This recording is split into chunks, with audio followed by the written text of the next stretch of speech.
And welcome everyone to ChampCar.Live, presented by AutoZone. It is the TireRack.com Champ Car Endurance Series, the longest day of Nelson Ledges race, 24-hour race at Nelson Ledges. I'm Paul Veltum with Tiffany Alexander and Bill Strong. We're calling the race for you and getting ready to get started here at Nelson Ledges. Welcome everybody.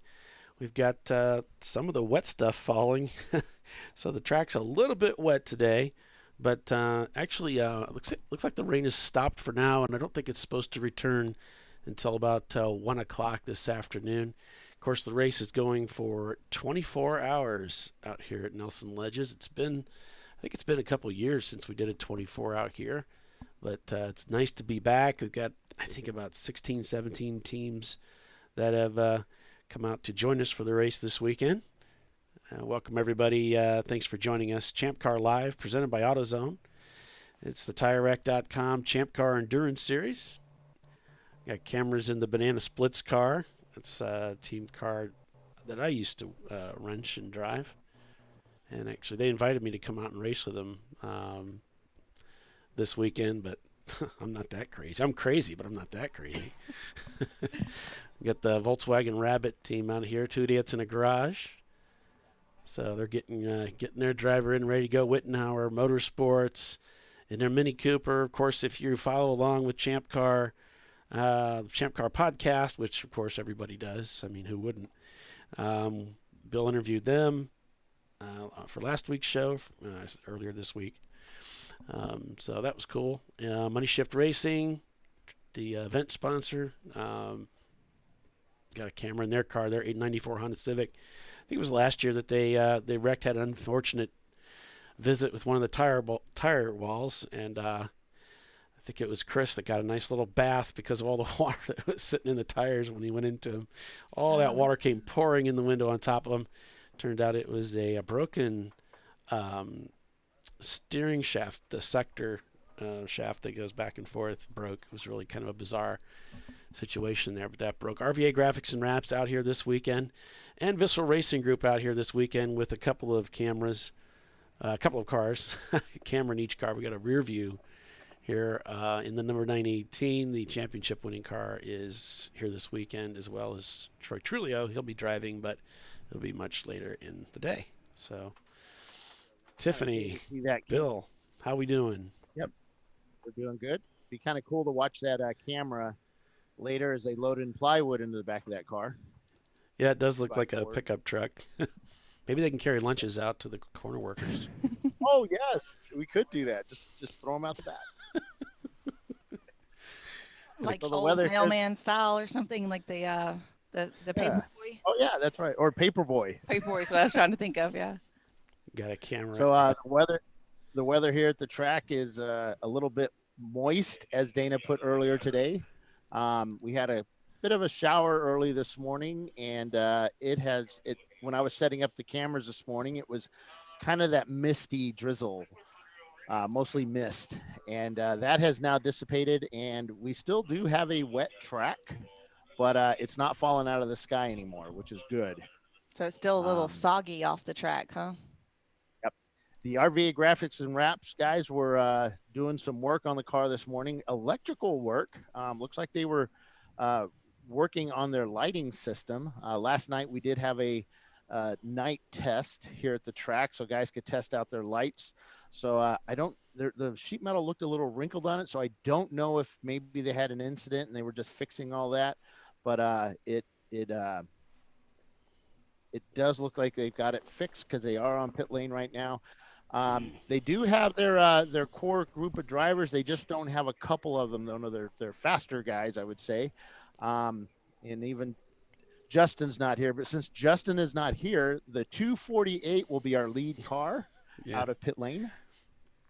248. As they head out, following the Blake's Garage pace car. Miata leading the way. We are full course yellow as they head out under the bridge. We've got that Mazda contingency program. You can check that out on the Champ Car website. There's the Banana Splits car heading out. Car I used to race and wrench on. And It's a cool color setup, man, on that car. It's different. See it. Yeah. Yeah, I mean, you can see it, and that's, I think, with a race car, you kind of want them to be seen. Help see the sponsors on the side, and yeah, this car is really well driven, and it's a fast car. It's great in the rain. This was the car that I took to Wisconsin, not Wisconsin, that I took to New York. Watkins Glen just had a blast racing in the rain with it. It works really, really good in the rain. But this car is well driven. These guys have a lot of experience driving this race car, and they were a little short on the number of drivers. When I talked to them a couple months ago, they were trying to talk me into racing with them. But as I said earlier, yeah, this team historically they have problems with the engine, the injectors and ignition system. They promised they got all that worked out, so yeah, we'll see. It's a fairly easy car to drive. Performance is real good, so if the car stays on the track, they're going to be pretty strong today. This was the track we first brought the car out to test it after we did a bunch of engine work on it. So, is this the home track for those guys? It is our home track, technically. Okay. Yeah. That's what I was thinking. Yeah, I mean, I have a lot more experience with other tracks. Just there's a lot of tracks in our area because we got Gingerman, we got Mid Ohio, and they're all kind of a home track. Nelson Ledges. That's a good problem to have. It is. It is. We're at a great location. On board with Vissel Racing Group here. Wow, it's been a turbulent year for these guys. Just the amount of mechanical breakdowns and crashes and everything. It's been an expensive year for Ron and the teams, but I'm a little surprised they got both cars out here, frankly. That's some pretty impressive turnaround. They've definitely had some highs and lows. Well, if there's anybody that could get it done, it's Ron and his crew, because I don't know of anybody that works so incredibly hard. I mean, it just seems like nothing stops them. So Vissel Racing Group getting ready to get things started here. Well, yeah. Justin just said that camera's live. Okay, just wanted to let you know. You want to know what? Oh, the number 1 camera's live. Oh, yeah. Justin put his oh, did he? Link, and I actually posted. Yeah, I posted up to you too. Oh, did you? So, okay. Yeah, I'll fiddle with that stuff after the start. Yep. No, that's good. We got a Flagtronics in the pace car today, which is going to be pretty cool. We'll be able to track how many laps they do on the pace car. We get to find them on track too. And there we see the cars coming through the S's there. Yeah. This is on the kind of the back section. This is near the end of the course before you end up back on the front straightaway. You're coming in here at a really high rate of speed.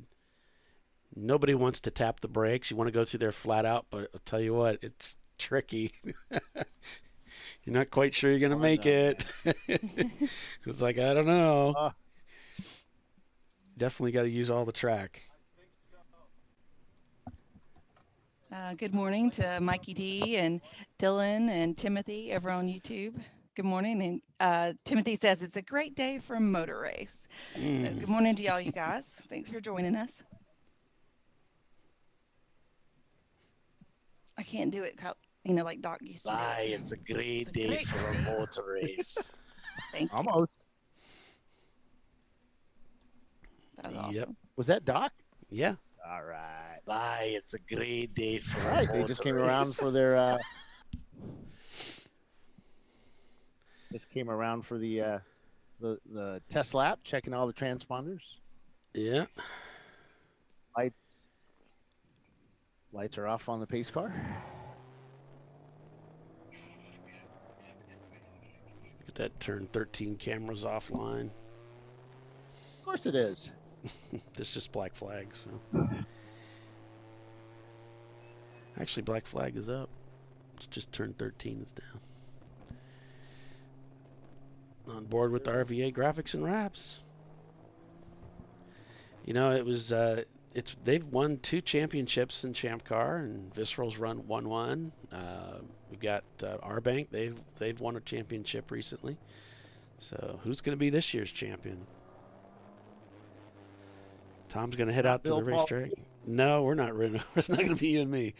Tom's going to head out to the track today and watch. That's cool.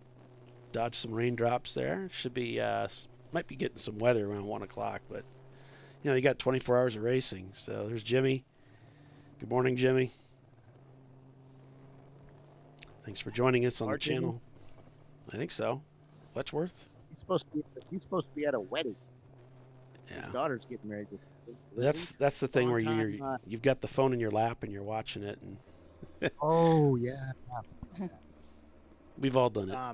Oh yeah. Yep. Lizzie, for those of you who've been with ChampCar from the early days, Lizzie, Jimmy's daughter, used to be one of our registration ladies, and she's getting married today. Yeah, congratulations. Yeah, that's cool.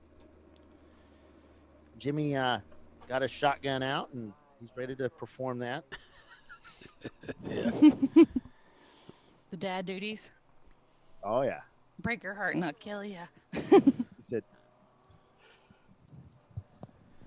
yeah, basically that was it.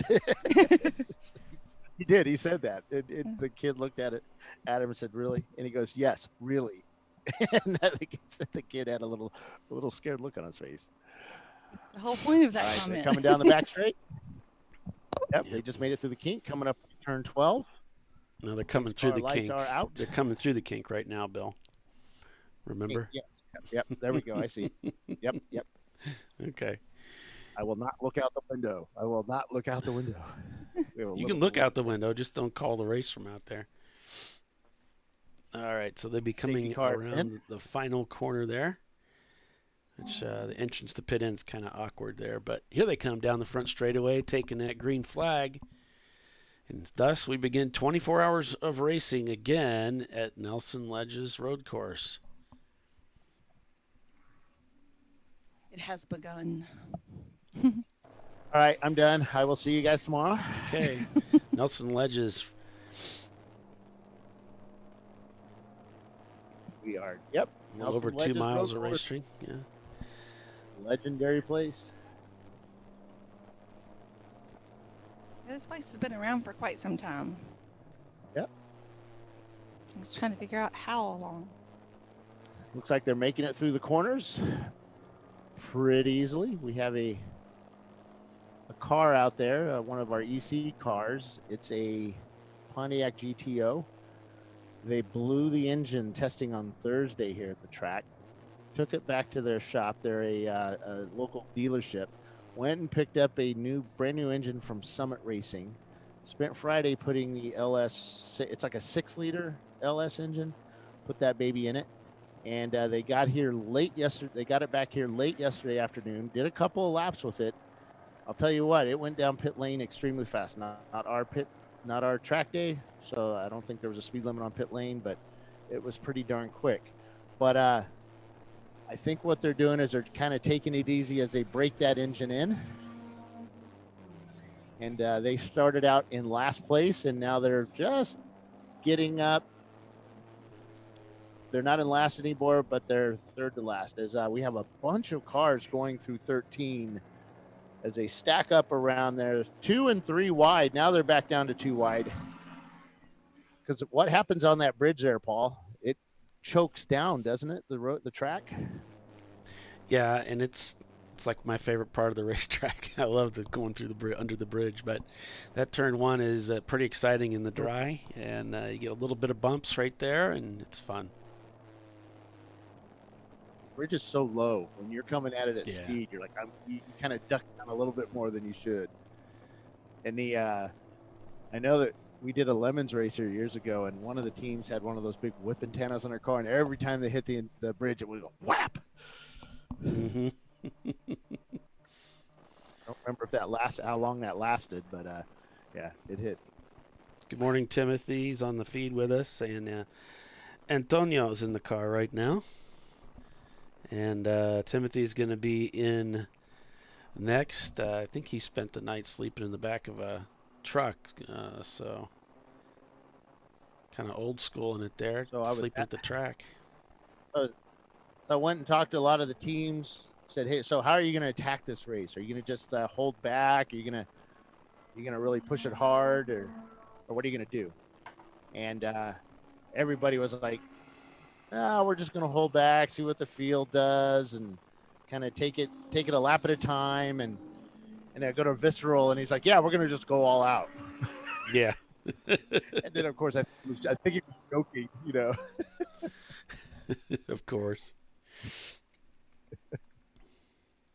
Yeah, that's funny.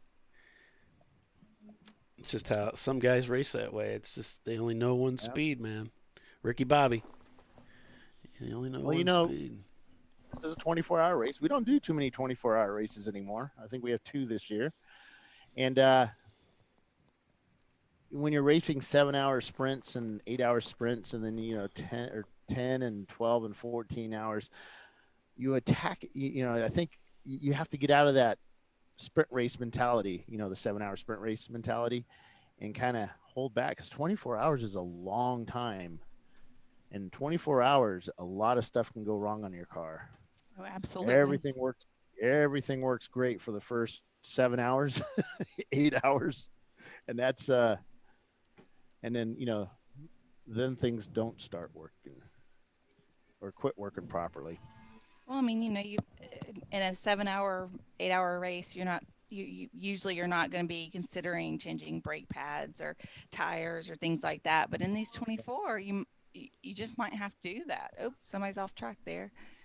They took the alternate route. There he coming back on.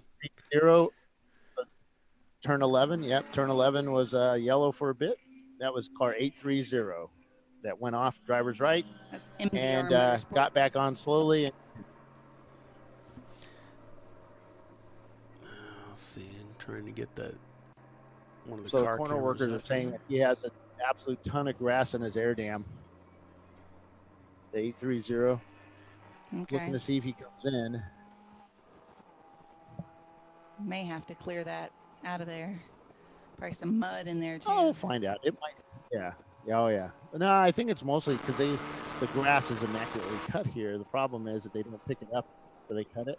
So it's pretty much everywhere. Yeah.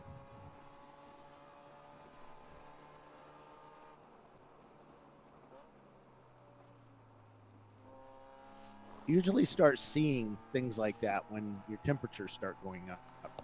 Right. When you're on your coolant. So you have to come in and clean that out so you can get that airflow back to your radiator again. Yeah. Yep. Does help.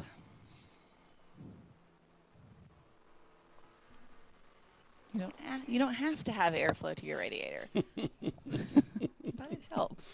But it does help. Uh-huh. It does help. Oops, I forgot to start the race. You forgot to start the race. What are you talking about? On our Flagtronics unit, so we could count laps. So we'll be 2 laps off, or 3 laps off. Dylan's like, I wonder if he's thinking of the old circuit. Don't I turn right here? Oh yeah, that's right. Oops. That's funny. Well, the 380, it doesn't sound like it wants to rev at all. Like, he just went down the front straightaway, making all kinds of noise and not going anywhere.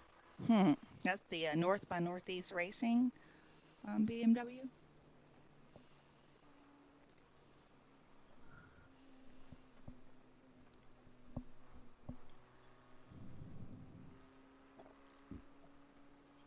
Field's starting to spread out a little bit.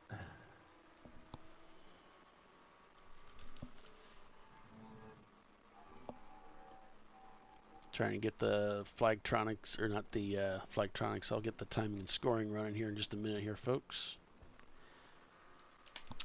Yep. Right now it's showing Blake's Garage in the lead, Blake. followed by the Banana Splits. I think Blake's Garage is the one who started this race, so they got the advantage by starting in the front of the field. So it's their fault. They're the ones that started this. Mm-hmm. So it's still pretty wet out there. Some of the guys coming around 13, they're sliding, slipping, they're taking it gingerly through there. So I think once we start getting a dry line, it's gonna speed up just a wee bit. We were seeing times in the 13s yesterday. Oh, like a minute 13. 113. Visceral was 113. Yeah.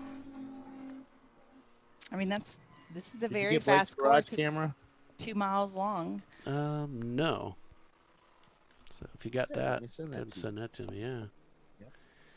For messaging me with that. Thank you, guys. There we go. All right. Looks like the Paddock Saboteurs are currently in third. But we have a lot of racing to go. 23 hours and 50 some odd minutes, to be unexact.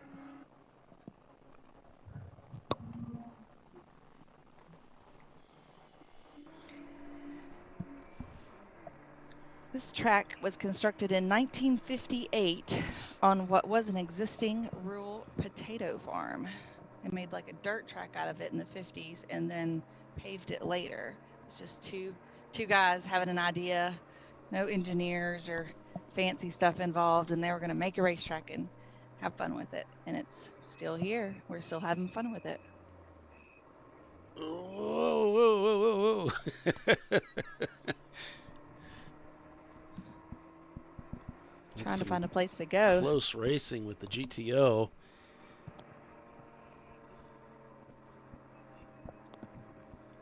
Of course, the GTO trying to look down the inside here on Visceral. This is a part of the track that does tighten up, so probably don't want to be down in there. Now comes the fast part. This is where the GTO is really going to have the legs to get around the Porsche. And there's banana splits going by as they'll come down the backstretch here at a very high rate of speed. Touch a little bit of brakes, roll through here. Of course, it's still very wet out there before they come around to the start another lap here at Nelson Ledges.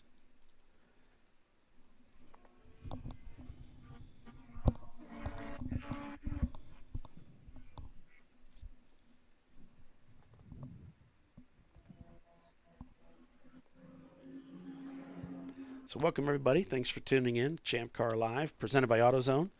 It is the TireRack.com Champ Car Endurance Series race at Nelson Ledges, the longest day of Nelson Ledges. I'm Paul Veltum, hosted also by Bill Strong and Tiffany Alexander. Hi. Some lady. And the occasional quips of our additional announcer, Mr. Doc Waldrop. Yeah, 24 hours.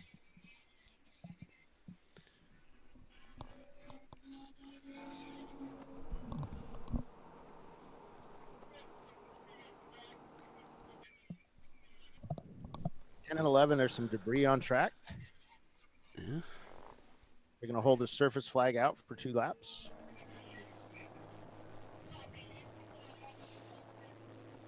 So it's in before 11, so they're going to put the debris flag at 10. How'd we get the... Got the webcam girls back. I don't know how I thought we got rid of that. I thought Already? maybe I forgot to do something. What now? Oh, we got the spammers on our chat. And I thought I did something to get rid of that. Maybe I forgot something. I don't know. I think it required that you're a member. I think that's what I did. You had to be... Yeah, you had to sign in. Yeah, I think I had that. I think I had that ticked. But I'll, when I set this up, I've been sick all week, folks. So my head's really out of the game. So I probably messed up some things.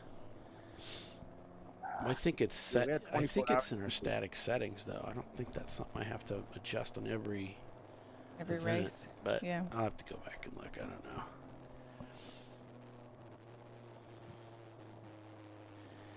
And we have 24 hours. We will get this right about 10 minutes before the end of the race. Yeah.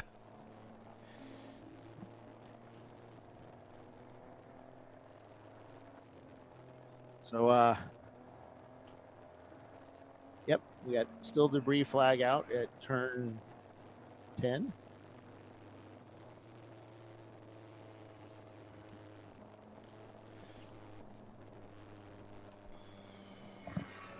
Is it still misting? No, it's Wrinkly? That stopped? no, Okay. it's humid, but it's not bad. I mean, it's not raining or anything. Okay, so the track should dry up theoretically. Yeah, and we're starting to get. I would say they're starting to get a dry-ish line, but I think the humidity in the air is still enough to where Make it that challenging. it's not drying as quick. Yeah. Yeah. And the guys are still being a little gingerly over it, so you're not getting a lot of heat buildup from the tires, and that's helping to evaporate the water type stuff. So, but soon it'll come. Maybe It one of will those things come. where as soon as it starts drying up enough to get a dry line, then the rain comes back. Oh, you'll see. Yeah, really. You're like, yay, a dry line is forming. What is that falling from the sky? Ah!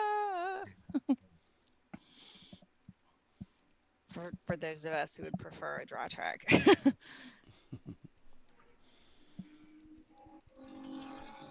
So Blake's Garage leads after 9 laps over the Banana Splits by about three and a half seconds. And then we've got Venomous Racing, which is an EC car, and the GTO.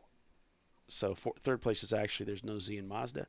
Followed by Visceral Racing Group in the number 918. Then it's Paddock Saboteurs, JS Motorsports, Visceral Racing Group, RVA, Money Shift Racing, Atlanta Speedworks, Whitnauer Motorsports, MDR Motorsports, North by Northeast, Two Idiots in a Garage, and Javoli's Racing Team in last place right now. So we're on board with Banana Splits behind the wheel. Not sure who's driving right now, but they're currently in second place. And then I switch cameras.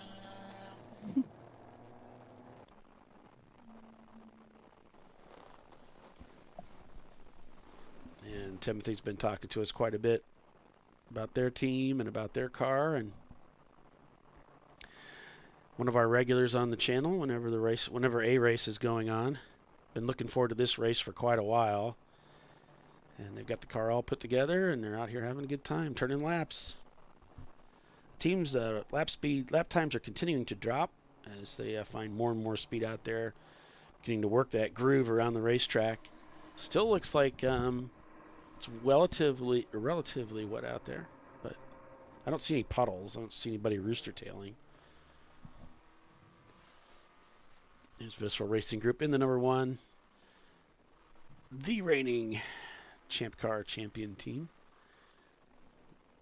In about 8th place here. As we've got some EC cars. We have 2 EC cars out here this weekend. The Nicole's Racing Team and their Ford Mustang. And the Venomous Racing Pontiac GTO.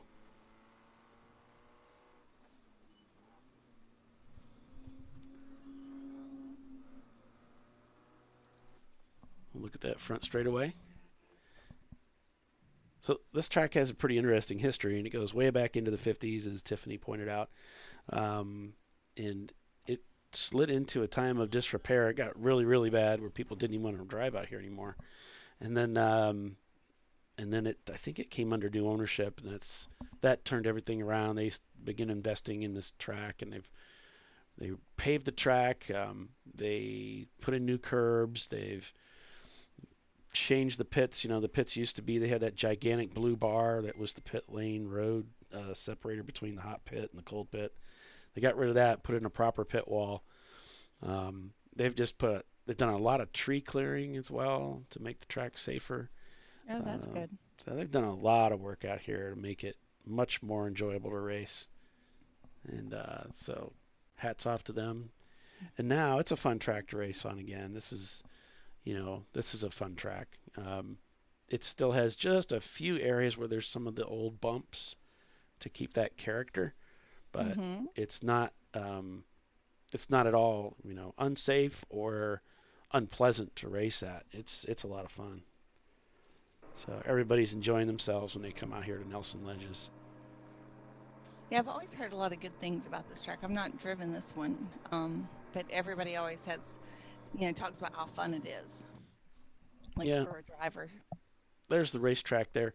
It's a very fast racetrack, and that's kind of what it's known for. Is if you talk to the track manager, Fred Wolf, he'll tell you it's the fastest racetrack because of the overall speeds, how you can maintain your speed. So if you're a driver who likes fast sweeping corners, this is the place to go. Yeah, it's approximately 2 miles with 13 turns. And, good times are in the, 1 minute and, 10, 15 seconds. So that's a quick lap. Mm-hmm. Yeah, and if you haven't noticed by now, there's some nice banking in many of the turns. Probably the trickiest area of the track, at least I think for myself and probably most drivers, is out near the carousel area. There's a decreasing radius turn, so it tightens up as you go into it. And many drivers have, found themselves off in the weeds because it's if it catches you out, you're kind of in trouble. You really don't have any recourse if you get messed up. By the time you realize it, it's too late. It can be, yeah. Yeah. It's really easy to lose it out there and then end up in the grass or maybe even in the tires if you really mess it up. So this whole section back here is pretty quick.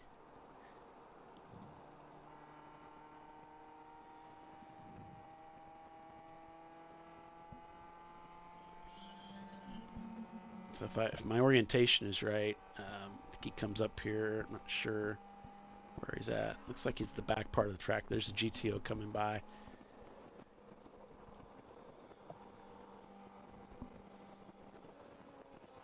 Yeah, this is very fast through here. It's a lot of fun when it's dry because you can just really go screaming through there. He lets one of the Miatas come by. And Whitnar's got a lot of experience at this racetrack. Unfortunately, some of that experience has been pretty bad. They actually rolled a car out here. They've had some tough luck out here at this racetrack. But I think he said this was the wife's car at one time. And Really? it kind of got volunteered to become a race car, yeah. And so now they're racing this one. I think this is 3 through here, and this is actually strangely a weird place where most of the YouTube crashes happen right there, coming out of that corner, the back end. Comes around and it points them into the tire wall to the right. They cross over the grass and spear the wall. So do have to be careful through there. And this section up here is where that decreasing radius turn comes in. And I think probably the most challenging part is just unfamiliarity with the track. There's not a lot of reference points to know where you are to set this up so that you get it right. You just got to wait till you see that curbing come and then know you're in about the right spot to start rolling the throttle in. It's the entry that's tricky. All right, then down the back stretch again we go. This is 5th gear for a lot of cars.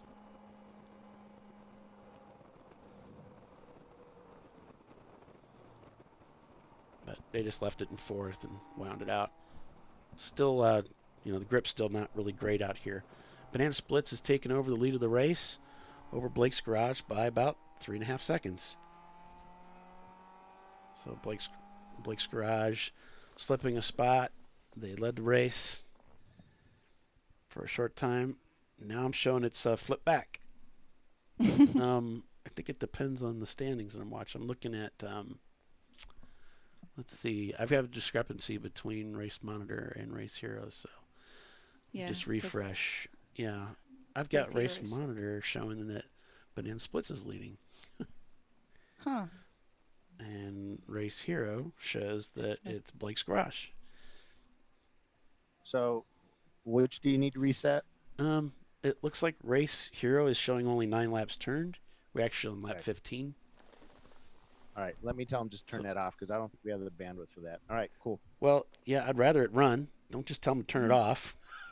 Oh, You're not that's not helping me. I'd rather they refresh it and see if they can get it working, because that tells us when they're in the pits and all those other good stuff. Yeah, what lap they pitted on and all that fun stuff. We've been on both old tracks and current surfaces, also faster.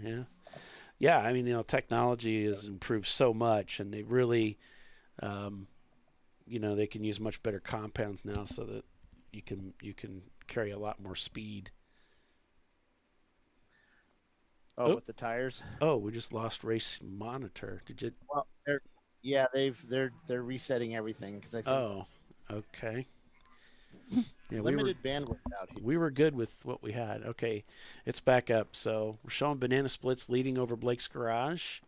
There's no Z and Mazda, followed by Visceral Racing Group in the number 918, RPA Graphics in 111. And then we got Visceral Racing in the number 1 in 8th, followed by JS Motorsports and Money Shift Racing. Then we got Atlanta Speedworks, Wittenauer Motorsports, MDR, North by Northeast, Chivalry's Racing, Idiot, Two Idiots in the Garage, and Paddock Saboteurs.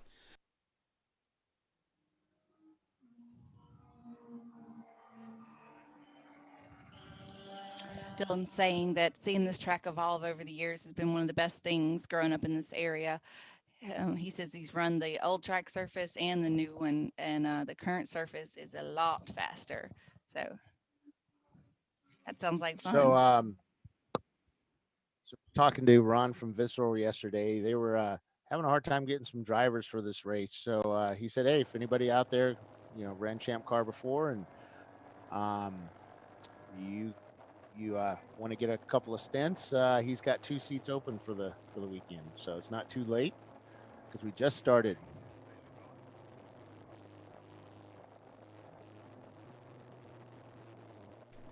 Ron has 5 new drivers to Champ Car in his cars this weekend. Guys most of them are spec Miata drivers, and a couple of them never run this track before.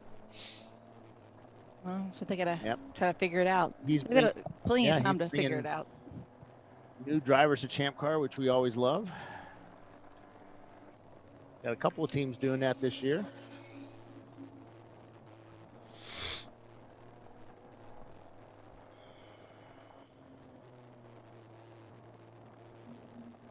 Troy said talking to Troy yesterday morning or yesterday afternoon, and he's telling me that the number 1 car was super fast here. It was just really, really good. And I kept telling him, "Are you sure you want to say that? Are you sure you want to say that? I might not want to say that." Because Is he driving that car this weekend? Him and Justin, Ron, and Steve Sawicki will be driving that car.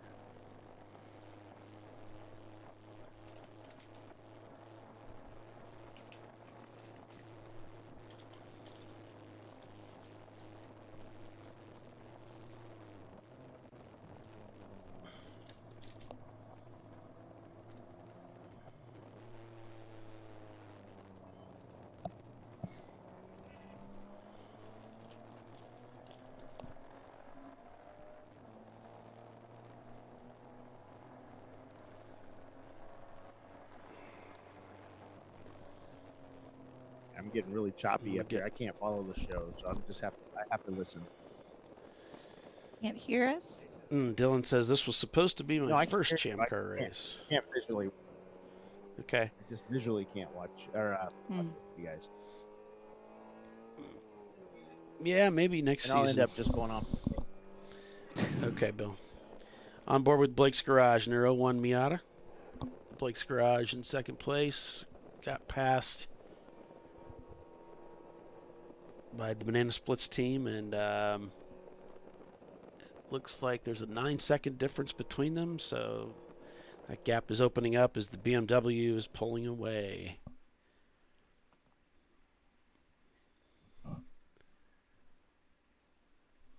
You said we got the summer of 24. What's that? The summer of 24 starting up today. 2 races. Lowest score of combined races wins a Chill Out Pro system, the Quantum Pro system, $4,000 retail. And guess what? you're going to win it. You got to participate in both races, complete at least 9 laps, I believe it is. Rules are all on the Champ Car page.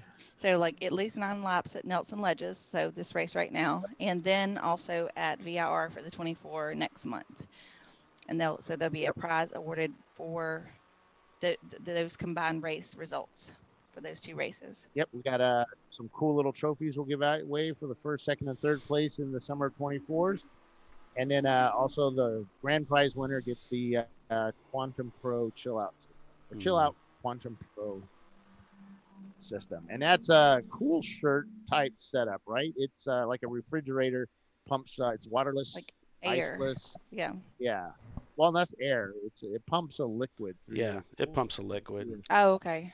But it's cool. You don't put ice in it though, right? Nope. You don't have to put ice, so you can save your money on ice, because ice is pretty pricey now. Yeah.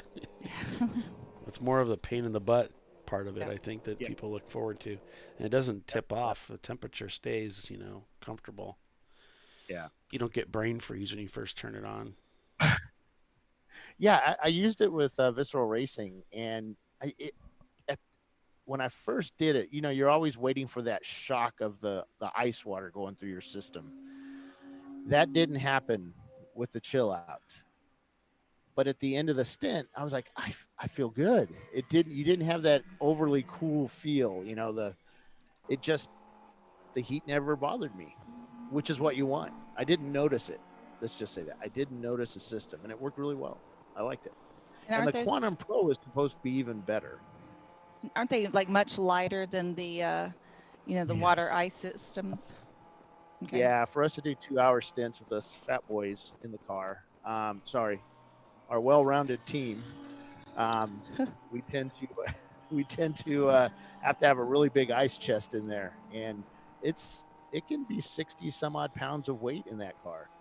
And the Chill Out Quantum Pro, considerably lighter than that.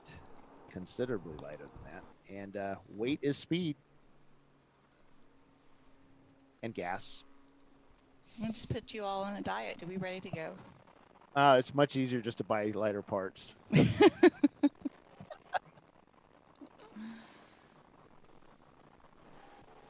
As you can see, it's not the biggest racetrack you've ever driven on.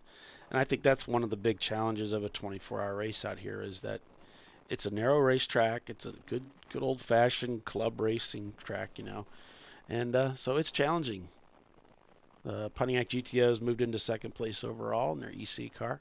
So Blake's Garage technically still holding on to second place. Banana Splits in second, turning 119s, 118s up front. So these guys moving pretty good. Being the track is still kind of moist.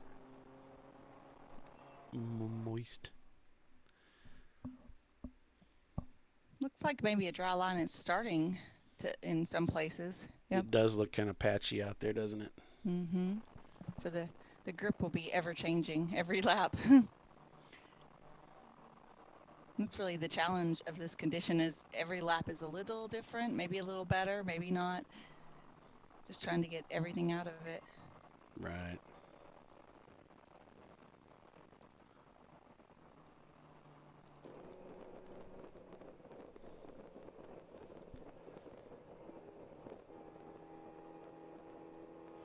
What's happening with the 765? 765 is That's Paddock Paddock Saboteurs. I do not know. Maybe Bill can tell us if he could see anything from. Oh, they're not on pit lane. I haven't seen them come down, so I don't see anybody. I don't see them anywhere. It says they've turned 12 laps, but then it has no time. Oh, they don't have their last time. What I do see is about 3 Champ Car employees standing around a coffee machine watching it percolate. Some coffee. Coffee is essential to this job. Yeah, I don't see. Are they on? Let me see if they come around. What number are they? 765. And our race hero, I don't know. It's not working. Oh, they are in the paddock. Yeah, they are in the paddock. Yeah, Race Hero, I think they took offline because it was causing issues. Well, it looks like it's up, but it's just not current. I mean, I've got a Still signal. showing 9 laps. Still showing 9 laps. Yeah, with the paddock saboteur. So unfortunately, we're going to be a bit down on information with that being offline. Yep. But We'll have to go with what we can get from Race Monitor. yeah, which isn't much. Banana Split's the overall leader of the race? No. Yes. Yes, they are. The overall leader of the race. Yeah. And it looks like they're up by 11 seconds now over Blake's Garage. Oop, something happened. Let's see, yeah. Got that Pontiac in the way, so I can't see the gap properly. But that's what's going on.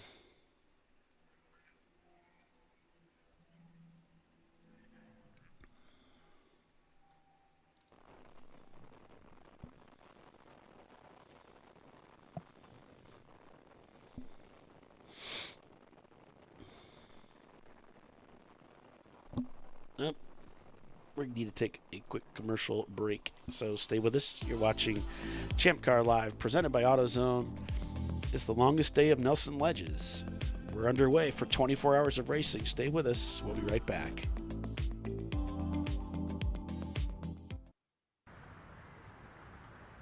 I probably need new tires.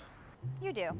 What if they sold tires online? We do. We're TireRack.com. They could offer lots of tires We have so many tires. and help you find the right tire. It's called the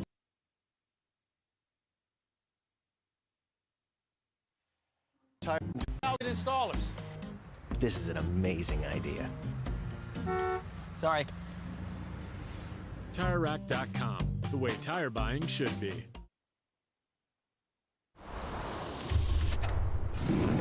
Bring on the frozen tundra, the grinding gravel, the cratered concrete, the rain-soaked streets. Come on, road. Do your worst. We'll be at our best. Reliable performance in unreliable conditions. Designed to meet or exceed original equipment performance. That's why more auto technicians choose Duralast parts. Exclusively at AutoZone.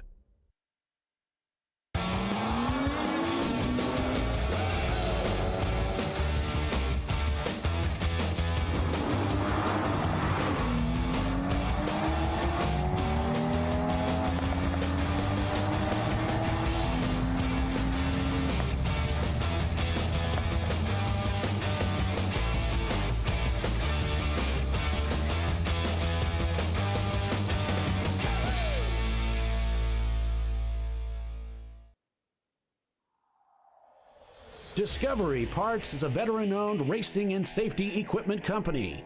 While we're located inside Atlanta Motorsports Park in Dawsonville, Georgia, Discovery Parts can also be found at the tracks, supporting a number of Champ Car Series events. We take pride in being a reseller of the best of the industry to Champ Car teams and drivers. We know racing, love racing, and look forward to tomorrow to even more racing. Visit us at discoveryparts.com. Come on, road. Do your worst. We'll be at our best. Stress tested to meet or exceed original equipment performance. Exclusively at AutoZone.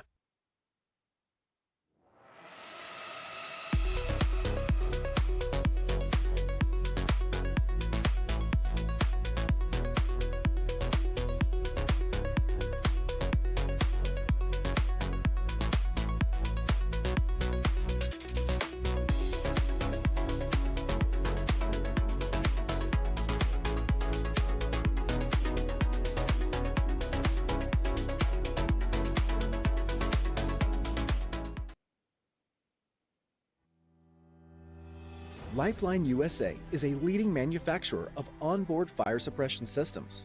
Lifeline's continuous commitment to research and development ensures that we supply the most innovative and cutting-edge products available, used by the majority of the world's motorsport championship-winning teams and constructors. Lifeline has a proven history of success. Lifeline offers a complete range of fire suppression systems for all budgets and needs, and we continue to push development and limits on both extinguishment materials and our patented delivery systems to make the race car environment almost as safe as sitting on your sofa at home. Every kit has been designed for a professional and simple installation. For more information and to purchase your Champ Car fire suppression system, go to www.lifeline-fire.com. Located in Northeast Ohio with 40 years of combined experience, Money Shift Racing knows how to deliver performance and safety, offering everything you need to get your vehicle and drivers ready for race day. From safety equipment to full engine assembly and repair, in-house fabrication, 3D design, and rapid prototyping. Money Shift Racing. Performance done right.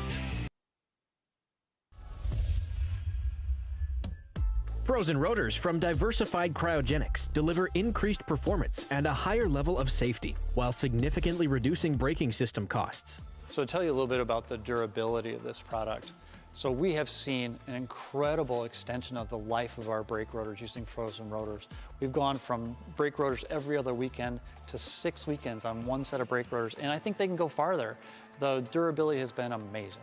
And it's been a fantastic season, and man, a lot of that is due to the way our car can brake on those frozen rotors. For more information, go to frozenrotors.com.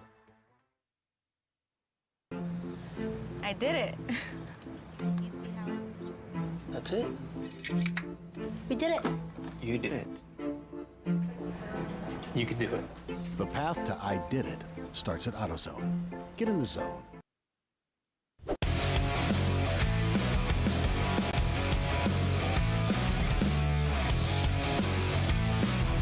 Welcome back to Champ Car Live, presented by AutoZone. It's the TireRack.com Champ Car Endurance Series race at Nelson Ledges, the longest day of Nelson Ledges. I'm Paul Veltum, your host and producer, along with Bill Strong and Tiffany Alexander, calling the race for you. And we do have Venomous Racing taking over the overall lead of the race. But since that's an EC car, actually Banana Split still holds the race with Blake's Garage in second place with an 18-second deficit to the leader, followed by Visceral Racing Group in the number 918. All these teams are turning 118s and 119s. There's no Z and Mazda, just turned a 117. And they've got about a 10-second gap, it looks like, if I read that right, from Visceral. So a couple seconds they knocked off that lead there on that last lap. RVA just turned in a 118. All these teams, though, I'm seeing a lot of green in their lap times to say that they're all finding more and more time out there. Mm-hmm. Every lap gets a little quicker, just about. I'm watching the front straight here, and it's drying out tremendously. We have basically driver's left on the front straight. It's dry. Driver's right, kind of moisty. Turn one, you can see there's completely dry as they go through that corner. Paddock Saboteurs had a wheel bearing go out, so they're buttoning that car back up, and they should be headed back out soon. Oh, that's cool. Thanks for that. So there you have it, folks. Dun, dun, dun. That is the news that's good to print, as Doc would say. I yelled out the window to them because they were right below us there. Hey! Behind me, I got this big wheel bearing. What's going on? And all the guys in the tower, all the guys in the tower already knew what it was. So I was like, "Whoa, why didn't you ask us?" Yeah. It's a fun time up here. Look at those ominous clouds. It's more low, foggy type clouds. Not necessarily. They're low. I wouldn't say they're. I'm trying to build the drama, Bill. I'm trying to build drama. They are end of world clouds. End of world cloud. They're driving through clouds. It's so bad. They're spinning. No, we got to be careful what we say. So we are in Ohio. Set off all kinds of alarms. It was reported on ChampCar.Live. Spinning clouds. Well, we do have the circle of vortex. Vortex of speed. Yep, the vortex of speed. As these cars go round and round and round, they start circulating the air, which causes either the clouds to leave our area, and only this area. The driver was pointing down at the. Well, the driver was pointing down at the front of the car as we went across the start-finish line. So I'm not sure what's going on there. Which but car's that? We're in the banana splits car, and so might be concerned about something. Not sure. I know it. Driving this car was at Daytona. We broke a couple hood pins. We actually had to come into the pits and replace the hood pins before the hood come flying up the rest of the way. Oh yeah, that's right. Let me see what it looks like as he comes around turn 13 here soon. Where is he? There he is.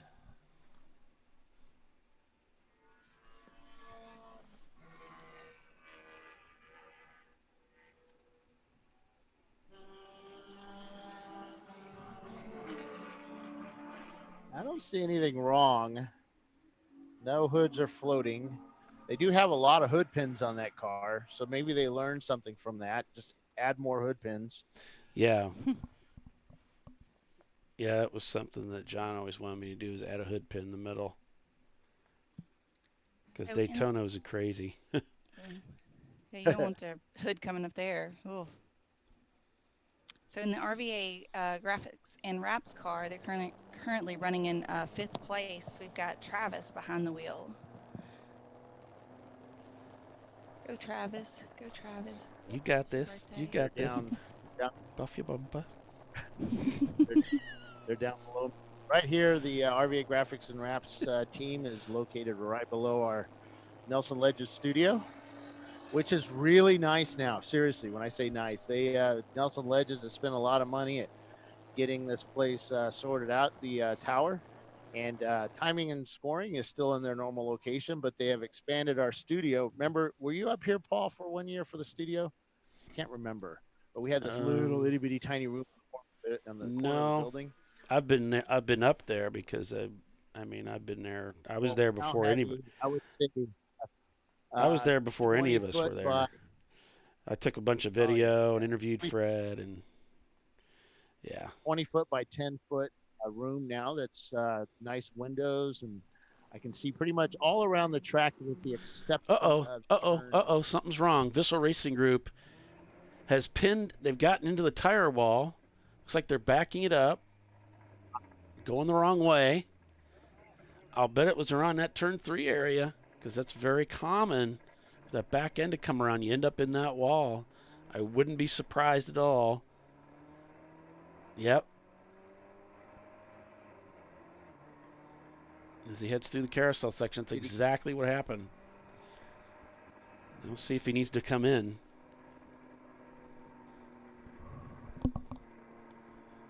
He's headed into the back section here. Not sure what happened there. Missed the initial part of that incident. If you get offline, it's still moist. Oh, he's up to speed. Oh, that's the one car. Sorry. Let me see what happens. Oh, yeah, he's moving down there. Whew. He's not messing around. Oh, spins it. Spins it again. Crossing over the racetrack and everything. I mean, he was really sailing heading down into that part of the racetrack, and yeah, Dana, I'm like pointing over there. Dana's like, oh, you want me to come over there? I'm like, no, look behind you. So, do you know who's driving the visceral car in this one? Don't know. I'm looking. It's probably one of them Spec Miata guys. Yeah, that car is being driven by all the new folks. Yeah. Overcooked it coming down in there, and just needs to back it off just a touch. You know, you have to find the limit of the car. Sometimes you find it by going over it. Yeah. Yeah, and it's like, well, don't do that again. But he did it twice, so that might, that might be an issue. That might have been the limit. Just a smidge over. Well, maybe. Yeah. Well, he's back up to speed, man. He's trying to catch that one car. He goes through the kink. Well, I'm ahead of you guys, but Yeah, he's heading through the kink there. And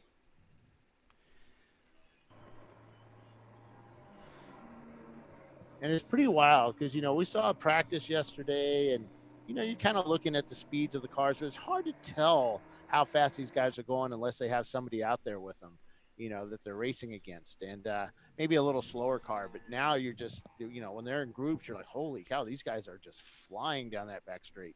And we actually have on our Flagtronics the speeds that they're displayed as they're going on the back straight. I'm seeing over 100 miles an hour. I see 113 miles an hour from the 330 car, 122 miles an hour. Yeah, we can't read that, but 111, 112 miles an hour through the kink by the 330 car. They slowed down. He tapped the brakes a little bit there. 112 by the 770, 116 770. I just saw 120 miles an hour by one of the cars. But these, they're flying back there, man. 116 by the 959 as he goes through the kink at 110 miles an hour. Oh. Kyle Lockrow is in the Banana Splits car leading the race. Okay. Yep. Kyle's a ARCA racer. Yep. He's a good young man. So in the visceral cars, in the 918 visceral car, that is Steve driving, and in the number 1 car, it's Jim. All right. And Jim, keep it on the track. Steve's That would be my guess. Yeah.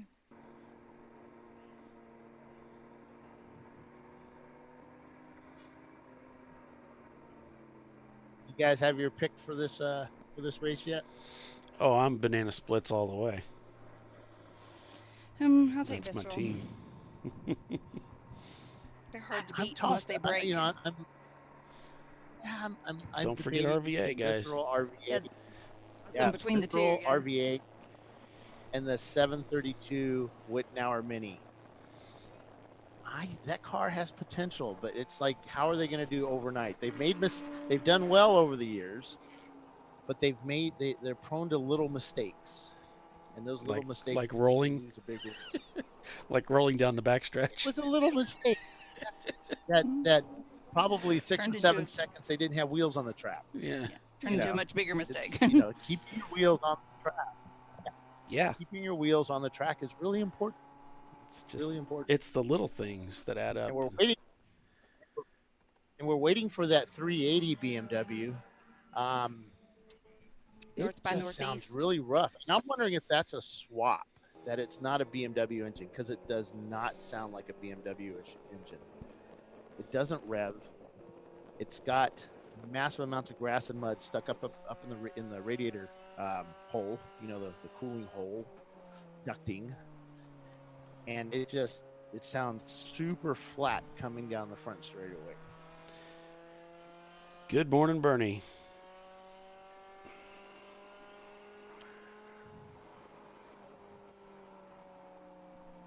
A lot of guys sitting under their tents, just relaxing. A lot of sweaters and overcoats on. It was pretty cool this morning, about 63 to 64 degrees. Yesterday morning, it was in the upper 50s. And we're behind the wheel here with Money Shift Racing. Their fastest, their best time's a 122. They just turned in a 123 on that last lap. And they're in 10th place. And just working their way around the racetrack here. Of course, Kevin and Chris. Huh? I think another team you can't discount is Gavoli's. Oh, yeah, Javoli's. Yeah, that's a tough team. Is it Gavoli's or Gavoli? I can't remember. It's Javoli's. Yeah, they've come from last place, and they've moved up into, I think that's like let's see here. Money Shift is just ahead, just behind them. So they've moved up into 9th place. Yeah, Javoli's is tough. They've got a long history of doing really well in Champ Car. Of course, Chris, let's see, it's Chris Ellick and Kevin Kistner run the Money Shift Racing Garage. And you can see our commercial that we have for them that we run during our breaks. All the work they do in their garage. They just moved into a new garage. They've got an alignment rack now, which is really, really nice for them to have that. They do a lot of R&D work. They do a lot of, they do a lot of build work for race cars for people. So if you want to go racing and you need somebody to help you put the car together, these are a great group to go with. The 111 RVA graphics and wraps.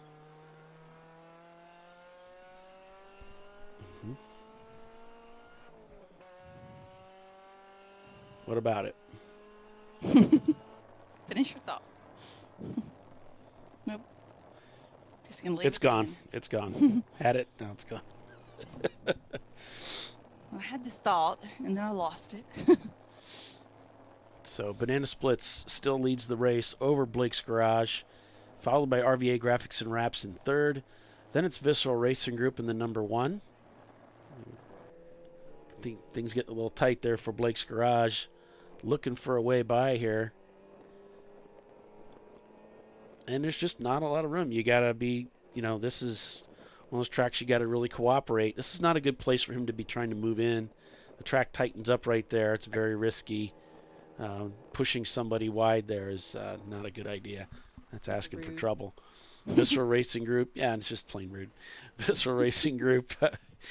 I'll never forget the day I was at a SCCA race, and there was a bunch of these Volkswagen Rabbits out there racing. I can't remember what the track was, and I heard one of them honk at the other. It was pretty funny. It was really fun, honking at one another on the racetrack. Visceral Racing Group on board with that number 1. So the 383 There's just came into pit lane and was talking to their guys for a bit. Yeah, they were talking to their guys for a bit. Don't know why they came in like that, but they're back. They're headed back out.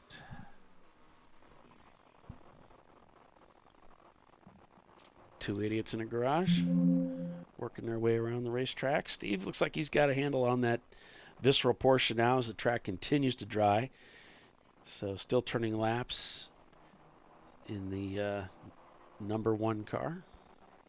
Still in 6th place, actually, 5th place, 4th place, actually. Got some EC cars up in the mix there. Kind of got to remember to take those out when we look at these standings. If you want to follow along with your favorite teams, you can do so at race-monitor.com. And just look for the Champ Car Endurance Series race longest day of Nelson Ledges. And then you can follow along. Now we're heading under that famous bridge. I remember talking to Fred a few years back before we were going to come out to Nelson Ledges and sort of reopen the track with a Champ Car race. He said they're thinking about taking that old bridge down and maybe even moving it a little bit further back. All these things take time. It's so expensive. Everything is expensive these days, seems like. Especially me. I am a diva, you know. I am. Yeah. I'm a delicate flower, so I need lots of care. You are a delicate flower. I am. I am the diva of the team for sure. Somebody's got to do it. Yeah.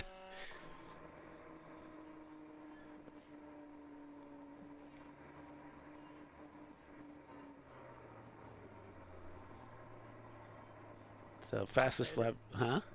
Also the wind beneath our wings. Yeah. Most of that wind is just methane, though. We got Venomous Racing, the Pontiac GTO EC car leading the race. Of course, it's Banana Splits that actually lead, just setting their fastest lap time of the day. 42 laps turned so far by the race leader. Now 117.2. Sorry, Bill. Other people were talking. Go ahead. The number one just spun. Everybody stop talking because Bill wants to talk. Okay. Where did they spin? 13. They're back on track. I don't know if he hit anything, but he was way off into the grass. Oh, no. But they're back out now. Which car was it? Damn it. Number 1. Oh. Visceral Racing. Wow. That's the third time? No, this is the other car. No, it was 959. Yeah, it's the other car.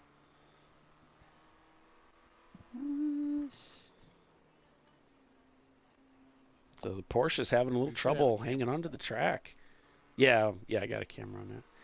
The Porsches, both of them having some trouble today. And I remember the Salins Porsches racing out here in the rain having a lot of trouble as well, doing loop-de-loops, trying to keep it on the track.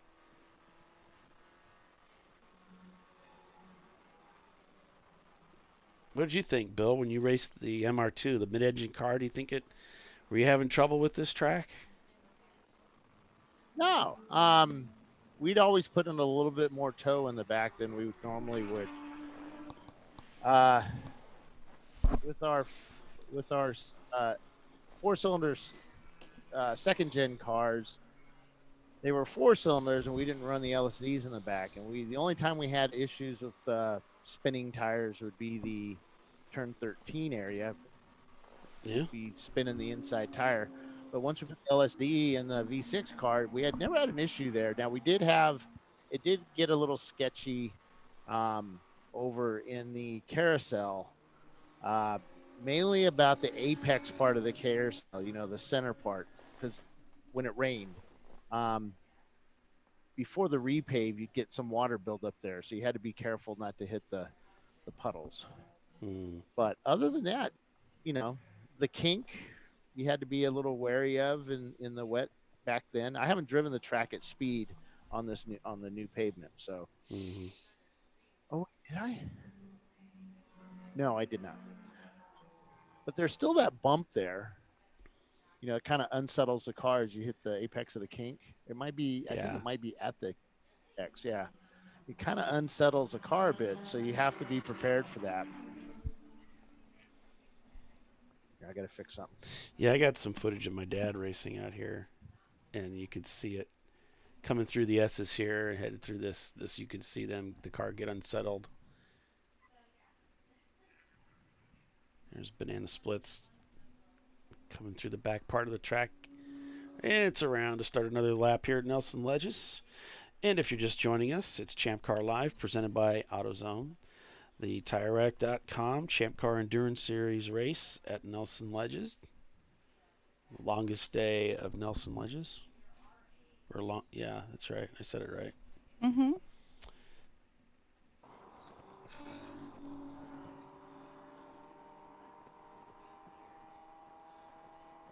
We're at the top of the hour. Oh, yes, we are. It looks like my countdown clock's off a little bit, so need to get that fixed.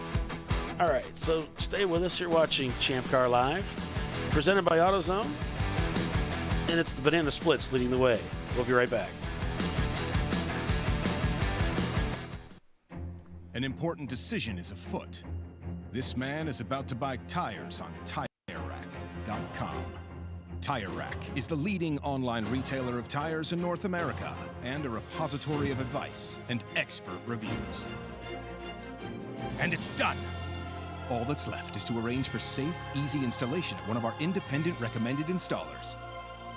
Well, I guess he did that too. TireRack.com, the way tire buying should be. Come on, Road. Do your worst. We'll be at our best. Engineered to meet or exceed original equipment performance exclusively at AutoZone.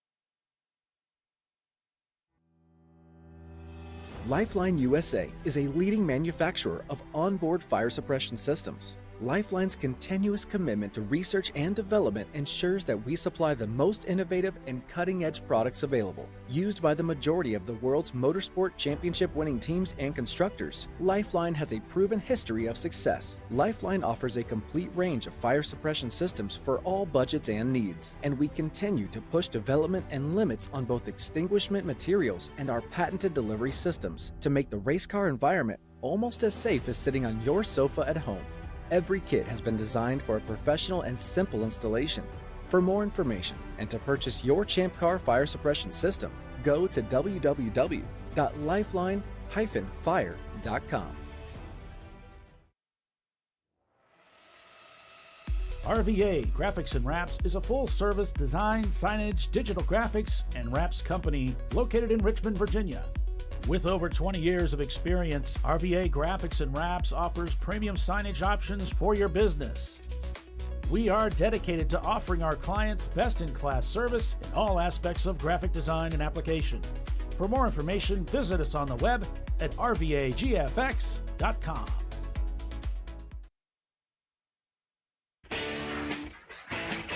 Located in Northeast Ohio with 40 years of combined experience, Money Shift Racing knows how to deliver performance and safety, offering everything you need to get your vehicle and drivers ready for race day.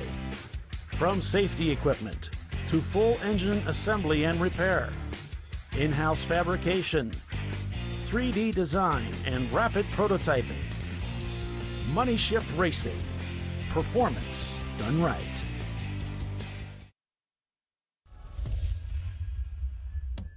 Frozen rotors from Diversified Cryogenics deliver increased performance and a higher level of safety, while significantly reducing braking system costs. So to tell you a little bit about the durability of this product. So we have seen an incredible extension of the life of our brake rotors using frozen rotors. We've gone from brake rotors every other weekend to 6 weekends on one set of brake rotors, and I think they can go farther. The durability has been amazing. And it's been a fantastic season, and man, a lot of that is due to the way our car can brake on those frozen rotors. For more information, go to frozenrotors.com. Nice. Yeah, I heard about this. So I would actually go with the full synthetic. Ceramic pads. So for the Duralast rotors. I did it. You see how it's...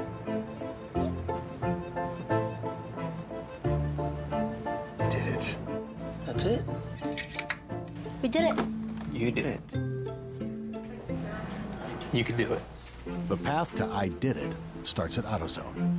Get in the zone.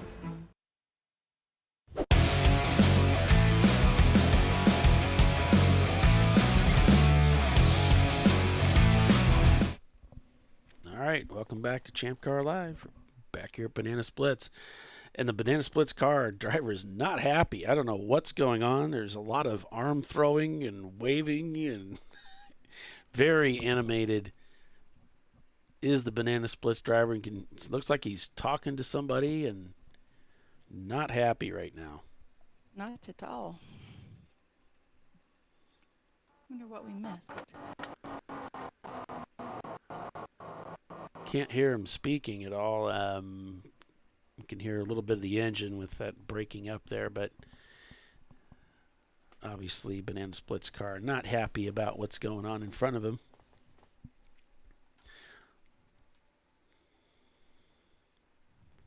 But they are leading the race. Turned to 118 on that last lap. Blake's Garage back about 40 seconds. Turning very similar lap times. RVA Graphics and Wraps also turning similar lap times. Looks like Money Shift Racing just up ahead of them. Trying to get by the Honda.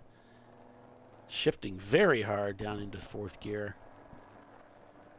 Going under the bridge here, trying to force the issue down into turn number 1. Money Shift lets him go.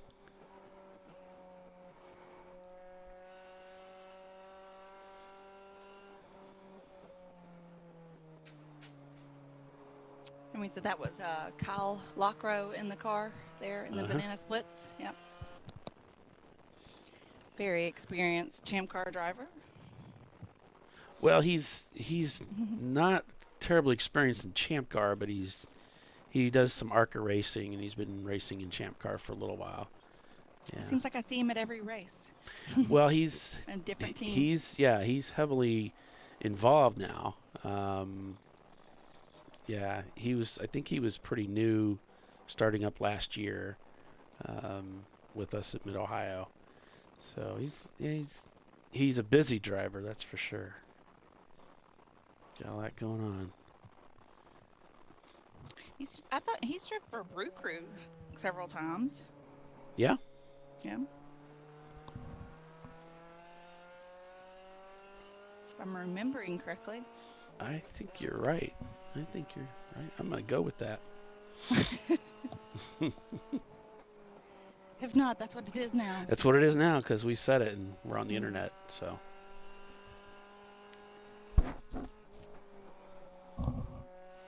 Paddock Saboteurs looks like they're still sitting at the back. I'm assuming they're working on their car still. They got 12 laps turned so far today. Money Shift sitting in top 10 with the ZC cars up ahead. So it looks like we started 17 cars today.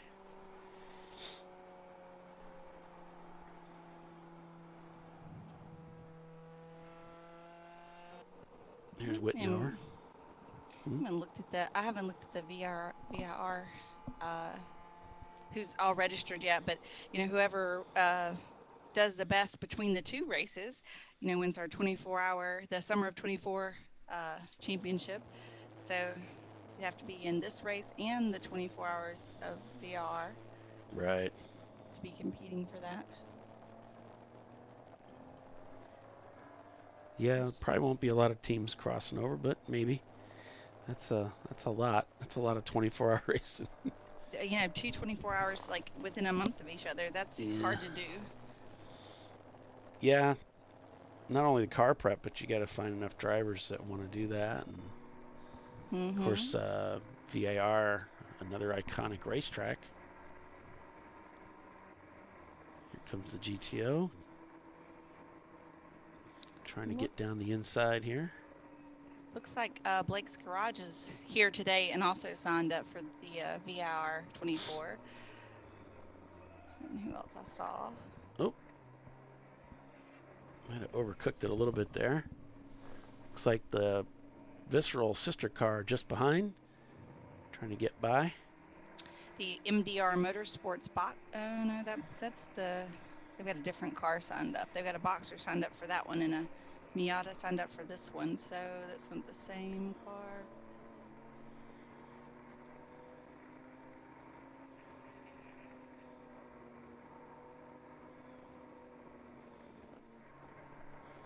Visceral is signed up for this race and the 24-hour race. So a couple of cars are signed up for both.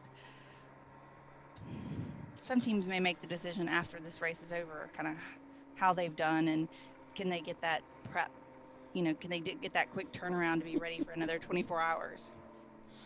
Paulson, the driver might be Italian. They talk with their hands a lot. It's like, I don't know, but it's not. I don't think Kyle's Italian, but obviously just upset about something. Yeah, very perturbed about something.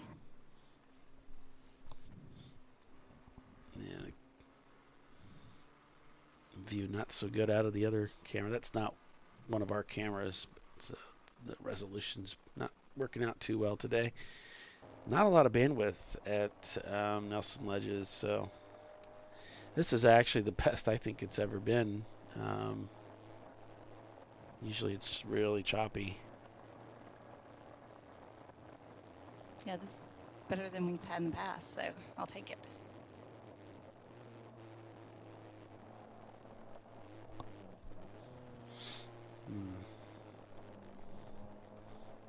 Yeah, this is pretty good.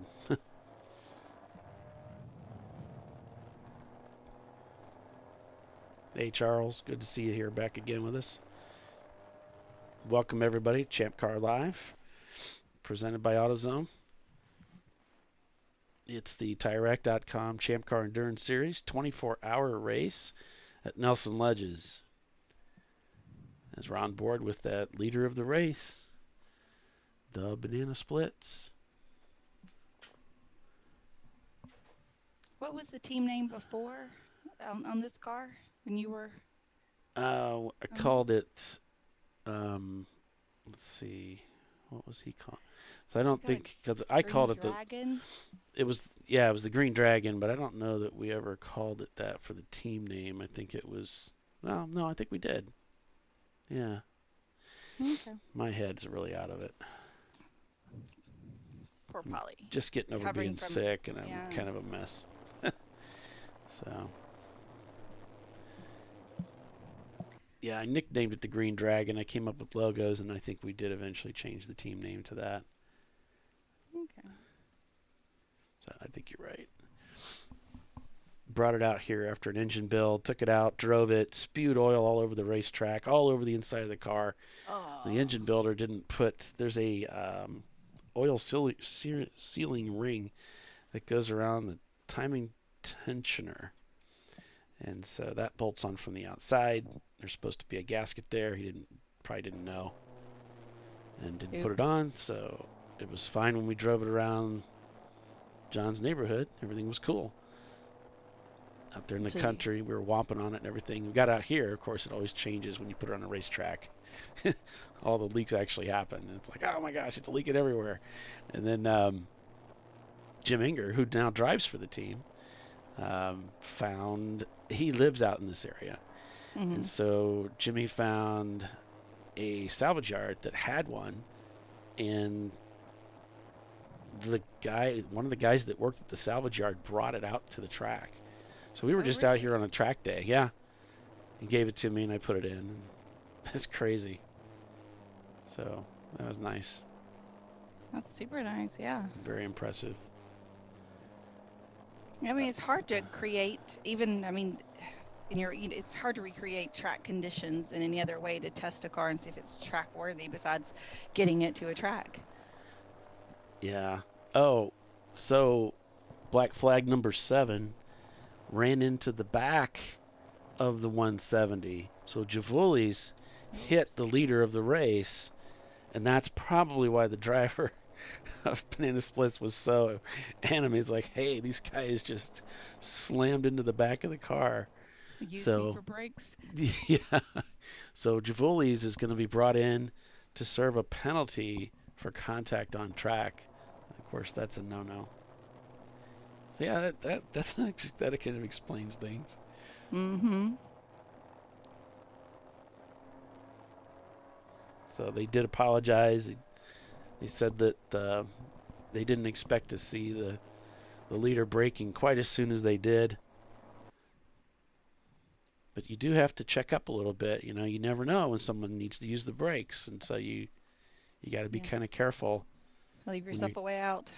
Leave some cushion there going into a braking zone. So they did apologize. I mean, that's important to just be like, my bad. I screwed up. Yeah.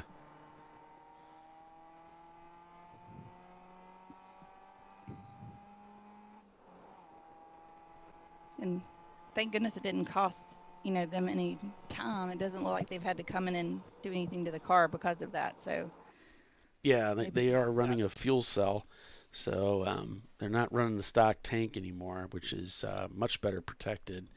I don't know exactly how the cell's mounted, but yep, looks like they're just continuing on, soldiering on, as they say.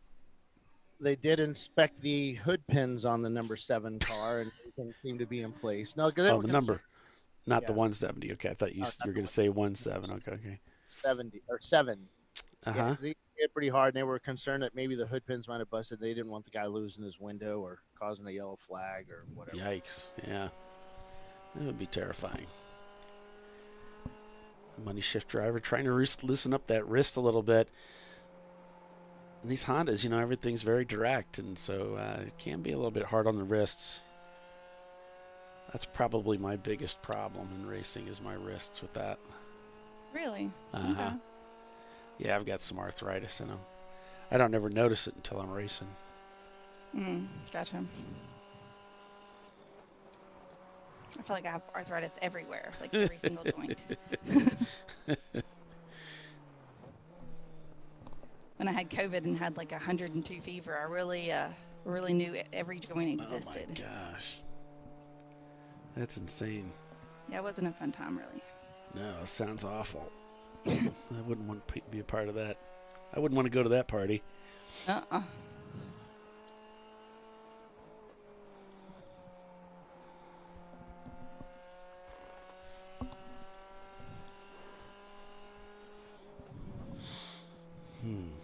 Hoping I can take that immunity for the rest of the year, though. Hi, Clive.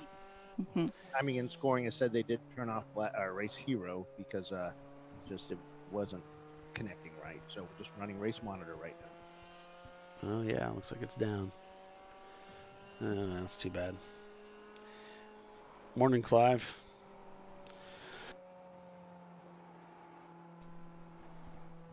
We do have a Nissan in the mix, the Paddock Saboteurs. They had a wheel bearing problem. I guess they're working to get that corrected and get back out there. They still haven't rejoined the race just yet, according to what I have information-wise. They've still got just 12 laps turned. And I think that's the only Nissan in the field. Yep. No Datsuns, no Z cars. Well, we got no Z and Mazda. It's close, but it's not really the same thing.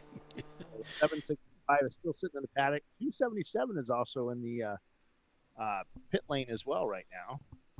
270. The Nichols Racing. Yep. That Mustang. Yep. Oh, yeah. It's an EC car. And those are the only, and that and the pace car are only cars doing 0 miles an hour right now. Everybody else just flying around the racetrack. 165 miles an hour for the 111 as they go down the back street. No, 117 miles an hour for the 918. That was so far the highest miles per hour I've seen back on the back straight. The highest speed I've seen.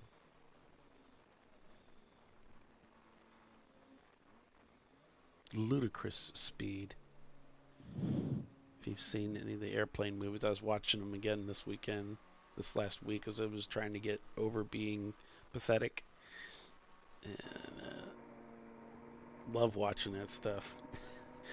The courtroom scene in the second movie is just the best. I love it. I don't remember that one, I don't think. Oh, well, it goes to this whole. It's this whole skit this bit that they do that's sort of Curly, Larry, and Moe. Not Curly, Larry, and Moe. It's Abbott and Costello of changing words around with using the words like Andy and Howie and Buddy, and we're off track again in the 918, sliding backwards, and he's upside down and rolls the car.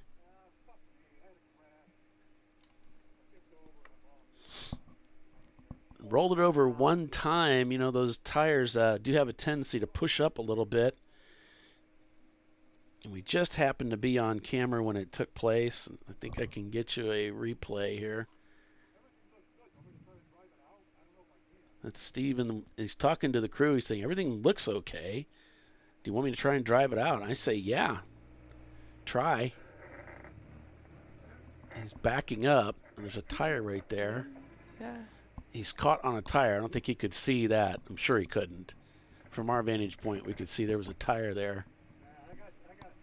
Did that car go over? Rolling? Yeah, he actually rolled. And so I showed him. Whoops, that's the wrong kind of replay. We don't want that. I see it. Lower left. Yeah, I'm trying to get it. Here's our instant replay. So you can see it just wiggled a little bit. He lost it. He's out at the edge of the racetrack there. Came in at a pretty good rate of speed and just rolled over one time. Get another view of it here.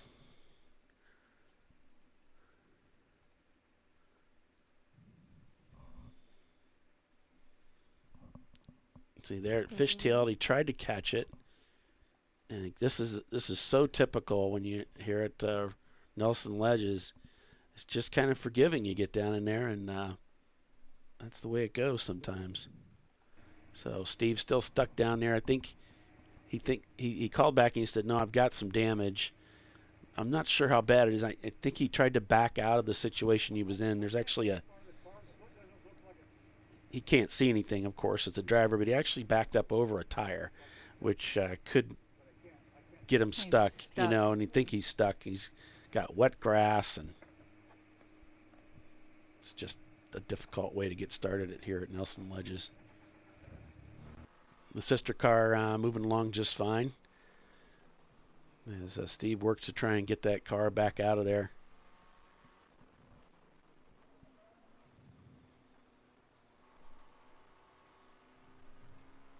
I'm guessing this was heading into that carousel section. I don't know for sure. So he's waving actually for his own crewman. Sorry about that. All the garbage that keeps coming up on the chat, folks. I did report him, but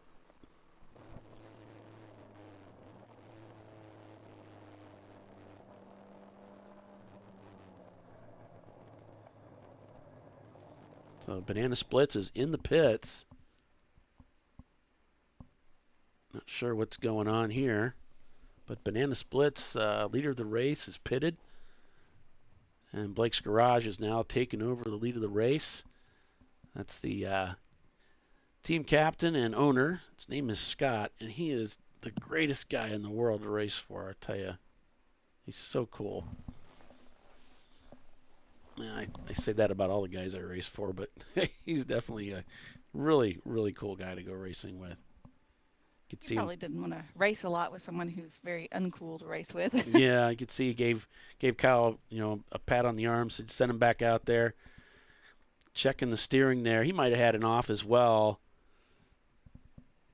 As we are under caution here, I'm seeing a flashing caution on the dashboard, so we must be under caution here at Nelson Ledges due to that off. The number 918 right? not turning laps. Thanks, Bill. So we're full course caution here at Nelson Ledges. Yeah, he's sitting right before driver's left, way off out by the river in the Nelson Ditch, as they call it here on the map, over by turn 9. Or is it turn 9 or station 9? Let me make sure I got the corners right, because Electronics labels the corners a bit differently. And again, this is that off that happened just moments ago in instant replay. This is pre-recorded. Coming through the corner there, start to fishtail a little bit. And you're just going so fast. Once you get in that grass, you're a passenger. Driver seems to be okay, and he was talking to the crew for quite a while there, and I see that there were some workers already at the scene. Trying to get him out of there. Turn 9? Okay. So there's the track map there, turn 9. At the bottom of way the screen. Yep. So if you look at Google, if you look on Google Maps, so he would be about where the square. It's at the bottom there. Almost to that corner. Yeah, almost to the bottom of that blue line. Yeah. That's where the track tightens up. That trickiest part, I think. That decreasing radius, Bill. Decreasing radius. Yep. We had the same thought, Paul. We could be brothers. There's a thought. Yeah, it's crazy. Yeah, decreasing radius, it does tighten up on you up there, but and it is banked. But if you do get a little squirrely through there, your car can do some crazy stuff. And we did have some rain, and if you are going sideways through there, you can dig your wheel in, and that's kind of how these cars tip over. So Blake's is coming in too, Bill. Blake's Garage. Yeah, a whole bunch of cars actually came in at one point, and there is the 248 is in, the 111 is in.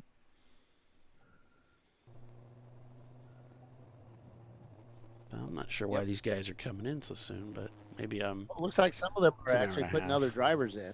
It's an hour and a half, so maybe this is, They're doing full driver changes and fuel on some of the cars. Yep, there goes RVA putting fuel in, the 248 putting fuel in.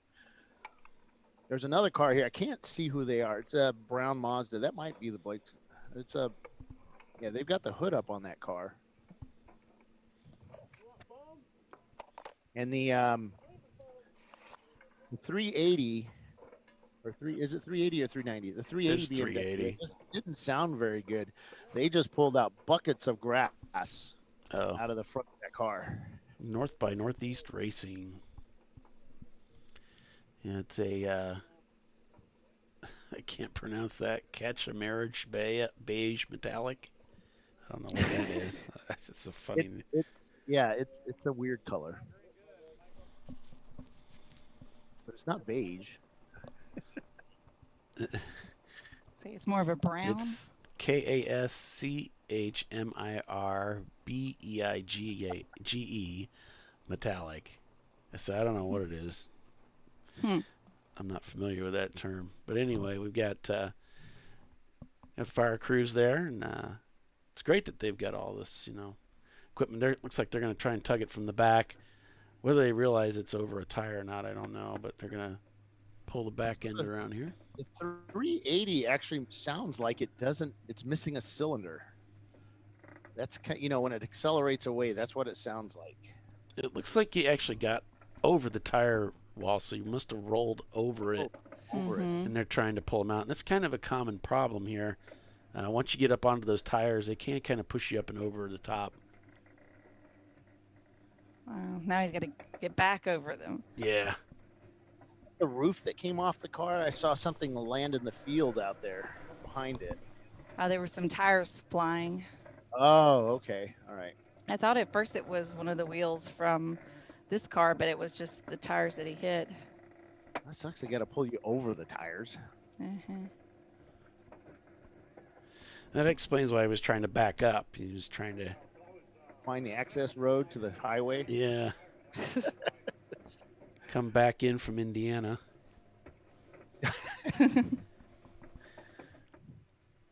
I don't know my directions here. So that's the sun comes up in my face. So that must be east. So that's south where he's at. So that would be more like Kentucky or West Virginia, wouldn't it? Oh, okay. Yeah, he's south. You're right.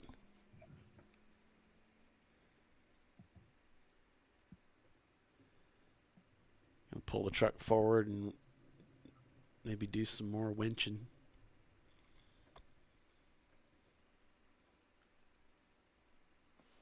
That's kind of crazy having to pull him up over the tire barrier. Yeah, I mean, he actually got over the tire barrier. He went for a pretty good ride. Yeah, the pace car just picked up any car they could. They wanted to get the field under control so they could get safety out there. So if you're wondering why maybe somebody picked up a lap or two or something, number 7 is on pit lane right now. Looks like they're going to put a driver in and fuel. They're over the wall. The Givolis. Yep, Givolis. 248 still on pit lane. 111 on pit lane. Looks like the Visceral number 1 car's on pit lane. So Steve talking to the crew, to the recovery crew, saying, "Hey, how's the front end look? I want to see if I can drive it back." And they think, "Yeah, you might be able to drive it back." So they unhooked him. Let's see if the rear axle's working.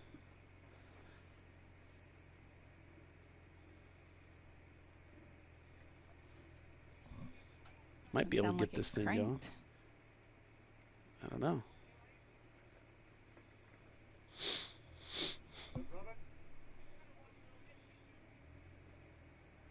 No, got some movement. It doesn't sound the best, but it's working. It's a little squeaky. It does sound a little squeaky.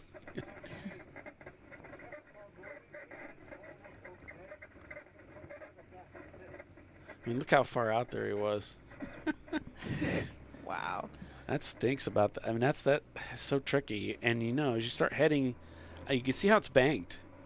So once you glide up into it and you dip a tail, your tires off, you're done. I mean, it's terrifying because it's very common to go off there, and they've really opened that area up to try and give you some room.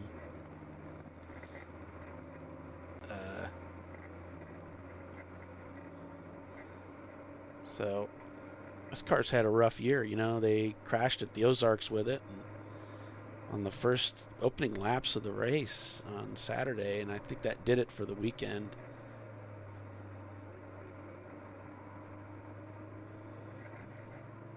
Again, it's a tough year for Visceral Team, even though they won the championship at Ozarks. They've had an expensive, challenging year.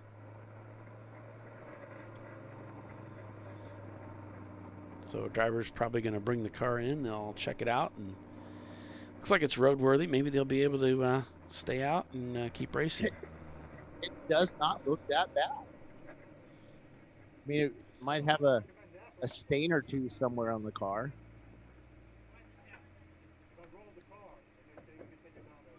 But other than that, it does not look that bad.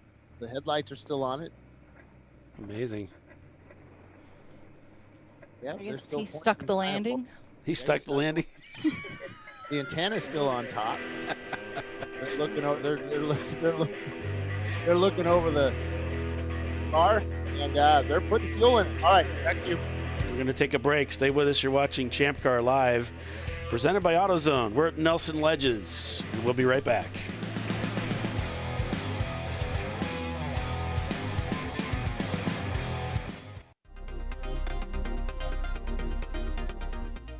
Welcome to TireRack.com, revolutionizing tire.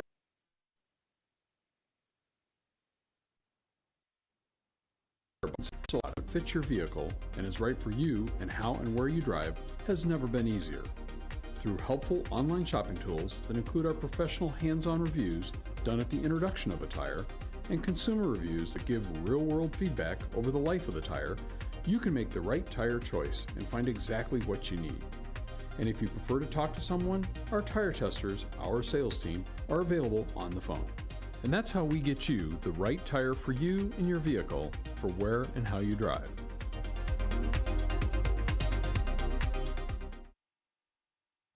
At AutoZone, you get what you need when you need it. Got a today job? Pick it up free same day at your local AutoZone. More of a tomorrow project? Order as late as 10 p.m. with free next day delivery. Getting the job done just got easier.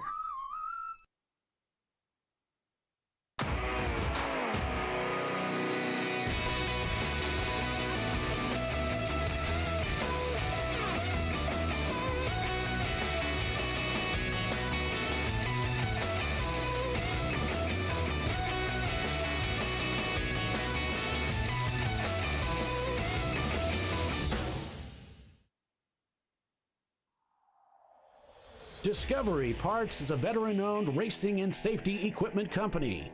While we're located inside Atlanta Motorsports Park in Dawsonville, Georgia, Discovery Parts can also be found at the tracks, supporting a number of Champ Car Series events. We take pride in being a reseller of the best of the industry to Champ Car teams and drivers. We know racing, love racing, and look forward to tomorrow to even more racing.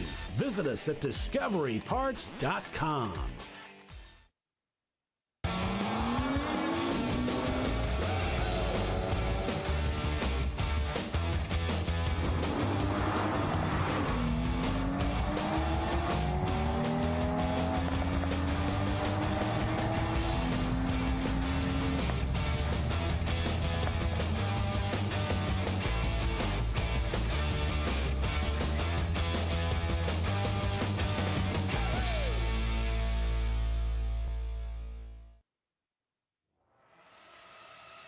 RVA Graphics and Wraps is a full-service design, signage, digital graphics, and wraps company located in Richmond, Virginia.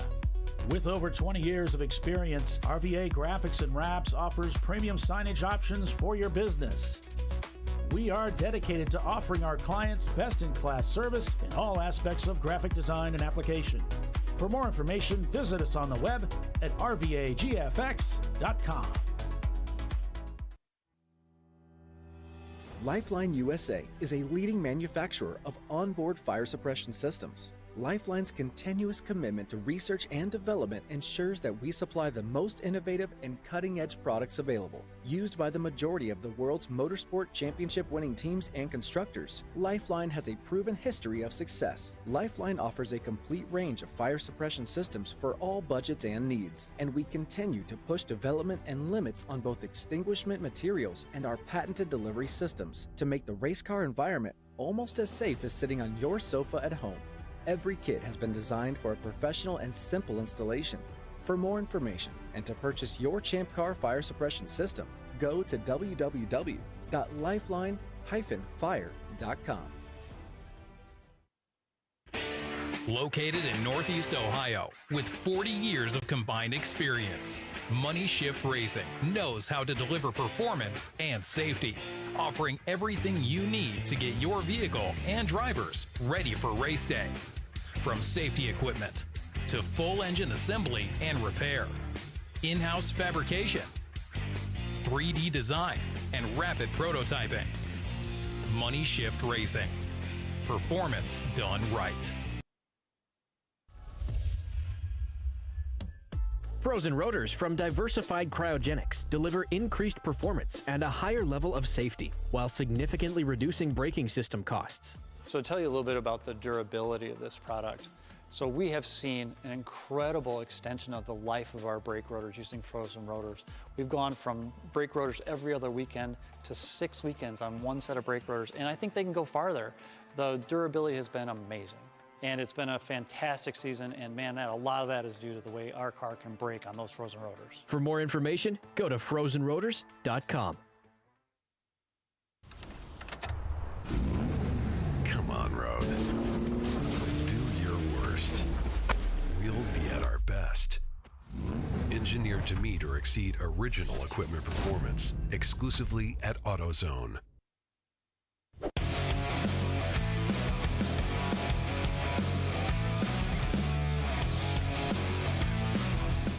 And welcome back to ChampCar.Live. We're back to green flag racing, it looks like, at Nelson Ledges. Led by Blake's Garage. RBA Graphics and Wraps is behind them in second place. Followed by Visceral Racing Group, the Banana Splits in fourth, and JS Motorsports in fifth place. Money Shift Racing has come up quite a bit. I'm willing to bet they're trying to stretch it out to that 2-hour limit and pick up some advantage there. Yeah, I'm down here with Steve Sawicki. He was the driver of the 959 when it kind of 918. Yeah, 918 when it went over the wall there. So, Steve, I noticed some tire tracks on your helmet. You doing all right, bud? I think so. I think I'm okay. Yeah, it was my first time rolling a car, so pretty unpleasant experience to tell the truth. So what was the first thing you did? You went up in the air, came down, and was it one of those things like you make sure your whole body's still there, pat your chest, and? The first thing, I was in the carousel, the last third of the carousel, and I was a little too wide, and the car at the back end started coming out, and I got on the other side of the crown of the carousel, which is a place you never want to be. And I thought I had it. I did one of the classic driver thing. I got it. I don't got it. I'm on the grass, wet grass. I start speeding up. I said, okay, this is going to be bad. I took my hands off the wheel. And then I hit, I felt the hit, and then the car just literally rolled. So the next thing I know, I'm upside down, and I'm thinking, oh, this is really not good. And then a second after that, I'm back on four wheels. And I said, oh, okay, I don't know how that happened, but okay, that's better. And then I'm looking out the windshield and I can see the track, and I realize I have no idea where I am, because where I thought I went off, I should not be able to see the track that I'm seeing. Oh, they just crashed again. I said, okay, that's okay. They've just crashed the number 918 now, and they've put it into a tire barrier deep. Just as we were interviewing Steve there. The track looks dry, but there's a lot of, if you're a tiny bit off the line, it's really greasy. So there were a bunch of cars that spun in front of me. I spun twice before I went off. So it's pretty treacherous out there. So even though we're running, I think we're running some 117s, which is pretty darn quick considering the conditions. So we'll check in with Paulie, find out what's going on. Yeah, it looks like the 918 is back on track. They stuffed it. They stuffed it pretty good. You can see here. That's pretty. They pancaked the wall there pretty hard, but they were able to get it going again. And so they're back on the racetrack. That poor car. Beating the hell out of that car. That thing is tough, though. Let me tell you. They wrecked it pretty good twice, including a rollover. The damn car keeps going. Oh, my goodness. So here we were interviewing the driver of the car from the rollover, and we watched it pancake the wall. Looks like over around that turn 3 area. It's pretty tricky over there for some reason. We'll see. Visceral probably going to bring the car back in again to take another look at it to see if it's okay.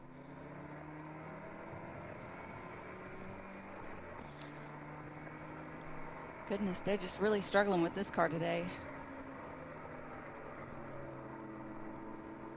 Yeah, Bernie, I said the same thing when we put the camera in that car. I said, it looks like you're looking at the back of a pickup truck. So we were joking that, this would be a good car they could do the lunch deliveries, Paperboy it out the back as they go by the corners.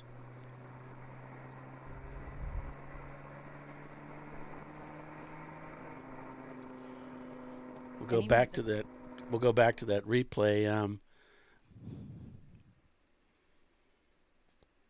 Just smacking that wall coming out of, I believe it's over around that turn 3 area, 2-3 area.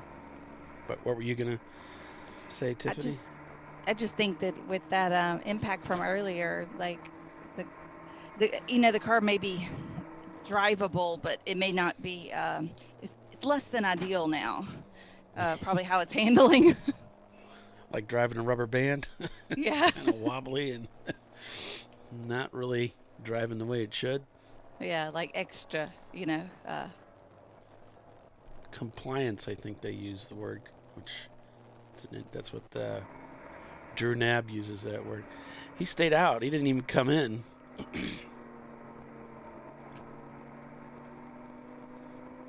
Let's see what happens as he comes around the same area of the racetrack where he lost control previously. It's right up here after you make this corner. Yeah, seems to be okay. This is the carousel section.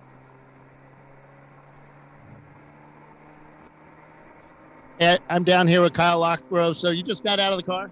Yes, I did. You don't need to button up your suit because there's no camera. So what's that like out there? I heard it's pretty treacherous.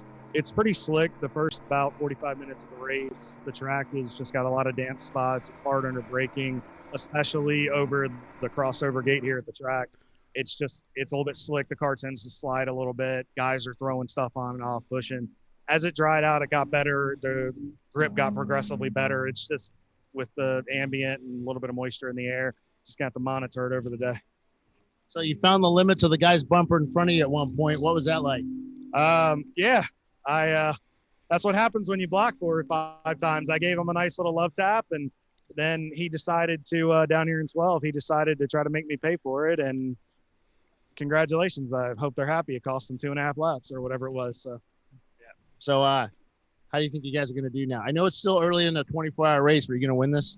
I think we have a legitimate shot to win it or podium. I think we're one of the stronger cars. We just have to maintain pace, be smooth, be smart, stay away from the 7 car. Other than that, we'll be good to go. All right, man. Good luck out there. Thanks, Bill. Thanks, everybody.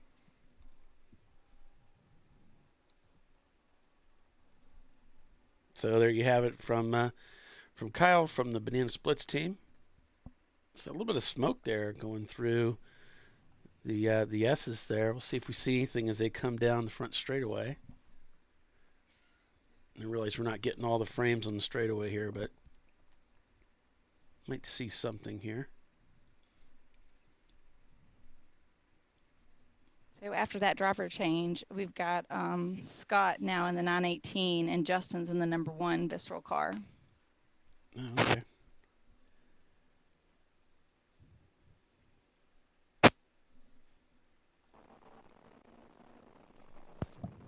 So standings right now, we've got RVA leading over Blake's Garage, followed by Visceral Racing Group in the number 1. And then we've got Banana Splits behind them. And then it's the JS Motorsports, Money Shift Racing, Atlanta Speedworks, MDR Motorsports, Javoli's Racing. There's Nosy and Mazda, North by Northeast, Whitnauer Motorsports, Visceral Racing Group number 918, and Two Idiots in a Garage. And then Paddock Saboteurs. Still working on that Nissan, looks like. I don't see that they're back on the racetrack yet.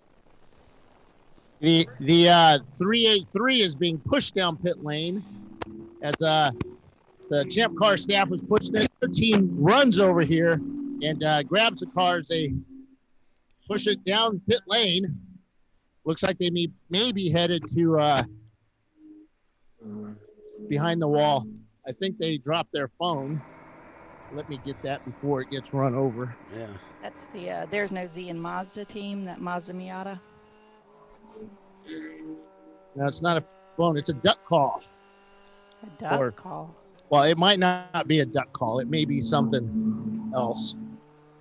Okay. You know, those things that create steam? Like a vape. Yeah. Gotcha. As the 379 is doing a driver change and fuel stop. And you see some of these guys putting their helmets on. You can see their eyes are big. Big eyes. There's a sense of foreboding as the drivers get into their car, let's just say. One of the guys on YouTube says a full 944 Ute. This is a fast track, and it's a little scary in spots. And like Steve said, if you get off just a little bit, you're going for a ride somewhere. Let's go talk to the RVA Graphics and Wraps guys. RVA Graphics and Wraps made a pit stop, changed driver. So they've done, RVA Graphics, they've done their stop and their stuff. So how's the car doing out there? Car's doing great. That's all you're going to say? Plenty of grip. Car's doing great. So you guys were doing some wiring on the car this morning. What was that about? Yeah, when we turn our headlights on, we got 4 headlights. Sometimes 2 work, sometimes 3. So we swapped out a relay just to make sure it had a brand new relay, and maybe that'll help. You're the electrician of the group, right? Right. All right. So so you were tasked to do that job? I just did it on my own. There you go. Being proactive. That's the way they are at Woodfin Oil and the initiative. RVA Graphics and Wraps. Let's see, Gavilli's down here. Let's talk to these guys. So they've got our show playing on their radio. So how's it going out there, man? Really good. Till we had a little incident, but we're sorry about that. And continue on. Yeah, a lot of racing. Can you do it? Oh, yeah, we could do it. We could do it. Car looks fast. Yes, it's definitely fast, and the track is drying out, so we're looking for a good time. Now, who are your drivers this weekend? Because you got some pretty talented drivers. Yeah, we got Dom in the car now, and we got Dustin, and we got a new guy, James, here. And we're all been working and getting everything dialed in. So how does Dustin go from driving Vipers down to the E36? I think that's really great because, I mean, when you go from a really fast car to a slower car, it tends to be in your favor, you know, because then you could give it all it's got, and you're like, oh, okay, it's not that scary. But it's a little harder going the other way, slow car to a fast car. Yeah, but, I mean, he's used to the Vipers, so. All right, man, good luck out there. Dustin Basie, he's driving, he's a Viper guy. Does quite well with them. Let's go down here and talk to Money Shift. There are guys standing on the wall. Looks like they may be coming in here in a minute. There's a lot of guys standing around with tools in their hand. You know, fuel. Looks like they're getting ready to do something. They've got their inline, their camera, and they're watching stuff. Are you getting ready to come in? We're trying to stretch it out as close to 2 hours as possible. See, fuel conserve mode right now. The rain this morning and the full course yellow helped us with fuel conserve mode. With this new engine that we just put in this week out of a junkyard, we have no idea on oil consumption or fuel. So you're in engine break-in mode without the brake part. Yes, we hope not break-in mode. All right, man. Good luck out there. All right, the 379's done with their stop. They're headed out, pit out. And pit lane is empty right now, just waiting for the arrival of the Money Shift Racing guys as they try to extend their fuel to 2 hours. All right, cool. Yeah, they look like they're doing just fine out there. Got that Honda at full song. Just put another engine in, so that's always a bit of a question mark. But so far, it seems to be doing just fine. I see the number 1 car is back out on the racetrack, and they're turning laps. It looks like, or nope. That's a different racetrack. Yep, that's not the racetrack. So that's Watkins Glen. So they're not back out on the racetrack.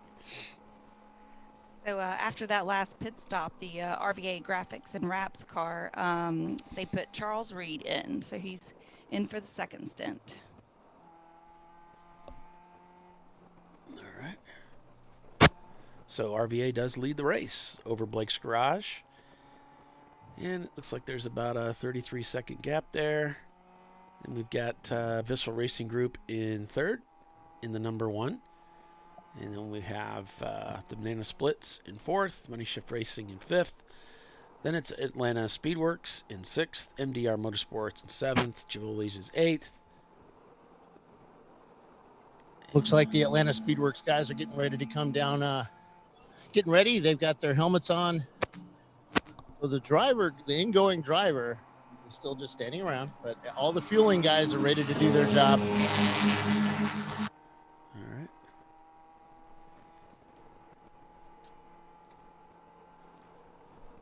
You said 13 was down, right? Yeah.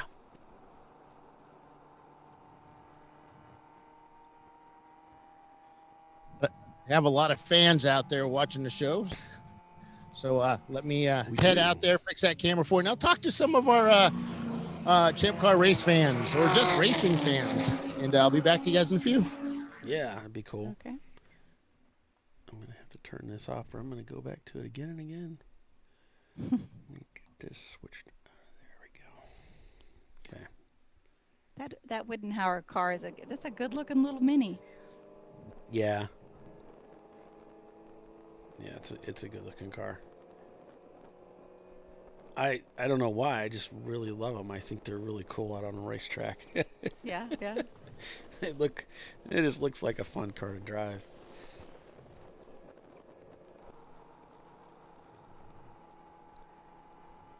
And then this huge circular panel there in the middle. Interesting. I wish I could see it a little clearer, but what all of that's showing the driver. I've never seen that before. Oh, yeah. I think it's the speedometer, and then there's some other information there. But yeah, it's. Maybe they just moved it. Ginormous. No, it's actually where it goes. It's in the middle. Yeah. Yeah, I think that's actually factory like that. I guess I haven't been in one of these lately. Okay. Yeah.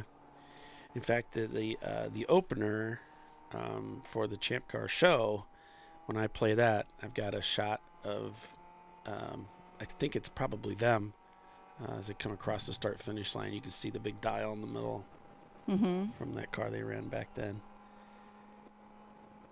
I guess I just assumed it was something they added or changed, but no. Cool. Meanwhile, the Visceral Racing number 18 car, 918 car, is still out there turning laps. And so, there you go. But the number 1 car is shown in 3rd place. So, they're not at Watkins Glen. They are here. And we've got Banana Splits behind them in 4th. Now we've cycled through all the pit stop. Well, we know that we're trying to get to the top of the hour here with Money Shift, trying to get the full 2 hours if they can. So maybe just a few more stops to go before everybody's cycled back through their first set. We saw a lot of people go ahead and take advantage of that yellow earlier. Right. So RVA was one of those teams, went ahead and just took advantage of it. We'll see how that plays out, big picture. But I guess they're probably expecting some other yellows with the weather that's expected this afternoon. 24 hours is a long race, so Because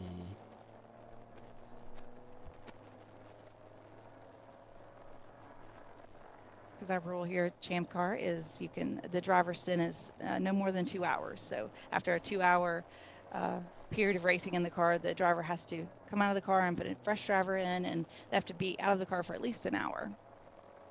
Right. So most drivers, especially, most teams on these even-houred races try to make the car go to 2 hours to do the driver change and the fuel. But anytime you can take a stop under yellow, it's sometimes advantageous. So we'll just see how that kind of works out strategy-wise for everyone.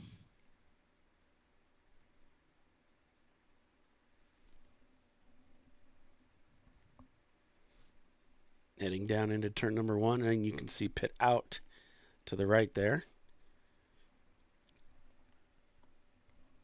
As the cars come underneath the bridge and sail down into turn number 1.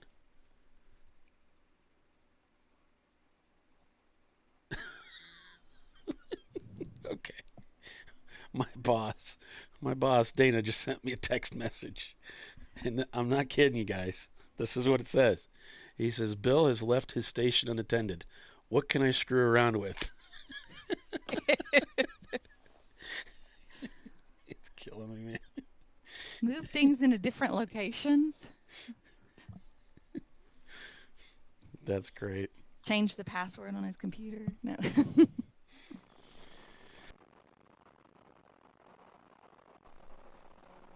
I'll just write down, move the jelly beans. Oh, hide the jelly beans. That'll throw him into a tizzy. I want my sugar.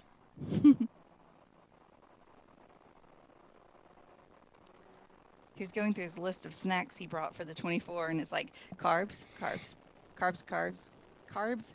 Oh, and more carbs.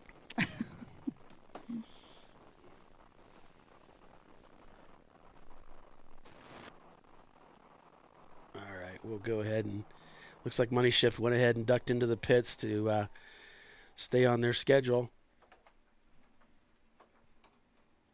So they're going to make that change.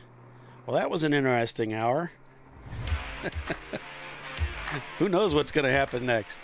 Stay with us. You're watching Champ Car Live, presented by AutoZone. We're going to take a quick break and we'll be right back. Stay with us.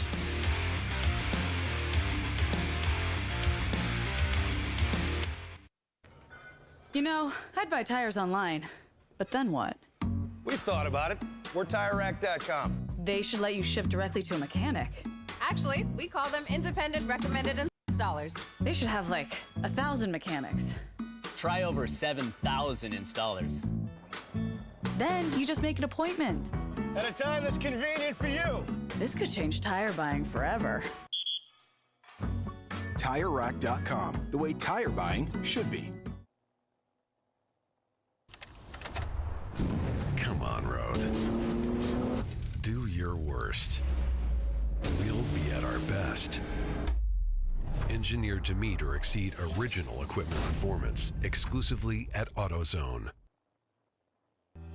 Lifeline USA is a leading manufacturer of onboard fire suppression systems. Lifeline's continuous commitment to research and development ensures that we supply the most innovative and cutting-edge products available. Used by the majority of the world's motorsport championship-winning teams and constructors, Lifeline has a proven history of success. Lifeline offers a complete range of fire suppression systems for all budgets and needs, and we continue to push development and limits on both extinguishant materials and our patented delivery systems to make the race car environment almost as safe as sitting on your sofa at home. Every kit has been designed for a professional and simple installation.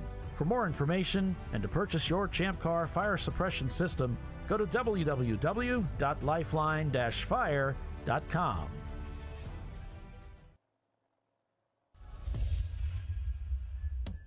Frozen rotors from Diversified Cryogenics deliver increased performance and a higher level of safety, while significantly reducing braking system costs.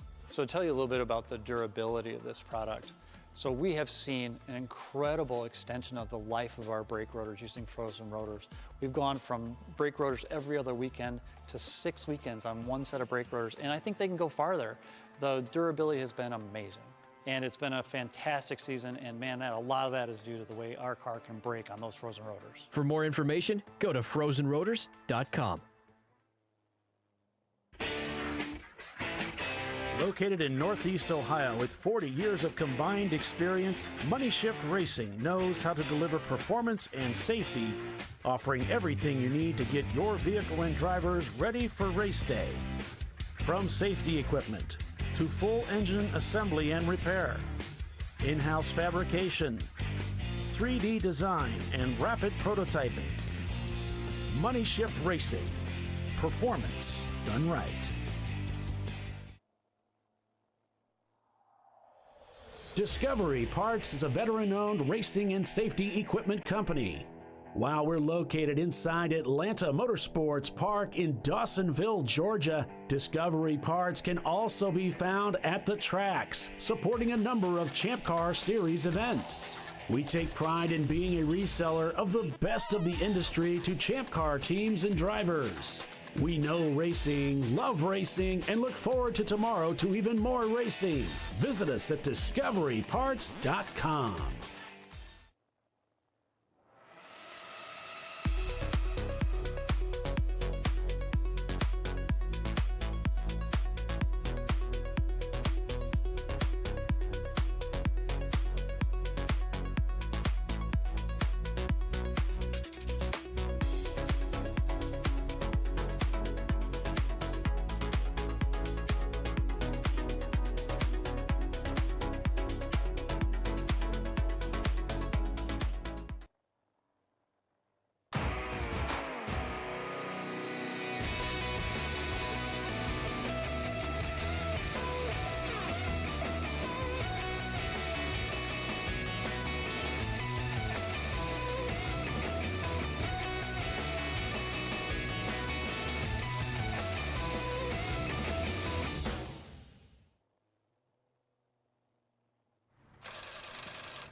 No. Seriously?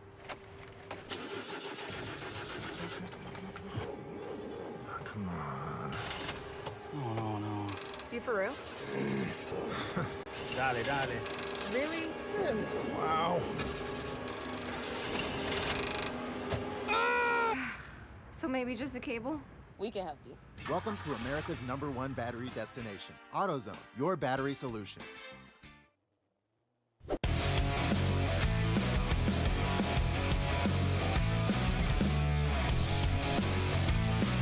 All right. Welcome back, everyone, to ChampCar.Live, presented by AutoZone. Back here at Nelson Ledges, the GTO looking for a way around the inside of the Porsche. Visceral Racing Group, one of the two Porsches. Both cars on track and turning laps this weekend. I'm Paul Veltum, your host, your producer for today's show. Oh, my gosh. I'm a little tight there. Tiffany Alexander and Bill Strong also calling the race for you this weekend.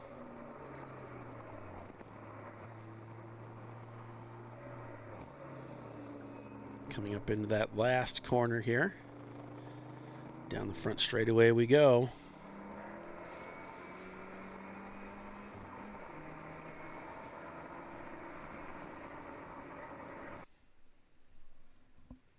As the cars go sailing back down into turn number 1. And the Porsche does well. Kind of pulls away a little bit there through the twisties. So I guess it's handling okay. Yeah. Despite going for a flying lesson. Despite their best efforts, yeah, to destroy this car, they still doing well. It's like the GTO catches up here in the twisty section. There's really no point in him, in this, the driver in this 944 to really compete with that guy. He's an EC car, so it doesn't cost him anything to let him go. Right.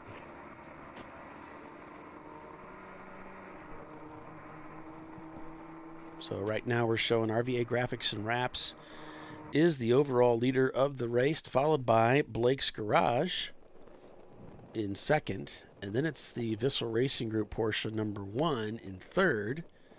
And then it's Banana Splits in fourth. Giuli's racing team is in 5th. JS Motorsports behind them in 6th. Then it's Money Shift Racing. Atlanta Speedworks. Vissel Racing Group number 918 is behind them, followed by MDR Motorsports. Then it's the Whitmauer team behind them. Then it's North by Northeast, Two Idiots in a Garage. There's No Z and Mazda, and Paddock Saboteurs. And we're still waiting for them to return to the track, it looks like. They were doing a wheel bearing, right? Right. Yeah. So that's where things stand. Sounds like Bill is out and about. So we'll see if he can get us any other hard-hitting information. Or any information whatsoever. Blake's Garage, busy. A lot of stuff going on up there. I saw the old open palm in the windshield. As, what are you doing type of question. Hand gesture here as they're working their way around the track, and there's a Porsche Boxster going by there. It's got to be the Boxster of Atlanta Speedworks, since I believe that's the only Boxster in this race. Yep, there's another EC car. I believe that's the Mustang. Mm-hmm. I believe they're EC. Yep. As they head onto the front straight. Oh, okay. Nichols Racing.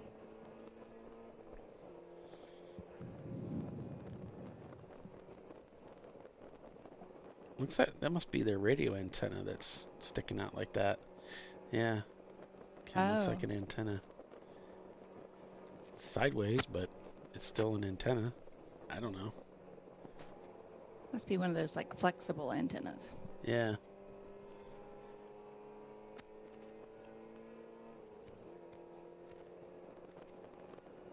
/ a wind speed indicator. No.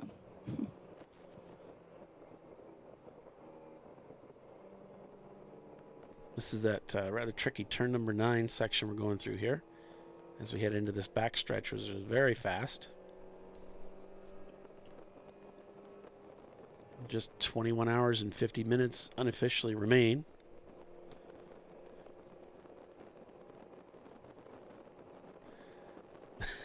Dana sent me another text. He said, Bill just called me and said, "Get away from my stuff!" Exclamation point. Things getting a little busy up here as we head back onto the front straightaway. There's a fair amount of room there going into turn 1, and it looks like they use all that real estate. As the Miata, tries to squeeze down by the EC car and gets by. The EC car steps out to follow him down into turn number 1. They had a slower car up ahead that was holding up the train a little bit. So the Mustang, the Fox body, just behind him as they head down into the carousel section. Looks like the car actually has a rain light on. I was just noticing that. I was like, is that a rain light going? Okay. So back down into turn number 9.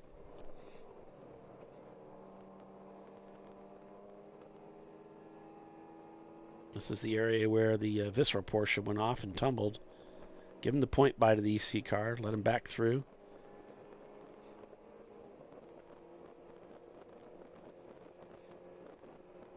No point to get racy with them. The EC cars are competing against each other more than anything.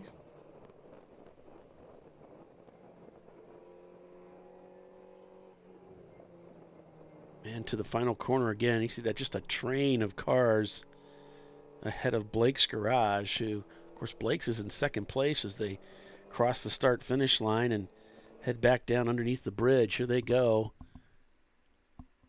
with Blake's in tow.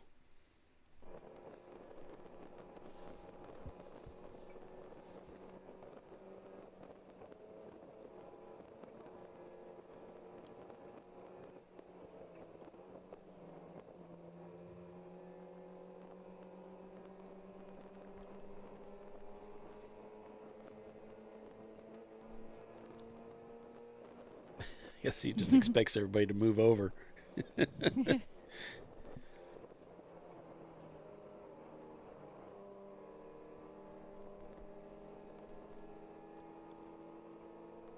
He's like, I'm in second place. get out of my way.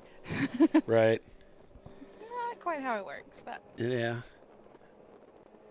It is important, I think, if you're not a back running car, not a car that's constantly driving in your mirrors, that if you're a front running car, I would always go out and I would look at the top 5 cars before I ever went out. So I knew who those top five were.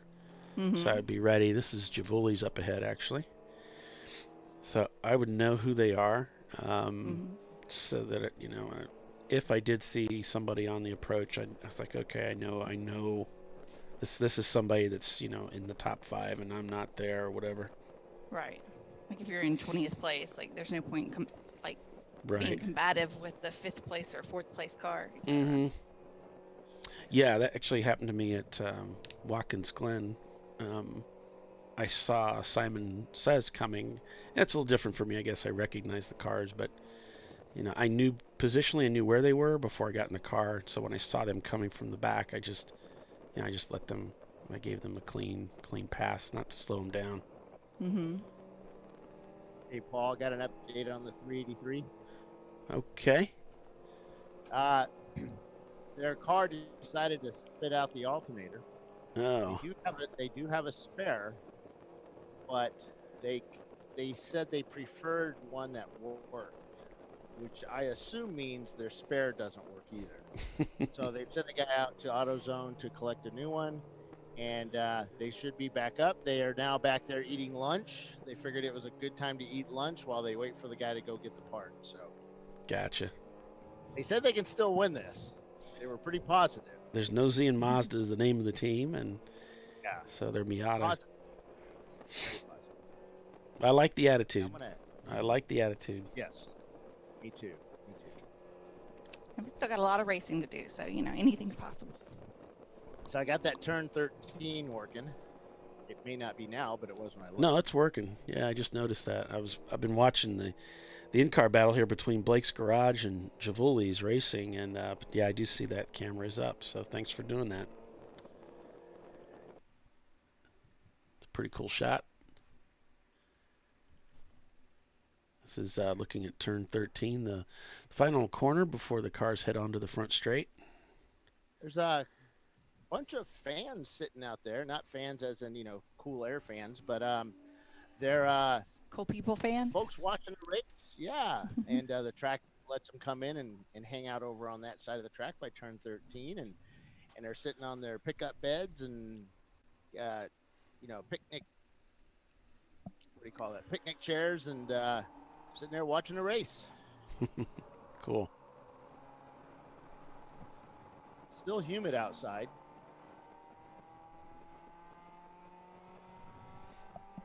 But clouds getting a little dark, but that could be due to the sun's height or level or whatever. Diffraction. Or maybe that James Webb telescope causing it. I don't know. I think he's just making stuff up now. No, look at the pictures. Dark clouds. So what's the nearest city to this track? Cleveland, I think. It's city, right? Yeah. We're in between Warren, is it Gainesville? Or something to that effect. Well, I know Akron's in that area.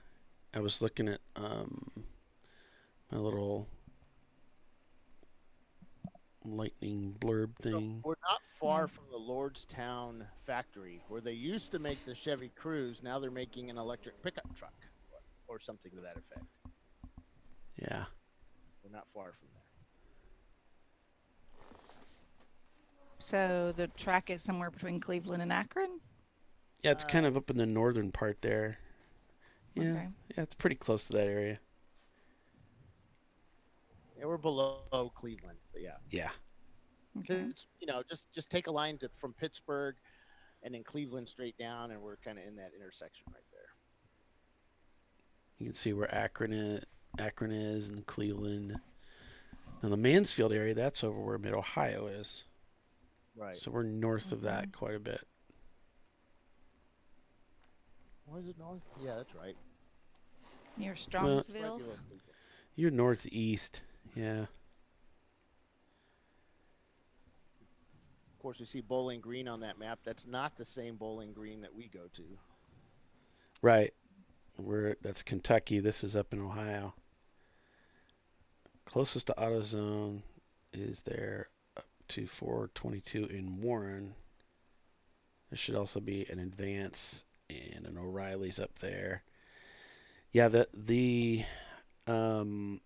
was the track where we interviewed the guys with Junk Player Special, and he said that the AutoZone up there is actually 24-hour. Really? And it was like a really wild story there, and they had the part that he needed and drove out there and got it. He said it's about 12:17. It's about a 30-minute ride to Akron or to Cleveland. He said it's the same to Cleveland. So I'm sorry, Bill. What were you saying? No, I'm just saying it's a little afternoon. Yep. You're expecting some sort of rain. I think it was like around 1 to 2 o'clock. Uh-huh. Nothing after that is what they were saying on the weather.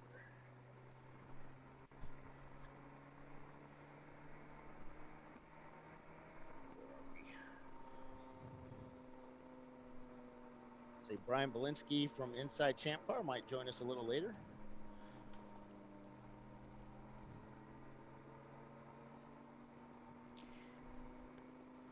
So high today, 82 degrees. Currently 65 degrees. Thunderstorm in spots early this evening. Otherwise, mostly cloudy and humid. That's what the weather forecast is calling for. Let's see. Wind gusts 12 miles an hour. Current wind gust 7. Yep. And with a 40% chance of participation. Flag is pretty much blowing pretty good. Coming at their face, blowing in from the south, from right to left along the front straightaway here, from the way I look. From the bridge to turn 13, that's the way the wind's blowing. And Bill, if you can turn up your gain a little bit, that'd be good. Huh. Weird. Is that better? A little bit, yep. Oh, I see. Somebody hit it. There we go. Somebody turned your volume down. Morrison was over here messing around while I was on the other side of the track, and he said that you were on the spot. There, Paul. He's proud of you. Did he? Say Yes. that. And Bill's like, "What about me? Am I doing good too?" So Money Shift is back out there.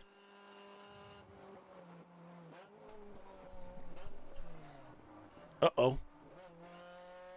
Hung on to it there. Heard a little bit of tire protest there as he headed into this rather tight section of the track, the slowest part of the track, right before you go back to that front straightaway. Welcome, everybody, to ChampCar.Live, presented by AutoZone. It is the TireRack.com Champ Car Endurance Series race, the longest day of Nelson Ledges, the 24-hour race. I'm Paul Veltum, along with Bill Strong and Tiffany Alexander, as we call the race, heading into the evening here. And we will be back tomorrow morning early to call up the finish. Checkers at 10 o'clock. Green flag was 10 a.m. this morning. It's like a real 24-hour race. We start and we race continuously for 24 hours. Yeah.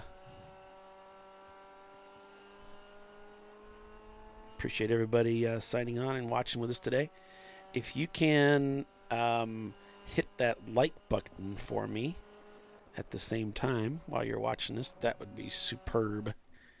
I would appreciate that. Woohoo! Cars whipping through there.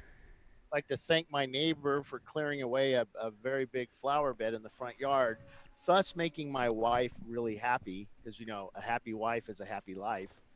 And so now I can spend my week putting in a paver, what do you call it? Little paver.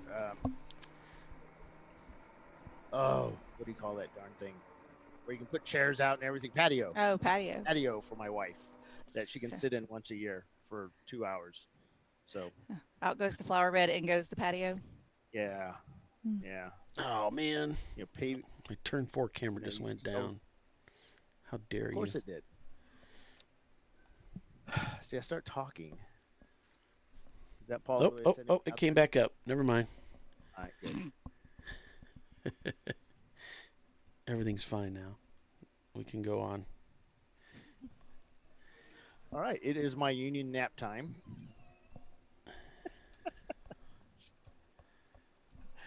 Oh, we got to tell Tiffany about those, didn't we, Paul?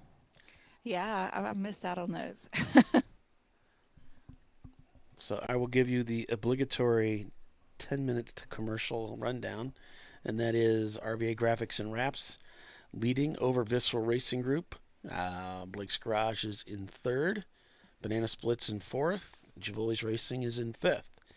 Then you've got JS Motorsports, Money Shift Racing, Atlanta Speedworks, Visceral Racing, number 918, MDR Motorsports, Wittenauer, North by Northeast, 288 Garage, Sheboygan Auto Helpers. There's Nosy and Mazda, followed by Paddock Saboteurs. I could do a full field rundown. It doesn't take that long. No, not at all. Got Ray Frank sitting with me right here before we go to commercial. How you doing, Ray? You can't hear me? I can't hear you. We can hear you. Yeah. Make sure I've got his. Oh, wait a minute. That did something. There you go. You good? No. There you go. Wait a minute. Huh. Ah, there we go. No, not really. No? Just going to keep pushing buttons. Hey, there you go. Works. There you go. Nope.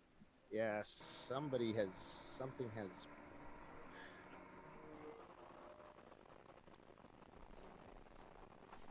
There we go. That Nope. better? No? Nope. That's the one right Bill's there. just so convinced. There you go. Now here. Now you can hear. Hey. Hey there, how you doing? What's up, man? How you doing out there today? It's good. We got a race going on, I tell you. Yeah. Now nothing. Okay. Technical difficulties. Y'all stand by. Good? Oh yes. That better? Clear. Okay. So the race started out today. It was a little moist out there. What were you seeing on pit lane? Guys looking a little nervous? A little bit. Hey, a slick track is, it kind of makes everybody get up on their, well, let's just say everybody's aware. Yeah. I saw a lot of wide eyes down there. Big eyes. This guy's got in their car. These guys handle the weather and everything you throw at them pretty good. I said, amazes me how well some of these cars do and these teams handle all the stuff, weather, darkness, whatever can be thrown at you. Who knew this endurance racing, you had to endure so much stuff? Did you notice some guys being faster going sideways than they were going forward? Well, we have some drifters in this sport too. They just don't think anything's right till they're hanging it out. That's right. So, who's your pick for this race? I'm not gonna say, Bill, because I'm I'm not gonna say. Gonna hold you to it. It's hard, man. There's we already saw Visceral, who's usually a favorite at most tracks they go to at least be in the top 5. They've already had issues with the car, kind of upside down at one point. Yeah, they've been punishing themselves pretty good. They got some good drivers left in the lineup, though. Don't count them out. Don't count them out at all. I'm just glad they didn't wreck my camera. You got it headed in the right direction, you see. And No, that's instant replay. It's a replay. Oh, okay. Yeah. Yeah. That was the second hit they took today. Our camera been holding strong. We gave it the stress test today. Well, Bill puts him, in the cage then, and tries to protect him best he can. Yep. Well, our motto is nothing kills like overkill. Yep, that's true. So you Nothing gotta better. build it for overkill. 14 pounds to the guy's car, They're not ready. Not our problem. Not our problem. You need to remove 14 pounds from somewhere else in your car is what you need to do. Take out those camshafts. Colon cleanse. Off the little body wouldn't hurt. Yeah. Yep. And so it's the wind's picked up, which is going to help dry off the grass. And, which will mean if they get off, it's not going to be as bad as when it's really wet out there. Track appears to be dry clear. all over. Yep. It's clear. They're going 2 and 3 wide down the front straightaway here as RVA Graphics puts a pass on one of the BMWs. And the 514, do we have a camera in that car? I don't know car numbers. You'll have to give me a name, Oh, Bill. I'm sorry, the VW. The VW. Yeah. Force 2 idiots in the garage, yeah. Yep, we do. Yep, cool. It's a rabbit. There they go, right there. They had some almost overheating issues they worked on here a little while ago, and hopefully they got their temperatures down. Good. And that's one of the things. If you do get the car off into the grass, you're going to pick up a lot of those grass cuttings and put them into your radiator, which tends to defeat the air trying to get through the radiator and help cool it off. And you just mentioned the key word, through the radiator. You can have all the ducting going into the radiator. If you don't have air moving through the engine bay and through the radiator, you're not going to get the cooling that you have to have. That's where you'll see a lot of these cars with the vents in the hood and stuff to let the air out as fast as they're getting it in. Yep. Plus, it looks cool and racy. Oh, yeah. I'm going to have one in mine. Talk about losing the weight thing. I've been trying to drop some pounds myself because I'm planning on getting back on track here. Hopefully, I'm signed up for Pittsburgh. So, you going to be racing? yes. So maybe we can, because I'll be getting my car back on track, hopefully by the end of the year. Maybe we can resume that Bill passing Ray on the track again. Yes, and then the Ray passing Bill while he's off track. Right. Grass, bouncing off stuff. Don't say right, Paul. Why is everybody ganging up on Bill? I don't know. We've all seen and lived through the stuff, It's just, we discussed his brain bleed accident here on the way to the races this weekend. I was telling that, I was probably not doing well when I passed him up against the wall. I might have, flipped him off. Might have, yeah. He had a pressure move like 2 corners before that on me that I think a lot of it was I was pretty much out of control because of just not being right in the head. Well, there you go, Bill. You just said the whole thing right there. You summed it up in one sentence. Well, we learned something from that, and we did. It's something that as an endurance racer on days like today, where it's warm, but it's not really hot. But when we have really hot days with high humidity, that some of us just don't take care of ourselves before we get into the seat, so we start making mistakes. Yes. And those mistakes can lead to some really bad things, like what happened to me. I didn't know it, but now it's like, okay, we were at, where were we, Paul? At Utah, and my cool shirt stopped working, and I didn't realize it, and it was just I wasn't making really good decisions, and that's kind of where I said I need to get out of this car now because I recognized it. I thought you'd be used to that by now. I just need to get out of the car right now. Hydration does not start. Not making good decisions. You've got to start drinking fluids and getting the body full and ready to go days and possibly weeks before the event. Yeah. It does. It's not easy. Endurance racing, you have to endure a lot of stuff. 2-hour stints. 2 hours in one of these cars, It's a long guys time. getting out. Yes, you see some guys getting out. Look like they're almost in trouble. Well, there's no resting on this track here. It's such a high speed everywhere. It's, some tracks you can go and you get on that back straightaway. You have time to look at stuff, but you've got so much going on that you're preparing for the kink, you're preparing for the turn 1 on that straightaway there, and then after that, it's just constant work. I'd agree with that. There's right many tracks that are like that, and probably the most working track is probably the Ozarks we visited earlier this year. We had guys coming in and said, man, I never had a chance to even look at the gauges on anything. It's just a constant workout. Yep.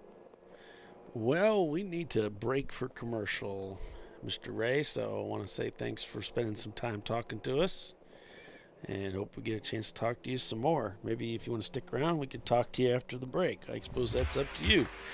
Otherwise, we're going to take a quick commercial break and be back in just a few, so stay with us. You're watching Champ Car Live, presented by AutoZone. We will be right back.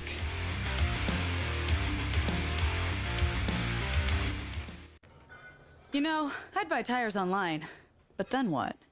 We've thought about it. We're TireRack.com. They should let you ship directly to a mechanic. Actually, we call them independent recommended installers. They should have like 1,000 mechanics. Try over 7,000 installers. Then you just make an appointment. At a time that's convenient for you. This could change tire buying forever. TireRack.com, the way tire buying should be. Come on, road. Do your worst. We'll be at our best. Engineered to meet or exceed original equipment performance, exclusively at AutoZone. Lifeline USA is a leading manufacturer of onboard fire suppression systems. Lifeline's continuous commitment to research and development ensures that we supply the most innovative and cutting-edge products available. Used by the majority of the world's motorsport championship-winning teams and constructors, Lifeline has a proven history of success. Lifeline offers a complete range of fire suppression systems for all budgets and needs, and we continue to push development and limits on both extinguishant materials and our patented delivery systems to make the race car environment almost as safe as sitting on your sofa at home. Every kit has been designed for a professional and simple installation. For more information and to purchase your Champ Car fire suppression system, go to www.lifeline-fire.com.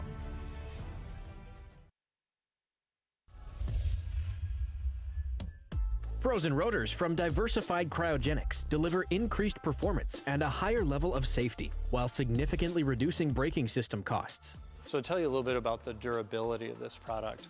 So we have seen an incredible extension of the life of our brake rotors using frozen rotors. We've gone from brake rotors every other weekend to 6 weekends on one set of brake rotors, and I think they can go farther. The durability has been amazing. And it's been a fantastic season, and man, a lot of that is due to the way our car can brake on those frozen rotors. For more information, go to frozenrotors.com. Located in Northeast Ohio with 40 years of combined experience, Money Shift Racing knows how to deliver performance and safety, offering everything you need to get your vehicle and drivers ready for race day. From safety equipment to full engine assembly and repair, in-house fabrication, 3D design, and rapid prototyping. Money Shift Racing. Performance done right. Discovery Parts is a veteran-owned racing and safety equipment company. While we're located inside Atlanta Motorsports Park in Dawsonville, Georgia, Discovery Parts can also be found at the tracks, supporting a number of Champ Car Series events. We take pride in being a reseller of the best of the industry to Champ Car teams and drivers. We know racing, love racing, and look forward to tomorrow to even more racing. Visit us at discoveryparts.com.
No.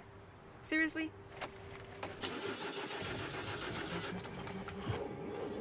Come on.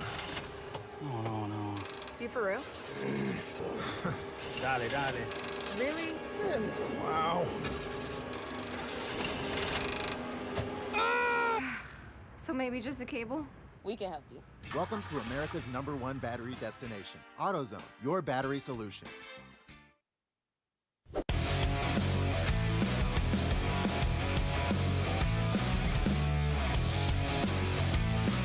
Welcome back, Champ Car Live, presented by AutoZone, RVA Graphics and Wraps. leads this race at Nelson Ledges Road Course with 110 laps turned already out here at Nelson Ledges. And I remember the first or second 24 we did out here. Doc and I were kind of hoping to get 1,000 laps in. We got a lot of laps out here in previous races. We couldn't get to 1,000, but we'll see what happens. And the cautions and the red flags are what has hurt us in the past from getting there. So far, we've only had one full course caution that I recall. Visceral Racing Group rolled their number 918 Porsche, and then while we were interviewing the guy that rolled the car, the next driver crashed it into a tire barrier and managed to get going again and never actually came in. After that, kept the car out on the racetrack. There you saw the back end getting a little loose, but kept it on the track. And this is the number 918 car. And they are scored in 10th place. They've got at least one EC car up ahead. 1, 2. So they're actually, instead of being in 10th place, they're actually in 8th place right now as JS Motorsports heads under the bridge, starting another lap here at Nelson Ledges, and sets their fastest lap time of the day, a 1:18.4. So the guys up at the front turning a lot of 117s, 18s. We see a couple 120s up there.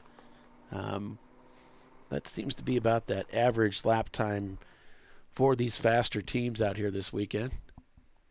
One of the several people out here this weekend giving us a wave. As you see the sun beginning to peak up a little bit. Oh, yeah, you got to have some track peanuts. Make sure you bring those with you as a nice snack to get you through the race weekend. Welcome, everyone. I'm Paul Veltum, along with Bill Strong and Tiffany Alexander, calling the race for you this weekend. We're going to keep the show going until at least 8 o'clock tonight, and then we'll pick it up again in the morning for the finish. And the skies are beginning to clear, starting to look really nice out there. You see the sun beginning to come down on the Wittenauer Mini Cooper as they head into the S's.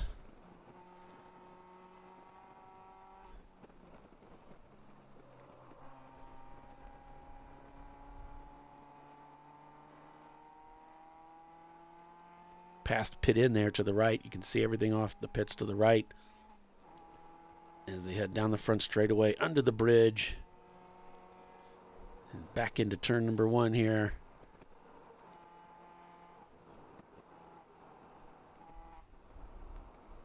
Got a slower car up ahead. Was that one of the Visceral cars? It did kind of look like it, didn't it? It was going really slow. Yeah, that was 918. They went into the wall again. Oh, my gosh. Oh, wow. We missed that. We saw they were a little bit loose there, Bill, and coming out of the last corner, and then we switched to another car. Yeah, they're going to go talk to Ron and say, hey, man, what's up? Because this is when we were at break, it went into the wall again as well. Okay.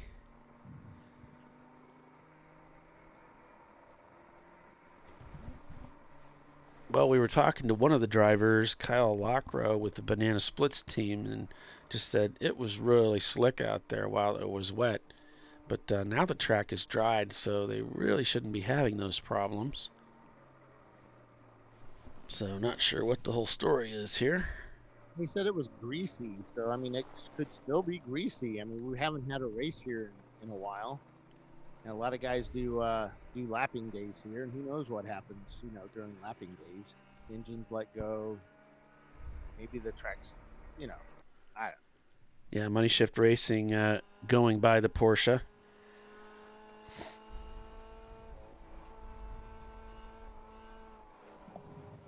Track doesn't. Oh, Money Shift Racing off track, but oh no, now it did cross over. No, I don't think he hit anything. Facing the wrong way, though.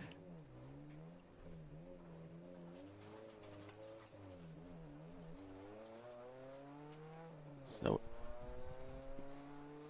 and yeah, we were just as we're talking about that, but we'll go back to a replay on that. Once again, I got the wrong replay. I really need to do a better job of labeling these. There's the instant replay scene. You can see just get a tire off and around you go. It just didn't take much.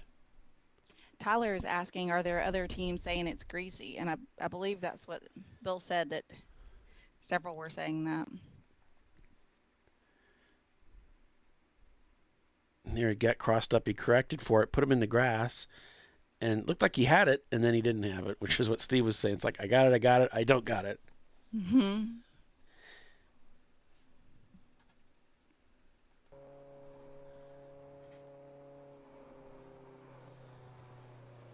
Money Shift's going to bring the car in. So this is off sequence for them. Not sure what the story is here.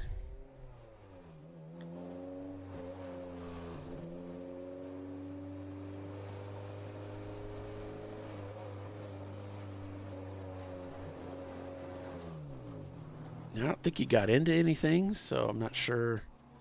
Maybe he did, and we just didn't really catch it on camera.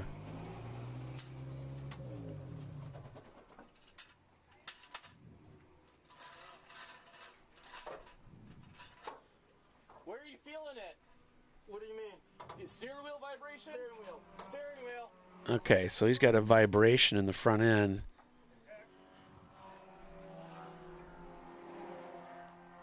And, of course, since he just went off, there could be some dirt. Might be a little bit loose. I believe that's Kevin there. Checking the front end, make sure it's safe. I missed my apex a little bit.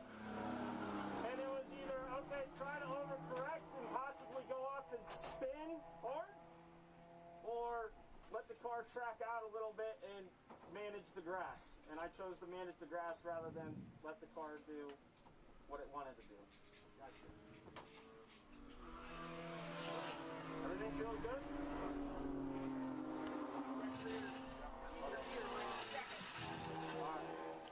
So they're going to check all four corners and make sure it's okay, but driver reported he had some concerns about the car. Visceral looks like they might be back up to speed, passing a couple of cars there, so the story continues for the number 918 of Visceral Racing Group. And so does the drama. Got some bad juju on it or something. They need to sage it or something. I don't know. Yeah. Wasn't this the car that also punctured the fuel cell at the Ozarks, I believe? The same car? We're going to have to sage it and Man. bad juju off of it. Well, as I said at the top of the show, it's been a rough year for this team. They've lost engines, and they've just, like you said, they got into the wall at Ozarks, punctured a fuel tank on the first or second lap, and that ended the weekend for them. It's just been a tough year so far, even though they still managed to win the national championship with the other car. And that car is currently in second place, 46 seconds behind the leader, RVA Graphics and Wraps. And actually, they're turning quicker lap times, 117 to RVA's 119s. So the other car doing quite well out here. Their best times pretty much equal at 1:16.3 for RVA Graphics and 1:16.2 for Visceral. Yeah. And Bill, you could turn your volume up again, even further. Is that better? You can give a little bit more. More boom. Yeah. More boom. All right. Usually not what we're asking for, but okay. That's weird.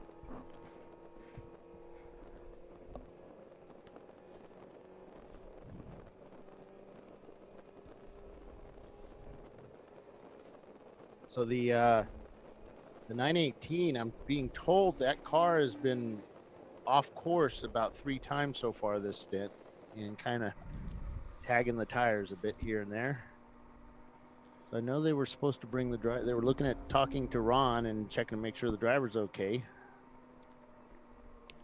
The car's Well, I noticed the car going through the S's earlier, and it didn't look so straight anymore. It was kind of twisted. And remember, this is a car that got rolled over, and then they pancaked the wall. Now they've been into the tires again, and it was looking a little worse for wear. Yeah, the one was coming through here yesterday, and I'm taking photos, and under braking right there, the car just looked really right here. It just looks really odd going through there because that front intake for the radiators is skewed over to the right. I don't think it's really skewed. I think that's just kind of where it ended up with their body work, you know, because it's all homemade stuff up there, and but it looked weird coming through there under braking. It looked like it was almost sideways when it wasn't. Yeah, there's RVA graphics and wraps coming into that section. Fun part of the track right there. You just hit that kink, which is basically a straight, but it's not. And then hard on the braking, and you make that left-hand turn as you get set up for the slowest part of the track, which is turn 13. Car does kind of funky stuff through there, and when you apex it, sometimes some of the more stiff cars, they can lift their tires up through there. Surprised the Mini as they come through that they're not lifting the one of the rear tires as they come through there. A couple of years ago, I saw one of the more powerful cars as they came through there. As they would put the car under power, it would lift the right front tire. Yeah, as they went through there, which was pretty cool looking. Yeah.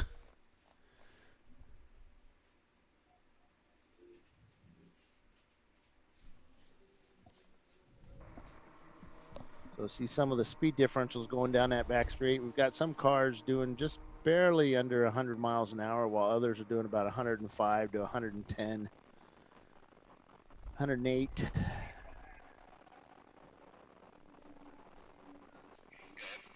So two idiots in a garage and Sheboygan helpers, auto helpers. Mm-hmm. They're in 15th right now, but there's a couple EC cars in the field, remember? So that puts them into 13th. North by Northeast Racing has set their FTD with a 121. RVA shown up about a lap on the field. Looks like Paddock Saboteurs got their car back out. Oh, yes, I see that. Starting to click off laps now. Yep. So the green Nissan 200SX back on track. The wheel bearing issue that they were able to sort out. Some of those cars aren't so easy at getting the wheel bearings taken apart, replaced. Oh, Some yeah. cars, quick, 4 bolts and you're done. Yeah, the BMW, this BMW here, I replaced the wheel bearings on it. And, the fronts are fine, but the rears are really a battle. It's terrible. It's a lot of physical effort to get those bearings to slide out. You don't use a bearing puller? No, I use a bearing puller and it destroys it. Yeah,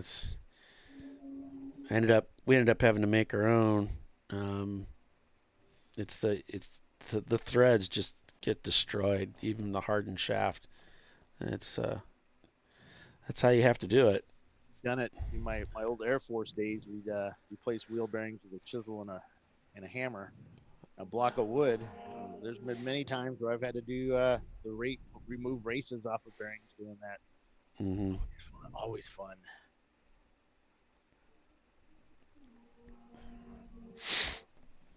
Or a punch, I should say. Well, sometimes you do have to use a chisel, but a punch and a hammer and a lot of cussing, because that helps things come apart. I mean, probably the last resort you want to go to, the hammer, but always useful. I know you're from that Porsche family where there's a $4,000 tool just for the job. For everything, right? and the hammer still comes out. Yeah. And all else fails.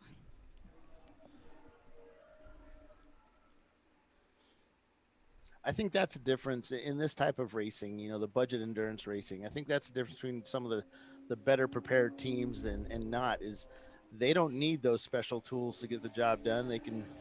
They know the basics. They know how to get it done. And you get some guys that show up here with the fancy flags and the fancy transporters and the fancy this and that, and then they can't change a wheel bearing because they just don't know how to do it without all those tools and vices and shop tools, and they can't do it in the field. Hey, some of us are just better drivers than we are mechanics. or some of us do neither. I don't know. So it looks like some of the flaggers are starting to swap out. Yeah, we're getting close to 1 o'clock local time.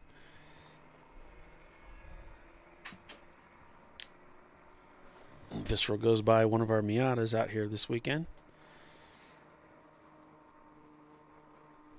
So they swap out the corner station, the flaggers during the race for a break? Well, I think what they do is they have multiple guys out there, and they just take their time. They do like maybe an hour, and then another guy, they'll swap out, basically give him a rest, put another guy out there, give him a rest. Interesting. Something to that effect. Yeah.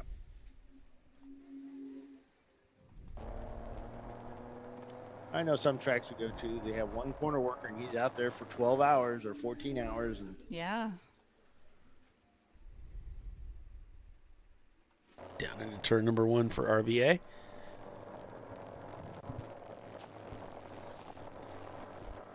With a nice lead over the Visceral Team Machine by 40 seconds. And turning very similar lap times, so. I came back over the bridge there after fixing that camera, and I noticed that they have some spans for the new bridge they're going to be putting in here. They've got all the spans over, piled up over on the side of the track on the other side of the bridge. Not side of the track, but, on the field there beside the bridge. And I had heard they were going to be putting in another bridge. We're fixing it. Yep, that's been the plan. It's been the plan for quite a while, so nice to see they're able to make those changes and continue to improve Nelson Ledges.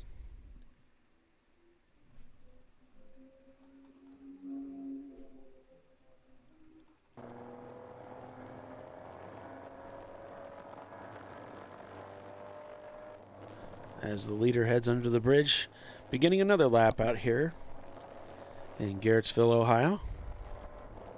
A little over 2 miles, the distance on the track. JS Motorsports sets their fastest lap time, respectable 1:18.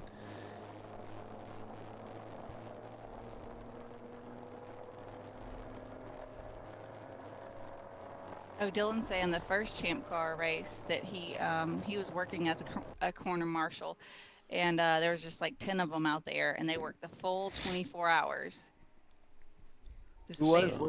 Where?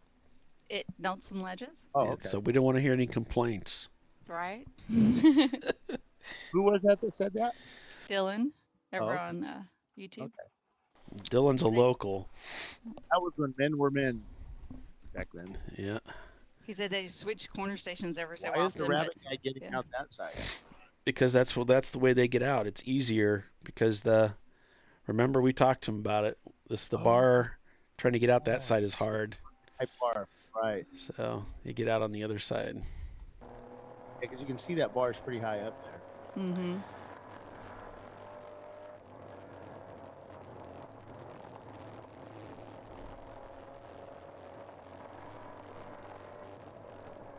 Yep, that's how they normally enter and exit the car, from the passenger side.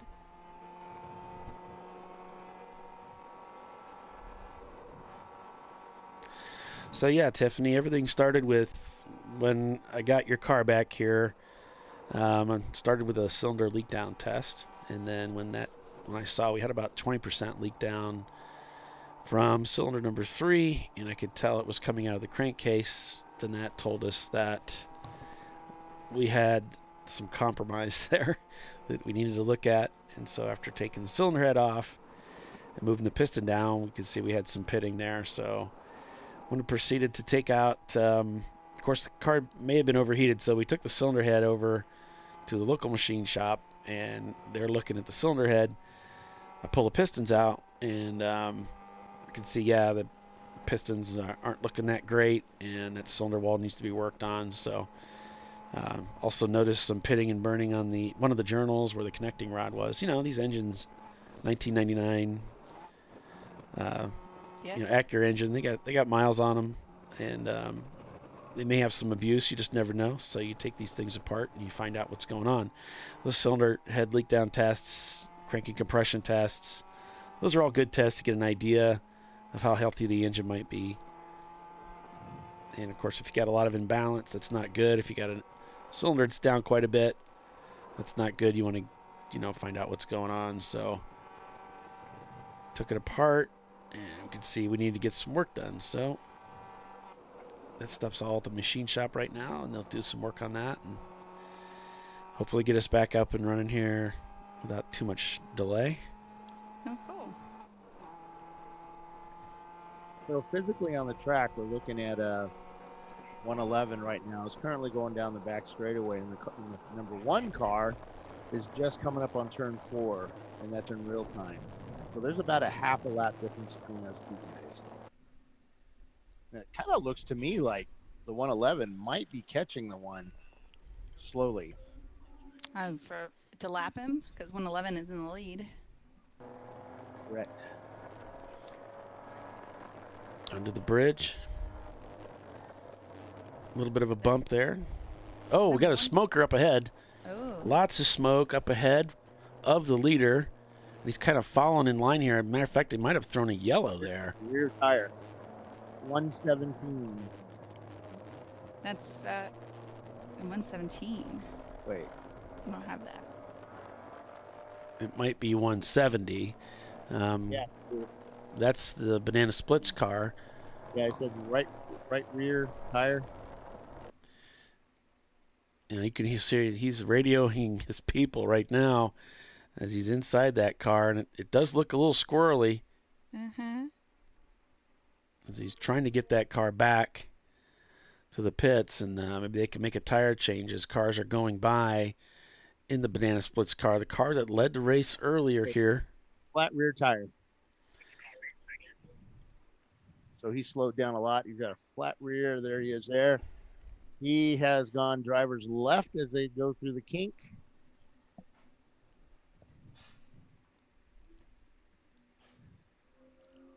Almost to the pits here. There he is there.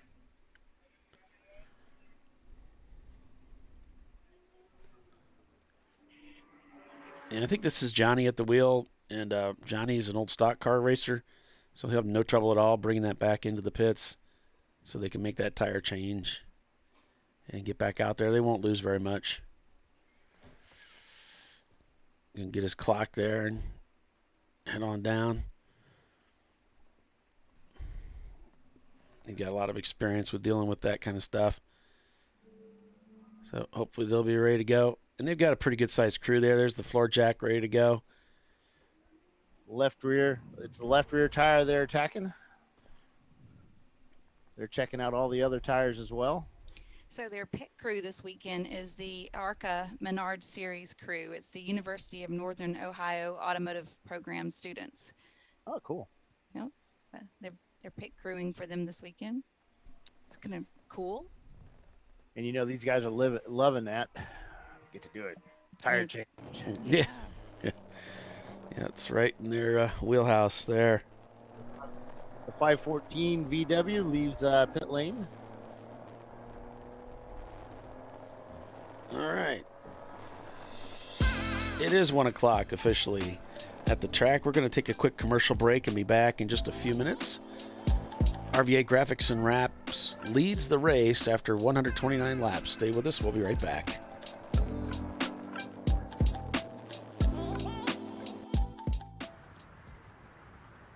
I probably need new tires. You do. What if they sold tires online? We do. We're TireRack.com. They could offer lots of tires We have so many tires. and help you find the right tire. It's called the Tire Decision Guide. Oh, and they could ship them to a nearby mechanic. We shipped over 7,000 independent recommended installers. This is an amazing idea. Sorry.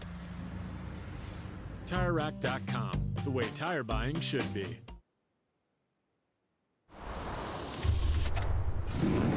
Bring on the frozen tundra, the grinding gravel, the cratered concrete, the rain-soaked streets. Come on, road. Do your worst. We'll be at our best. Reliable performance in unreliable conditions. Designed to meet or exceed original equipment performance. That's why more auto technicians choose Duralast parts. Exclusively at AutoZone.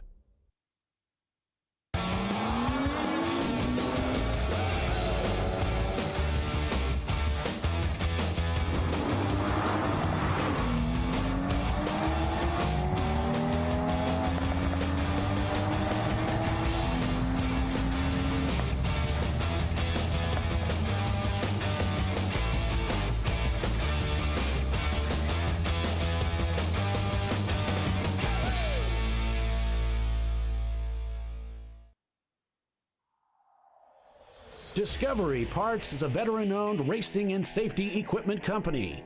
While we're located inside Atlanta Motorsports Park in Dawsonville, Georgia, Discovery Parts can also be found at the tracks, supporting a number of Champ Car Series events.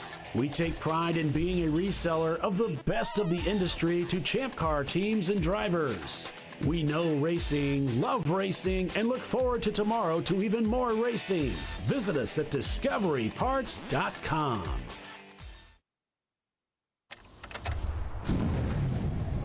Come on, road. Do your worst.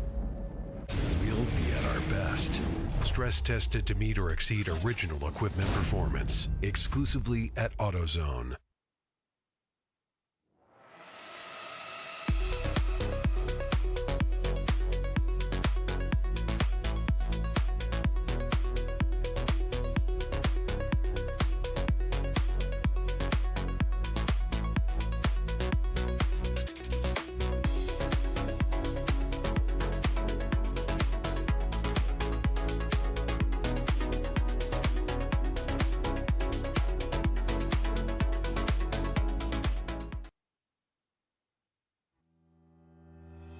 Lifeline USA is a leading manufacturer of onboard fire suppression systems. Lifeline's continuous commitment to research and development ensures that we supply the most innovative and cutting-edge products available, used by the majority of the world's motorsport championship-winning teams and constructors. Lifeline has a proven history of success. Lifeline offers a complete range of fire suppression systems for all budgets and needs, and we continue to push development and limits on both extinguishment materials and our patented delivery systems to make the race car environment almost as safe as sitting on your sofa at home. Every kit has been designed for a professional and simple installation. For more information and to purchase your Champ Car fire suppression system, go to www.lifeline-fire.com. Located in Northeast Ohio with 40 years of combined experience, Money Shift Racing knows how to deliver performance and safety, offering everything you need to get your vehicle and drivers ready for race day.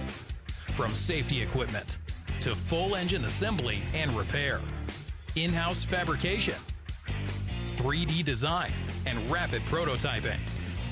Money Shift Racing. Performance done right.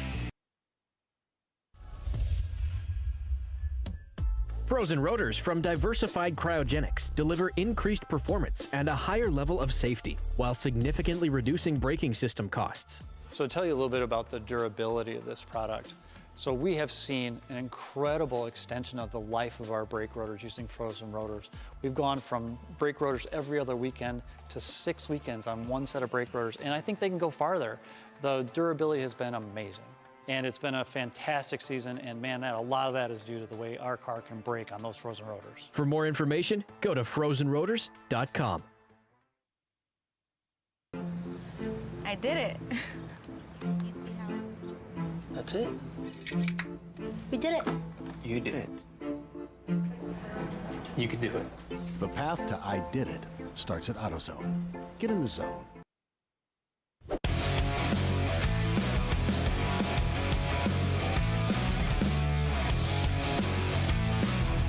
All right, welcome back, everyone.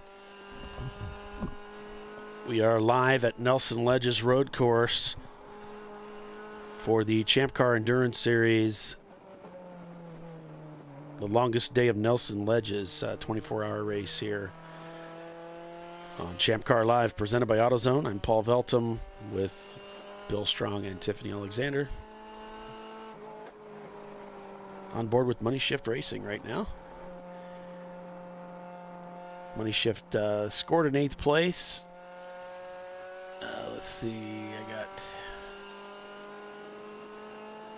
we got RVA Graphics leading over Visceral Racing Group in the number 1. Then it's Blake's Garage, the Banana Splits, Javouli's Racing, JS Motorsports, Visceral Racing Group number 918, Money Shift Racing, Atlanta Speedworks, Wittenauer Motorsports, North by Northeast Racing, MDR Motorsports, Two Idiots in a Garage, there's no Z in Mazda, and then Paddock Saboteurs with 25 laps so far. So that's a rundown with Sans, the EC cars.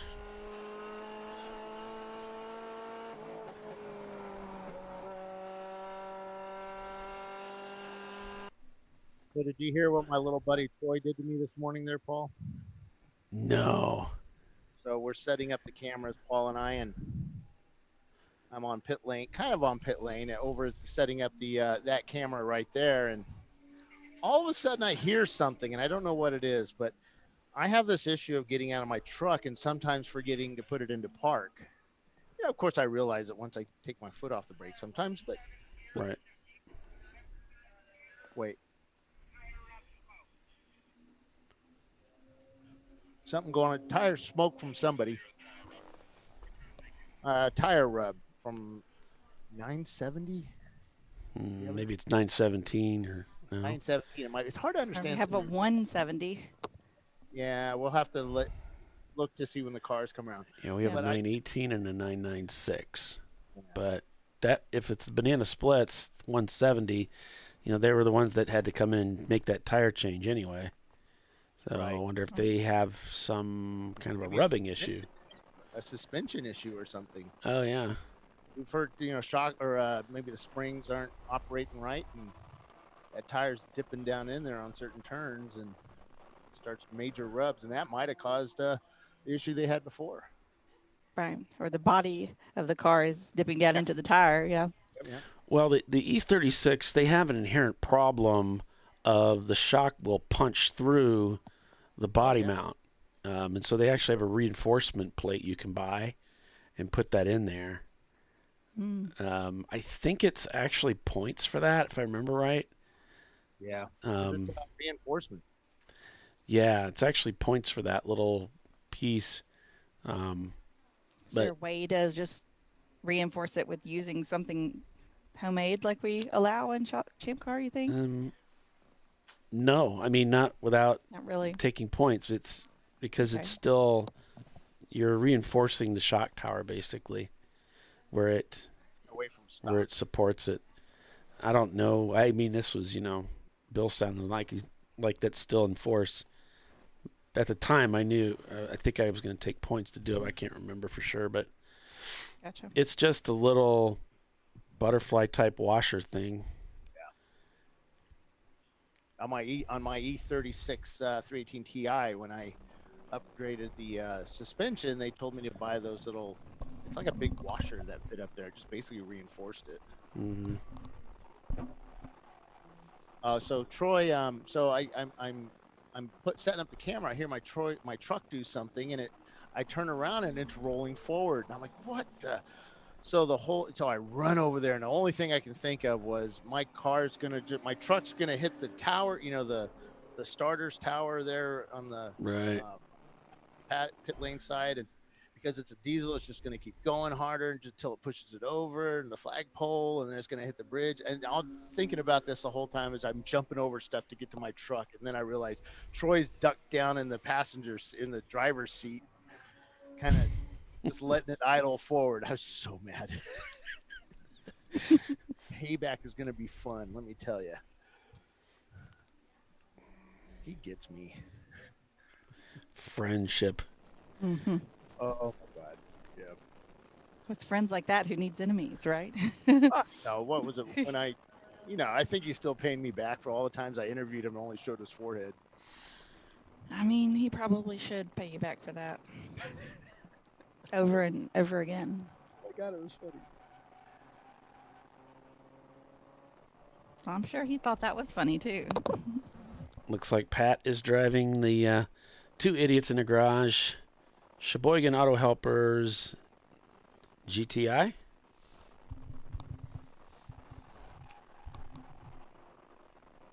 You can hear the tires squalling a little bit. I got the volume down quite a bit because there's a lot of wind noise. So you folks might not be able to hear that. I can hear a little bit. Thanks everybody for getting those likes up for me. Appreciate that.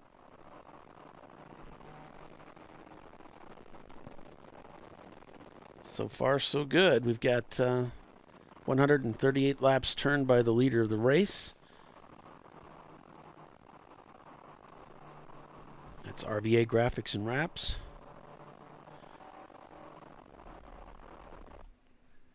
Looks like Banana Split's still having trouble. They're going to bring that car in. So there may be some other issue here that they're concerned about. We'll see what they do with this pit stop.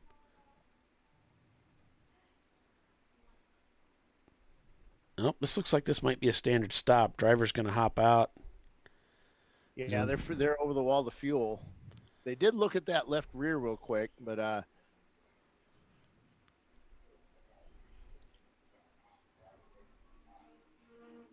yeah, this isn't Johnny in the car. But they're going to make a driver change.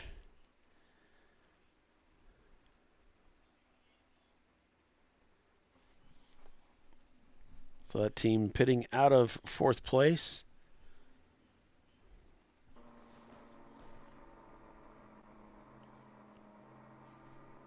This is the rear view from the Visceral Racing Group, number 918.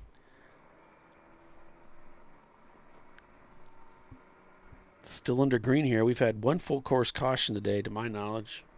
Only one. And that was when this same car rolled over and actually tumbled over the tire wall, heading through turn number 9. But the car, once they got it pulled back over the tire wall, they were able to continue. This looks like their sister car behind, the number 1. Their sister car now in second place.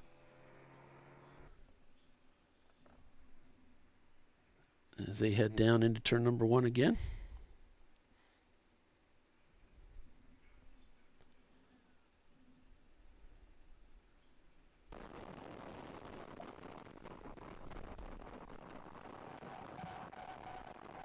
Of course, Bill, you had a chance to talk to the Wittenauer folks during the Champ Car podcast. Yep, good folks, man. We've talked to them over the years. They've started coming to a lot more events with us, and they have high hopes for this weekend. They're going to do quite well. I mean, so far they're doing pretty good. It looks like the RVA Graphics and Wraps guys are getting their suits on and getting helmets ready, so they may be looking at a pit stop here soon.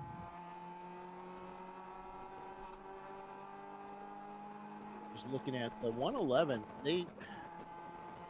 they have to see, well, looks like they may have slowed down a little bit there.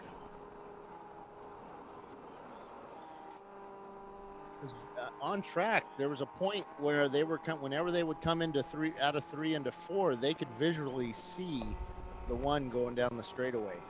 Yeah. Now it's like that. Now it's not like that. So something happened there. They gained the one gained a lot of position, their track position, within the last 2 laps. It's weird.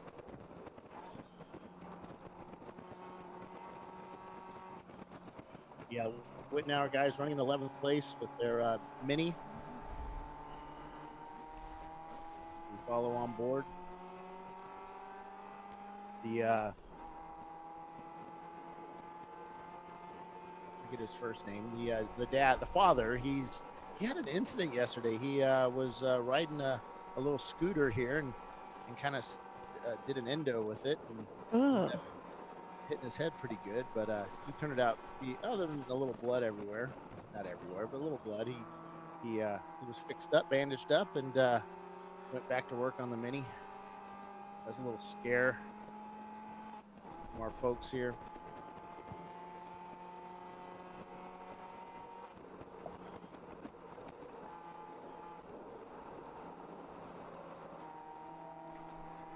Going down the inside here. Ever driven one of these, Tiffany? The new Minis? I instructed in one time, but it was an automatic.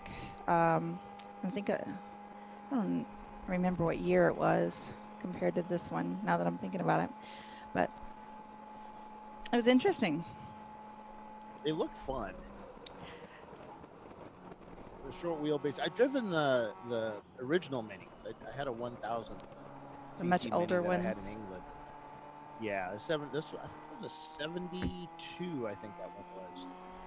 And I took it to a track day in England at not Silverstone. It was another track. What the heck was that?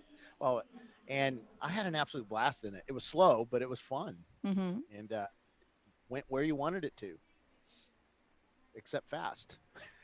I think it had all of like 28 horsepower or something, if that. But it was a fun car to drive. I think it's always fun to drive a slow car. Try to drive a slow car fast. It's hard. Yes. You have to do it right. Then a fast car that you can easily get in over your head with. I think that's kind of why I enjoyed driving the Opel so much, is because it was just much more fun to drive. So the 111 is coming down the front straightaway here, and the one should be able to see it, or not the front straight, the back straight. The one should be able to see it as he goes into the braking zone to 4, as they kind of they should be able to see each other. They cut down a lot of trees over in that area, so you can see a lot more of the track. And we used to use that to gauge where I was on track, especially looking at the guy following me. Where is he? Where is he? Did I gain it? Did I gain any position, 10 or 15 yards or something, or did I lose position? We had a lot at Charlotte. I remember looking at was it the Mitsubishi 2000 GT? Who was that? That's Jackie X. And you could see their car as a bright blue and orange, so you could always see the position of them on track. So when I got to a certain point, as soon as I hit this corner or apex of that corner, if I could look to the left and I could see him, and I could see if I was pulling away, keeping him where he was, or if he gained on me that lap. And that helped me position where I needed to be. I think at the time they were running like 3rd or 4th. I do that at Barber because when you come on the front straight away, you can see the entrance to the hairpin. So kind of gauge it that way.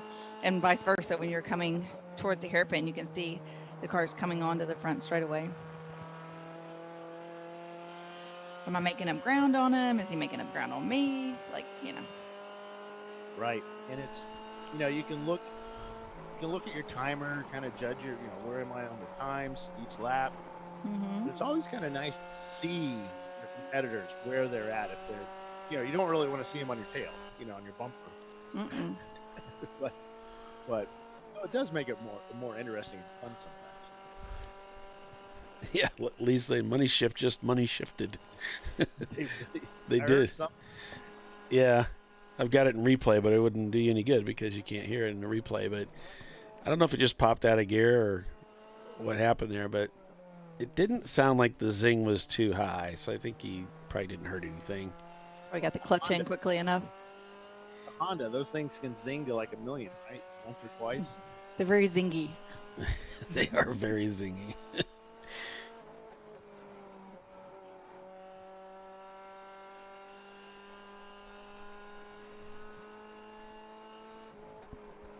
Well, that's kind of how they got their name. They had money shifted a car or two, and they just started calling themselves Money Shift Racing.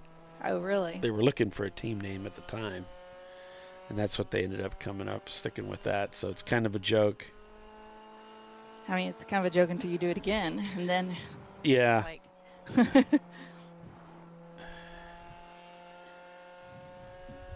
You got a slow mover coming out of 11.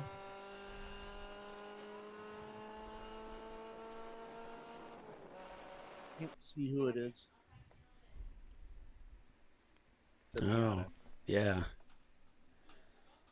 It's a yellow and red, or yellow and orange. Oh, yeah, there we go. One with all the arrow and stuff. Yesterday, yeah, I got some really good pictures of him because the car is pretty bright. And under the sun yesterday, it looked really good and Looks like he's slowing to a slow stop. long straightaway. He's not gonna make it. Yeah, he's not gonna make it. That's at the crossover there. Is that gonna bring out our second full course? 379. 379 is JS Motorsports.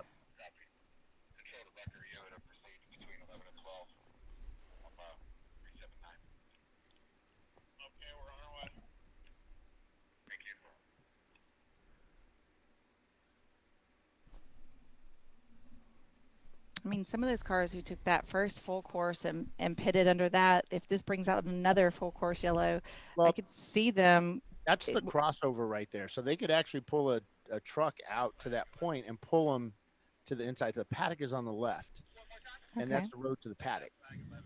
Just keep a local yellow, you mean? Yeah. Okay.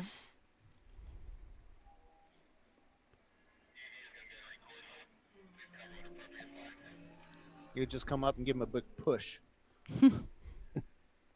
Up, EV's headed out. 2 EVs are headed out. One to cover and the other one to hook them up. Yeah. So the sky's looking pretty good out there. Possibility of rain seems to has held off, and so might be clear as we head into the evening. High today, 82 degrees, 40% chance of showers.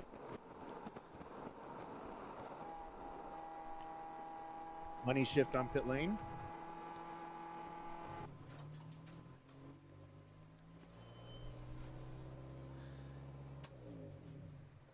Still under green. They might have thought maybe we were going to go into caution here, but remember their first pit stop was at the top of 2 hours. And here it looks like they're going to go ahead and make that driver change.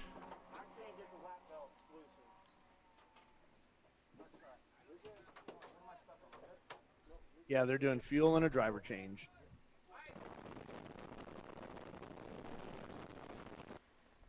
So that car, now might be getting underway on its own.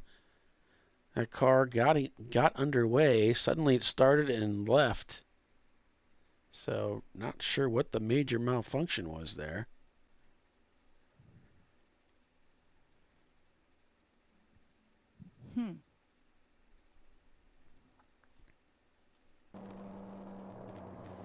Yep, he's pulled into pit lane. Oh, looks like they're having to push that car.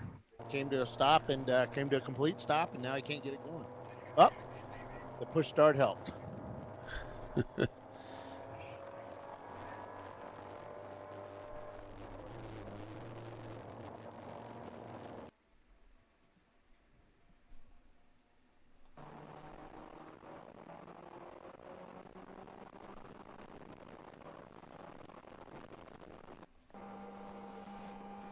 Looks like he ran it out of fuel. It's interesting. Oh. Well, I was thinking if the cars that took the early, pit stop on that full course this morning, it's about 2 hours now since then. So they would need to be coming in. Or they're going to be out of fuel probably.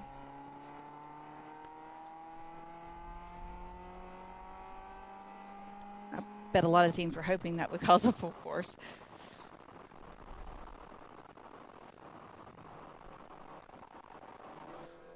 Yeah, I'm saying you're right.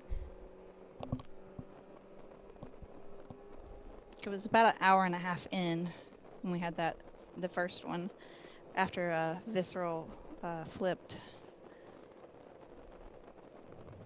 A little barrel roll. Dan Blake's garage in third place rather. And we want to note that the Visceral car did stick the landing, and they are back out there with just a minimal dust off of the car. Put a new driver in, and everybody was good, and car's back out. Yeah, he was a little disappointed there weren't any judges there to give the cards. Yes. 9.5, 9.5, 10. That was a German judge, of course. Mm-hmm. Yeah, because it's a Porsche. Yeah.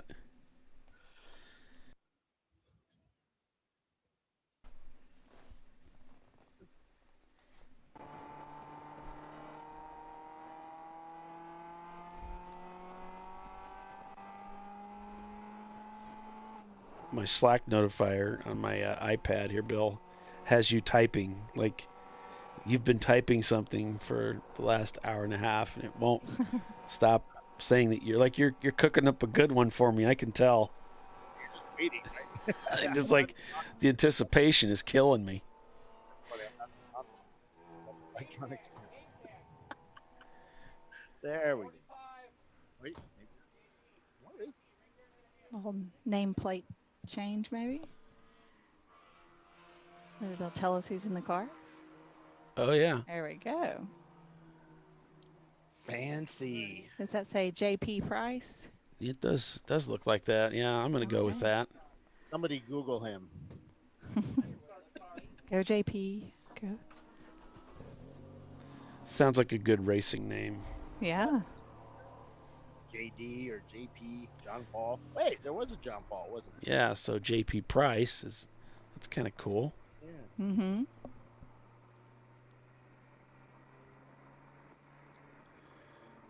There's the 918 car with little dusty, little smudges on the roof maybe. Ask Steve if, can he explain that tire mark on his helmet? But he did good. Kind of got the car upside down and rolled over on the opposite side of the tires, and they pulled him back over, and there he is, back on track. Yeah, he drove away from that scene, right? Yep. So I guess that's kind of good part about having soft dirt out there, soft mud or whatever it was. That it's like landing in a big pillow. helps you stick the landing. Yep. 379 got fuel in that car, started right up, and now they're at pit out. New driver in the car. Being looked over, and he's got a few seconds left on his clock. He's got to sit there until the 5 minutes are up. Oh, boy. Are you done yet, Paul? Oh, I'm sorry, guys. I'm getting over being sick, and I'm still kind of a little bit tired. The first rule is don't use a recliner to do the show from. Whatever, Bill. Whatever. You're watching Champ Car Live, presented by AutoZone. RVA Graphics and Wraps is your leader. We'll be right back.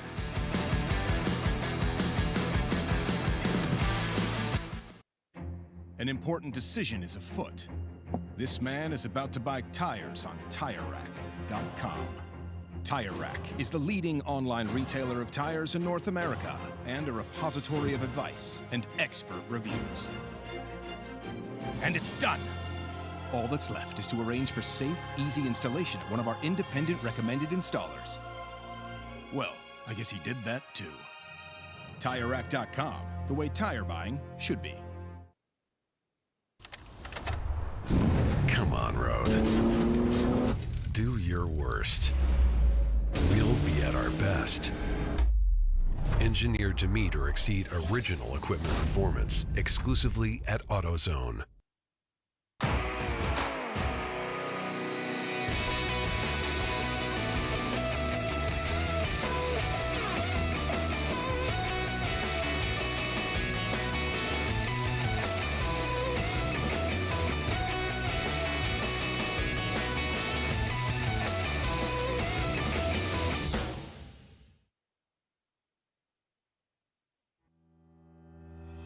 Lifeline USA is a leading manufacturer of onboard fire suppression systems. Lifeline's continuous commitment to research and development ensures that we supply the most innovative and cutting-edge products available. Used by the majority of the world's motorsport championship-winning teams and constructors, Lifeline has a proven history of success. Lifeline offers a complete range of fire suppression systems for all budgets and needs, and we continue to push development and limits on both extinguishment materials and our patented delivery systems to make the race car environment almost as safe as sitting on your sofa at home.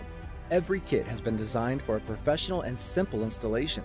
For more information and to purchase your ChampCar fire suppression system, go to www.lifeline-fire.com. RVA Graphics and Wraps is a full-service design, signage, digital graphics, and wraps company located in Richmond, Virginia. With over 20 years of experience, RVA Graphics and Wraps offers premium signage options for your business.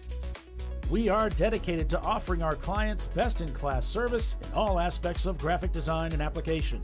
For more information, visit us on the web at rvagfx.com.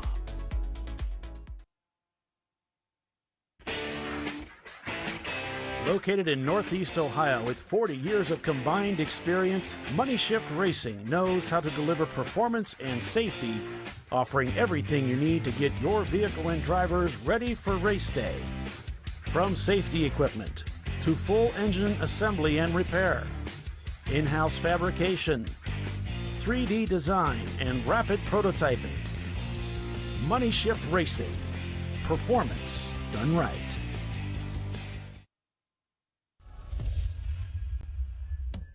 Frozen rotors from Diversified Cryogenics deliver increased performance and a higher level of safety, while significantly reducing braking system costs. So to tell you a little bit about the durability of this product. So we have seen an incredible extension of the life of our brake rotors using frozen rotors. We've gone from brake rotors every other weekend to 6 weekends on one set of brake rotors, and I think they can go farther. The durability has been amazing. And it's been a fantastic season, and man, a lot of that is due to the way our car can brake on those frozen rotors. For more information, go to frozenrotors.com. Nice. Yeah, I heard about this. So I would actually go with the full synthetic. Ceramic pads for the Duralast rotors. I did it. You see how it's... I did it. That's it. We did it. You did it. You can do it. The path to I did it starts at AutoZone. Get in the zone.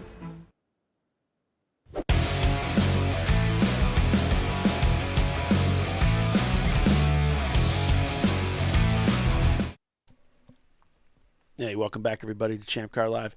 So RVA did come in, make a pit stop. They're back out onto the racetrack, slipped a spot to Visceral Racing Group's #1 car.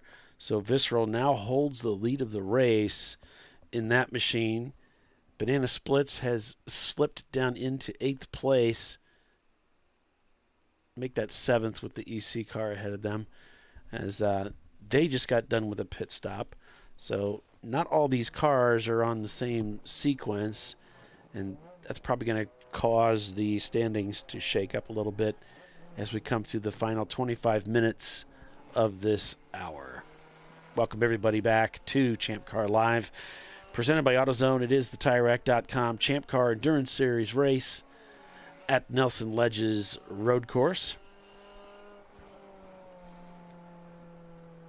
I'm your host, producer Paul Veltum, with Bill Strong and Tiffany Alexander. We're calling the race for you this weekend. Welcome back. Whole bunch of activity on pit lane right now with cars 111, RVA Graphics and Wraps, car 7, Javolis, and the #1 car, national championship car, on pit lane. Troy getting into that car. They had to put a step stool up there so he could step over the door bar to get in. Lots of padding put into that seat so you can see over the dash, but he is now in the car. And they're putting fuel in. Are they putting fuel in that car? Yes, they are. Yep. Looks like RVA's done with theirs. and so is Javoli's. They are back, I think. Kind of hard to tell. They got a big white tent. Nope, they're still working on that car right now on pit lane. A couple cars doing tire changes. Notice a lot of teams showing up with not new tires to this event. A lot of times on pit lane, we see probably looks like a tire store's worth of tires, brand spanking new tires on pit lane. Not this weekend. A lot of used gear here. I'm guessing it's kind of hard to find some tires now, from what I'm hearing. Brake pads, tires, Yeah. fuel. All of the above. Yeah.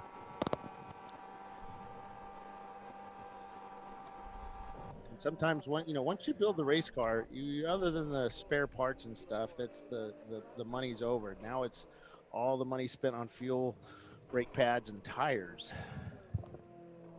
Yeah, the consumables. And then, of course, the lighter the car, the less fuel you use. Usually the cheaper the brakes, you're using less tires. The tires are less expensive. So when you go to these heavier cars like these E36s, it's a more expensive car to support than it is, say, a Miata or even an E36. 918 on pit lane as well, just pulled in right behind the number one as they get Troy buttoned up with the window net on, and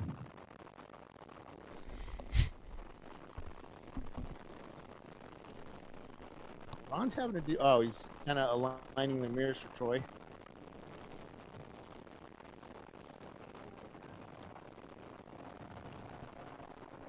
Other teams waiting for their car to come down. 248. They're jacking that car up. They just did a couple of tires on that car. Now they're doing the right side tires.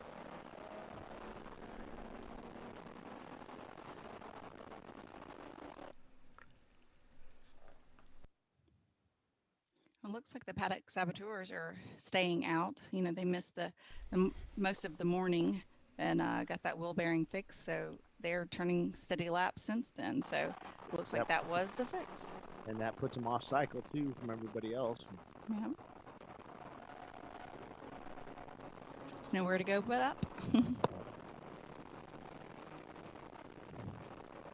Number 918 drops a spot to the Atlanta Speedworks team. Number 996, as I think Bill mentioned, they were in the pits. So here they are. Yeah, and the Atlanta Speedworks guys looks like they may be coming in soon too. They've got their crew helmeted up, kind of standing around waiting. Looking for that Boxster to come down the pit lane, maybe. Yep. The 248, he heads out after doing a four. It looked like a 4-tire change on that.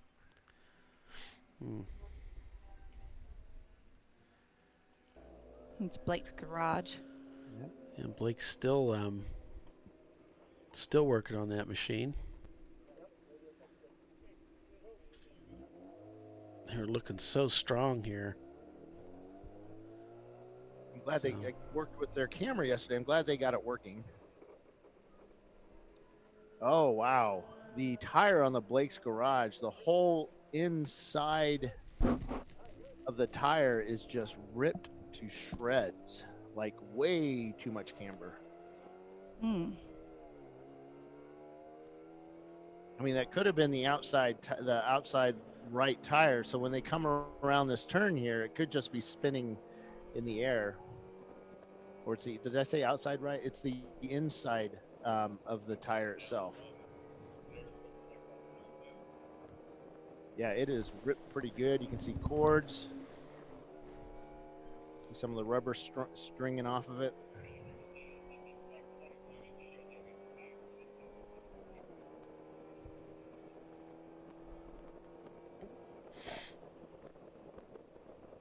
If you heard that in the background, we are also using Flagtronics to as a backup to our regular egg timers to see how long you've been in pit lane. We're still doing the making sure they're matching, and it was spot on there. This last stop, 5 minutes, 7 seconds.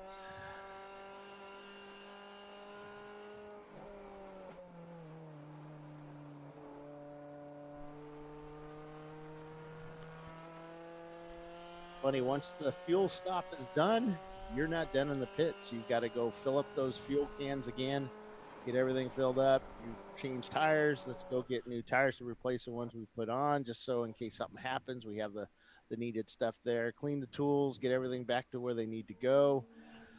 Fill up the water bottles that go in next. Just actually get everything ready so you're not scrambling when your car comes in and you're not caught off guard. You're not surprised. So did you diagram your pit box where you got everything goes in the same place each time? Or did you just, wherever it goes is wherever it ends up? What, on the tools? Yeah, like my toolbox goes here, this table goes here, helmets go there, this kind of stuff. Yeah. The 380 just came in as well. As the 918 heads down pit lane. As headed to pit out. Yeah, guys put their little sweaty suits and on coat hangers, hang them up so they can get a little dry. Put the helmets on the stands. You got to be careful with some of these stands though, because we've had them get knocked over by the wind or by somebody accidentally hits it, and all your helmets are on there. Now those are slamming on the ground. So you got to be kind of careful with some of these plastic shelving that you find at like Home Depot or whatever. They make it easy to store in your trailer, but they do kind of get tip happy. So Bill, Tyler Smith's asking, how does Flagtronics know which car is which? Well, we have a GPS receiver in it, which tells us where that vehicle is on track. We then have a little radio unit, which is the light that it also doubles as a little LED screen that shows us what flag condition we're under, or what your car is under, because we can actually black flag each car. That has a little radio inside of it, so that signals back to our receivers up here in the tower. We can tell how fast you're going, where your car is physically on track on a map, and the flag condition state for your car. So like I said, we can black flag your car without affecting other folks. You can get local yellows within a sector. We have sectors laid out via GPS fencing, geofencing. And so when you get into that sector, if for some reason there's a yellow waving, then it will show you on your Flagtronics. So if you speed on pit lane, they'll know it. Pit lane, we have, yep. So the GPS receiver shows how fast you're going, so we can actually see how fast you're going around track, which also includes pit lane. And it will actually signal us to let us know that you have exceeded the 20-mile-an-hour speed limit, which is at all Champ Car events. It'll even signal you when you're under a purple 35, like at a VIR race. Oh, yeah. Yep. Mm-hmm. So that's pretty cool. Yeah. We have some track that are, like Barber, VIR, NCM. Doesn't it flash at you when you go over 35? Yeah. Mm-hmm. Yep. It lets you know that, hey, you're speeding, so you can pull it back down. Because a lot of guys don't really know how fast they're going. Right, we don't have a speedometer. 2,000 RPM in second gear or third gear or something like that. But everybody was different. Unless you had a winter package car, of course, then you went faster. Okay, 1-1-1-4 off. I don't know where, but he went off somewhere. Where is he right now? He's turning right. Trying to find him. Oh, there he is. So he went off somewhere between 4 and 5. So he's on the back straight right this minute. Back up to speed. New driver in that car, trying to find the limits. He found it. And they're listening to us right now. Found the limits by going over it.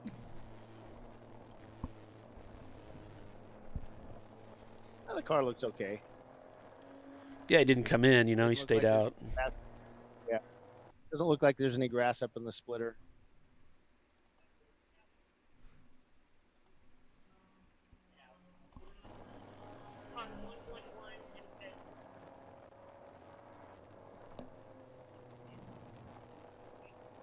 So what they're doing is they're comparing the timers to what the electronics is showing, and we always look throughout the race at the leaders to make sure that everybody has done their required.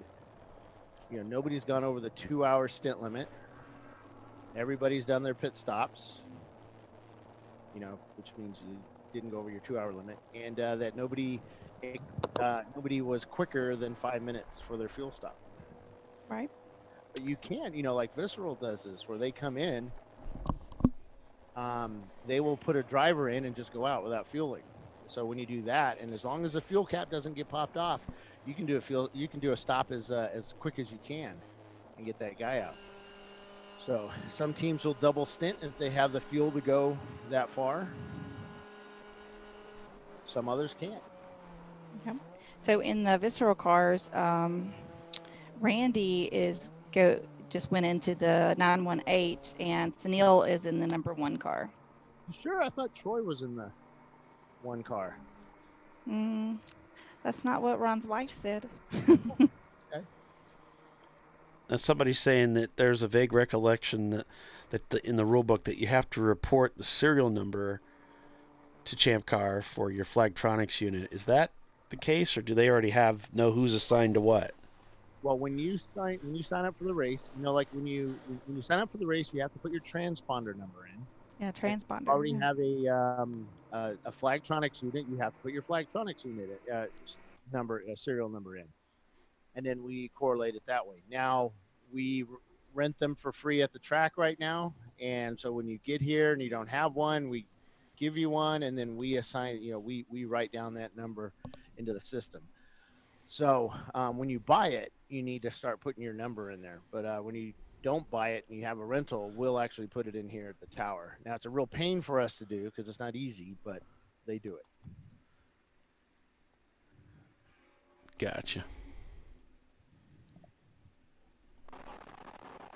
Because we just want to sit up here and have fun all day and not actually work. Right. That's the goal. I mean, that's a good day, right? That's what we're working towards here, folks.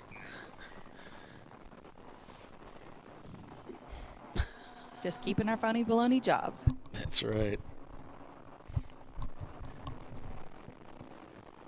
So look, the obligatory rundown here that Bob Varsha taught me 10 minutes before. It's actually 5 minutes before. I'm a little early.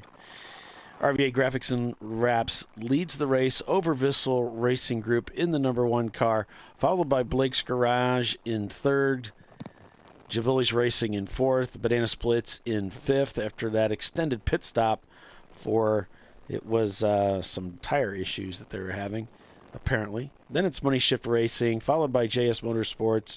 Wittenauer Motorsports is behind them. And then it's the number 918 of Visceral Racing Group. Atlanta Speedworks is behind them in their Boxster, followed by Northeast Racing. MDR Motorsports follows them. And then it's Two Idiots in a Garage. There's Nosy and Mazda. And Paddock Saboteurs having just turned their 55th lap out here at Nelson Ledges Road Course. Thanks for joining us, everybody, here on ChampCar.Live. It is the TireRack.com Champ Car Endurance Series race at Nelson Ledges, the 24-hour race, the longest day of Nelson Ledges.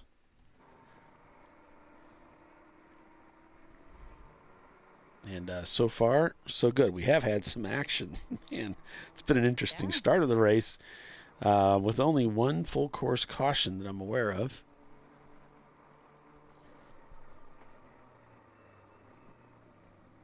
Yeah, only one that I've written down. And that was the rollover of the number 918. But that's really something that they just righted that car, pulled it back up over the tire barrier, and sent it on its way.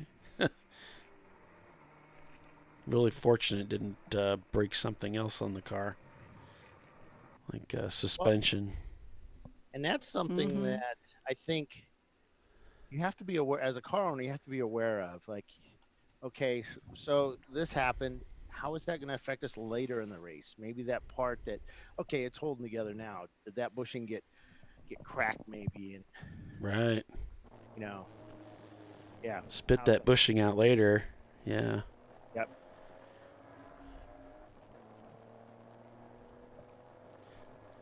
So I mean, the definitely not going to help the car. 765 is on pit lane. They're putting fuel in that car, put a new driver in. That's the Paddock Saboteurs. And their Nissan 200 SX. The 502 just came out of turn 13, and as he shifted through the gears, he hit it just right where it did on the gear shift, it did a backfire. Sounded like one of those sequential boxes, double clutching, going, the double clutch, whatever, going down the front straightaway. Right.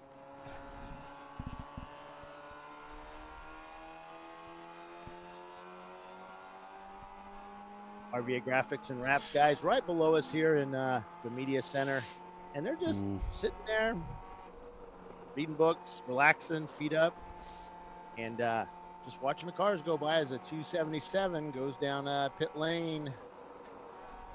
Getting ready to turn in his egg timer and head back out on track. So 17 going through their tires, kind of looking to see what they have good still available, and pulling the bad tires out and getting ready just in case they need to do another swap. As the 111 goes down the front straight, passing the Atlanta Speedworks Porsche under the bridge. It's really tight through there. That was a pretty good pass.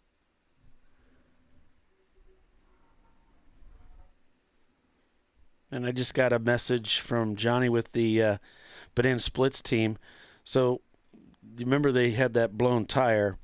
So it was caused by tire rub on the left rear, which was caused from getting hit in the back end earlier, which pushed the exhaust up against the inside of the tire. Ooh. So that hit that they had experienced earlier, as we said, sometimes you take damage, and you don't know what that's going to do later in the race. And that's exactly what happened to the Banana Splits team. My GitHub just arrived. Get Grub, thanks, son. Yes. Grubhub? Grubhub, whatever it is, where they bring it to you. Excellent. Thanks. Are we next? It's like John's going to get in the car next. She already left. She's going to go get in the pool. Wait, you have a pool? Yeah. God, we're paying Paulie way too much. You got a pool.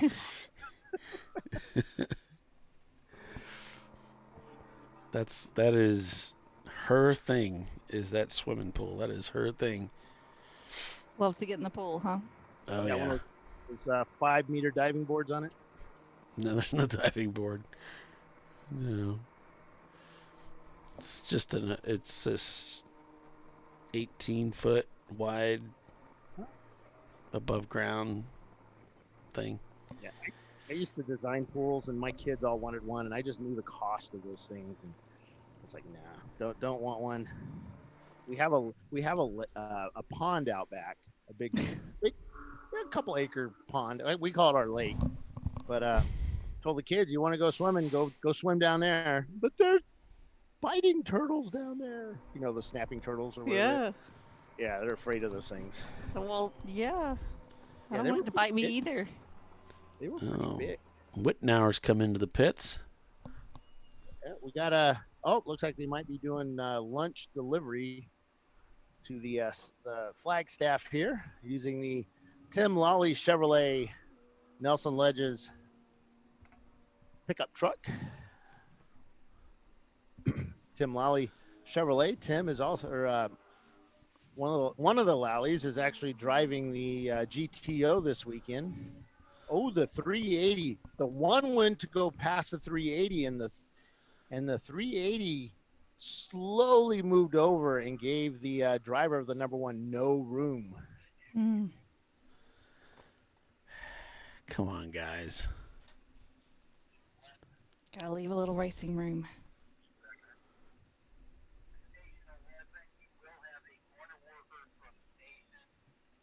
So they're moving some station corner workers around and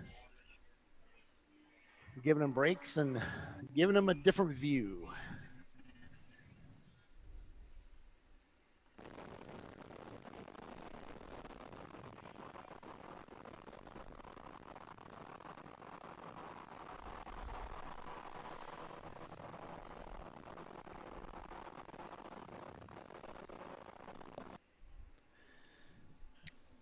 So, yeah, that was the message from Banana Splits. And, yeah, if it pushed the exhaust up in there, hopefully they could get that pried back enough to where it's not going to keep rubbing the tire. I mean, that's a big deal. That could affect. I mean, that could affect you much later on. Say somebody else taps the exhaust. How is that going to affect the bolts holding it all together? You know, is it going to start getting louder? Are you going to start getting carbon monoxide from leaks developed because your exhaust got moved around? Yeah. You know, there's a lot of issues that happen when you. That's why when we built our cars, we kind of learned over time that you really need to look at what happens if you get hit in the back. Where do those parts move to? Mm-hmm. I mean, that happened to me at Sebring. Somebody rear-ended us in the car I was driving. Well, actually, at the previous driver's stint, and the exhaust actually broke. And then when I was in the car, when I went to get out, I felt really funny. I'd not experienced that before, and then my head started hurting really bad, and we figured out I was just breathing in all the fumes. Yeah. But I had no clue when I was in the car, but obviously, because I didn't smell anything really or much, I didn't know it was happening until later.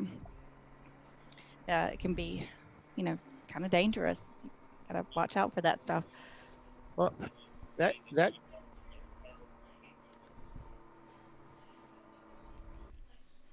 So I think we were driving a 944, so I think they'd had to take the back hatch off because of the hit. Because I don't know if it wouldn't close or something. I can't remember now. That's been a long time ago. And so I guess that air was coming up from the back of the car from the exhaust and coming into the car. Hey, the Money Shift Racing car is back in. Jack is under the car. They're jacking up the right front.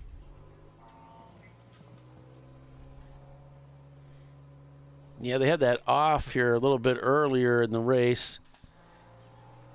And the driver said, it just got loose and took it off into the grass. They've told him to actually kill the engine now. Oh, they're jacking up both sides of the car. Oh, he's got the yellow gloves. He must be the fast driver.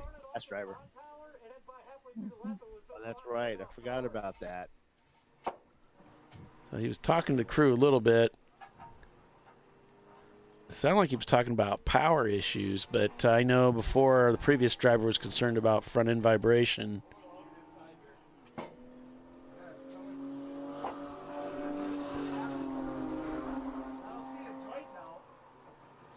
Jack stands under it with the front up in the air. They are seeing a leak of some kind. Right.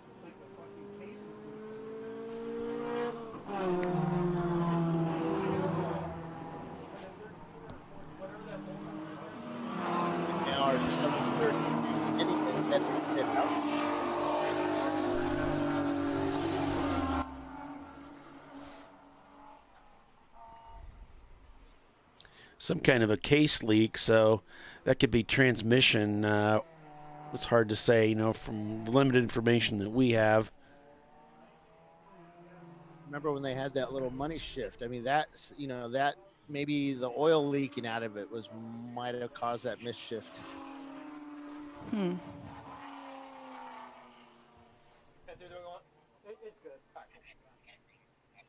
So car one off at turn 3 and continued. Okay, now it doesn't sound like they're looking to get the driver out, but they are going to pull the hood on the Money Shift car. We're going to take a quick break. We'll be back in just a couple minutes, so stay with us. You're watching Champ Car Live, presented by AutoZone. RVA Graphics and Wraps is your leader. We'll be right back.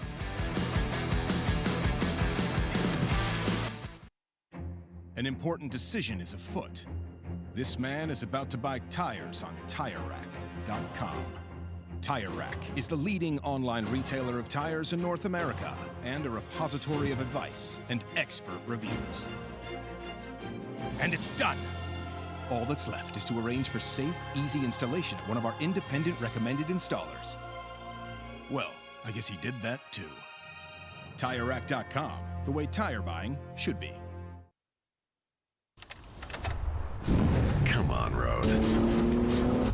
Do your worst. We'll be at our best. Engineered to meet or exceed original equipment performance exclusively at AutoZone.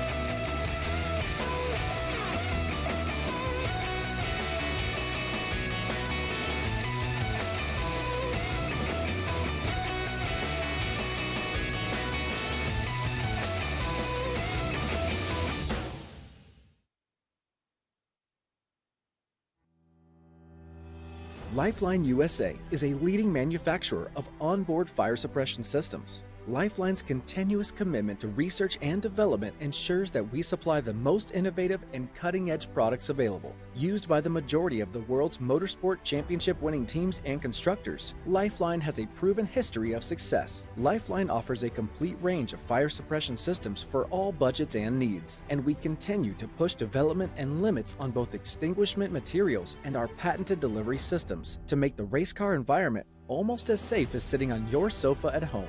Every kit has been designed for a professional and simple installation. For more information and to purchase your ChampCar fire suppression system, go to www.lifeline-fire.com.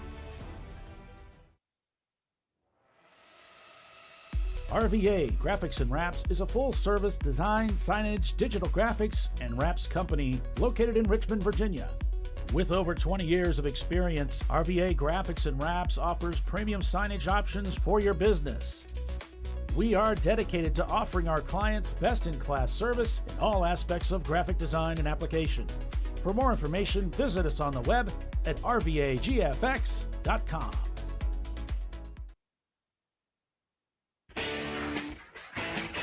Located in Northeast Ohio with 40 years of combined experience, Money Shift Racing knows how to deliver performance and safety, offering everything you need to get your vehicle and drivers ready for race day. From safety equipment to full engine assembly and repair, in-house fabrication, 3D design, and rapid prototyping. Money Shift Racing. Performance done right.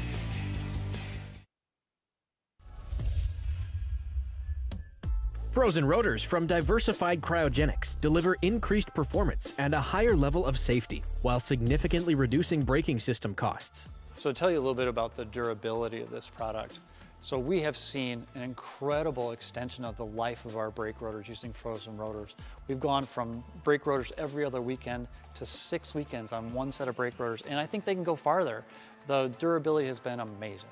And it's been a fantastic season, and man, a lot of that is due to the way our car can brake on those frozen rotors. For more information, go to frozenrotors.com. Nice. Yeah, I heard about this. So I would actually go with the full synthetic. Ceramic pads. So for the Duralast rotors. I did it. You see how it's... I did it. That's it? We did it. You did it. You can do it. The path to I did it starts at AutoZone. Get in the zone.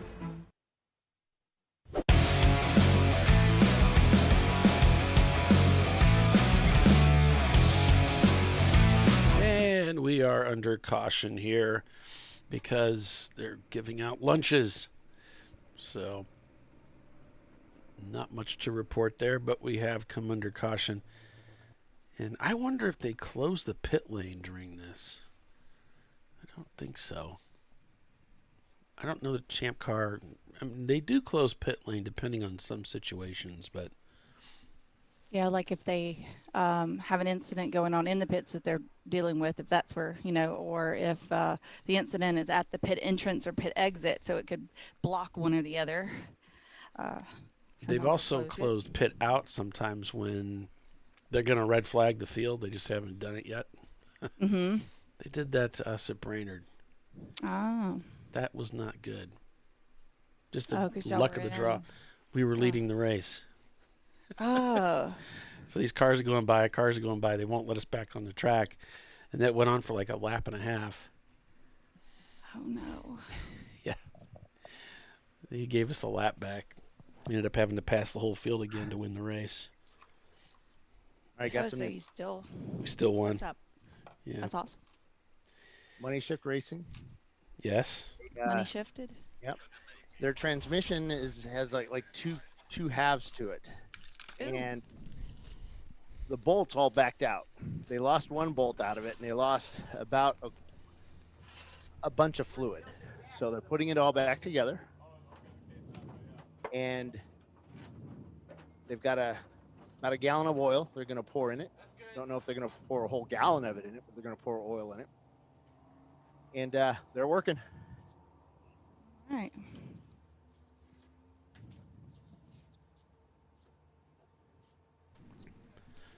Well, we have a source for a really good transmission shop if they need it. A little late now. God, it's still humid outside. It's not hot. The wind, if there was no wind, it would be really, really warm. I don't know what the temps are out there, but it just seems like it'd be really, really warm without the wind. The wind actually makes it bearable.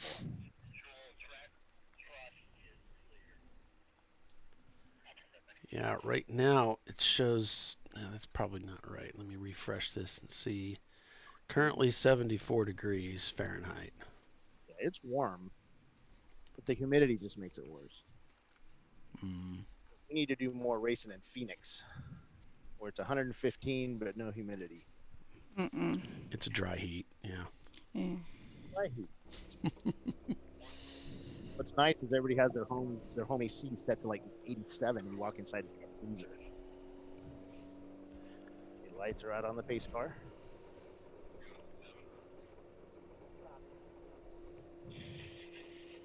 So this is helping the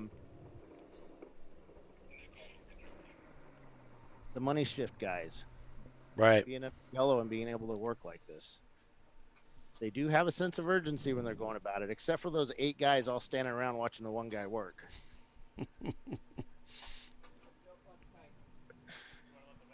Now there's a bunch of hand signals going on.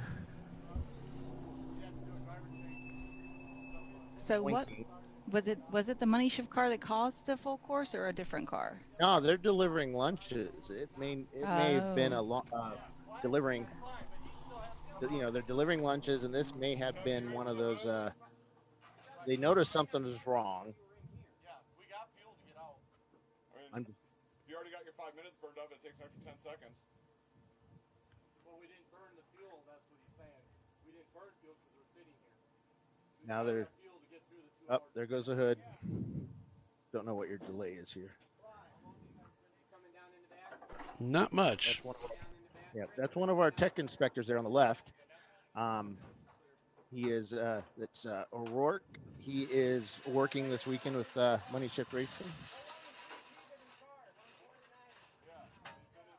He's been busy working with some pro race teams over the last month or so.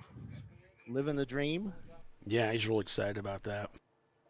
He's worked a long time to do that. Yeah. And they're discussing fueling the car since they've already been in the pits for more than 5 minutes. It wouldn't take them, about 16 seconds to fill the car up with fuel. So that's a thought. Top it up, yeah. But that means they all have to get heated up and all that stuff. So that's going to take time. It looks like we're back to green. Yep, we are green flag racing. Everybody's bunched up now as the 111 pulls away from the one. Well, he's got the 303, or not 303. No, he's got the one right on his tail there. But he's pulling away.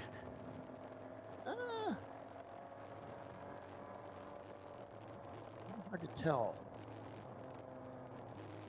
See him as they come back on the back straightaway once they get around that way. Are you on board any of them? Yeah, we're on board with the 111 right now.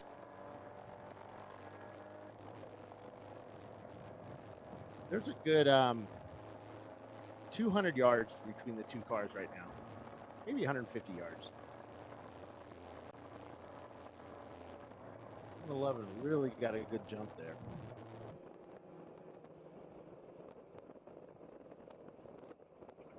Under braking, man. That number 1 car, man, he late brakes, so he gained so much ground under braking there. So now the 111 comes up on some slower traffic, which is one of the V8 Mustangs. And that's kind of held them up a bit. And that allows the one car to get a little bit closer. But that also holds up the one car once the 111 gets around him. Into the carousel.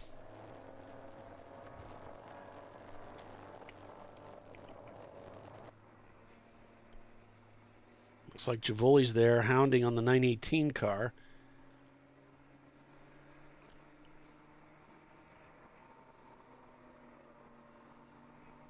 Remember, we don't know how injured the number 918 Visceral Racing Group car really is. And they come through that turn 9. Start heading down that very fast, long straightaway. And you can see the car behind Javoli's got a great run. Made the pass coming out of that entry section into the straight. Money Shift Racing back on pit lane. Comes in, guys over the wall. They're looking at the right rear now. Jack over the wall. Now they're going to the left side. Oh, the other Jack's over the wall. Looks like they're going to lift that car up again.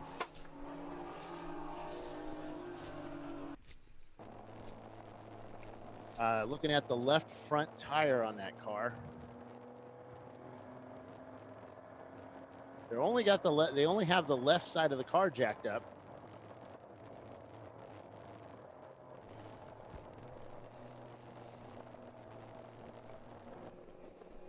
Looking at the left rear as well. And the Volkswagen team doing a driver change. They enter and exit this car from the passenger side. That's normal. It's normal for them. It is normal for them. Good point.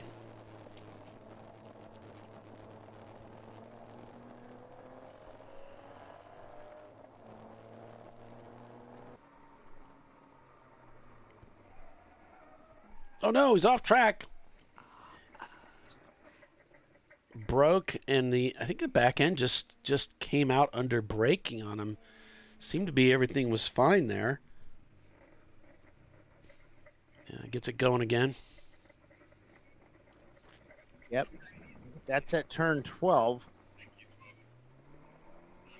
Yeah, just overcooked it, trying to get in there. Tires might have cooled off a little bit and just didn't have what he thought he did going into that corner. Might have got a little distracted. The Miata was pretty close behind.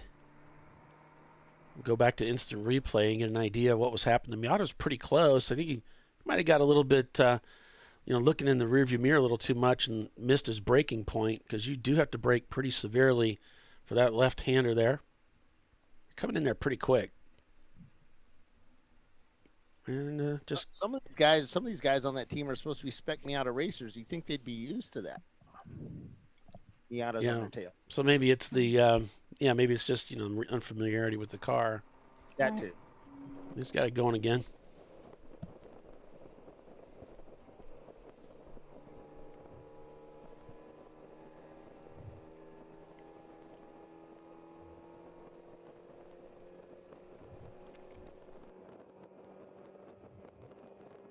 So they're taking the front tires off of the Money Shift Racing Honda, putting another set of tires on it.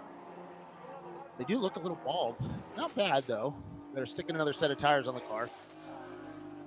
I wonder if when they lost the oil out of that thing, I wonder if it affected the diff, and it's giving them signs that maybe there's a front end imbalance and they're changing tires, but it may not even be the tires. It may be the diff itself. Does the diff on that car share the trans oil with the transmission, or is it separate? Yeah, it's all shared, and differential is a weak spot on these cars.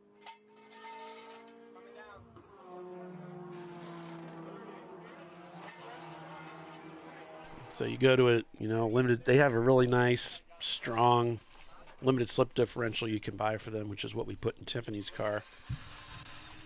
But they're talking about vibration, changing those tires, that maybe this will help deal with the vibration issue. So obviously if it's in the transmission, broken spider gear or something like that.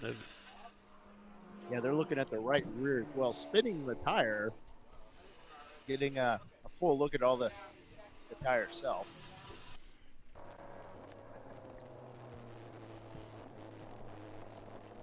Meanwhile, the leader's doing just fine out there, turning 117s. Seems pretty relaxed in the car there, just going through the motions here. RVA graphics and wraps. Farron Davis driving. 8-inch garage guys, they are just got to out.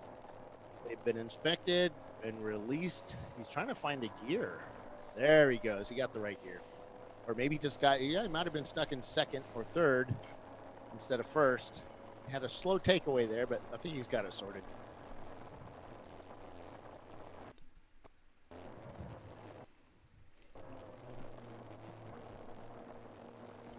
And the RVA's graphics and wraps has pulled away, got a lot more ground these last couple of laps against the #1 Visceral Porsche. They are about a straightaway apart on the front. So as Visceral Porsche is coming through 13, RVA graphics and wraps is taking turn 1.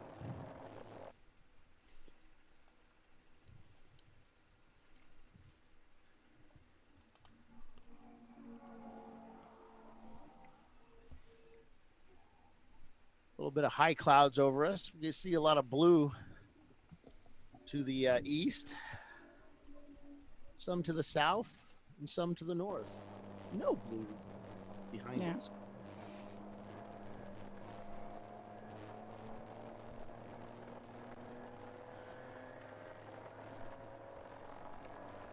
RVA having to mix it up here with traffic. There's Wittenauer. And that's really the name of this racetrack, it seems like, is you're going to be busy. There's not a lot of width of the racetrack, so it seems, maybe I'm wrong, it just seems that way. You're going to be busy with traffic because it is so it is on the narrow side. It looks like the money shift is back. They took it out for a lap and they're back on pit lane. Oh no. The vibration didn't go away.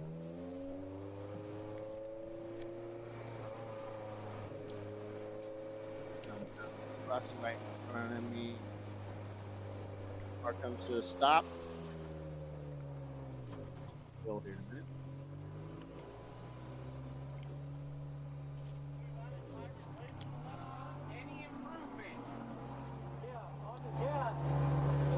It wasn't bad like last time on the gas. I could actually full throttle on the back straight and be fine. But if I let off the gas and then you brake a little bit, it's bad. I don't know if losing fluid maybe did something with the diff, and on D-cell it's not doing what it's supposed to be doing. Yeah. Are you able to still maintain control of the car? I'll give it a go. Yeah. Okay, so go try to run like 4 or 5 laps, and just to see how manageable it is. Okay. All right? All right. So I think you heard the word. They're concerned about the way the differential is acting in there. And of course, limited slip is just that. The design is it locks under power. It's supposed to slip as you're going through the corners. And of course, under deceleration, it shouldn't be locking up. So there's some controllability, though, when they set these differentials up. And we talked about I talked to our transmission specialist about this too. He said, how do you want the car to act in the corners? What do you want it to do?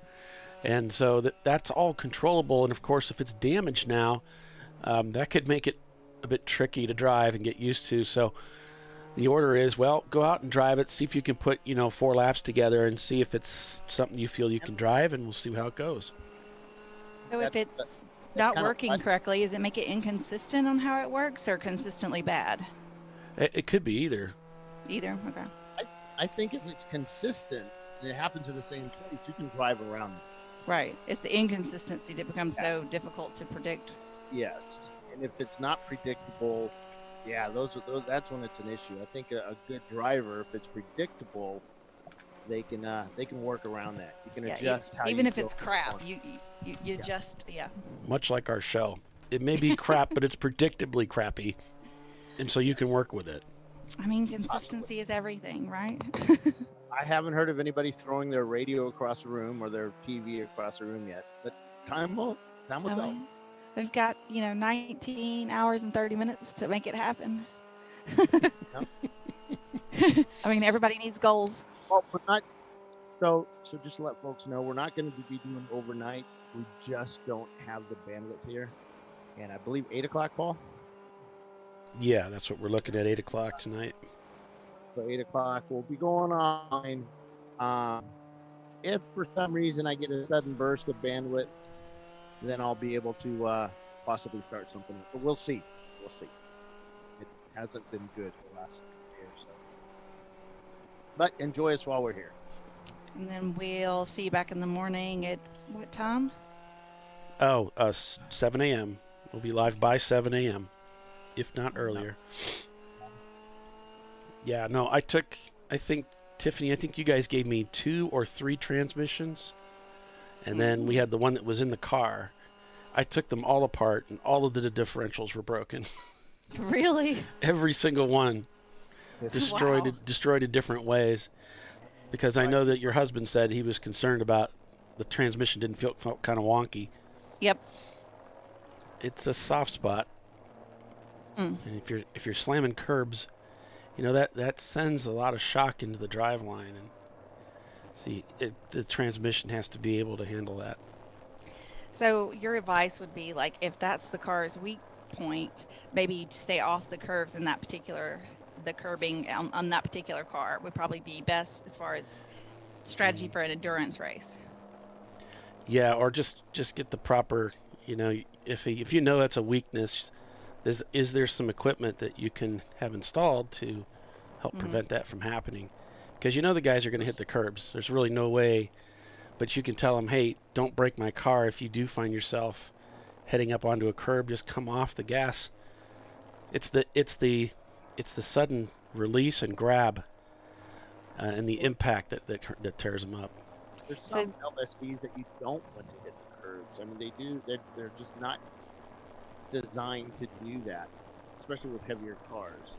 Yeah. So you said get off the gas as you're coming off the curb, so hitting back to the track surface? Yeah, you just kind of breathe the throttle, especially not just the high curbs, but also those rumble strips. Man, that sends a lot of shock into the driveline. So same thing, you just breathe the throttle, because everybody's going to end up on them eventually. At least I do. So you're going to have to kind of ease, and then you don't want to be on full power. Going over those. One has gained ground on the 111. Probably about 30 yards or so on him the last lap or so. Okay. So you don't want to be on full power when you're going over the rumble strips, right, or when you're landing off of one? Either way? Both. Okay. Yeah. I just ease through it if I find myself over there. Road America is a really good example. There's some areas that are just knock your fillings loose, but some cars are just better equipped for it. I noticed the Boxsters that I raced there just made it so smooth you didn't even notice it. But other cars, it was crazy bad. So Road America, when it was wet, we came off, the Corvette Bridge, you go under, you make that left turn there. When we came off of it, there's all that paint. Well, there used to be. I don't know if there's anymore, but there used to be all this paint on the right. If you went wide, you had a lot of runoff and the curbing or whatever, but you hit that paint, the tires slip, and then all of a sudden you get back on the track surface and you had all this grip, and we ended up breaking an axle right there because of that. The tire was just spinning with the LSD, and then all of a sudden it got grip, and it just, the weakest link was that axle. Right. It's that sudden snap of slip, and then sudden grab, and that it's like smacking it with a hammer. It's so bad. Yeah, that's how you break them.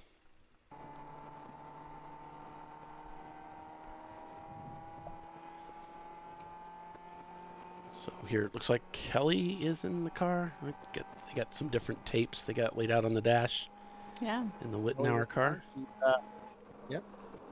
she's done a lot of racing in her life. She used to race a Formula Ford, I think she said on the show. Oh, yeah. And Skip Barber's still up and running, and they're really good. They run those Formula Fords, and it's really cool. I always want to drive one of those. You've driven one, right? Formula Yeah. Ford? Yeah, you should do that. You should do a school sometime, Bill. You'd really enjoy it. The thing is, will I fit? No, the issue is, will I be able to get out? I don't know. Imagine you could send your measurements and, They do a fat boy version of the Formula Ford.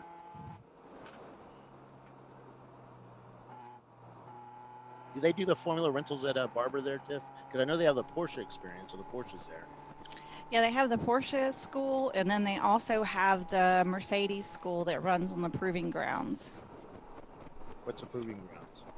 So like, it's another section, like if you're coming around to the paddock, it'll be on your left as you're coming in, and they can set it up like a full course, like a small racetrack with cones Like and stuff. Yeah. Well, it can be done either way. You can, but it has some bank turns on the back side, so you can use it. But kind of you can set up the, the paddock, the area like how you like. Sweet. Yeah. So, and I just recently shared something on my Facebook page, which I don't think it shared for some reason, but it was a Skip Barber school that they were doing at Virginia International. I thought of Bill. I said, "Oh, there you go. You could do you could take a Skip Barber school. That'd be a lot of fun." Would be a lot of fun. I'd love to do the Porsche driving thing. I've done the taste of it, where you do like the half day thing, and oh my gosh, you drive that Turbo S and you just want to sell the house and live in the car. There you go. That's just ridiculous. It changes you. I'm like, we could just sell the house, honey, and live in this. I love it so much. That's so funny. All right, we'll take another break here and be back in just a few. So you're watching Champ Car Live, presented by AutoZone.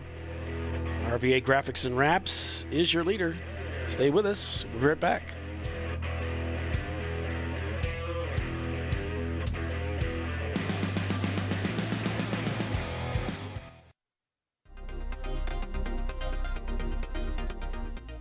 Welcome to TireRack.com, revolutionizing tire buying since 1979. With our unmatched selection of branded products, finding what fits your vehicle and is right for you and how and where you drive has never been easier. Through helpful online shopping tools that include our professional hands-on reviews done at the introduction of a tire and consumer reviews that give real-world feedback over the life of the tire, you can make the right tire choice and find exactly what you need. And if you prefer to talk to someone, our tire testers, our sales team, are available on the phone. And that's how we get you the right tire for you and your vehicle for where and how you drive.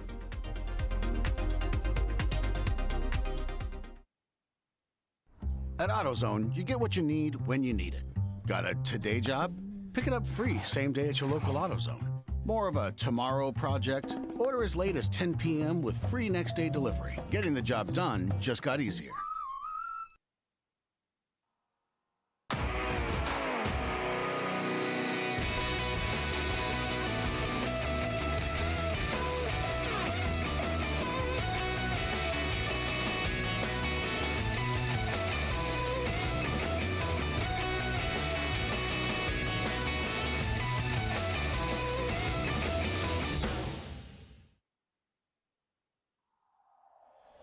Discovery Parts is a veteran-owned racing and safety equipment company.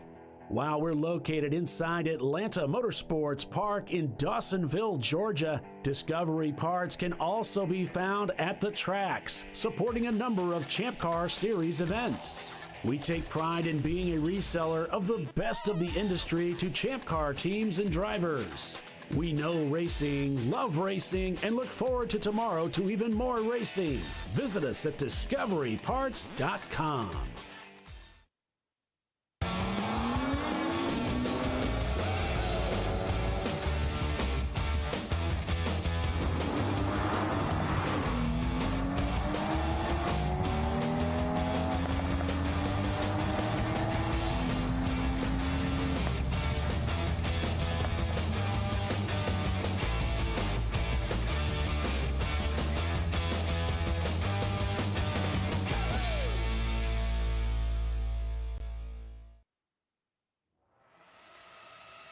RVA Graphics and Wraps is a full-service design, signage, digital graphics, and wraps company located in Richmond, Virginia.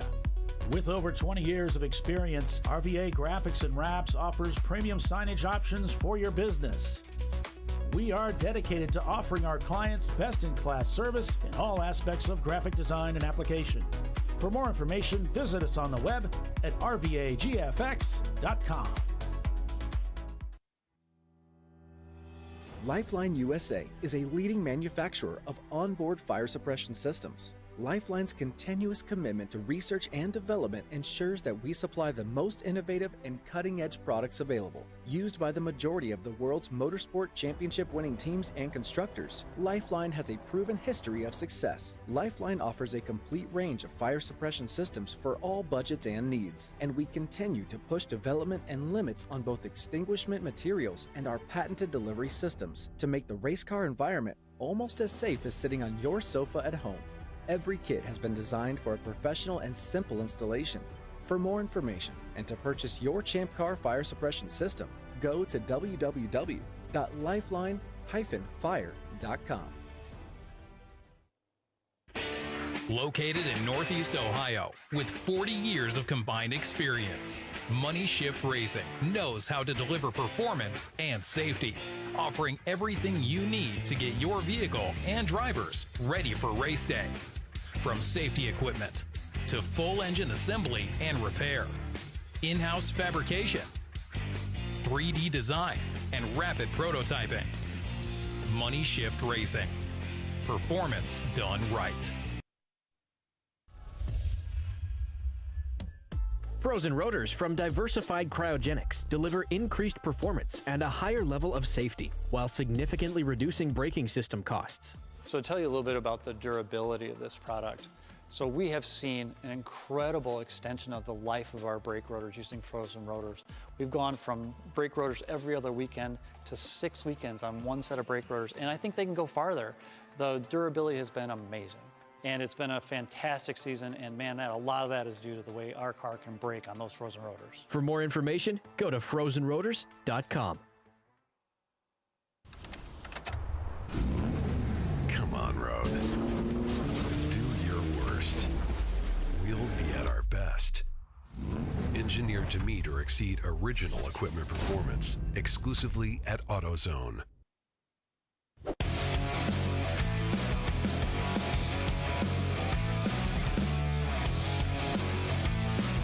All right, welcome back, everyone, to ChampCar.Live, presented by AutoZone. Some nice conversation I'm seeing happening over here in the chat. Lots of good info. Welcome, everybody. I'm Paul Veltum, joined by Tiffany Alexander and Bill Strong, as we're calling the race for you today. It's a 24-hour race at Nelson Ledges. Back here live, RVA still leading this race over Vissel Racing Group in the number 1. Blake's Garage in 3rd. Julie's Racing in 4th. And the Banana Splits are in 5th. Looks a little bumpy out there. So we're about 4.5 hours in so far. Yeah, unofficially 19 minutes, 23 seconds remain. 19 hours and Or 19 minutes. hours, yeah. Yeah. What did I say? Wishful thinking here. Minutes and seconds. Yeah, that would be great, but no. Everybody would be like, why did I waste my time doing all this? Pile of cars heading down into turn 1 there.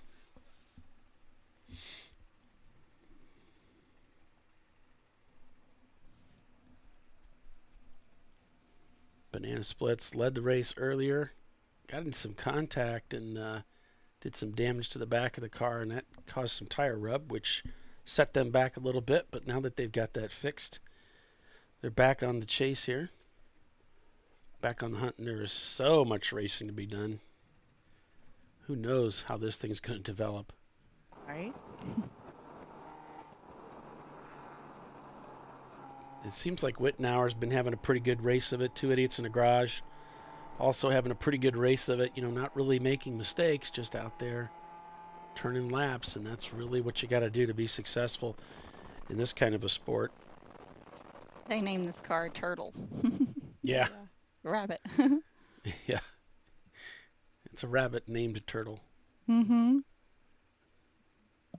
Here they come with Wittenauer in tow. These two have been kind of together here for the last several laps with Kelly at the wheel. 918 spun and continued at turn 12. Let's see what happens here on the front straightaway. That him off to the right. As they head under the bridge.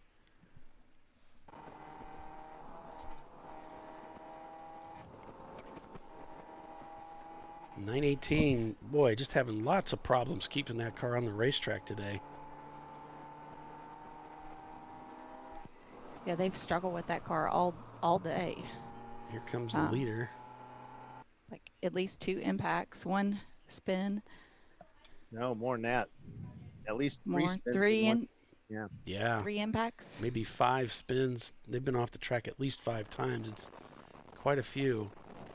It seems like each driver takes a turn, you know.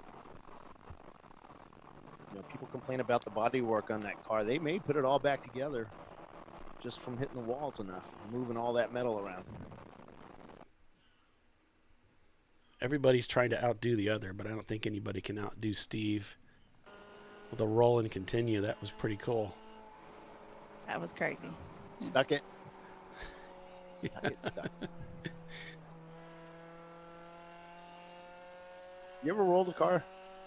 No, my dad did that. Tiffany? I've done some pretty stupid things behind the wheel. But I've never rolled one. Well, you either know you've rolled a car or you haven't. Is this something Well, you don't want to talk about? Dad might One get came mad or... all the way up on one side, but I did not actually physically go over. We just up on the wrong side of the car. 918. All right, 918 spun again, and that was turn 4 and continued. Yeah, the leader right behind number 918.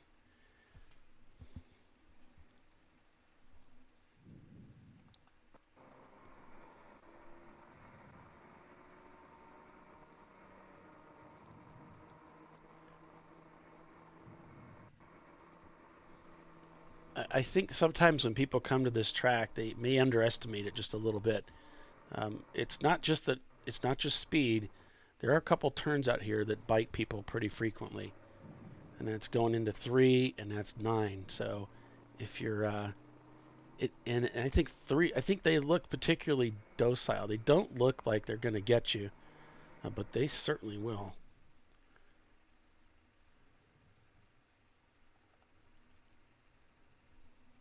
And RVA is behind the number 918 and looking for a way by. Now again, they lead this race over the Visceral Racing Group number 1 Porsche.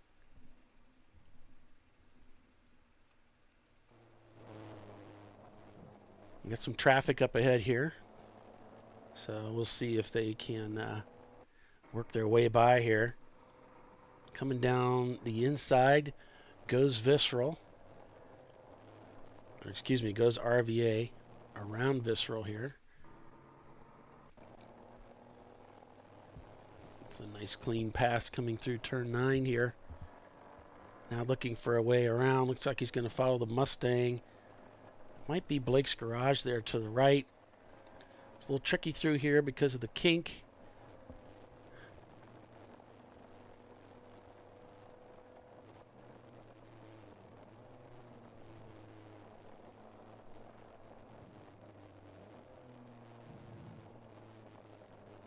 Through that final corner and back down the front straightaway here.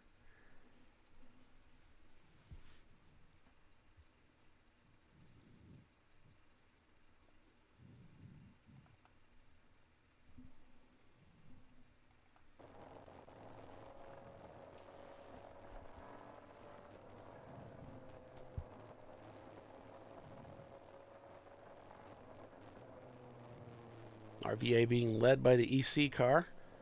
The Ford Mustang.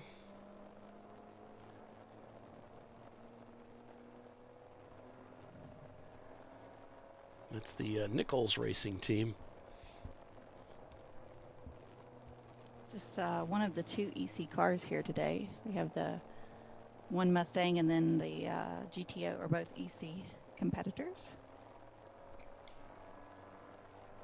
So I guess we won't be awarding an EC trophy since we don't have 5 EC cars. Right.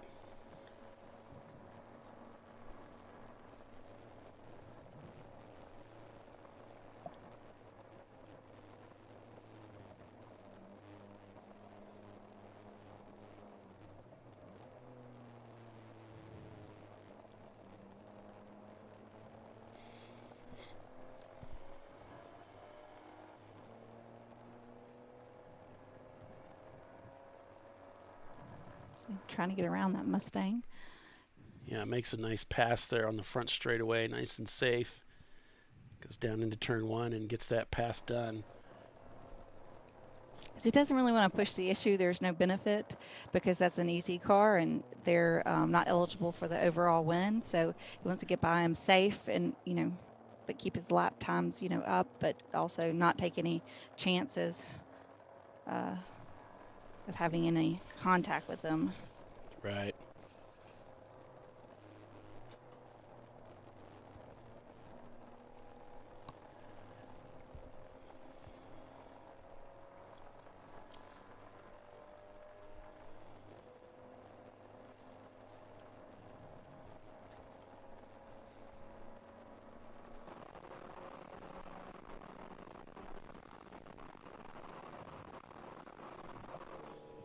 So here's Blake's garage.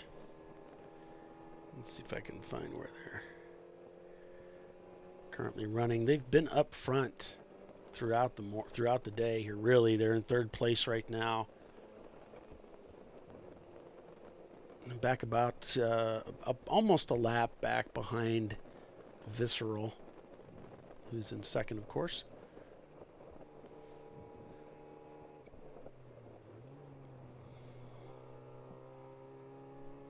Looks like that might be one of the Visceral Porsches there. It does. It looks a little crooked, so probably. Yeah, a little bit of a delay here on the Blake's camera, so we're not able to catch them coming down the front straightaway to get a better view.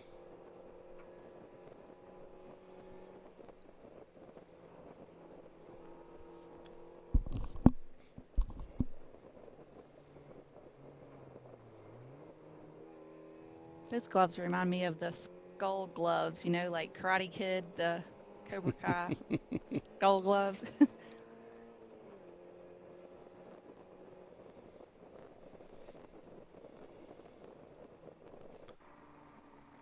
There's banana splits behind the Visceral car, looking for a way by.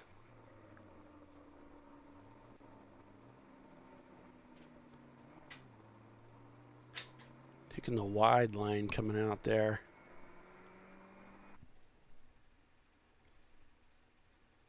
There's RVA going by.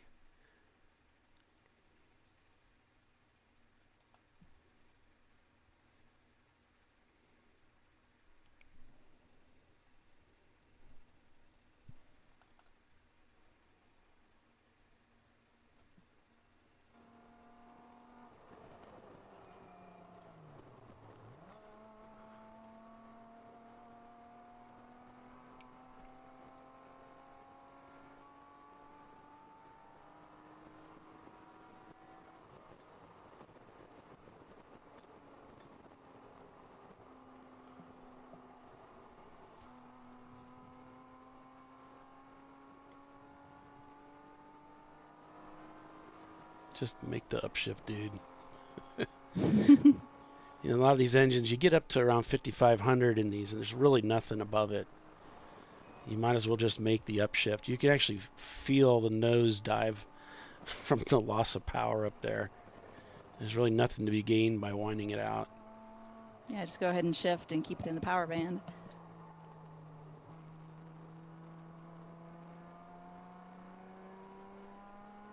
Back down that front straightaway.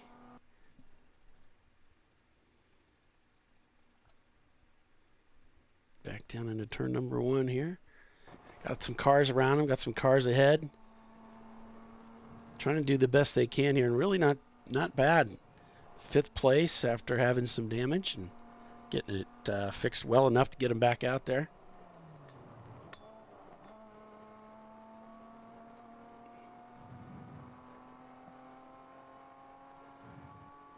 I'm glad it didn't cost them a lot of time. It's always unfortunate when kind of someone else's issue costs you a lot of time in the pits or takes you out of the race altogether. Right.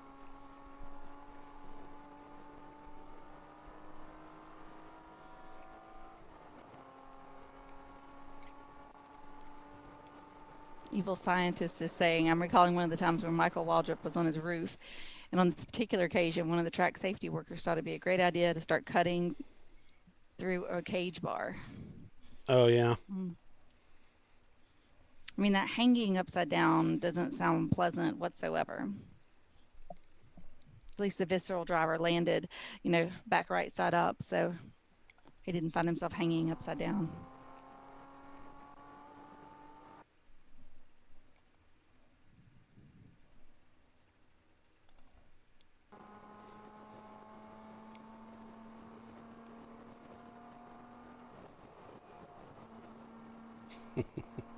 It's a fun car to drive.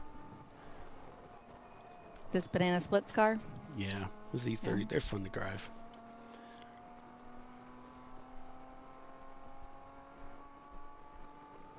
This is E36, right?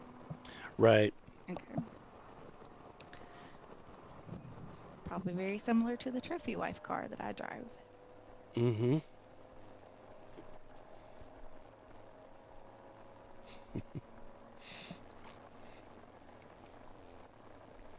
Just enjoying the conversation going on over here at the on our chat.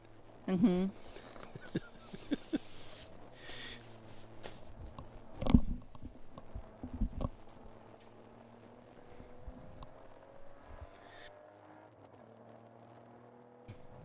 What the are you doing?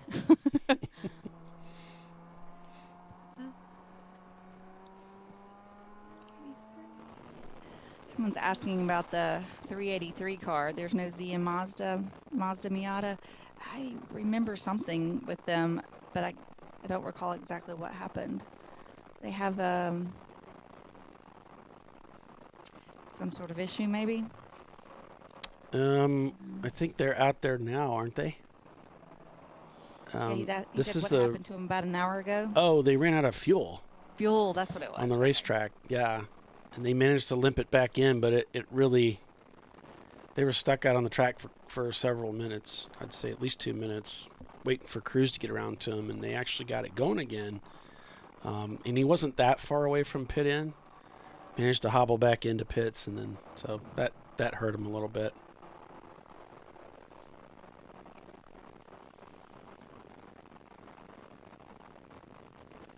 And Timothy's saying they're having fuel issues. They're having to jack the car up to fill it with fuel.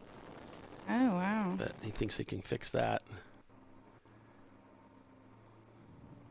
This might be the Javoli's racing team. Ooh, using all the track there at the exit. Going around the Wittenauer Mini Cooper there. So they head down the front straightaway. There's the bridge. A little bit of brake and head into turn number 1.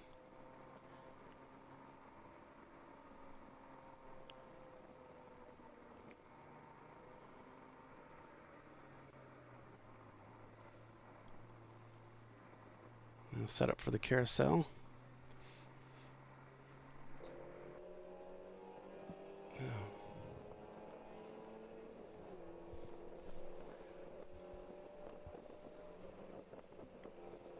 Why do BMWs have super tall shifters? Well, they don't come that way. Those super tall shifters that you see are a choice, and those are the solid mount shifters, and a lot of the teams will go to those because they're solid mount.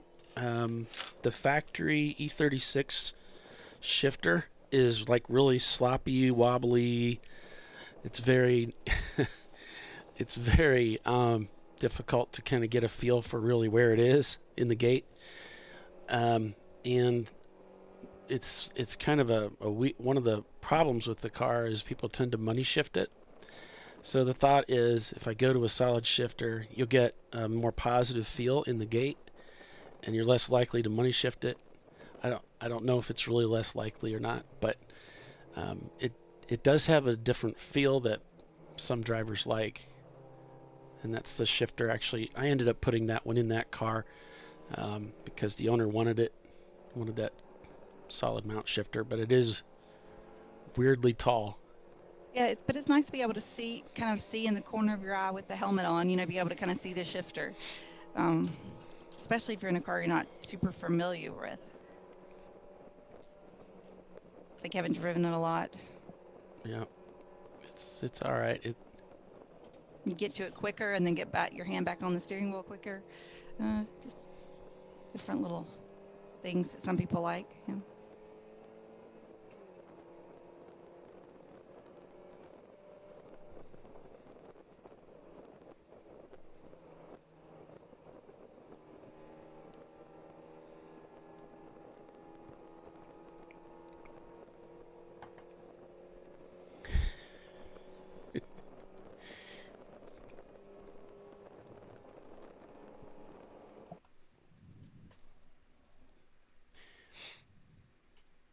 There we have two idiots in a garage coming down through the S's, followed by one of the visceral Porsches.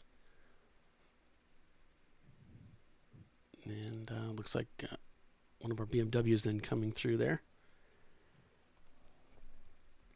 As they come through that final corner back up onto the front straightaway here. Down the front straightaway they come.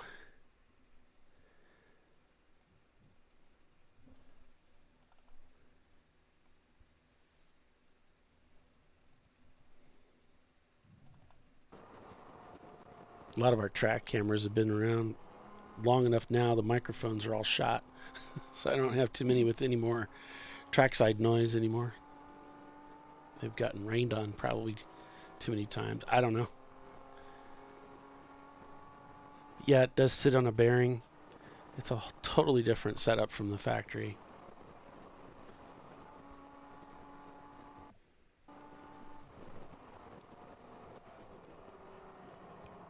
You have a choice of a short shift or a solid mount. I think that's what it was. And so we wanted the solid mount, so that's what you got.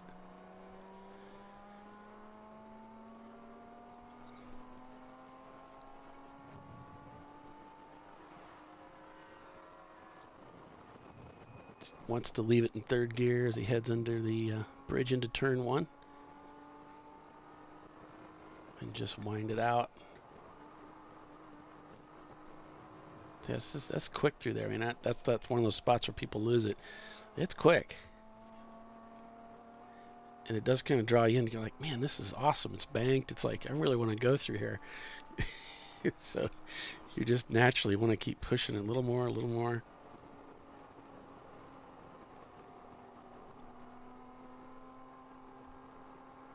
Till you push it too far. The factory shifter is so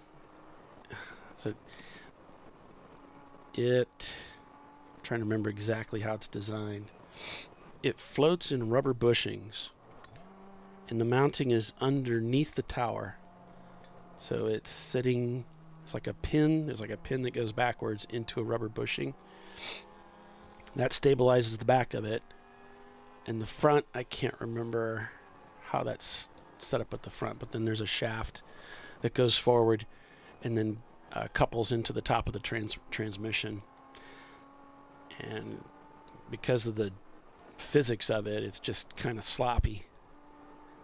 And the solid mount's like different, where you do have the shaft that goes forward, but it's not supported by the back of it going into a rubber bushing that's big and sloppy, if that makes any sense. I think Rogue is the company that sold them. But if you go to Bimmer World, they actually, sell it through Bimmer World. If you go to Bimmer World and you look it up, you'll see what I'm talking about, and it'll make probably a lot more sense if you can get eyes on it. Like when you're driving the car on the street, it's not a big deal, but when you're on the track and you're pulling a lot of G's, what's happened to me is, and Bob notices when you're going third to fourth, it feels like you're going straight down, but you're actually going third to second.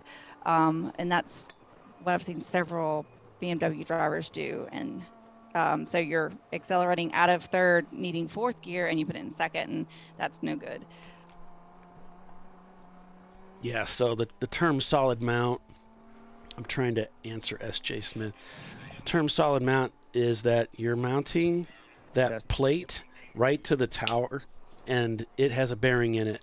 So there's none of that sloppiness. That's the solid part of the mount. We had you, Bill, for a second there. Yeah, sorry. Just got known that you there. Yeah, banana splits off track. Okay, back on. Go ahead. Is that 996? No, 170.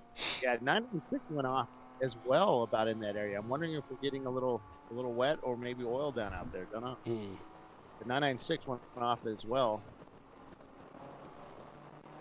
Who's 996? Atlanta Speedworks. Yeah. That's the Porsche. I had to step away. Dana wanted to talk about some stuff. We were looking at some potential tracks, and we were talking about that. 170 went off as well. I don't know where on that one. I missed that. Yeah, we were watching, and they were just kind of off and back on. It didn't look like a big deal. Oh, that's at one. Yeah.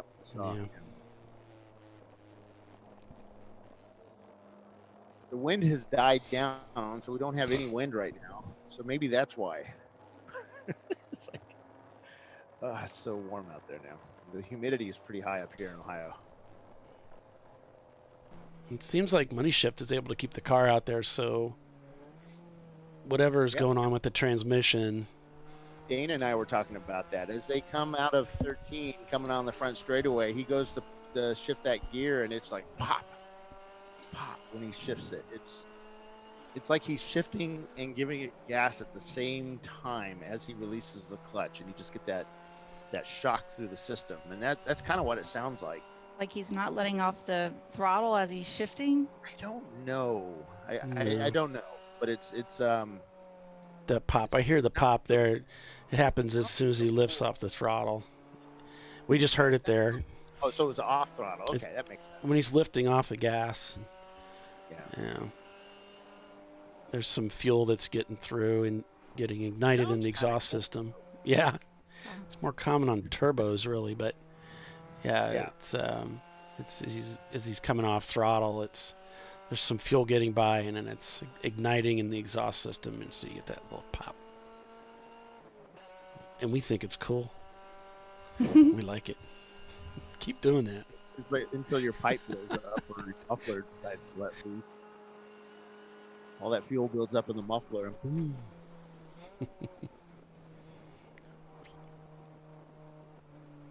111 still. I had to turn away from the race, but is 111 still in the lead? Yeah, I think so. We were talking about transmissions and stuff, but let me get my scoring panel up here. Yep. They are an expert on transmission back when I was going through in every race.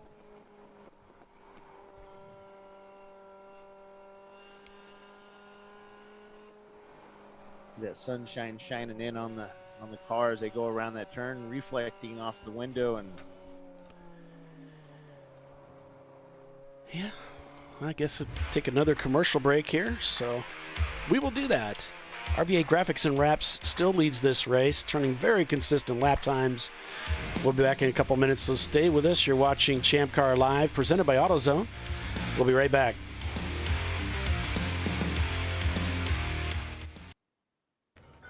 You know, I'd buy tires online, but then what? We've thought about it. We're TireRack.com. They should let you ship directly to a mechanic. Actually, we call them independent recommended installers. They should have like 1,000 mechanics. Try over 7,000 installers. Then you just make an appointment. At a time that's convenient for you. This could change tire buying forever. TireRack.com, the way tire buying should be. Come on, Road. Do your worst. We'll be at our best. engineered to meet or exceed original equipment performance, exclusively at AutoZone. Lifeline USA is a leading manufacturer of onboard fire suppression systems. Lifeline's continuous commitment to research and development ensures that we supply the most innovative and cutting-edge products available. Used by the majority of the world's motorsport championship winning teams and constructors, Lifeline has a proven history of success. Lifeline offers a complete range of fire suppression systems for all budgets and needs, and we continue to push development and limits on both extinguishant materials and our patented delivery systems to make the race car environment almost as safe as sitting on your sofa at home. Every kit has been designed for a professional and simple installation. For more information and to purchase your ChampCar fire suppression system, go to www.lifeline-fire.com.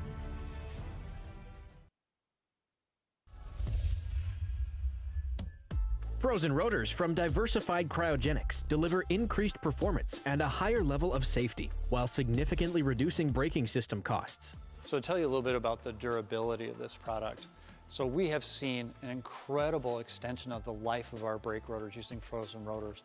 We've gone from brake rotors every other weekend to 6 weekends on one set of brake rotors, and I think they can go farther. The durability has been amazing.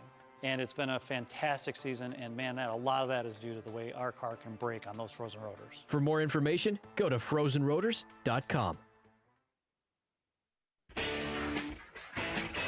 Located in Northeast Ohio with 40 years of combined experience, Money Shift Racing knows how to deliver performance and safety, offering everything you need to get your vehicle and drivers ready for race day.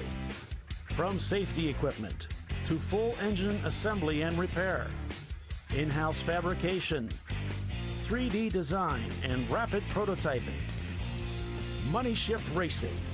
Performance done right. Discovery Parts is a veteran-owned racing and safety equipment company. While we're located inside Atlanta Motorsports Park in Dawsonville, Georgia, Discovery Parts can also be found at the tracks, supporting a number of Champ Car Series events. We take pride in being a reseller of the best of the industry to Champ Car teams and drivers. We know racing, love racing, and look forward to tomorrow to even more racing. Visit us at discoveryparts.com.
No.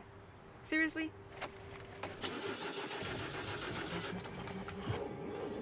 Come on. No. You for real? Dale. Really? Wow. So maybe just a cable? We can help you. Welcome to America's #1 battery destination, AutoZone, your battery solution.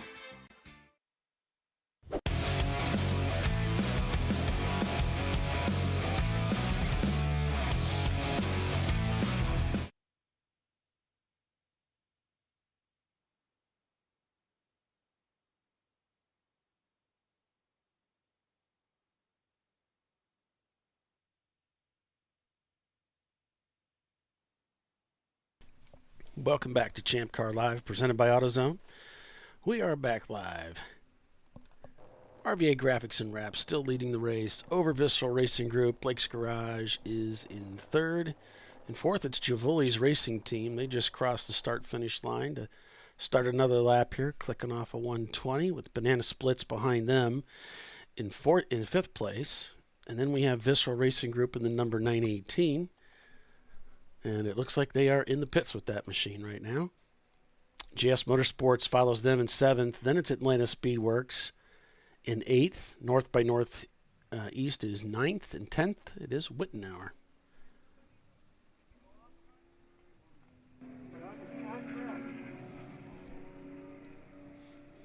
It sounds like he's talking to the driver, asked him if he had gone off.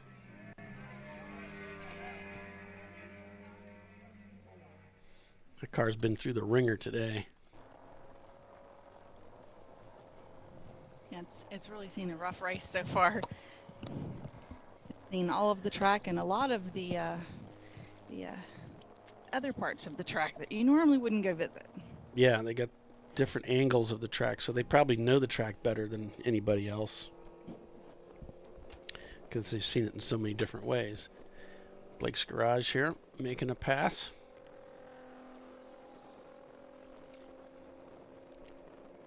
Around the inside there. You head through this kink here.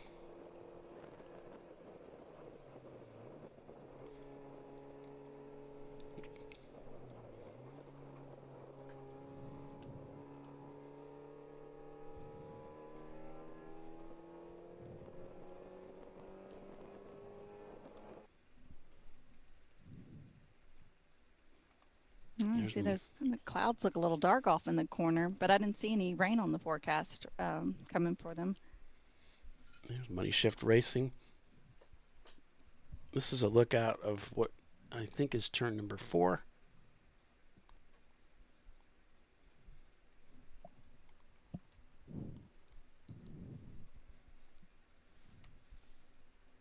We should see those cars come around here soon. I asked Bill to take care of the weeds around the tires there. He didn't listen. He didn't go weed eating for you? No. It does let you know the camera's not just, frozen.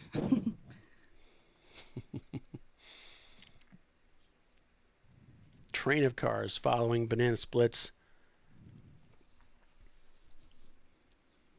down around the final corner here.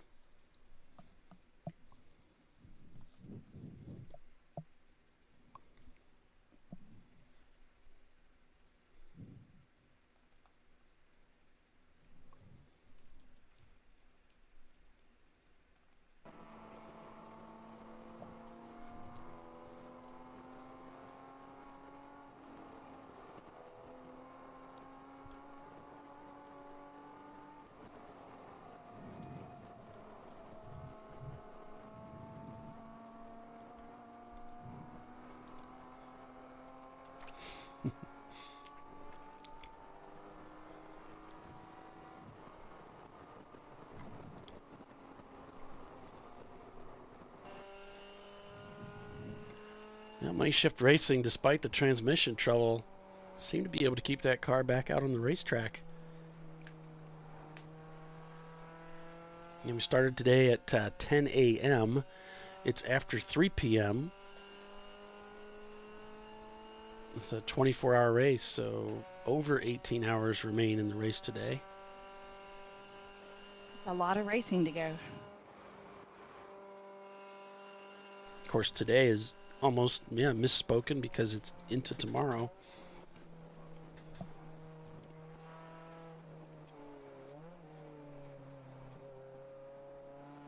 And somebody had mentioned on the thread here earlier, you do tend to see fog come at this racetrack at nighttime, and it can be pretty thick too, so we'll see if that plays into the race tonight.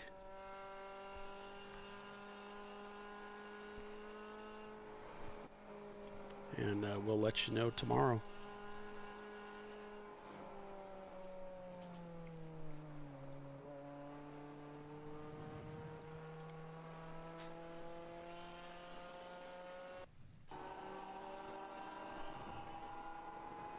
Here's Kelly pointing by the Money Shift machine as they come around.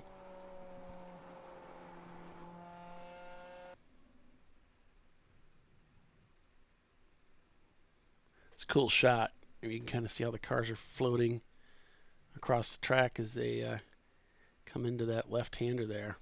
It's like they slide out forever.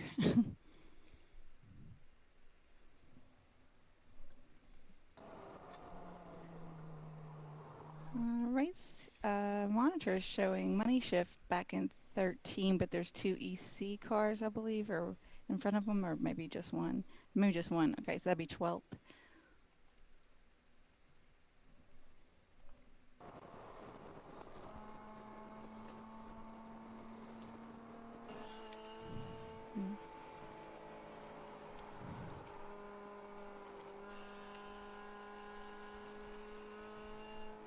You don't have a lot of cars at this race, but you have a lot of very competitive cars at this race.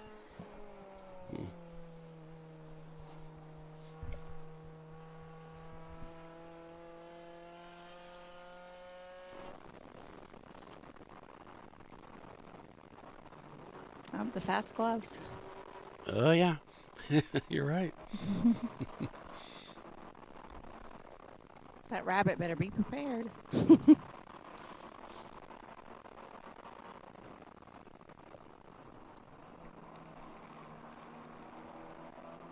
Looks like they're running a wink mirror, and then they've put some Lexan up at the corner of the door to help take up some of that space to the window net. Yep.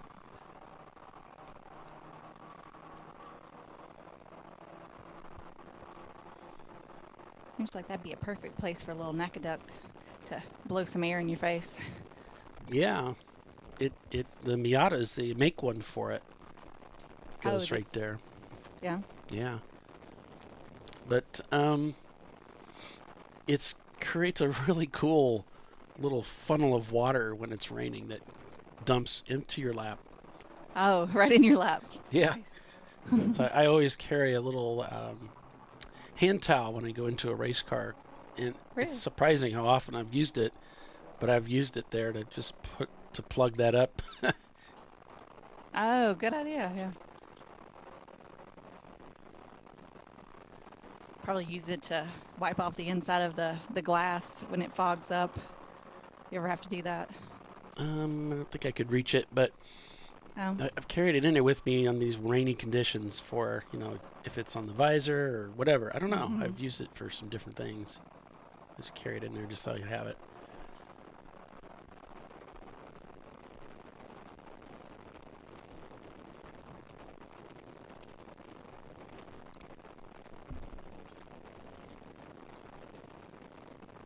I had one event where I had brake fluid coming into the car. They had spilled some brake fluid. I guess they were topping it off or something before the race, and it spilled, and it had gotten behind the firewall, and it was spilling. It was leaking down onto the floor in the footwell, and getting on the shoes, and then making the pedals slippery. I just threw it down there so that I could kind of not get that on my feet. Just having that with you, you never know, I guess.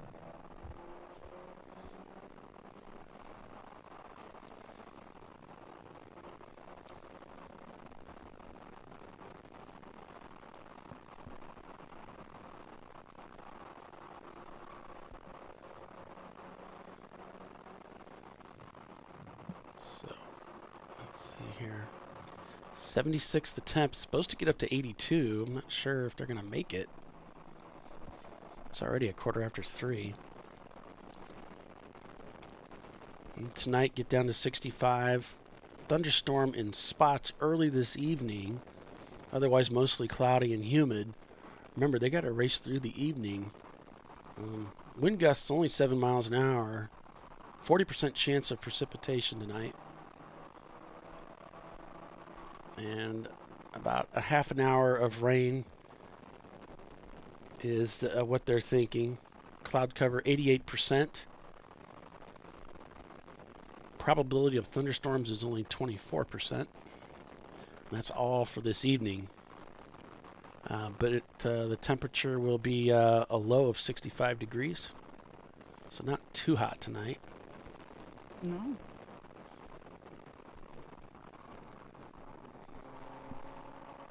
That should definitely cool things down a bit. Looks like the Visceral Porsche is still in the pits, so not a lot of urgency there. Maybe they've parked the car in the pits for a little bit and they're going to be doing some work on it. Not sure.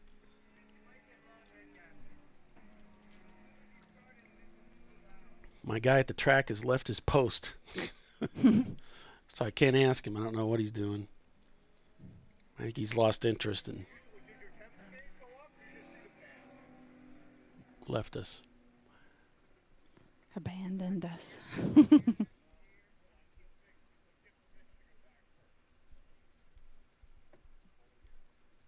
It looks like they are working on the car, but what exactly they're working on, we don't know yet.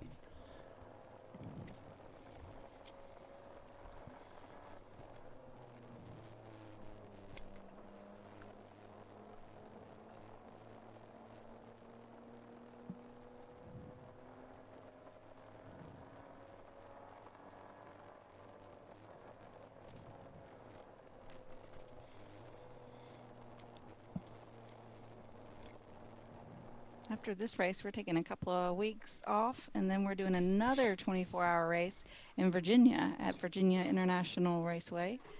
That'll be the second part to the double 24s championship we're doing. So if someone is entered in this race and also in the VRR race, they'll have a combined score of their finishes, and whoever has the best overall finishes between the two races will be the winner of what is the cool system that they win? Yeah, it's a cool shirt system. And they're really expensive. Oh, there's Troy. So they're rolling the 918 back, and this doesn't look good. No.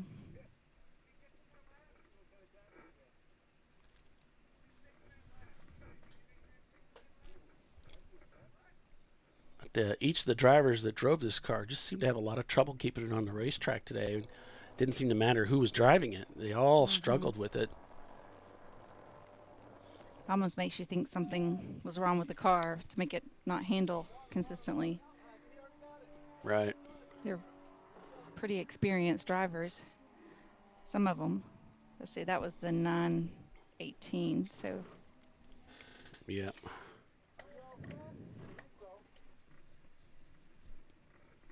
So they'll take a look at it, and then we'll have to wait and see if they think they can get it back out there on the racetrack.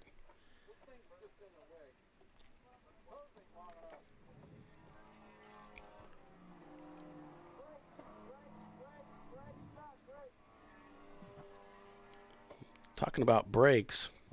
Yeah.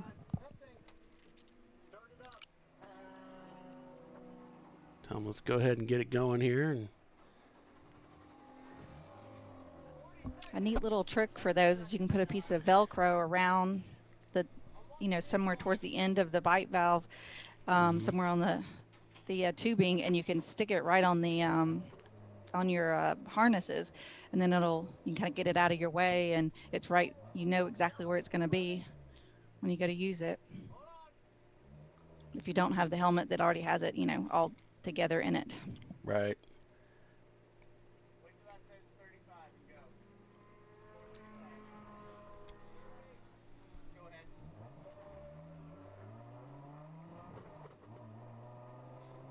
He's already going too fast, I can tell you right now.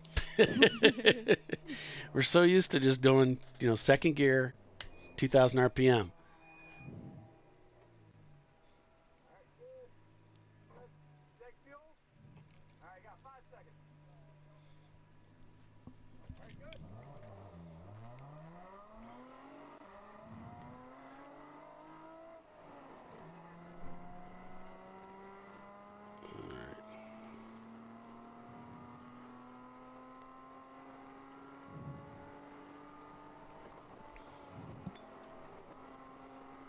Do the hide and report here.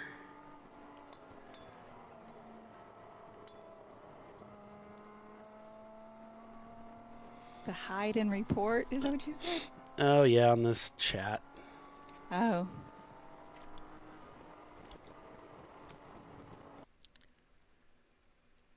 So there we got some cars heading in to the pits.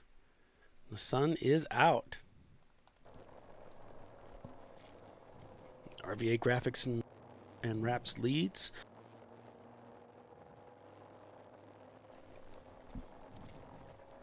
They've been in the lead for quite some time now, several hours. Yeah.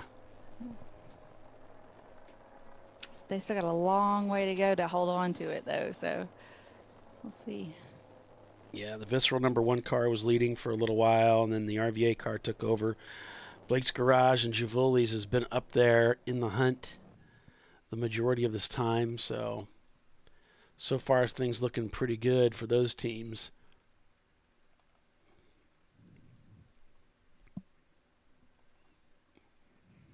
And there's the number 918 behind the wall. Really, I think we're all a bit surprised it kept going as long as it did, but they may still be able to get back out there.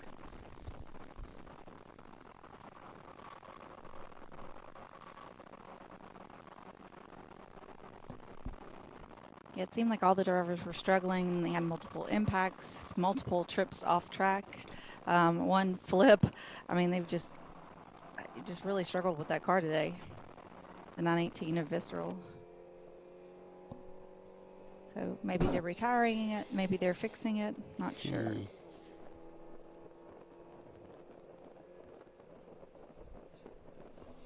I don't know what the food vendor situation is, unless somebody in the chat might be there and know.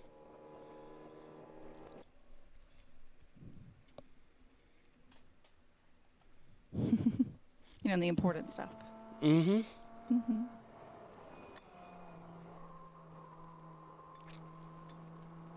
I mean, quite a few of these racetracks are kind of in the middle of nowhere. So what they have at the track is, or what you brought with you is your choices. Because it might take quite a while to go out of the track facility and get something and bring it back. So Yeah, that's the way I remember it out here at Nelson Ledges. You're kind of out there quite a ways, so.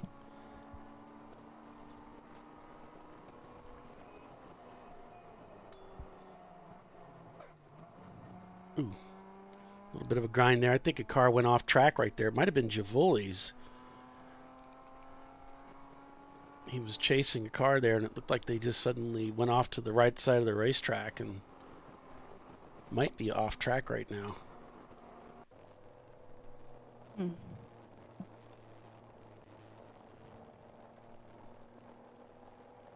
Nothing that I can see from our track cameras. We'll see if the Wittenauer Mini Cooper sees anything.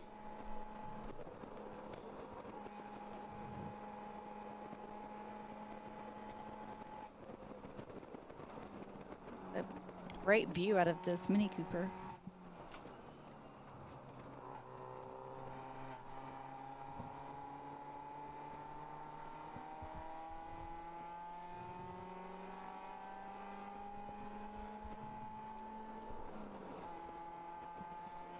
Yeah, unfortunately, the bar that we mount our cameras to, depending on where they decided to put that bar, it affects where the camera is going to be inside the car. So in the Banana Splits car, it's kind of low.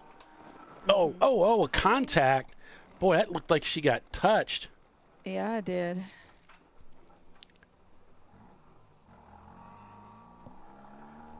Got turned around there.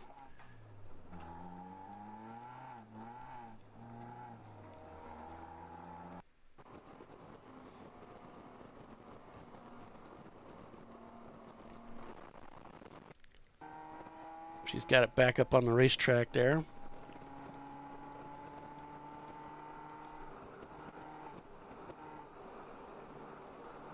Let's see if she's going to leave it out there. But I don't think that was anything she did. It looked like she got pushed around. We'll run the replay on it.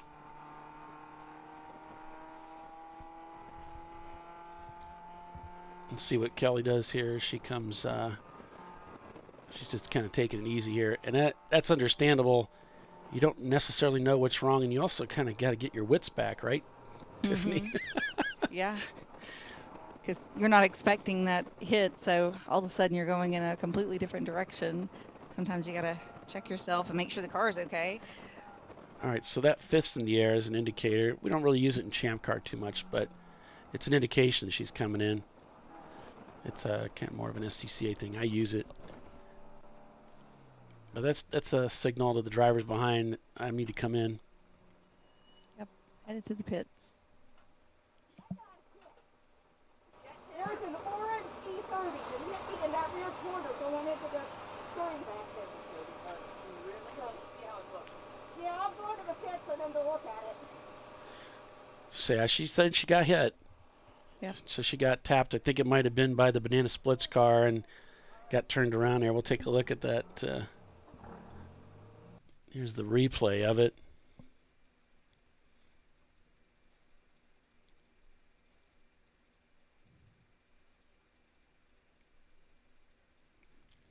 Might have been trying to go around the outside, and she just went ahead and used the racing line there, let the car track out.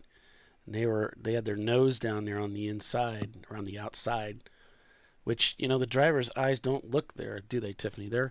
She's looking at the apex. It just gets turned around. Could have been nasty, really. Yeah, good thing she didn't hit anything, or hopefully they didn't break anything on the car with the tap. It looked like it didn't look like a very hard tap. Yeah, she's going pretty quick though when they got into her. Exactly, though. Yeah. I'm sure it was scary. Money Shift Racing coming in. Let's see what they say.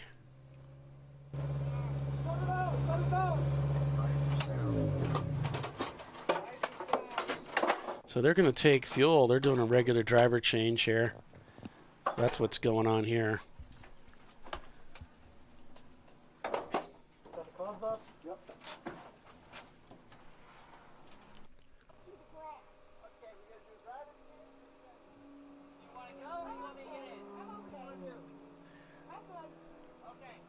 She's going to go ahead and head back out there. Sometimes you do just need to self-evaluate too. Am I okay to go back out there? Do I need to switch drivers? Right. New driver going in the Sheboygan car.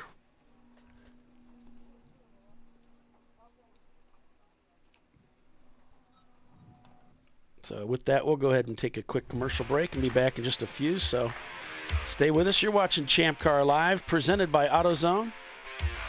We're at Nelson Ledges again this weekend. We'll be back in just a few. Stay with us.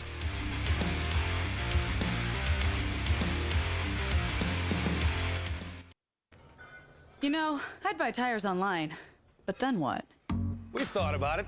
We're TireRack.com. They should let you ship directly to a mechanic. Actually, we call them independent recommended installers. They should have 1,000 mechanics. Try over 7,000 installers. Then you just make an appointment. At a time that's convenient for you. This could change tire buying forever. TireRack.com, the way tire buying should be. Come on, road. Do your worst. We'll be at our best. Engineered to meet or exceed original equipment performance, exclusively at AutoZone. Lifeline USA is a leading manufacturer of onboard fire suppression systems. Lifeline's continuous commitment to research and development ensures that we supply the most innovative and cutting-edge products available. Used by the majority of the world's motorsport championship-winning teams and constructors, Lifeline has a proven history of success. Lifeline offers a complete range of fire suppression systems for all budgets and needs, and we continue to push development and limits on both extinguishant materials and our patented delivery systems to make the race car environment almost as safe as sitting on your sofa at home. Every kit has been designed for a professional and simple installation. For more information and to purchase your Champ Car fire suppression system, go to www.lifeline-fire.com.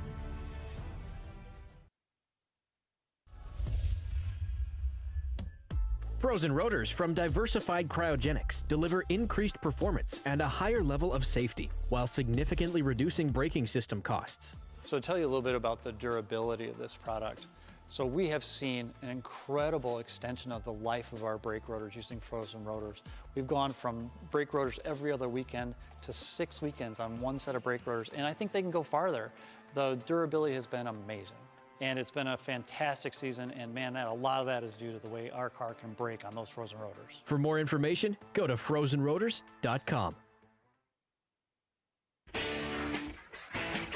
Located in Northeast Ohio with 40 years of combined experience, Money Shift Racing knows how to deliver performance and safety, offering everything you need to get your vehicle and drivers ready for race day.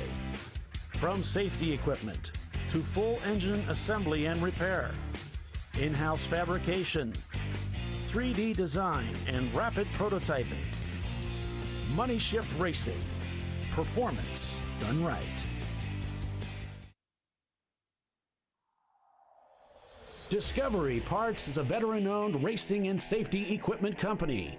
While we're located inside Atlanta Motorsports Park in Dawsonville, Georgia, Discovery Parts can also be found at the tracks, supporting a number of Champ Car Series events. We take pride in being a reseller of the best of the industry to Champ Car teams and drivers. We know racing, love racing, and look forward to tomorrow to even more racing. Visit us at discoveryparts.com.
No.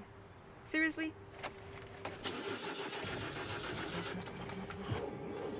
Come on. No.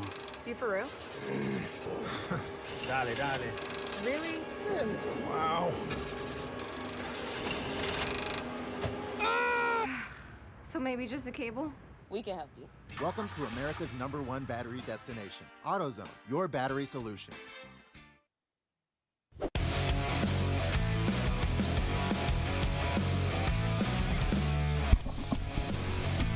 All right, welcome back, everybody. Champ Car Live, presented by AutoZone. Banana Splits came in.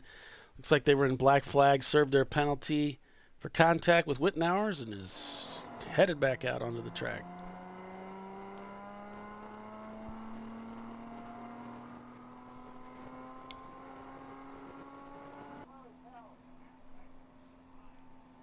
Two idiots in a garage.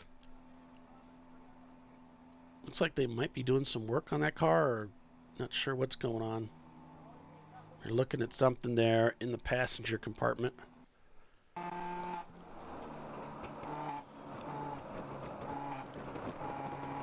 Yeah, I'm not at the racetrack. I broadcast from Indiana this weekend, and I've got one guy, Bill, is at the track, but he's not in his position, so I can't ask him any questions. He's not back up in the tower, so maybe when he comes back, we can ask him what kind of food situation they have there. That would be one thing he would know. He will know that, yeah. Money Shift back out on track after that pit stop.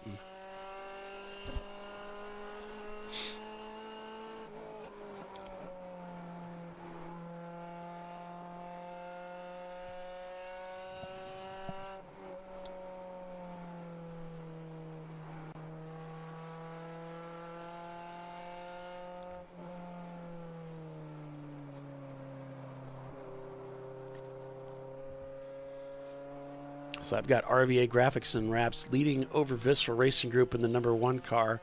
Blake's Garage is 3rd. Javoli's is 4th. Banana Splits is 5th. Visceral Racing number 918 is 6th, but they're still in the paddock area, so that's going to change. And I think my clock isn't running, so it might be out of date. Let's see. Your clock? Yeah. In fact, I'm seeing the I'm seeing some big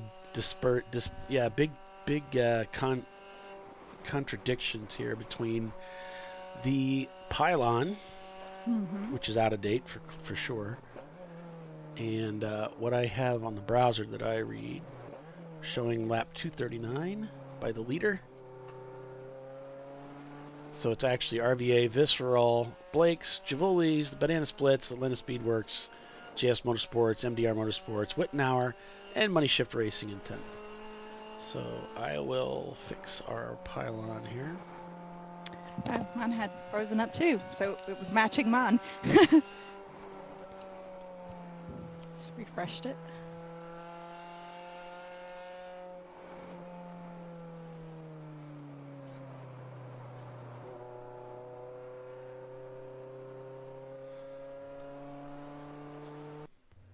It's like Money Shift RVA is in.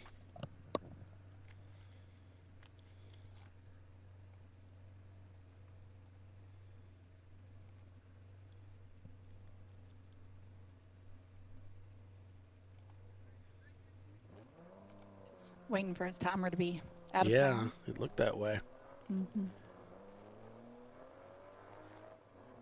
Looks like they put a fresh driver in, probably fueled. Find you a gear. It's out there. Pick a gear, any gear. Don't let me intimidate you.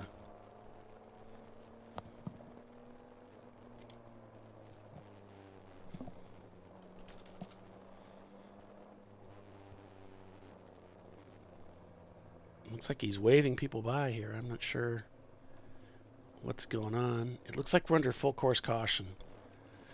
Yeah, there's a car stranded off to the right there. Oh. So we are at caution right now.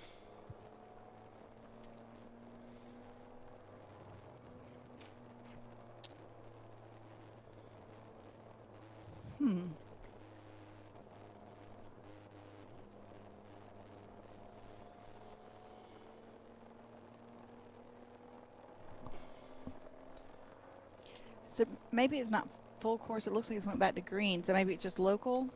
Makes sense. Yeah, it must be. Just about got this done. There we go. Yeah, it looks better.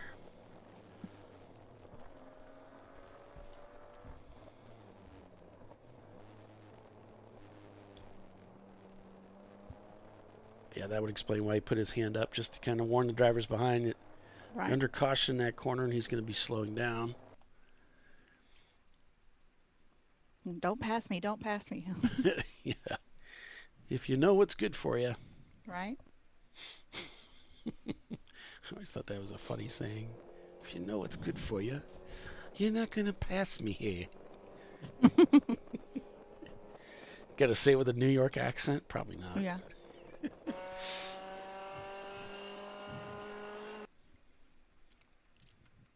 It never hurts if you can pull it off.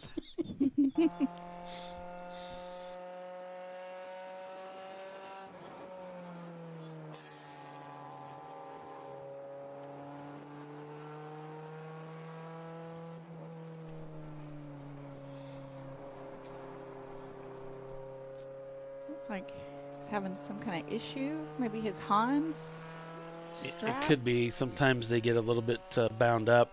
They do. And then you try to turn your head, and it's like, I can't turn. It might get stuck under your belt or something weird.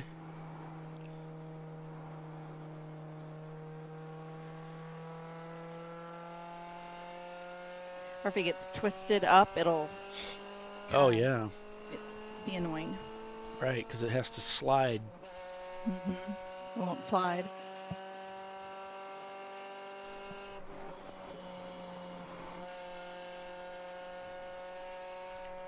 No activity, it looks like, around the number 918 car of Visceral Racing Group. It's in the paddock area. I said I checked in with Ron's wife, and she said they were still trying to diagnose it just a little while ago. So. All right. My shift is coming in. I see some people put their helmet on and then put their Hans on, but I don't really like to do that because if I get it twisted in there, that annoys me. So I always put them, kind of get everything clipped together and then put it all on as one piece. I think he's not happy with the way the Hans device. It sounded like he was talking about his Hans, or he's actually killing the car. But he's going to do a driver change. I don't even. Or at least get out.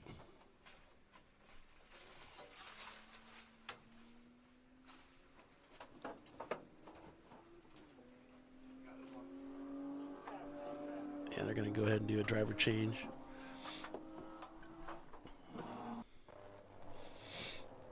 Meanwhile, back at the ranch, our leader out front just turned to 121. And, wow, Javouli's cranked out. Oh, no, that's I was going to say, I saw the 12. I thought, are you kidding me? They turned to 112? No, it's a 712. That was their pit. Yeah, right. It's our out lap. Paddock Saboteurs turned in 121. That's their fastest lap time of the day. And they've now put together 123 laps out here at Nelson Ledges.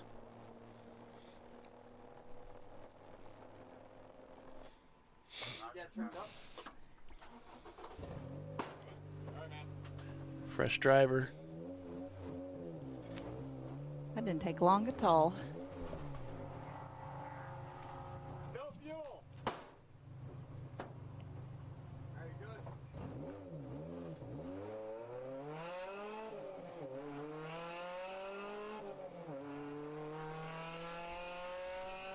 It looks like they just did a driver change, and maybe that driver was just done with his stint.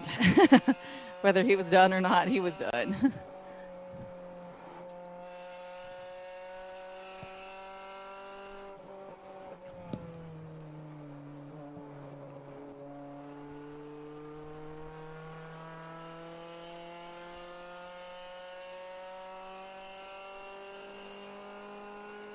Blake's Garage is doing a driver change too.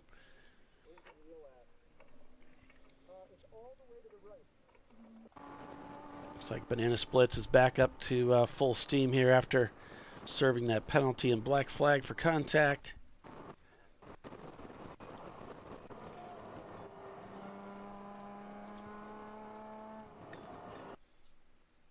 Coming around that final corner there.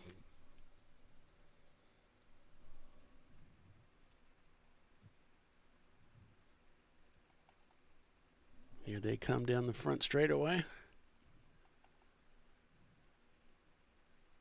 And I believe there's Nozian Mazda in the red Miata with the white yellow stripe on it.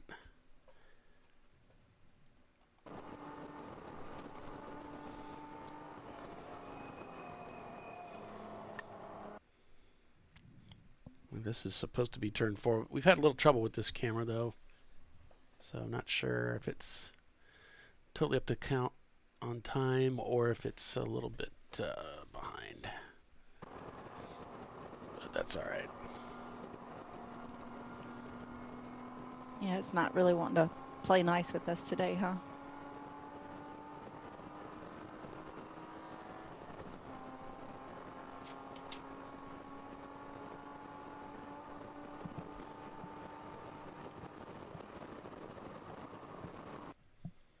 And here they come down through the S's.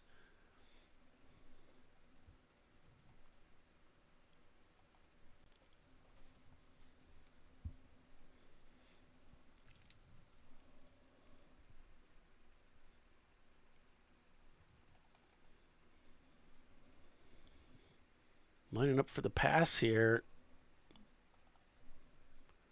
Doesn't look like he's quite sure whether he can go for it or not. Decides not to.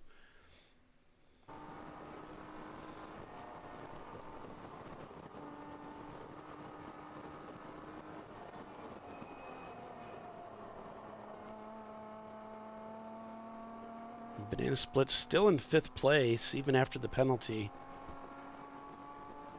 And there's no Z and Mazda down there a little ways in 15th.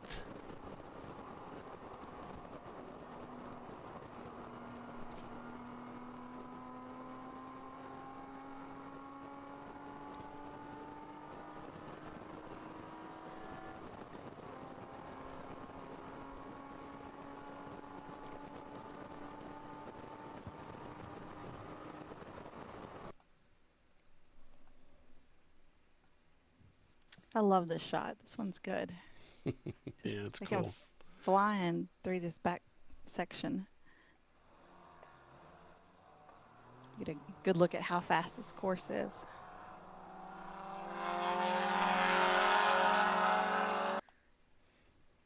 Definitely no loafing out there today. Yeah. You know, the funniest part of that joke was that I got blamed for it. And I think I tried to turn it back around on Doc, and he got mad and like, it wasn't me. It's like, no, dude, Yeah, it was totally you. He was the first person to say it wasn't him. And I'm like, I don't think I did that. But, And then Steve was viscerally. He's like, I think it was Paulie that said it. What? It was pretty funny.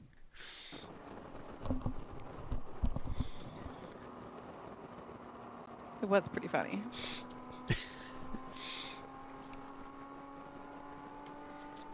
Then it turned out it was Doc after all that. Yeah. And then he was just like, maybe it was me. Yeah. We've had fun with it ever since then. Mm-hmm.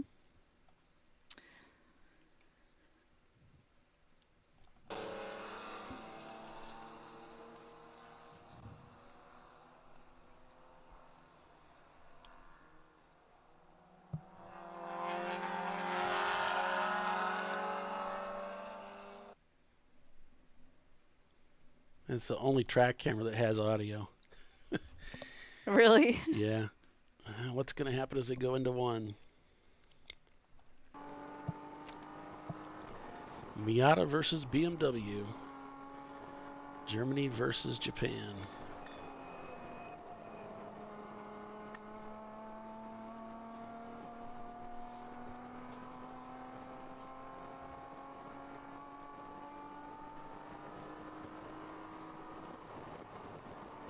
Yeah, I wish the roll cage was about 5 inches higher. Yeah, when we put it in there, I said, oh, Bill, it's too low, man. But there's not much. We tried to put it behind the driver, actually. There's another bar behind the driver, but there wasn't room because of all the gussets and everything. All that stupid safety stuff. Blah. Blah, blah, blah.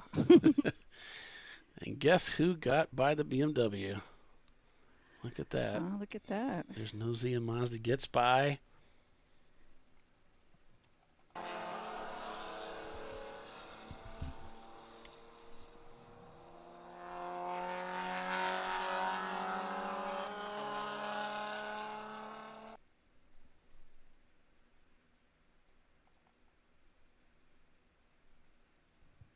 Stretching out a little bit of room there.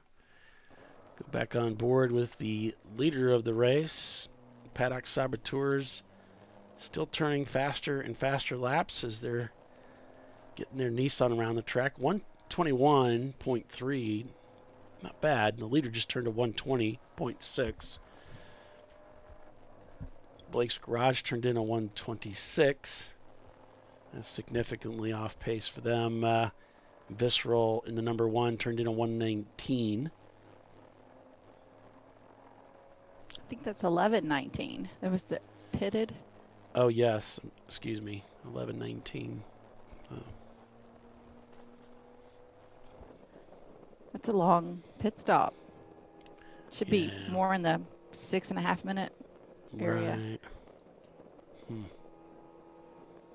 Must have had something they had to deal with while they were in the pits. Maybe. Wait a minute. That's the number 1 car.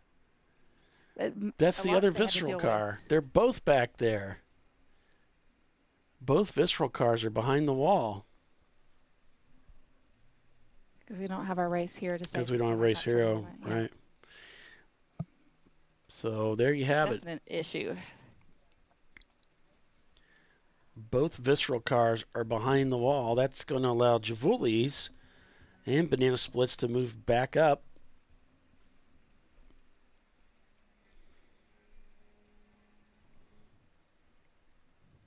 So I don't know if they were the ones that got towed in, or Maybe so. I don't know. All right, I guess I've shown you that long enough. Sorry, guys. I'm trying to think of other things here. I got the webcam girls here coming in all the time. I got to fight them off. It's always something going on. Ah, shoot. Always something. And then there's just me, you know.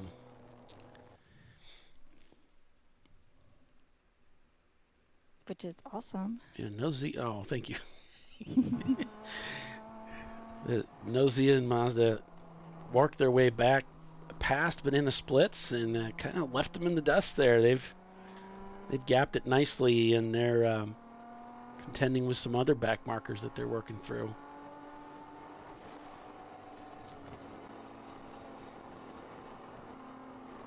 Oh, there's a car right up ahead of the Banana Splits BMW that he's looking at. I noticed he feathered it. He was sort of feathering the throttle as he got under the bridge, which is a little early. That's because he doesn't want to smack the guy ahead of him. Makes sense. Trying to plan where he's going to pass him, huh? It looks that way if you're a Money Shift fan, and I don't know who isn't, who wouldn't be. They are out on track turning laps too. And Wittenauer's as well.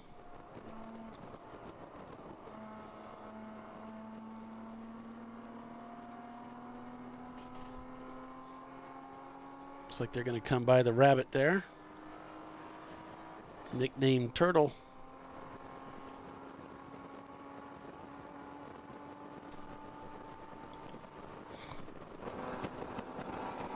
So Kelly still at the wheel here in the Mini Cooper.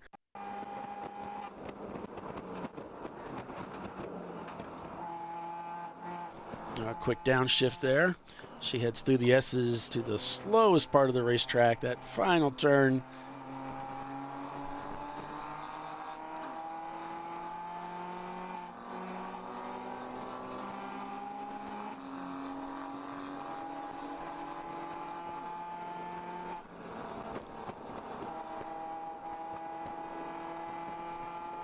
BMW going around the Sheboygan Auto Helpers.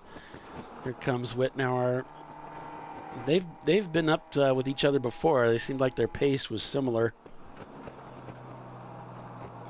She caught him pretty quickly, though. She might be a little bit quicker this time around.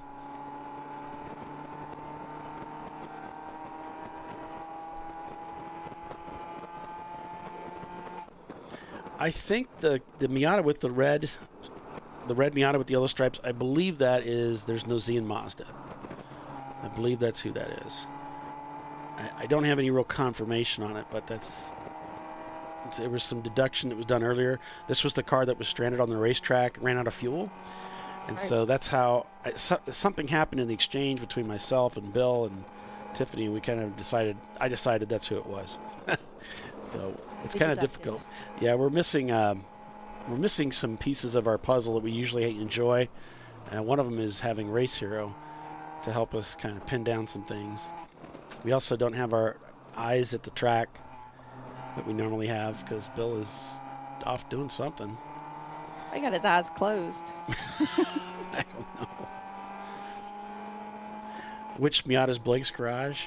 I think it's black. I've got a I think you're right. timing and scoring sheet here. Black, yeah. They have it as black, so yeah. And there may be more than one black one out there, but let me see here. Oh, black. Yeah, Blake's garage. Let's see. There's a black BMW. So no, it looks like there should only be one black Miata out there.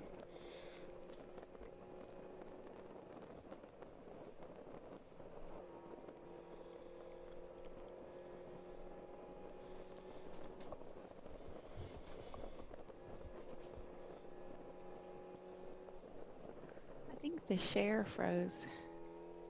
Okay.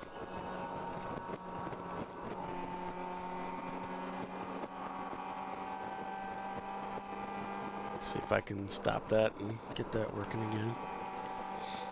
I'm sorry, I asked for so much. I'm always needing something.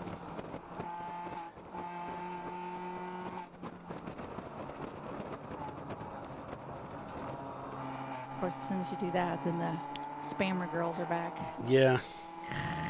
They're like bees, man. You swat 15, like flies, you know. Try to few of them, they're right back. Yeah. Gnats. I don't know. Some kind of bug that is annoying.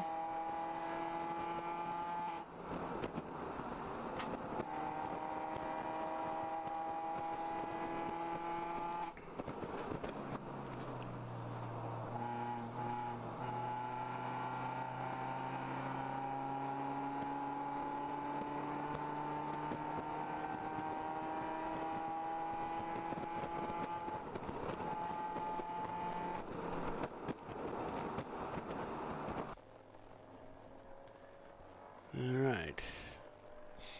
Back on board with the leader here.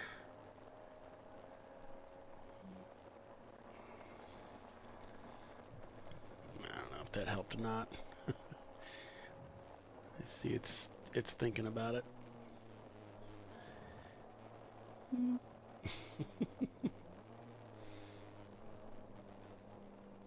253 laps turned so far out here at Nelson Ledges Road Course. RVA Graphics and Wraps still leading the way over Blake's Garage. Javoli's in third, Banana Splits fourth, and JS Motorsports is fifth. So with that, we're going to take a quick break for commercial and be back in just a few minutes. So stay with us. You're watching Champ Car Live, presented by AutoZone. We'll be right back.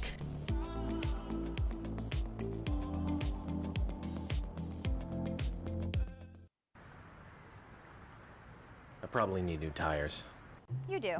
What if they sold tires online? We do. We're TireRack.com. They could offer lots of tires We have so many tires. and help you find the right tire. It's called the Tire Decision Guide.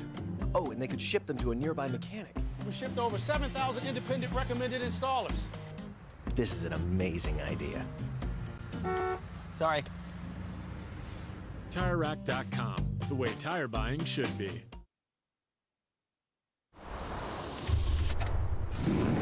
Bring on the frozen tundra, the grinding gravel, the cratered concrete, the rain-soaked streets.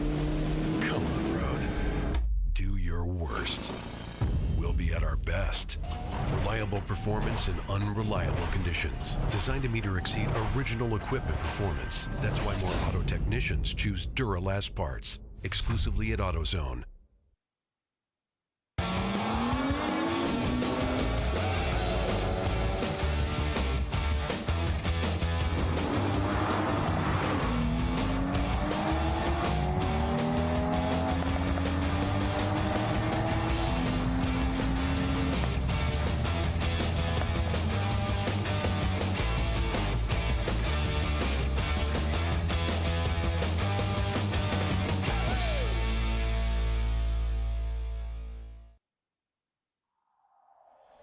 Discovery Parts is a veteran-owned racing and safety equipment company. While we're located inside Atlanta Motorsports Park in Dawsonville, Georgia, Discovery Parts can also be found at the tracks, supporting a number of Champ Car Series events. We take pride in being a reseller of the best of the industry to Champ Car teams and drivers. We know racing, love racing, and look forward to tomorrow to even more racing. Visit us at discoveryparts.com. Come on, road. Do your worst. We'll be at our best. Stress tested to meet or exceed original equipment performance. Exclusively at AutoZone.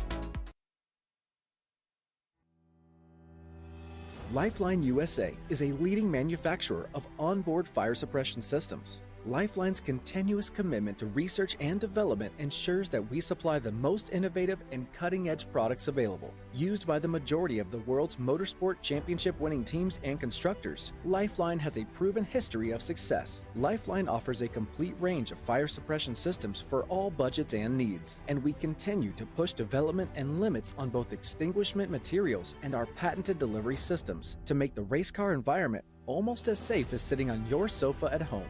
Every kit has been designed for a professional and simple installation. For more information and to purchase your ChampCar fire suppression system, go to www.lifeline-fire.com. Located in Northeast Ohio, with 40 years of combined experience, Money Shift Racing knows how to deliver performance and safety, offering everything you need to get your vehicle and drivers ready for race day. From safety equipment to full engine assembly and repair, in-house fabrication, 3D design, and rapid prototyping. Money Shift Racing. Performance done right. Frozen rotors from Diversified Cryogenics deliver increased performance and a higher level of safety while significantly reducing braking system costs. So to tell you a little bit about the durability of this product. So we have seen an incredible extension of the life of our brake rotors using frozen rotors. We've gone from brake rotors every other weekend to 6 weekends on one set of brake rotors, and I think they can go farther. The durability has been amazing. And it's been a fantastic season, and man, a lot of that is due to the way our car can brake on those frozen rotors. For more information, go to frozenrotors.com. I did it. You see how it's... That's it. We did it. You did it. You can do it. The path to I did it starts at AutoZone. Get in the zone.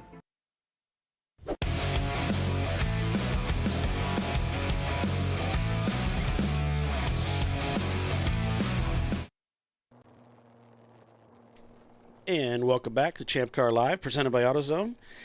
It is the TireRack.com Champ Car Endurance Series race at Nelson Ledges, the longest day of Nelson Ledges. I'm Paul Veltum with Tiffany Alexander and Bill Strong, calling the race for you. Thanks for joining us, everybody, and likes. Yeah, likes are pretty good. Thanks for doing that. Appreciate you guys doing that. Right now, it looks like both Visceral cars are parked, and actually Bill's down there talking to them. So we might get a little bit of information. He's taking pictures, too. Like, I put my cameras in your cars, and what do? You crash the cars. Come on. How am I supposed to do with you two? I trust you for one thing. What do you do? Only. You had one job. Oh, well. I mean, they did keep it entertaining until then. It was very entertaining. It was very entertaining. I was sorry to see it happen to him, but it was nice to see we were able to, see what at least happened. Yeah. For the most part. But anyway, RVA Graphics and Wraps leads over Blake's Garage, followed by Javoli's Racing. Banana Splits in fourth, JS Motorsports fifth. That's what we have unofficially coming off of Race Monitor. You can follow along as well, race-monitor.com, if you want to follow your favorite teams. It is free. As we come up just a little over 4 o'clock, after 4 o'clock at Nelson Ledges.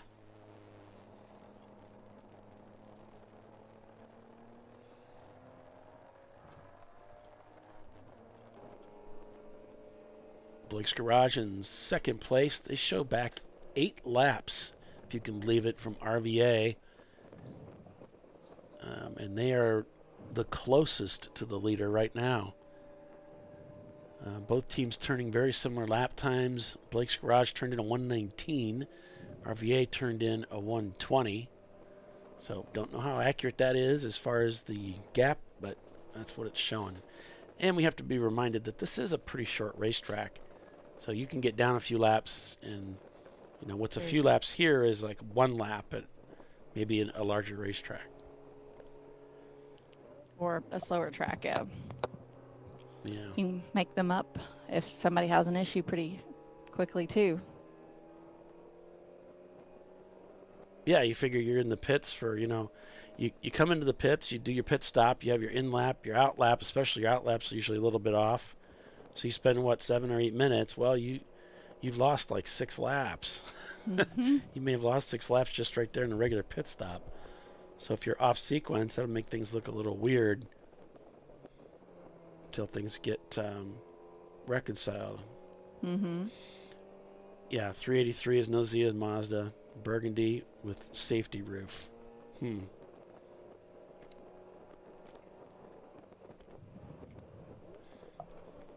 number 2. I don't have a number 2 in the field. Red Miata with yellow stripe is something else. Okay. Well, here's what I'm showing. A black, a blue. I'm just looking at Miatas. There's a red Miata. Okay, maybe it's JS Motorsports. JS Motorsports is a red Miata, a 96. And then we have a 90 that's Nozia and Mazda that's also red. And then we have a white Miata, so it's going to be one of those two, either JS or Nozia and Mazda. No, you're good.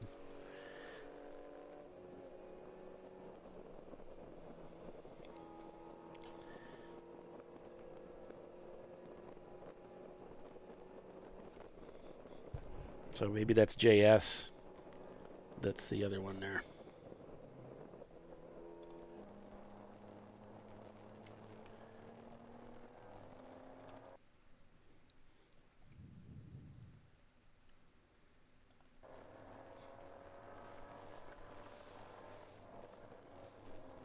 No, Bill was out taking pictures. He had his camera out. Well, he's carrying his camera while he's out doing talking to his friends. Yeah, he's right. out talking to Troy. So he's talking to his friends, and he's carrying a camera around. He probably took some pictures, too. Of course, he didn't tell us he was going to do that. He just disappeared. In true Bill fashion.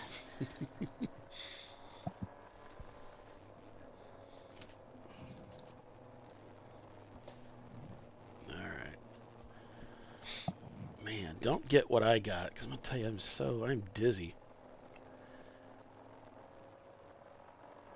Did you get one of those free at-home COVID tests from the government they were giving out? No.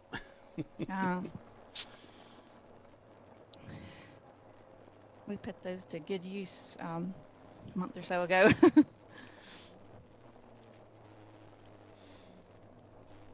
No, I don't know if I had COVID or not. I have no idea. I didn't bother to go in. I was feeling well enough that I didn't want to mess with it. Makes sense.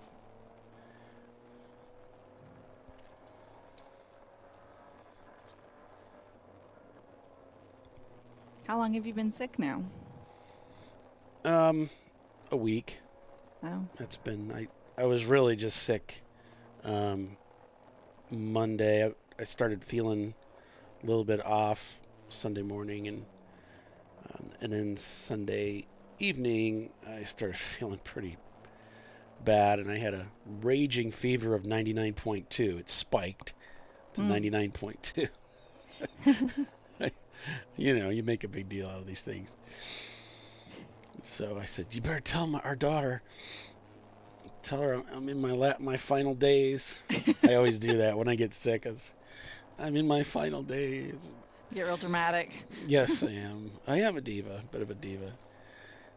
That night, it kind of sucked. Just mild fevers, and then the remainder of it's just been all congestion and some hot flashes, just achy, Mm-hmm. Not fun. No, it's being sick's the pits. Nobody likes that. Nope. Looks like Money Shift is out there. They worked yourself up to 10th place.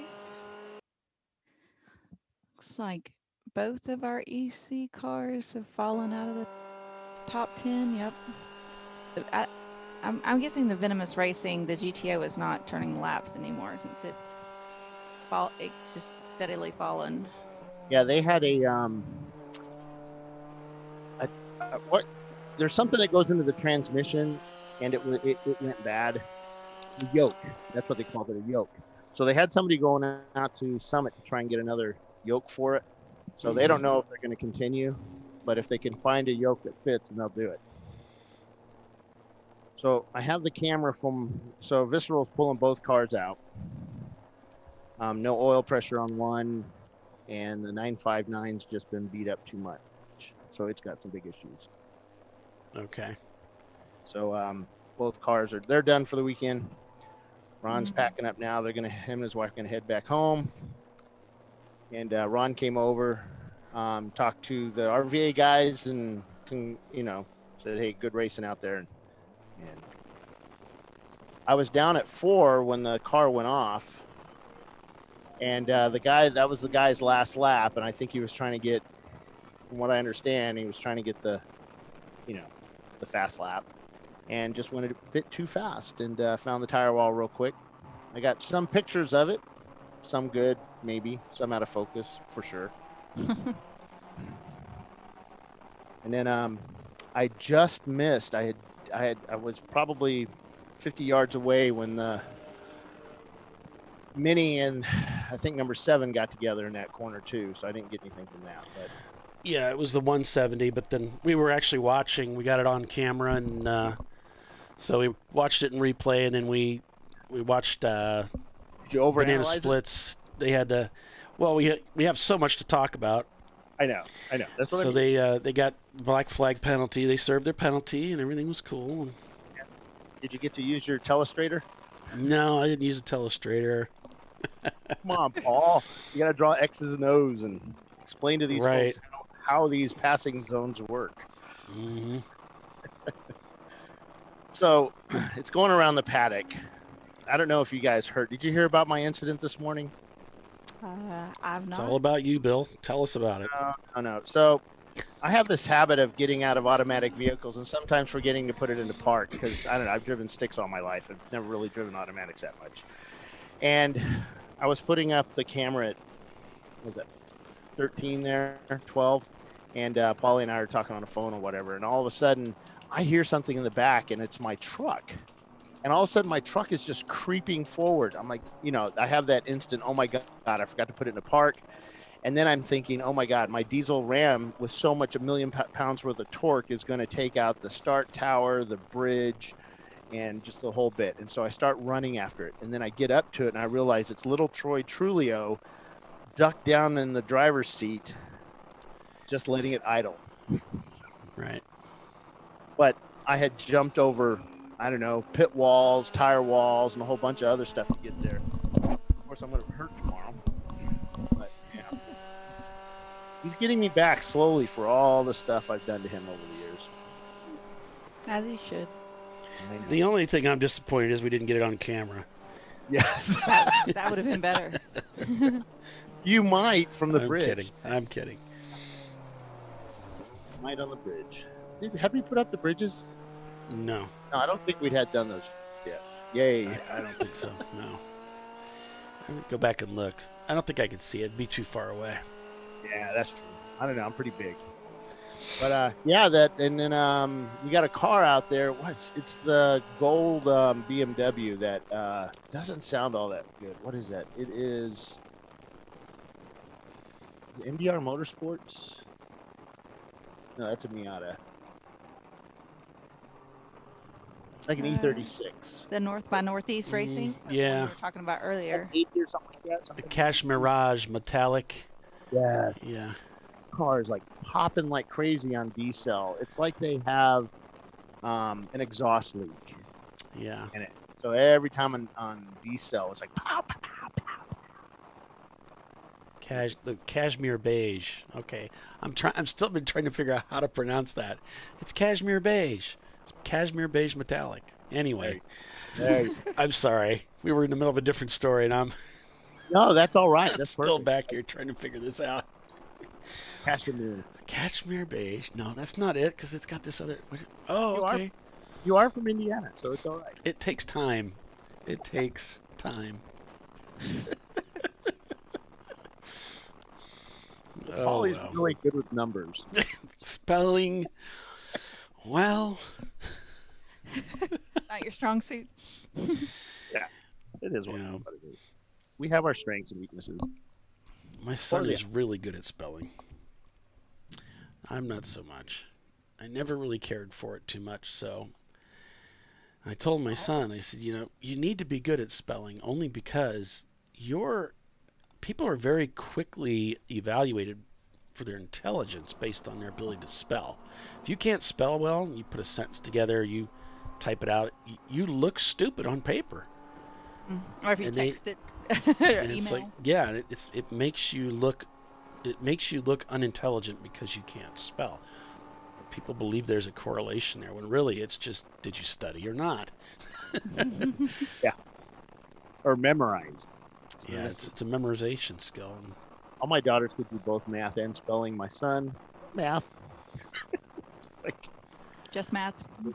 I was like that too, math, but not spelling.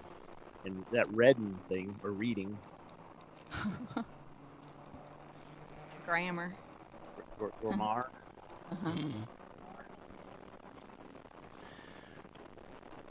So, yes, S.J. Smith, I would say that is definitely a solid mount shifter. As you can see, the plate with the 4 screws in the RVA car, that is also a solid mount shifter. It might be a little bit shorter because of the shifter they selected, or they could have cut it and rethreaded if they wanted to. I don't know.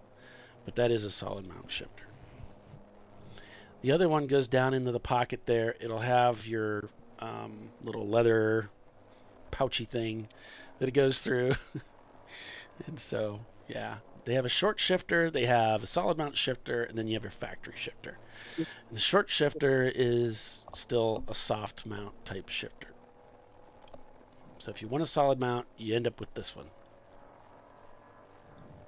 It's a shift boot. That. Yes. Debut. Who's in the lead? 111. RVA. Reva. Richmond, Virginia. That's what RVA stands for. You know that? No, I didn't know that. Yep. Richmond, Virginia. RVA.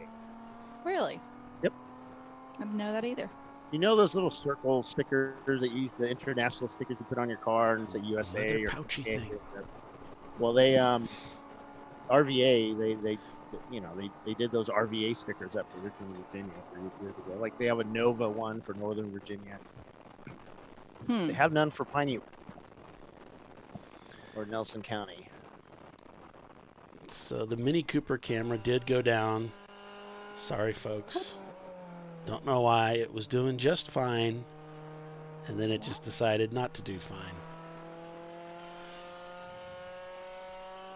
All right, I'll go. I have a camera up here that I have to find a car to put it in. Yeah. When are the next? I think we just got past it because it was 4 o'clock. Let's see, 9, so 10, 11, 12, 1, 2, 3, 5 o'clock. So it'd be about another, sometime within the next, 40 minutes, we should see people coming in, starting right about now. So. Then we'll let we'll put a camera in another car. Mm-hmm. Oh. Money Shift's keeping it out there.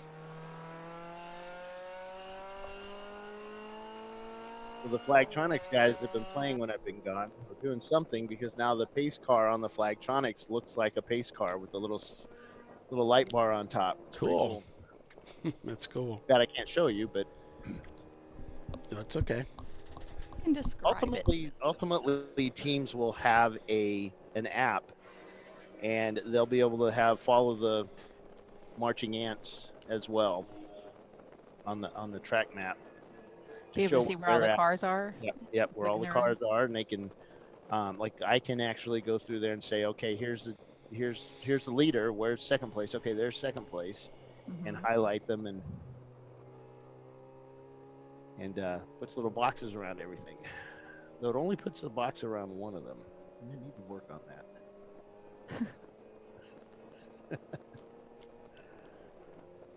Not happy with that.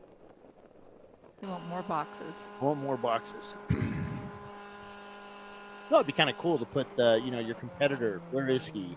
The next guy in line. So you can put your car and then his car highlighted, and then you can see where they're at.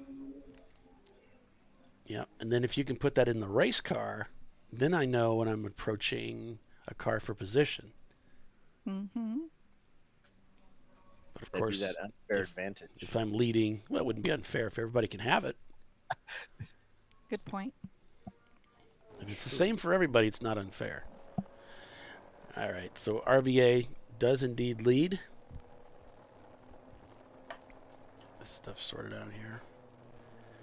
Need to keep track of things. Oh, are you kidding me, man? Gosh.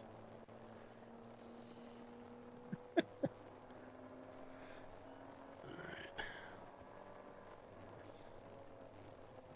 Working lap 272.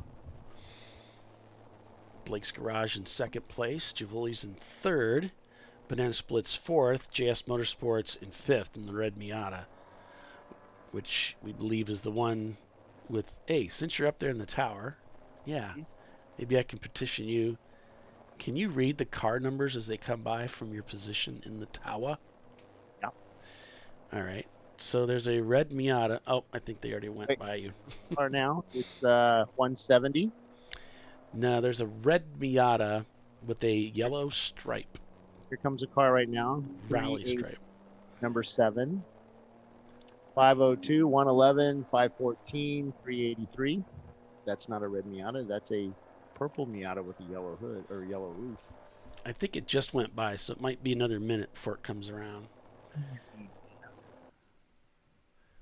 A minute is a lap, isn't it? Here comes the Mini. Right. So we're trying to figure out this one car, and I think we know, but 830, 248. All right. We're waiting for it. It's coming around here. I'm going to go downstairs, see if I can put the camera into the paddock. Well, hang on just a second. Yep. I'm waiting.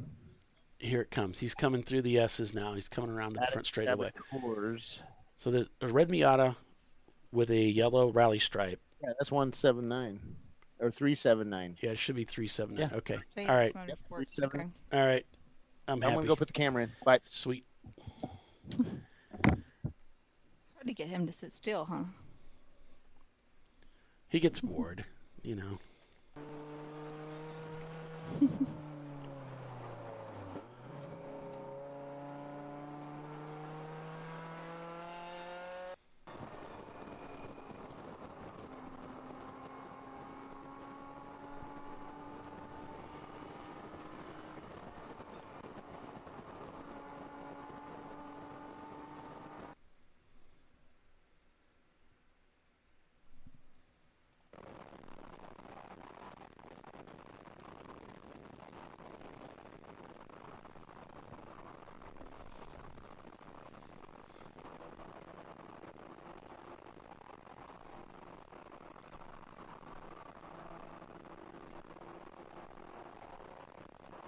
You'll see on the dashboard they've got a couple red switches there. The one that's below it's kind of forward of the shifter but kind of low.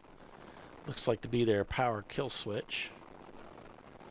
And then the one that's up a little bit higher, about even with the steering wheel, has the little E sticker there.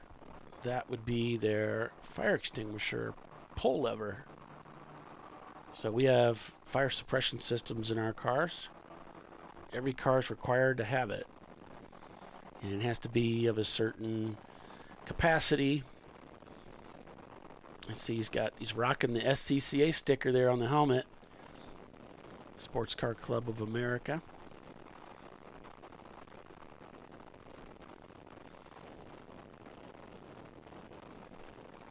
Braking, grabbing down from fourth into third. The majority of this team are ex-SCCA racers. Makes sense. SCCA when they were younger or whatever. Yeah, so did I. All right. Under the bridge goes the turtle.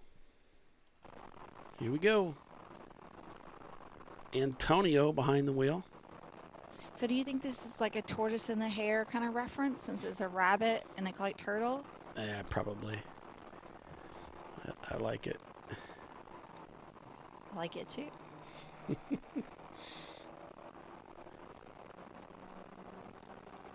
Or they might call it turtle because it's slow, but I like the tortoise and the hare reference anyway. Mm-hmm. Yeah. Kind of works for endurance racing, you know? Yes, it does. Not slow, but like the steady part, you know? Just keep moving.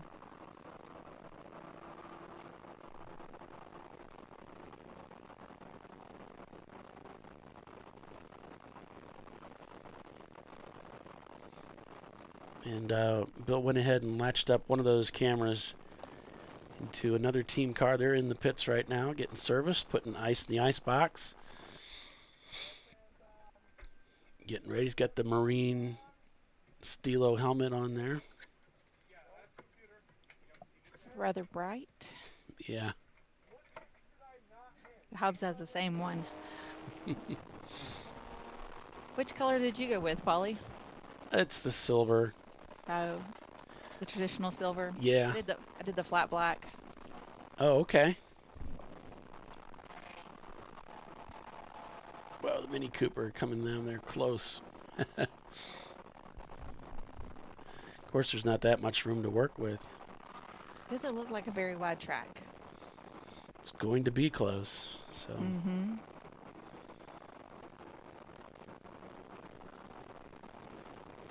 Yeah, definitely you're not running 3 wide here anywhere. Right. Or not for long, at least. Yeah, I don't know where you would do it. It would be really, really tight. And scary.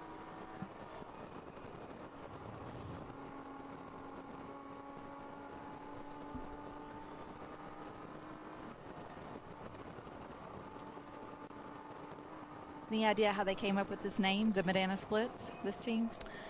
It is some kind of I think it's a cartoon. Like a, you know? Yeah. The Banana Splits, it's a cartoon of some kind. I'm not familiar with the cartoon, so I don't really know what the theme is and why they used it. Gotcha. I know you were familiar with the team, so I was like, meh, maybe he knows. Yeah.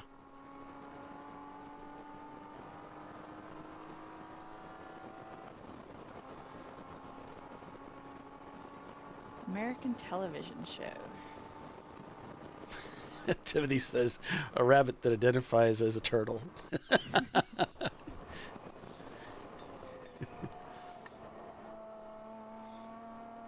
Turtle is a rabbit that identifies as a turtle, so it's funny. Yeah. A 1968 comedy. Okay. I was like, I've never heard of this before, but... It looked like the 60s, maybe so. Looks like they've redone it a time or two.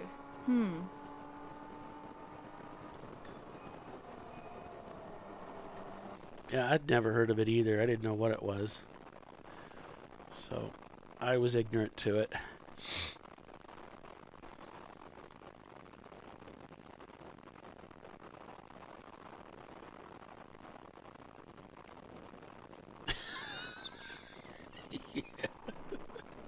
Tilla says, if they're a 2-car team and the second car isn't named Hare, they've missed a golden opportunity. Tortoise of the hare. You got to have the other car. So there you go, Timothy. You got to make it happen, man. Get a second car, second team. Yeah. It would need to be maybe either another rabbit or it could be something like something else that's small and paint it green and then call it hare because it's not. Looks like a frog. Yeah. What were the cars that called the frogs? They were the Austin Healey's, right? They called them Bug-Eyed Sprites or the frogs. Oh, yeah. I don't know that they would hold up well. And yeah, I think we had a guy that raced one in ChampCar for a little while, but it didn't hold up well. So that would be the frog that identifies as a hare. And then you paint it green, of course. And then you've got this car. It's a rabbit that identifies as a turtle. Right.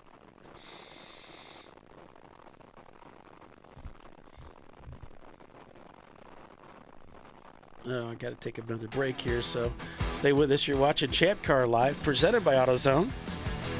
RVA Graphics and Wraps is your leader here at Nelson Ledges Road Course. We'll be right back.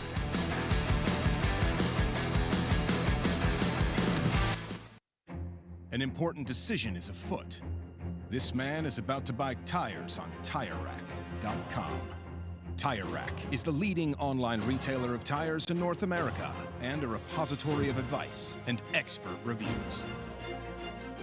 And it's done! All that's left is to arrange for safe, easy installation at one of our independent recommended installers. Well, I guess he did that too. TireRack.com, the way tire buying should be. Come on, Road. Do your worst. We'll be at our best. Engineered to meet or exceed original equipment performance exclusively at AutoZone.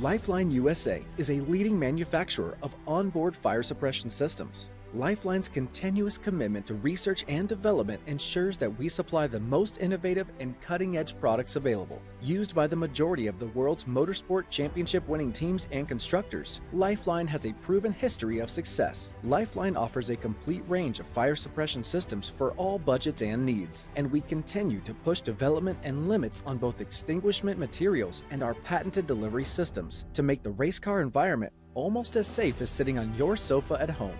Every kit has been designed for a professional and simple installation. For more information and to purchase your ChampCar fire suppression system, go to www.lifeline-fire.com.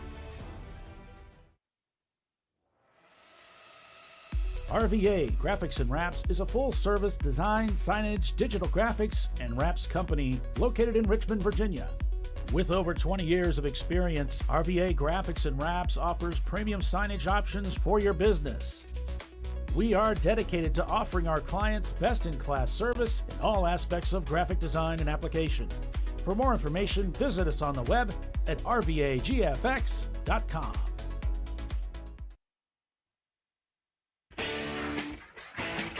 Located in Northeast Ohio with 40 years of combined experience, Money Shift Racing knows how to deliver performance and safety, offering everything you need to get your vehicle and drivers ready for race day. From safety equipment to full engine assembly and repair, in-house fabrication, 3D design, and rapid prototyping. Money Shift Racing. Performance done right.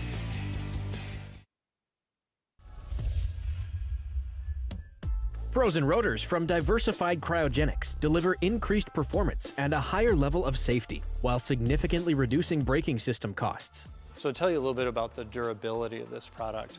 So we have seen an incredible extension of the life of our brake rotors using frozen rotors.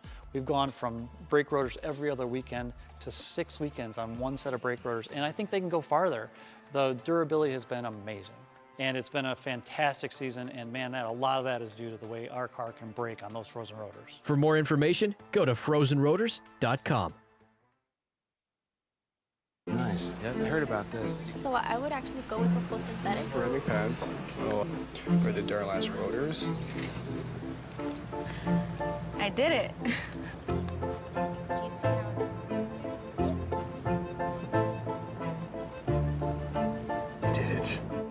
That's it? We did it. You did it. You can do it.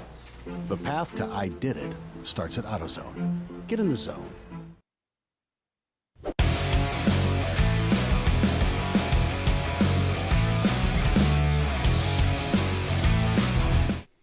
All right, welcome back to ChampCar.Live, presented by AutoZone. And we got a car being towed in, and it is the two idiots in a garage car. Not sure what happened over the break, but something has happened to the car. And they are being pulled back in. So it's rolling. So that's a good sign. Hopefully they just ran out of gas or something. I don't know.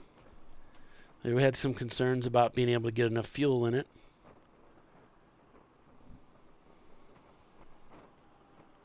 Let's see if we get anything there. Our new in-car camera. Don't know who this is. Sounds like a 4-cylinder.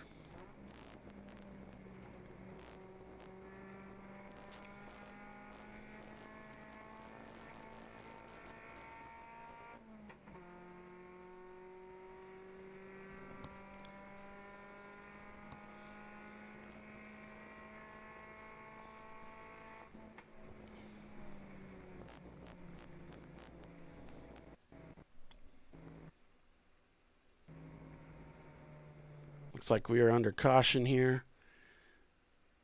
Yeah, as that car's being pulled around, I think he just got caught up behind the slower moving vehicle as they're bringing the Sheboygan car into the pit-in area.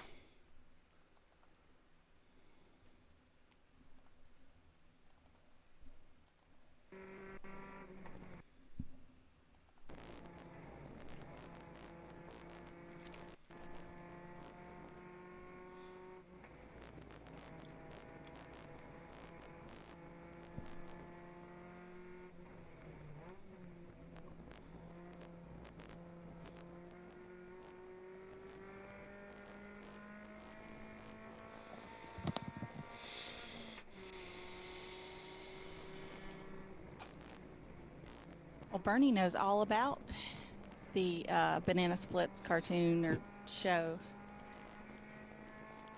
Even the Fleagle, Bingo, Drooper, and Snorky, if I pronounced those all correctly. See, the only fictional rock band I remember of when I was a kid being a show was like Fraggle Rock. It's like was on like HBO or something. Yes. I liked that one. Mm-hmm. I mean, we normally only got to see it when we were over at our aunt and uncle's house because they had HBO, but always take advantage of that.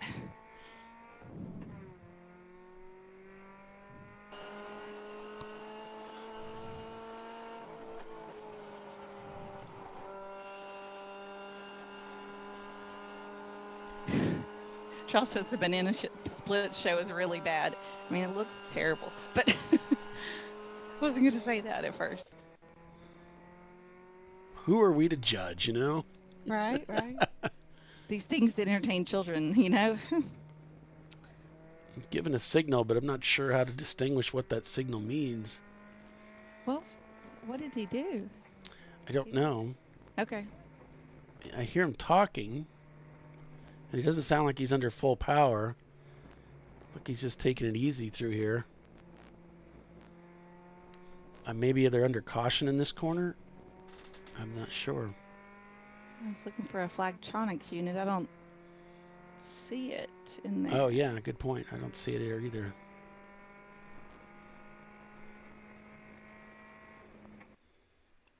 So there's the Banana Splits car. There's RVA and Money Shift.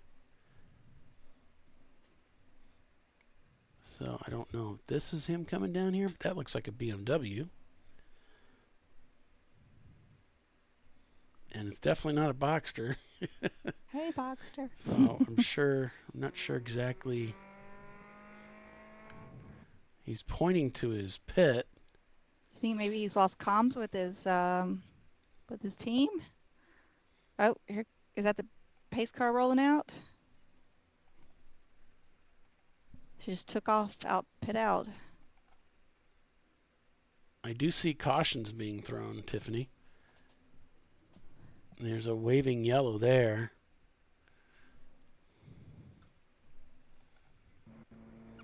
My guess is we're going to full course and yeah, maybe.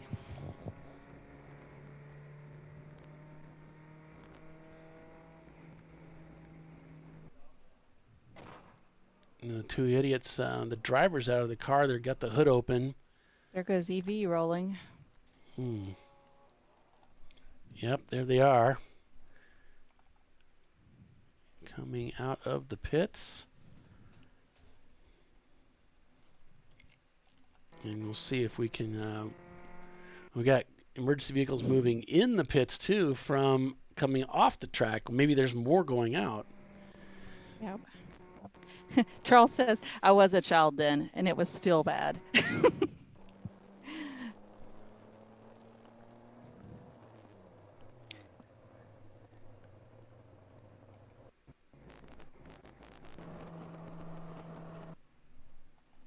Okay, so we're coming down the front straightaway here. We'll see if we can see anything. With that many emergency vehicles out there, it ought to be pretty clear. Right. The area that they're concerned about. There goes one.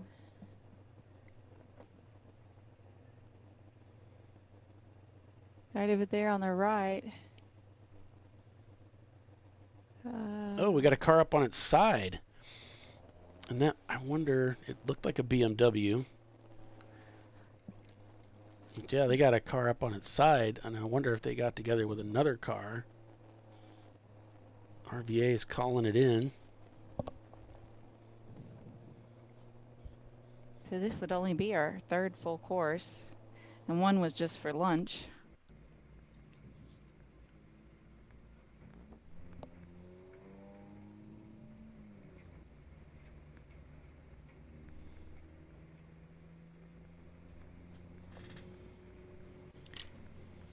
Oh, if only we had Race Hero so we could see who's not turning laps. We could start guesstimating.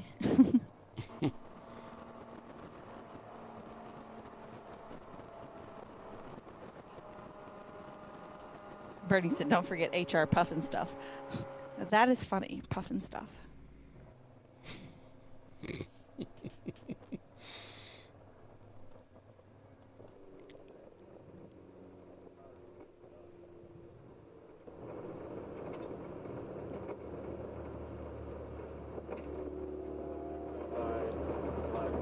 I mean, kids shows are kind of weird. You know, if you didn't have that big purple dinosaur, you had the Teletubbies.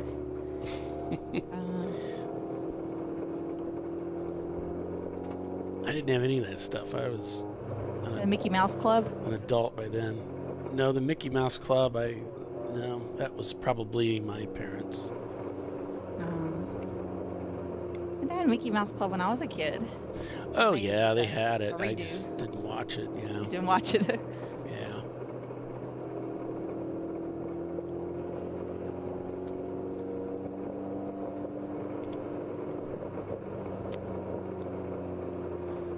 I was a deprived child. What was your favorite cartoon when you were a child, or TV show? Kid stuff. Favorite, I suppose. Well, I remember liking the $6 Million Man a lot. Yeah. And that was, I think that was new. So I was into that. I like the Smurfs. Always thought the Smurfs were cool. And then the He-Man and She-Ra, you know. You're a little bit younger than I am. Yeah, I didn't really. A few minutes. Yeah. And then the Transformers came out, and then I was hooked. And me and my little brother both would watch that. Gotcha. We didn't have to fight over the TV. We both liked that show.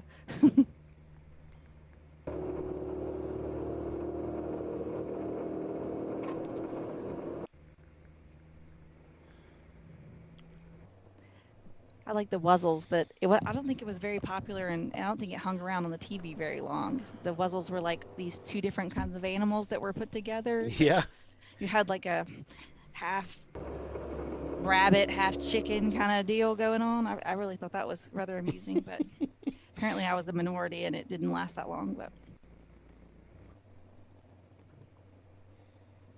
that's still like my cartoons to this day. Like I have a subscription to Disney. See if I can figure out who this is. And they got it back down now. Couldn't make out much of that.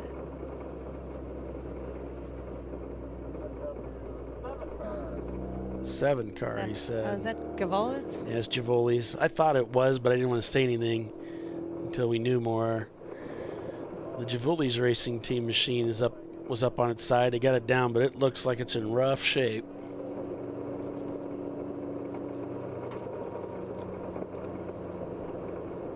Bernie said, no Charlie Angels, Polly? I did watch Charlie's Angels. I do remember that. Yep, I watched that.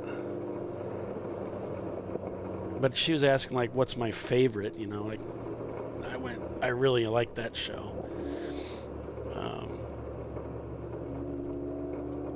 Yeah.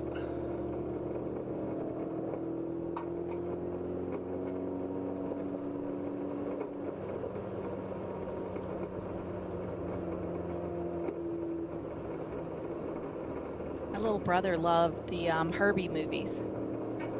He'd watch them over and over and over again. They are great. Yeah. Just over. And so we didn't realize he wasn't really talking that well, but he would like watch the movies and like it would keep his attention, which you have 3 ADHD kids, like you'll do anything for it, you know, that keeps their attention. Oh, I see. So, so he wasn't talking well, but you didn't notice it. It was the only thing that kept his attention. We'll let him watch whatever he wants. And we would go be in the car with our parents, you know, and he would be going at the bugs that would go down the road, and we didn't know what he was talking about. It took us a while. He was trying to say Herbie.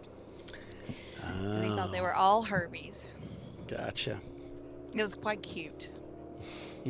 Then he learned how to say more words, and it became much less cute. But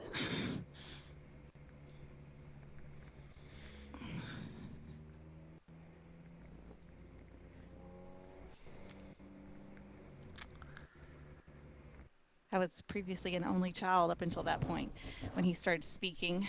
And I was like, can we send him back now? Oh gosh, I saw this video. It's just the most adorable thing with this little girl. And her mom's pregnant? No, she had a younger brother. Okay. And she came up with this idea that she wanted to send her little brother back. She wanted to give him back. And I think it was her dad said, well, you know, what, Chelsea, what do you mean? You know, send him back. And so her idea was to take him back to the pet, what do you call it, the place where you buy pets, and like a Petco or something? Or take him back to where you buy puppies and stuff. Yeah. Sell him back, get the money back. Yeah. And that was her plan. Trade him in for a puppy, Mom. And so the dad then shouts out to the little boy, "Hey, you know, you okay with this? We're gonna take you back if it's okay, and return you to the pet store." That's what it was, a pet store. That's funny. So great. The one I saw was so there's the mom there, and she's like pregnant. Go ahead. Just letting you know, we got rain like headed for us. If you didn't know that. Okay. People are starting to get a little concerned, and they got the car under tow now, the Gavolis. Yeah, we see it. We got it on screen. It's pretty tore up. Yeah. Phew. I was talking to RVA RVA Graphics just a minute ago. I said, "You guys gonna slow it down a bit?" And because you know it's getting. And they just thought for a second, and they said, "Do you want to drive?" And I started thinking, I have my suit here. How rude. And I realized what they meant. That's just rude. So the camera you put the car in, who's that? That is the. Hold on. The Nissan. Oh, okay. Cool. Paddock Saboteurs. Yeah. And at 6 o'clock, the Mini should be coming in for pit. Okay. So we'll go fix the Mini. All right. Paddock Saboteurs, and that's their fast guy. They said he's going to be really good or not. I said, No in the middle. Can he be really good and not at the same time? And then we have some really good video. They said probably. So yeah, the clouds are thickening up. When you look south right now, it is dark, and you can see rain over there. Coming out of the clouds. I didn't bring an umbrella. These cars still out. So the video I saw, he's just going to talk anytime I start. Sorry. Well, no. So the VW guys, I was standing there when their car got brought in. The engine doesn't want to. They think the flywheel may have came off because when they try to start it, nothing happens on that end. So they may have broken bolts or on the flywheel or something. They may have over revved it too, so that may have an issue. So they're going to be taking the transmission off and checking the flywheel. Oh. Everybody else seemed happy though. Which car was that the flywheel was not? The Turtle. VW. Oh, oh no. We are Green Flag Racing. I hear somebody saying green, green, green. Oh, what was that? Oh, that was the one of our track flagger or the race controllers. It's funny. You always have to say it 3 times, right? Yeah, that's what I know. Little juice. Right. Well, yeah. I told Justin that because Corbin, well, you have Bill always says test, test, test, says it 3 times. Oh yeah. So I told Justin when I used to race for him, I say, when they throw that flag, if you say green, green, green, I'm going to come back out of this car and just tear your head off. So I do not want to hear that garbage. Green, green, green, green, green. It's like, what are you doing? I know it's green. You don't need to tell me. Yeah, Dana talks about that. Or just say it once. Right in front of your face. Yeah, it's going to say green right in front of you. You don't even need to say it. So stop telling me that. It's the little things that bug me. We used to position guys so they could see the flag from the pit stall. And that's their job all day was just to listen to the scanner and then let us know when the flag drops or the light changes or whatever. Anyway. That's what makes it fun. Now I know that when Paulie races with me, it's green, green, green, buddy. Green, green, green. Test, test, test. Gonna hurt you. Yeah. Can you hear me? Can you hear me now? How about now? I drove for Ron with Visceral Racing a couple years ago during the 24 and went out doing my stuff, slowest laps of the day, and keeping the car off the walls, out of the grass, off other cars, doing what I was supposed to do. And yellow flag comes out, full course yellow. So I'm coming down the back straightaway. I'm like, all right, Ron, here's the oil pressure, here's the oil temps, here's the gas temps, here's the temps. It's revving good, it's handling well. And Ron says, dude, just drive the car. I don't care. It's like, oh, okay. I always wanted to hear what's up with my car. What's it doing? Well, sometimes you want to know that the driver is keeping an eye on those things, and Yeah. But Porsches are probably different. They're designed for this kind of stuff. They all have issues. Yeah. So if we have rain headed for us, what do you think? How do you think this is going to change this? Who's on first? Let me pull up my. So 111's in the lead, right? So that's a rear-wheel drive car. Any front-wheel drive cars within touch? Well, let's see. Atlanta Speedworks is a Boxster. JS Motorsports is a Mazda. Mini Cooper in the Civic? Yeah.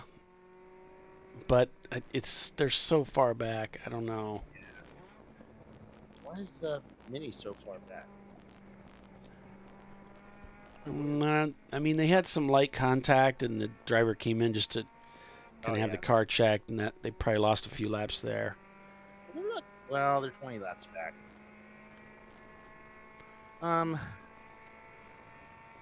Well, the BMW that was on, where is it? No, it's on pit lane right now. It's 380 or something like that. Where is it? Yeah, 380 north by northeast. They're changing out coils on their car. It was progressively getting worse. They changed one of the coils that was cold, and went out. That kind of fixed it, but didn't. So he's replacing all the coils right now in it. Yeah, it sounded really bad.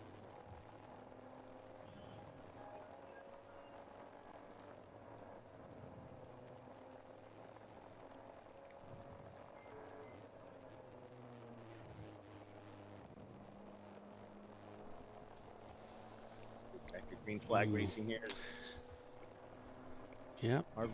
RVA graphics and wraps putting down some decent times here. Might be catching up with the Banana Splits car. Yep. And this is a fast part of the racetrack.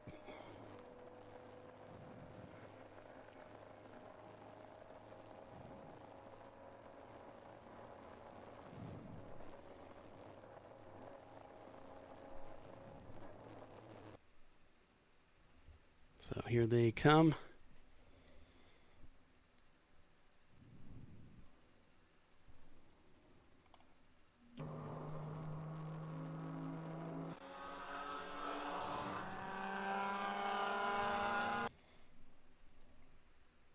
Banana Split's still staying in contact with them.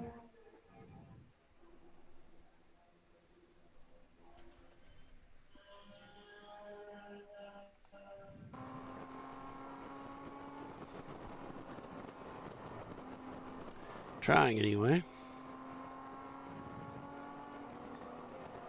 Looks like he keeps looking down at something. I don't know if he's distracted or what's going on here. Looks like, according to the weather, there's kind of rain around you guys, but not looking like it's going to hit you. I hope so. At least for right now. I mean, it would make it interesting, but you know, these guys have worked hard. How many hours are we into this? An hour? Yeah, you're. Long way. 16 hours, 17 hours, just under 7 hours. So with that, we're going to take a quick commercial break, folks. You're watching Champ Car Live, presented by AutoZone. RVA Graphics and Wraps is your leader. We'll be right back.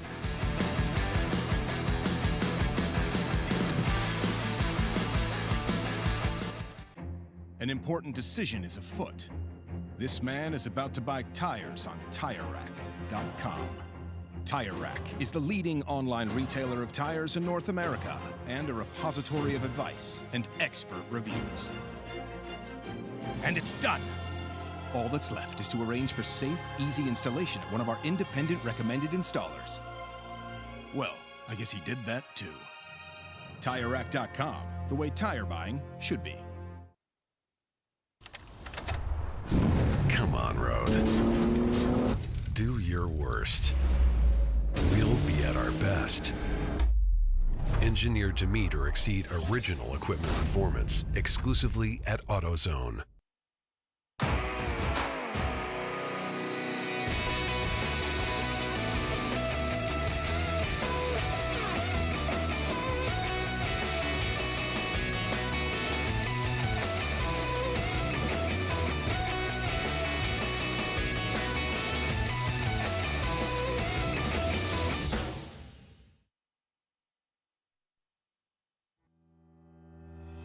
Lifeline USA is a leading manufacturer of onboard fire suppression systems. Lifeline's continuous commitment to research and development ensures that we supply the most innovative and cutting-edge products available, used by the majority of the world's motorsport championship-winning teams and constructors. Lifeline has a proven history of success. Lifeline offers a complete range of fire suppression systems for all budgets and needs, and we continue to push development and limits on both extinguishment materials and our patented delivery systems to make the race car environment almost as safe as sitting on your sofa at home. Every kit has been designed for a professional and simple installation.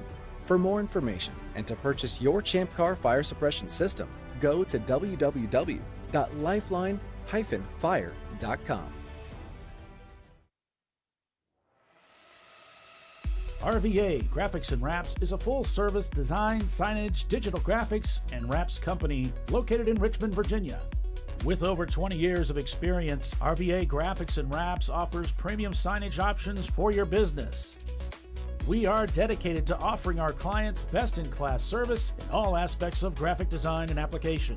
For more information, visit us on the web at rvagfx.com.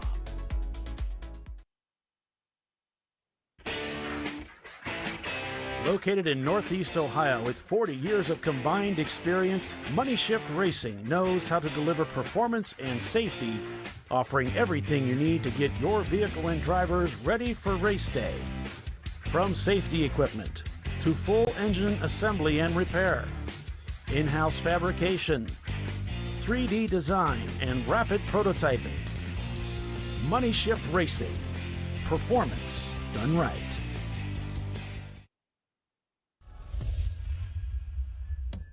Frozen rotors from Diversified Cryogenics deliver increased performance and a higher level of safety, while significantly reducing braking system costs. So to tell you a little bit about the durability of this product. So we have seen an incredible extension of the life of our brake rotors using frozen rotors. We've gone from brake rotors every other weekend to 6 weekends on one set of brake rotors, and I think they can go farther. The durability has been amazing. And it's been a fantastic season, and man, a lot of that is due to the way our car can brake on those frozen rotors. For more information, go to frozenrotors.com. Nice. Yeah, I heard about this. So I would actually go with the full synthetic. Brake pads. So for the Duralast rotors. I did it. You see how it's... Did it. That's it. We did it. You did it. You can do it. The path to I did it starts at AutoZone. Get in the zone.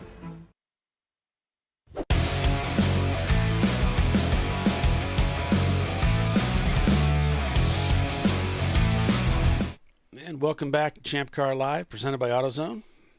And I'm Paul Veltum with Tiffany Alexander, calling the race for, and Bill Strong. We're calling the race for you. And latest news is the Javoli's racing team car. Might have rolled over. It was up on its side when we saw it, and looked really rough when they dragged it away. So some heavy damage there sustained on the Javoli's machine. Yeah, Dylan must have got to the track, so he said that car won't be making it back out anytime soon. Seen some heavy damage. So RVA leads over Blake's Garage, the Banana Splits third, Atlanta Speedworks fourth, JS Motorsports in fifth. And this will allow the Whitnauer team to move up over Javoli's when they catch up from their deficit. Money Shift Racing is behind them, shown in 8th place as they cross the start-finish line.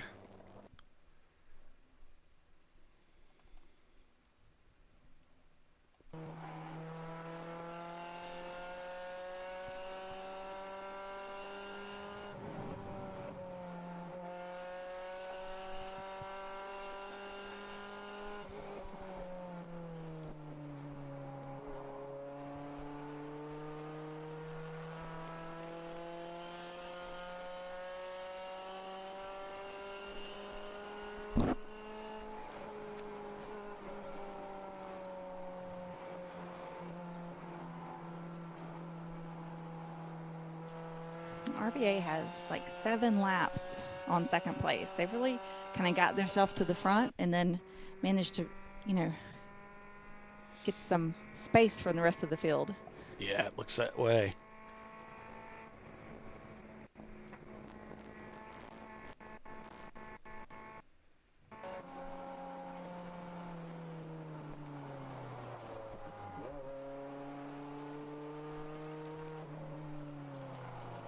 Looks like Banana Splits again in the picture here is Money Shift trying to find a way around. Sets them up for a nice pass down that front straightaway. And there they go. And there's the JS team.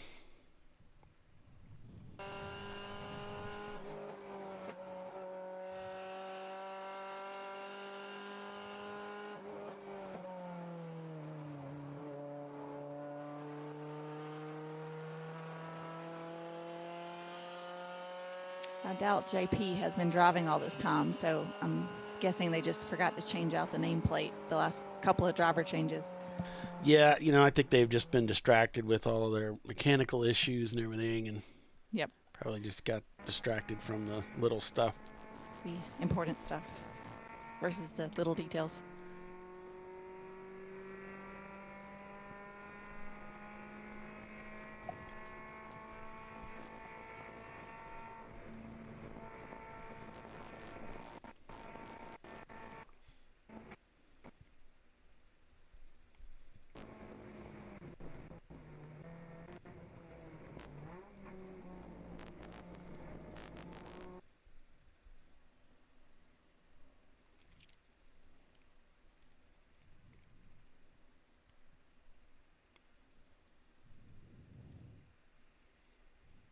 Imagine this overcast sky kind of keeping the temps down a little bit. A Right. little more pleasant. Maybe a little high humidity, but a little less hot. Yeah, I'm showing temps at 76 degrees, so there's 77 now. That's much nicer than like the 90s. Yeah, definitely. For race car and race car drivers alike.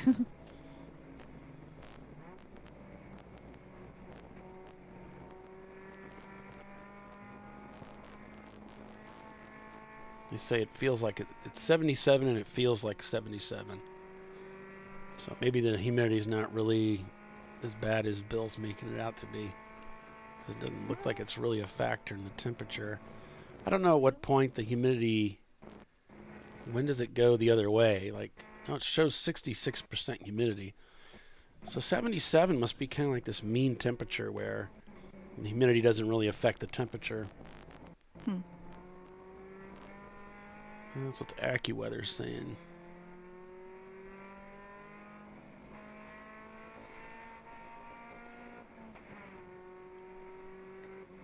I know in the Birmingham area we had a weather last week that was like, the temperature was in the 90s, but the humidity was super high, also probably in the 90s.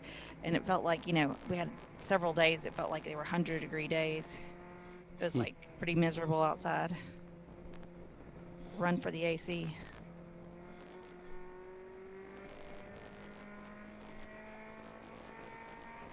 Let's see if the 200SX can get by Banana Splits. Kind of got like a train that they're trying to get by the BMW here. It seems like everybody's kind of holding up. There might be a local yellow in this area. So notice every time they go through this area of the track, everybody's just kind of falling in line and not really pushing.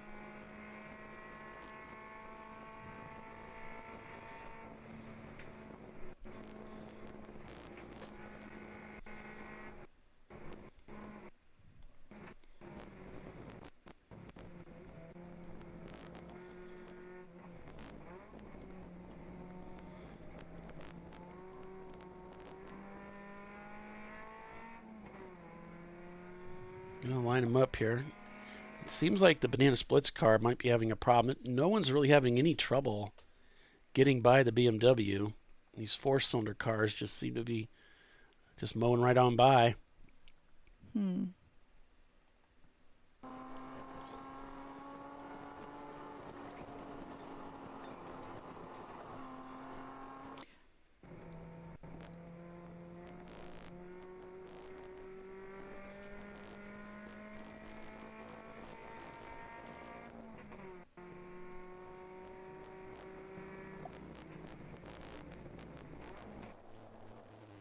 Yeah, meanwhile, back up front, RVA still turning pretty consistent lap times, those 121s. 119 for Blake's Garage, 123 for Banana Splits. So a little bit off the pace, but not too far off. Atlanta Speed Works there in fourth with a 119.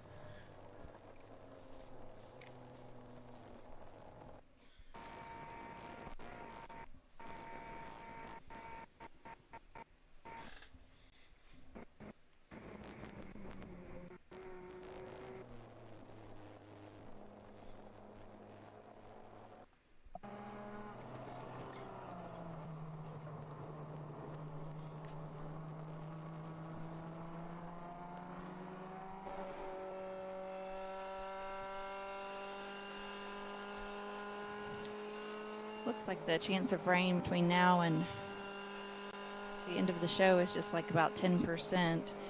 And then overnight, 2, 3, 4 in the morning, you get about a 30% chance of rain, 35% around sunrise. So you may get through that dry, but then, 8, 9, 10 o'clock, the percentage goes up to 45, 55. So it's more than 40 and 50%. So may have rain for the end of this race. Yeah, Money Shift Racing is trying to chase down Wittenauer Motorsports in 6th place. Their lap times are pretty close, and they've got about a 11, 12-second gap, so if they could get those lap times down just a little bit more and make it a little bit easier for them to make up ground. MDR just set their fastest lap time of the day in their white Miata. It's a 122.3.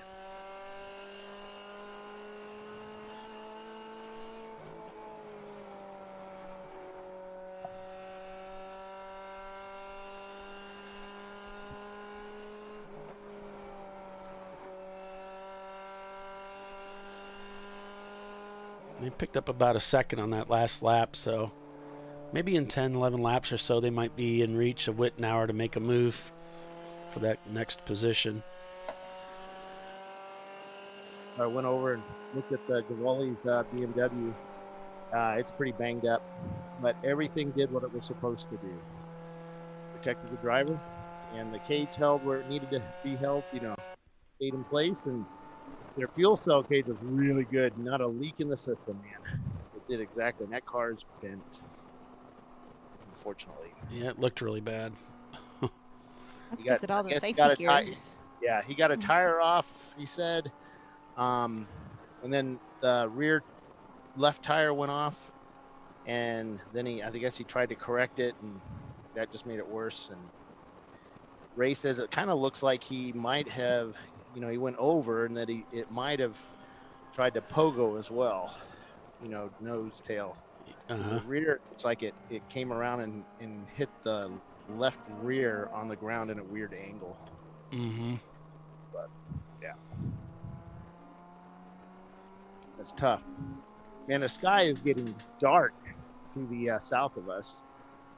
And it's kind of trying to figure out where the clouds are moving. And they're kind of moving right to left along the front straight. And the flag is starting to pick up, blowing again as well.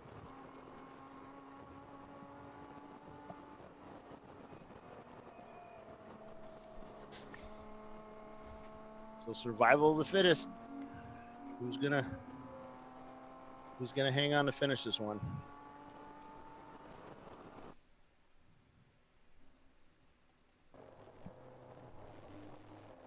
Hey, Paul, you ever been to Waterford Hills?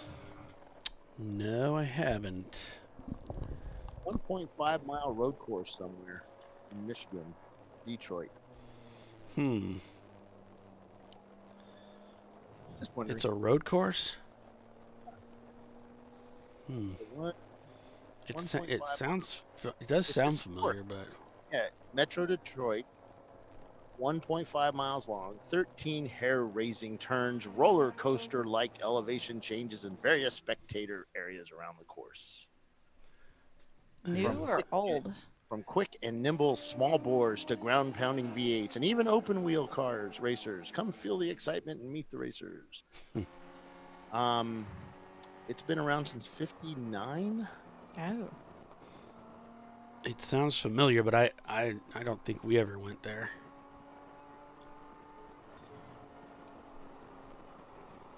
Huh. It's kind of cool. We had somebody drop off a bunch of flyers downstairs, and it's pretty cool. They have a vintage racing calendar for 2022.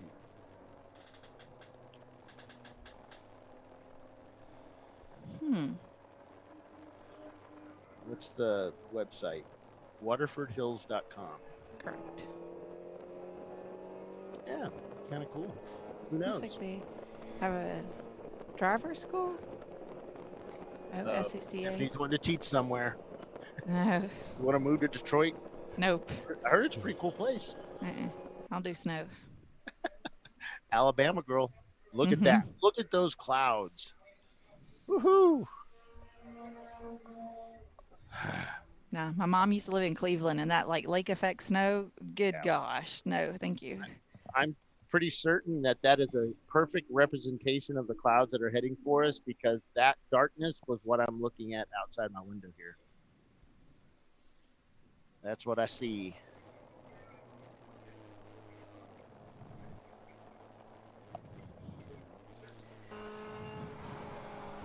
I feel like Alabama's got it where like there's 2 months out of the year you really don't want to go outside, and that's July and August. You know, like Alabama, isn't it? Have water. You know, you can't. But then the rest of the year you can pretty much do anything you want outside. Up there? No, in Alabama. Oh yeah, Alabama. Yeah, there's like a bunch of months you don't want to go outside because it's so hot, right? It's humid. No, just but it's July also and hot August. there too. Because we've been to Gingerman. Actually, we're going there soon. September. I like Gingerman. It's a fun place. I don't like it when the weather gets below freezing. That's just too much. Just done track day there, right, Paul? Race there. I'm sorry. Gingerman. I've been to Gingerman many times. Yeah. Yeah, that's a pretty. Done a lot of racing and done track days there. Yeah.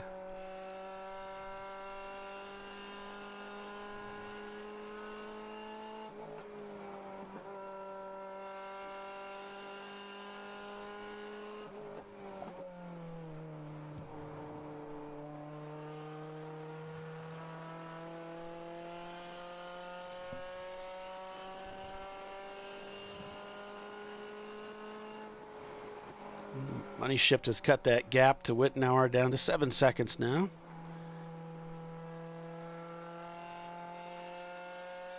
This consistent, real consistent lap times out of the Money Shift machine, these 120s.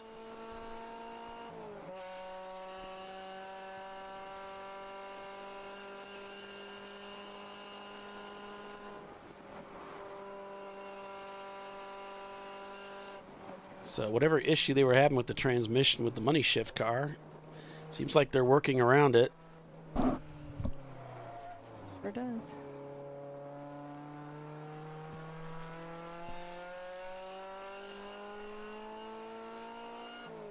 Now down to 5 seconds. 5.85.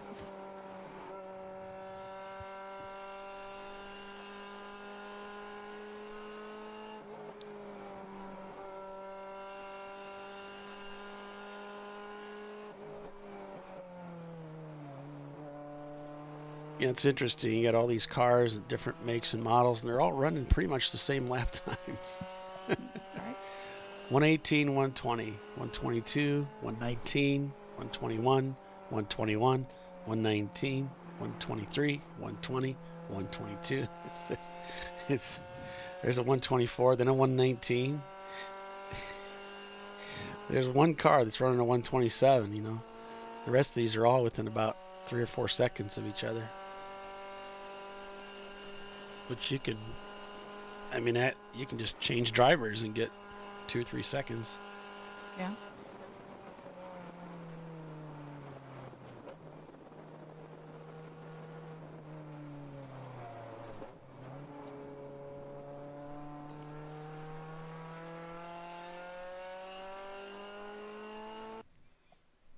down to 4 seconds, the separation between 7th and 6th. Yeah, you can see him going through there. You can see he's within visual now of the Mini Cooper.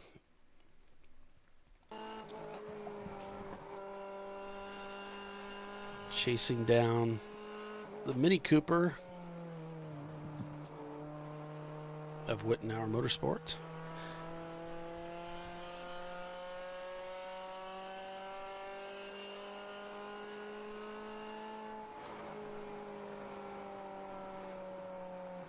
This rate, it looks like he'll probably catch him within a, couple of laps at the most.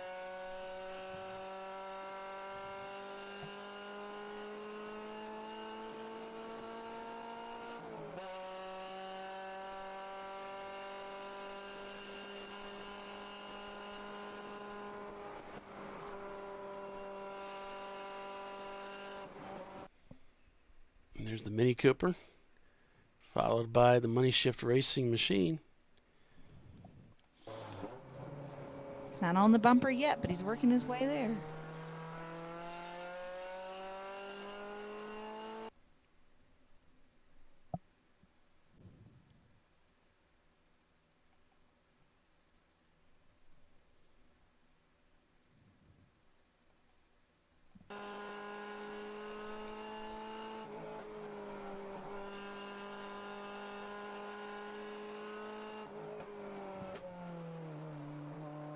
The gap now just under 3 seconds from Money Shift Racing to Wittenauer for 6th place.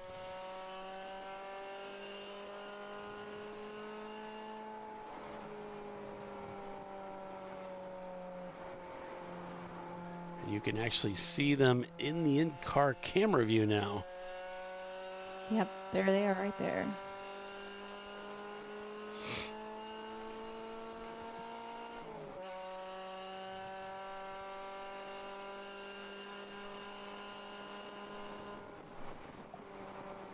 Taking it easy through the little kink there.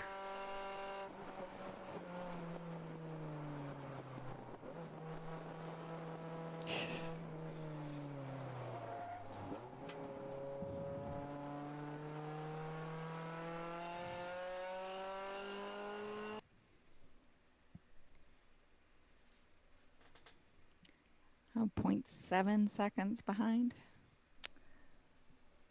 So probably see a pass this lap. Yep, he makes a pass on him going under braking there. Well, it looked like he tried to, but he didn't actually do it. He swung out to take a look and then fell back into line.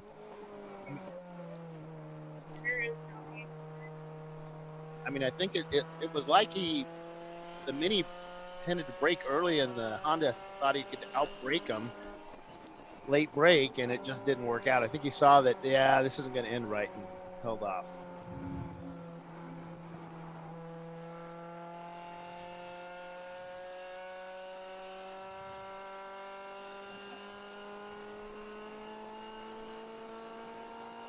Okay, he's getting a run on him.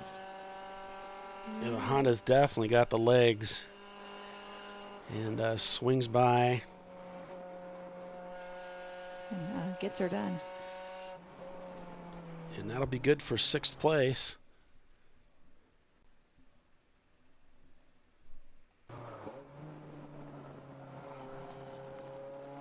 Oh, he catches him at the over-under. Does the Mini Cooper. But I don't think that's going to help him at the exit. I think the Honda's got the advantage of being on the racing line there. And down into turn 1 they go, and I think that time he's probably got it. I think the Cooper was a little better going through those final couple corners there, and he found him right on his tail. Comes back around the outside in the carousel. Like, we're going to make a race out of this.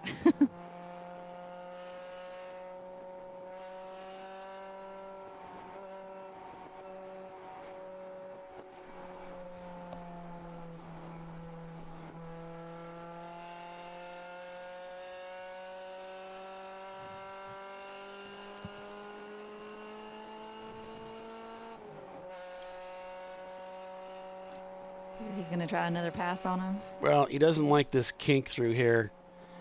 He usually takes it real easy through here, so I think he was a little further behind coming out of that section this time through than he was the last.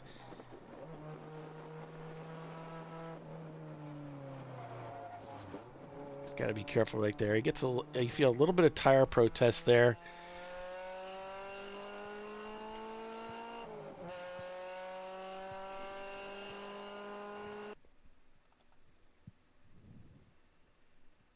He's looking at turn 1 again. Doesn't do it. Tucks in behind. Lennon Speedworks, that Porsche Boxster just set their fastest time of the day with a 1:19.3. Yeah, they're in 4th place. And lap 298 already. 3:15. Working lap 3:16, the leader.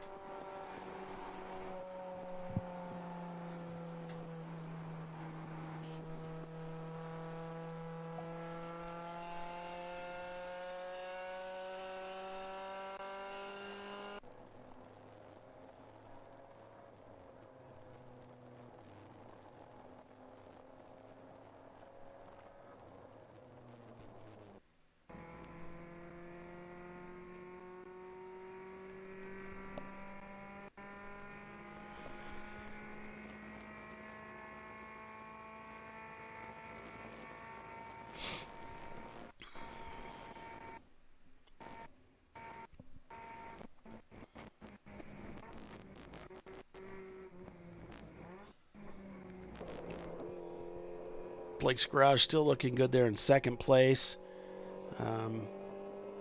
Just turned a 119 to the leader's 120. So competitive lap times out of the Miata up there in 2nd place, leading A class. B class being led by Money Shift Racing. C class being led by RVA Graphics and Wraps. I'm looking for a D class car. I don't think we have any. Not sure we have any. Because we had what, D class? Mm-hmm. We did. Hey, Money Shift out on the wall with their sign. They're going to signal their driver to do something. So they must have lost comms. Well, there's no D class car on the timing and scoring sheet. So we had. Not any, oh. We never had one. It was an EC car, but we never had a D class car. There was questions. We thought that we tried to convince 2 of the teams, the EC cars, to register as D class. We knew that, one of them wasn't going to finish because that was kind of a given. And so it's like, dude, you could win D class and just participate. But I think they didn't want to take a chance on 800 laps and have to fight out with that GTO. But yeah, I thought they were going to do D class. I think they were trying to convince them to do it.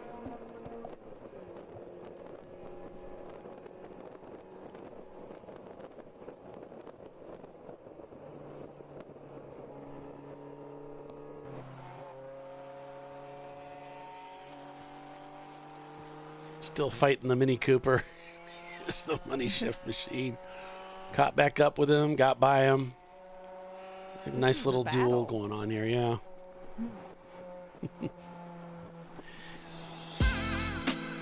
It's that time again, folks. We need to take a quick break and be back in just a couple minutes, so stay with us. You're watching Champ Car Live, presented by AutoZone. RVA Graphics and Wraps, BMW leads. We'll be right back.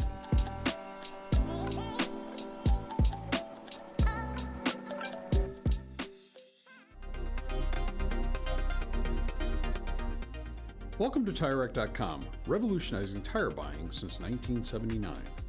With our unmatched selection of branded products, finding what fits your vehicle and is right for you and how and where you drive has never been easier.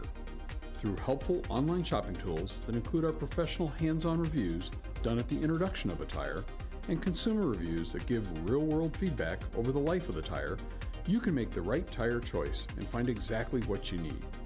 And if you prefer to talk to someone, our tire testers, our sales team, are available on the phone. And that's how we get you the right tire for you and your vehicle for where and how you drive.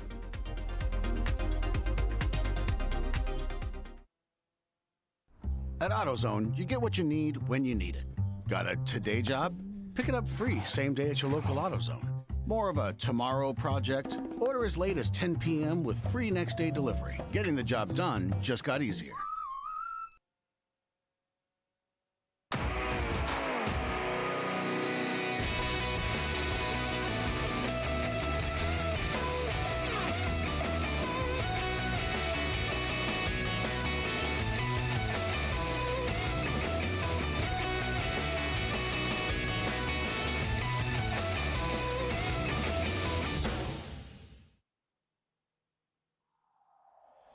Discovery Parts is a veteran-owned racing and safety equipment company.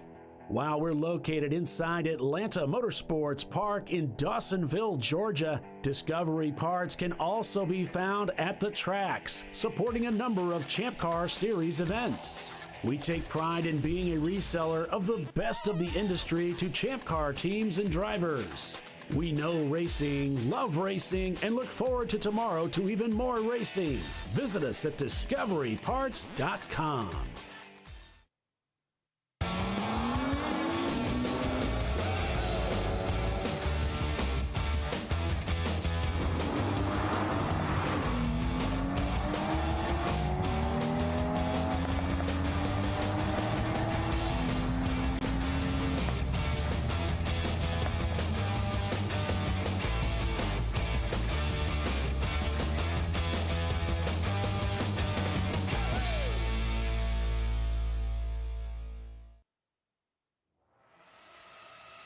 RVA Graphics and Wraps is a full-service design, signage, digital graphics, and wraps company located in Richmond, Virginia. With over 20 years of experience, RVA Graphics and Wraps offers premium signage options for your business. We are dedicated to offering our clients best-in-class service in all aspects of graphic design and application. For more information, visit us on the web at rvagfx.com. Lifeline USA is a leading manufacturer of onboard fire suppression systems. Lifeline's continuous commitment to research and development ensures that we supply the most innovative and cutting-edge products available, used by the majority of the world's motorsport championship-winning teams and constructors. Lifeline has a proven history of success. Lifeline offers a complete range of fire suppression systems for all budgets and needs, and we continue to push development and limits on both extinguishment materials and our patented delivery systems to make the race car environment almost as safe as sitting on your sofa at home. Every kit has been designed for a professional and simple installation. For more information and to purchase your Champ Car fire suppression system, go to www.lifeline-fire.com. Located in Northeast Ohio, with 40 years of combined experience, Money Shift Racing knows how to deliver performance and safety, offering everything you need to get your vehicle and drivers ready for race day. From safety equipment to full engine assembly and repair, in-house fabrication, 3D design, and rapid prototyping. Money Shift Racing. Performance done right. Frozen rotors from Diversified Cryogenics deliver increased performance and a higher level of safety, while significantly reducing braking system costs. So to tell you a little bit about the durability of this product. So we have seen an incredible extension of the life of our brake rotors using frozen rotors. We've gone from brake rotors every other weekend to 6 weekends on one set of brake rotors, and I think they can go farther. The durability has been amazing.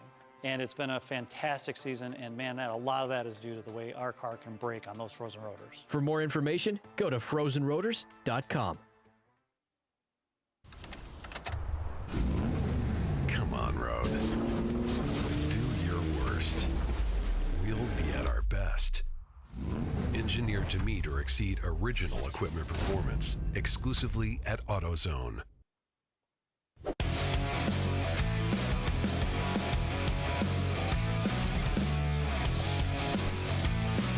And welcome back to ChampCar.Live.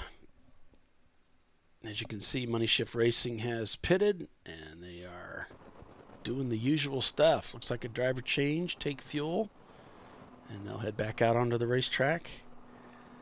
as we are at about 5:30, a little past 5:35 here in the afternoon, evening, I guess. 5 o'clock starts evening, I guess, something like that.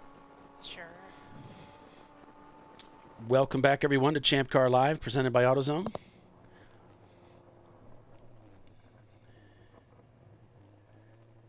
RVA Graphics, the leader, comes into the pits as well.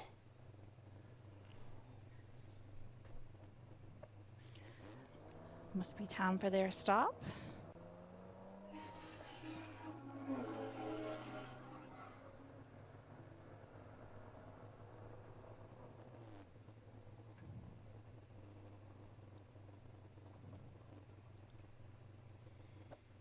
Yep. Killing the switch, killing the motor. All right, steering wheel comes off. And they're going through the usual routine here. Paddock saboteurs.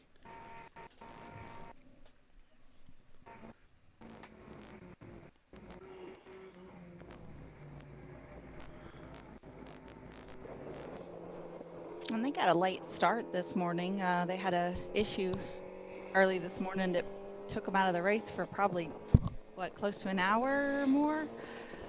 Yeah.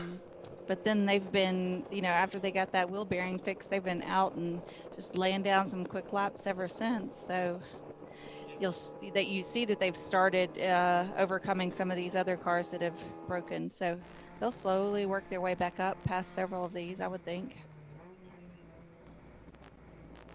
Right, looks like Visceral Racing Group, number 918, is next in their sights with all the trouble they had with that car. And I'm only seeing a 4-lap deficit there, so shouldn't be long. And Visceral, they just took their trailer over the bridge here, and they're headed back to Connecticut. They're from Connecticut, right? Mm-hmm. Yeah. That Headed sounds back right. It's somewhere up there in the Northeast. Yeah. It's a rough year for them. It's crazy how they won the championship, but boy, they paid for it dearly. It's been a crazy year for those guys.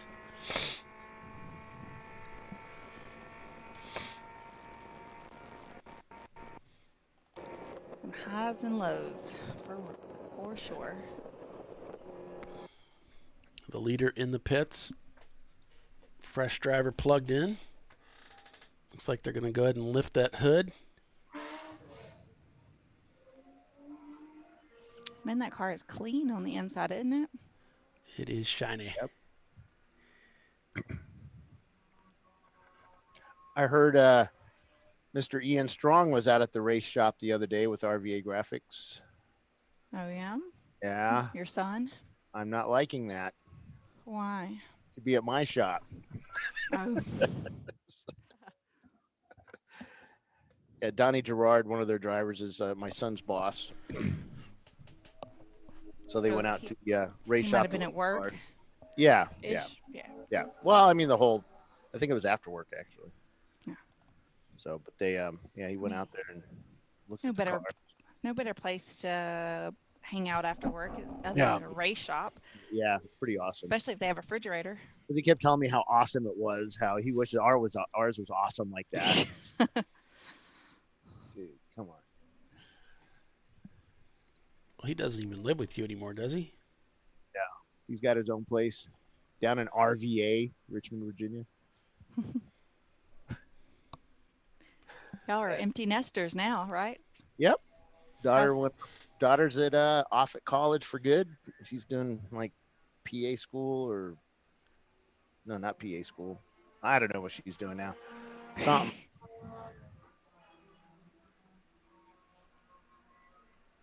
Nice and quiet around the house. Well, when Amy's not yelling at me. Now you can't blame some of the stuff you do on the kids, right? I used to. Now it's like now she's realizing it was me. Yeah, it was you all along. Yeah. Those were your socks on the floor. Yeah. So Paul, I'm sending you a picture on Slack. That's you can't really see the car, but that's Visceral going into the tire wall. Right. Yeah, he slid. You can see his skid marks there.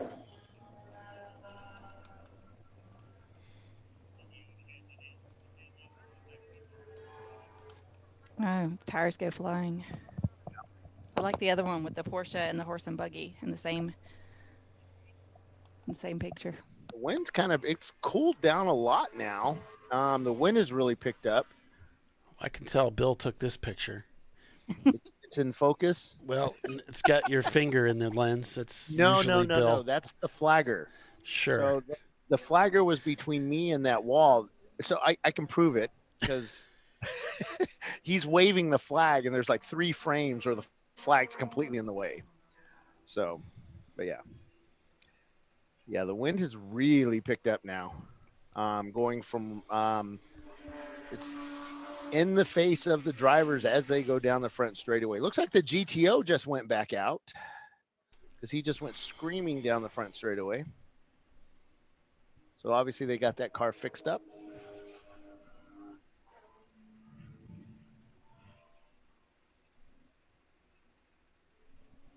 Yeah, that visceral went off to the right of this camera right there. Not far from it, but just out of screen.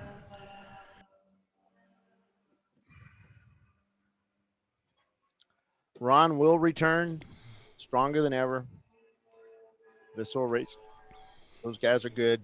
Ron's got a new stacker trailer, a new truck, and I guess they're going to be hauling around 3 cars. They've also got that Porsche Boxster. So I think the next race will be the VIR 24. So Ron's still in the running since he completed more than 9 laps. Right, and he signed up for VIR. Yep. And so has RVA. So Whitnauer up into 6th place. JS Motorsports in 5th. Atlanta Speedworks in 4th. With that Porsche Banana Splits in 3rd. Blake's Garage in 2nd. And RVA Graphics in 1st. Still a lot of cars running.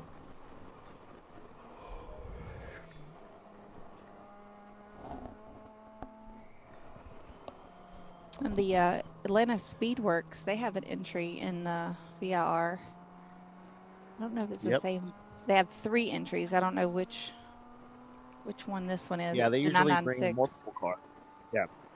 They pulled up with their IMSA trailer with Lemons of Love. Is it Lemons of Love? Yeah, Lemons that they're involved with. Yep. Yep. They're involved with them. And we're trying to figure out who they were. And then we realized, Atlanta Speedworks. Because it's not labeled Atlanta Speedworks all over. Mm-hmm. Oh, GBU's coming out to VIR? Mm-hmm. Yep. And so is Ben Keating and his team with the yellow Acuras. Yeah. Bringing 2 cars. I'm guessing not. Yeah. They're not competing. And NLS is bringing 2 cars? Yep. NLS always, they have their rental car and then they have their other car, and both cars do quite well when they're working right. But that's their home track. They've done well there. Well, I mean, they're going to have to beat Peaky's out. They got both cars. They're the defending champions. They're hard to beat at VIR. Dylan saying they're getting a light sprinkle out there in turn 2. Huh. Oh, yeah. I can see it out the window. Just real light. You can smell it now.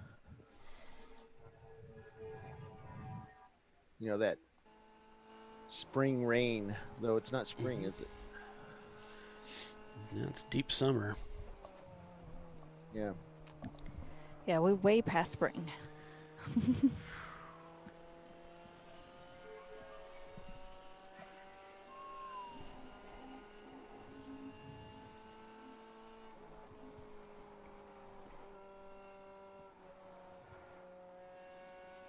The cars are pretty spread apart now, but every now and then they catch up, and now we've got it's like a 2, 4, 6 car group kind of getting together, and the faster cars, they will get around them, and then they'll spread out again, and then it'll all start over.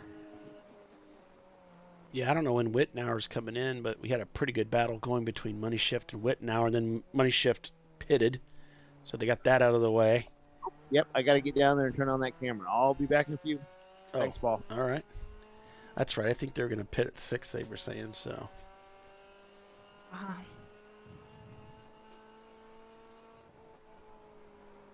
That will bring them back in range, and I wouldn't be surprised if, I mean, it's going to be close because they were right together and they were kind of battling back and forth, but we'll see if either of the teams had any issues that they can't get back out, right back out.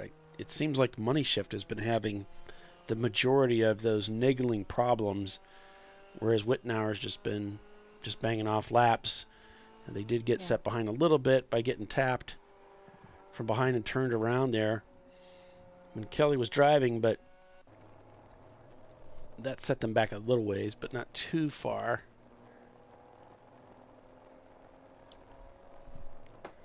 And let's see, this is the RVA car, our front-running car right now, and that's Travis Litchford that's driving right now. All right. So go, Travis. It's your birthday. You're first. No pressure.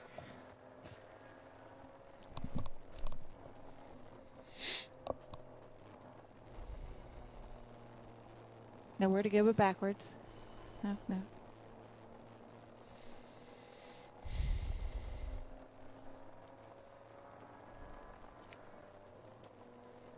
Let's see, since that pit stop, though, they only have a 3-lap advantage over Blake's, but I don't think Blake's garage is pitted recently. So, well, just as you were speaking, guess who's coming into the pits? It's like magic. But Blake's garage. But I think they're due for one, is what I was going to say. And you were right. But of course. Yep.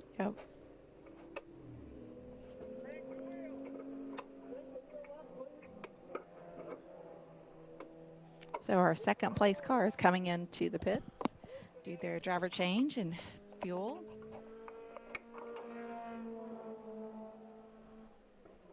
Many years of competition on that helmet. That one's going back to 2009, 2019. 2009 would be really old. Yeah. I might have some of those, but wouldn't be on the same helmet. I just threw out my first helmet ever. Really? A few weeks ago, yeah. I just got Was that too hard? much garbage. I mean, I didn't really want to throw it away, but it's like, what am I doing with this? Right. I just need to get rid of it because I just got too much junk I need to clean up. I know I have an old open face helmet from way back in the day, and I was like, that is way past, I don't know. I hate to throw stuff like that away. Mm-hmm. But then what are you going to do with it? Right. Leave it hanging out in the top of the closet for another 10 years? I mean. That's right. I mean, it was kind of a fun little, there's the helmet. I had it sitting up in a bin. But it's just like, I don't need this garbage.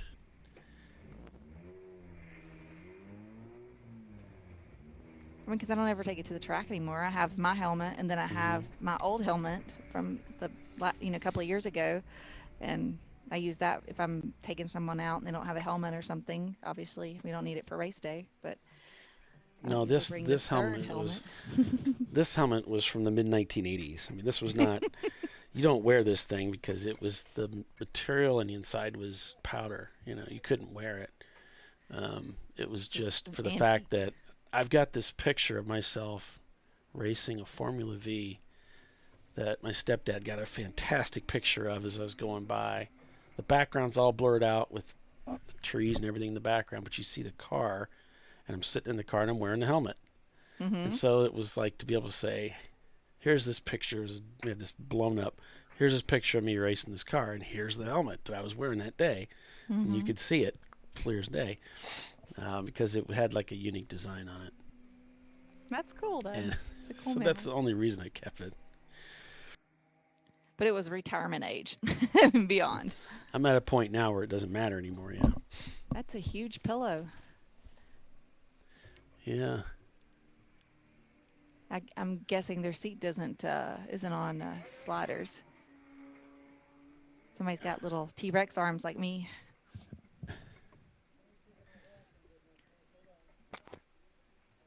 Oh, they bumped the camera. It always happens. And then we blame Bill. It is on sliders, so they're pulling it all the way up and yep. It must be to give him some comfort, some support. Yeah, maybe so. Have you ever used one of those, it's like the bag that you put in the seat and then you put the chemicals in it and it kind of blows up and forms a form, around you? Mm-hmm. Have you ever used one of those? I haven't. I've just been using, Has. Oh, yeah? Yeah, she did it in they have a little, one of those little prototype cars. And it doesn't really have a seat in it. It's just got like a, where a seat should be. And then everybody has their own insert that they put in. Gotcha. That drives it. I've always wondered if that would be helpful for my back, while I'm driving, to give me a little extra support.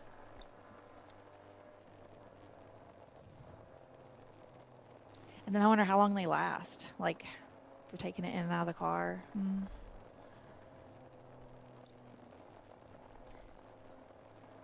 I've had a variety of these different inserts that I've used. So I've never used that. Blake's garage trying to get going again. I've heard it gets quite hot, while you're sitting in it, waiting for it to form, and harden up. So we may have a car off still out there someplace. Dylan noticed a Miata that was off. We do have some emergency vehicles heading out. So there they are rolling.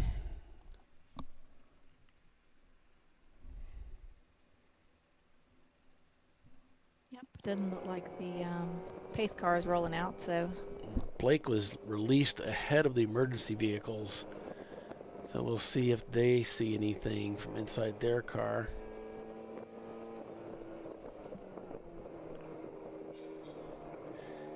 And I'm seeing it looks like a full course caution, or is that local? Local LY.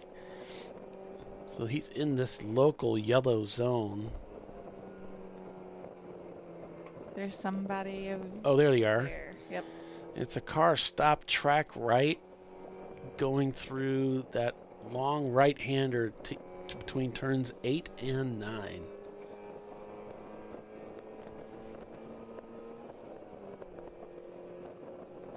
So it looks like a Miata stopped driver's right, going around turns 8 and 9. And then it's green after that.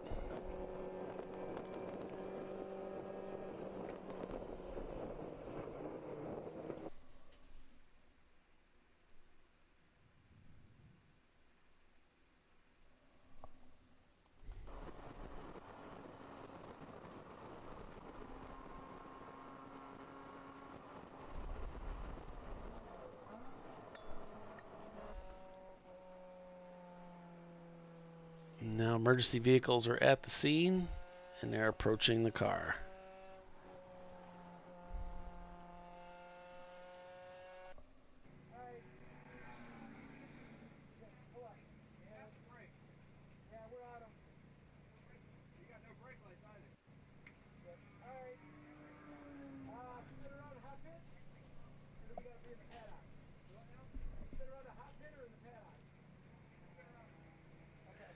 So he's got no brake lights.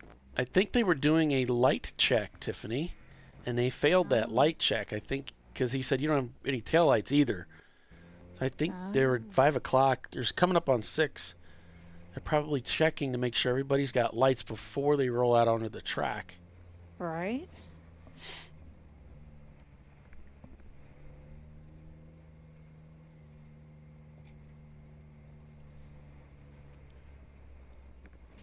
And that's what Paddock Saboteurs is doing. They're having to go back and get that taken care of. We have no brake lights, no tail lights. Oh, shit. Must have popped the fuse. Yep, check that first. If you pop a fuse, you need to know why you're popping fuses too. So yeah, just replacing the fuse and sending it out there, you're probably headed to pop another one. Maybe it'll last 2 hours though, you know.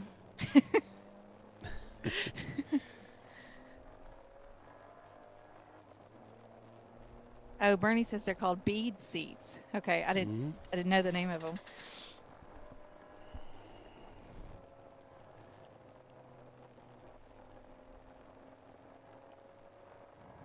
I suppose if I was going to be driving something more regularly, I might. All right. Because it would be seat determined. So if you were in a different car in a different seat, I wouldn't imagine that it would easily be transferable. I mean, it's the same shape of your behind and stuff, but the seat that it's going to sit in is not going to be always the same-ish, I guess. I don't know. Right. JS Motorsports is the victim being brought in. I wonder if they ran out of fuel again. That's happened to them earlier today.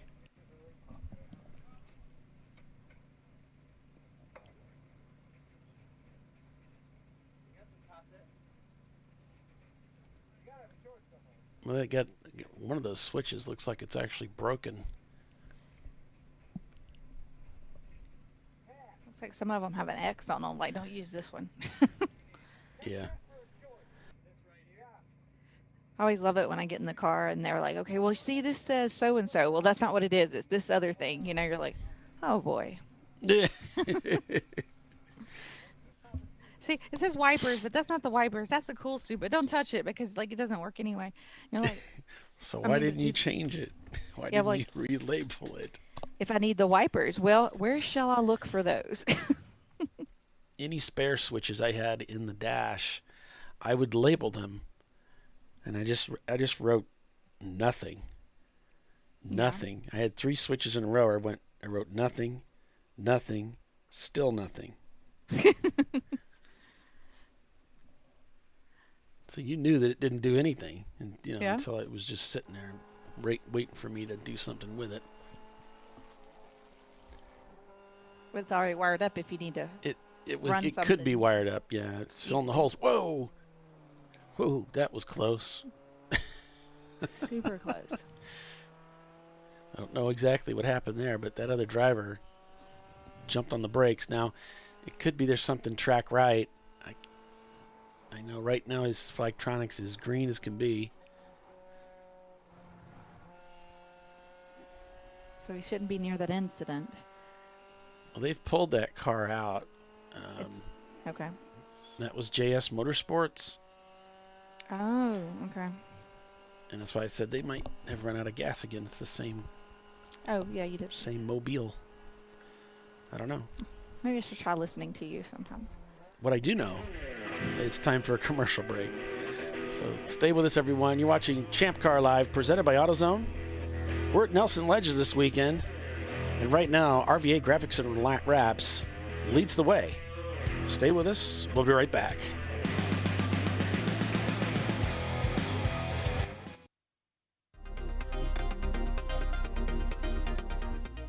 Welcome to TireRack.com, revolutionizing tire buying since 1979. With our unmatched selection of branded products, finding what fits your vehicle and is right for you and how and where you drive has never been easier. Through helpful online shopping tools that include our professional hands-on reviews done at the introduction of a tire and consumer reviews that give real-world feedback over the life of the tire, you can make the right tire choice and find exactly what you need. And if you prefer to talk to someone, our tire testers, our sales team, are available on the phone. And that's how we get you the right tire for you and your vehicle for where and how you drive.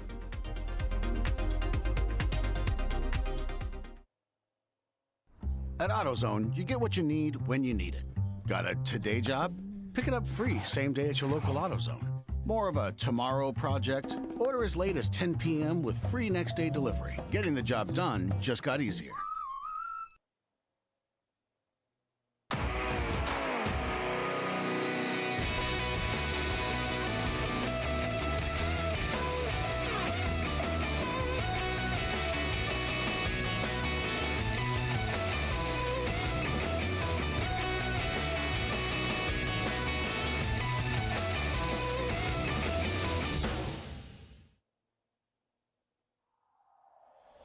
Discovery Parts is a veteran-owned racing and safety equipment company. While we're located inside Atlanta Motorsports Park in Dawsonville, Georgia, Discovery Parts can also be found at the tracks, supporting a number of Champ Car Series events. We take pride in being a reseller of the best of the industry to Champ Car teams and drivers. We know racing, love racing, and look forward to tomorrow to even more racing. Visit us at discoveryparts.com.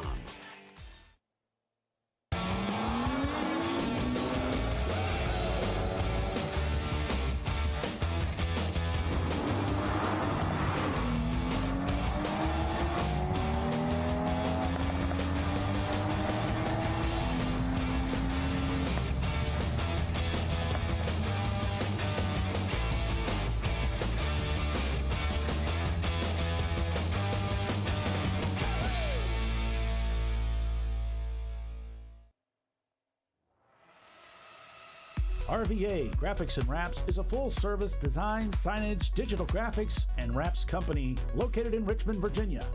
With over 20 years of experience, RVA Graphics and Wraps offers premium signage options for your business. We are dedicated to offering our clients best-in-class service in all aspects of graphic design and application. For more information, visit us on the web at rvagfx.com. Lifeline USA is a leading manufacturer of onboard fire suppression systems. Lifeline's continuous commitment to research and development ensures that we supply the most innovative and cutting-edge products available. Used by the majority of the world's motorsport championship-winning teams and constructors, Lifeline has a proven history of success. Lifeline offers a complete range of fire suppression systems for all budgets and needs, and we continue to push development and limits on both extinguishment materials and our patented delivery systems to make the race car environment almost as safe as sitting on your sofa at home. Every kit has been designed for a professional and simple installation. For more information and to purchase your ChampCar fire suppression system, go to www.lifeline-fire.com. Located in Northeast Ohio, with 40 years of combined experience, Money Shift Racing knows how to deliver performance and safety, offering everything you need to get your vehicle and drivers ready for race day. From safety equipment to full engine assembly and repair, in-house fabrication, 3D design, and rapid prototyping. Money Shift Racing. Performance done right. Frozen rotors from Diversified Cryogenics deliver increased performance and a higher level of safety, while significantly reducing braking system costs. So to tell you a little bit about the durability of this product. So we have seen an incredible extension of the life of our brake rotors using frozen rotors. We've gone from brake rotors every other weekend to 6 weekends on one set of brake rotors, and I think they can go farther. The durability has been amazing. And it's been a fantastic season, and man, a lot of that is due to the way our car can brake on those frozen rotors. For more information, go to frozenrotors.com. Come on, road. Do your worst. We'll be at our best. Engineered to meet or exceed original equipment performance, exclusively at AutoZone.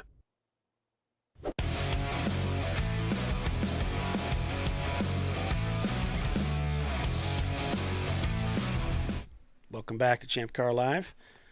Looks like the Whitnauer guys are in the pits, getting their pit stop done. Maybe Lee's getting in the car. In goes the water bottle. Yes, I am. We didn't get the stream going. Okay, no worries. There you go. Go. Yep, we got our stream going, but there is a water line right in the way. Shoot. Oh, well. We tried. We're very trying. And the two gets in the garage, still with that hood up, looking at that car.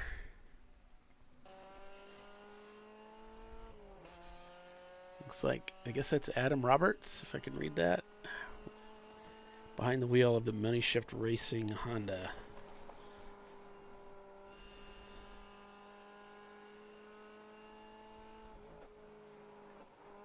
And so welcome everyone to ChampCar.Live, presented by AutoZone. I'm Paul Veltum, your host, engineer, producer guy, and Tiffany Alexander and Bill Strong.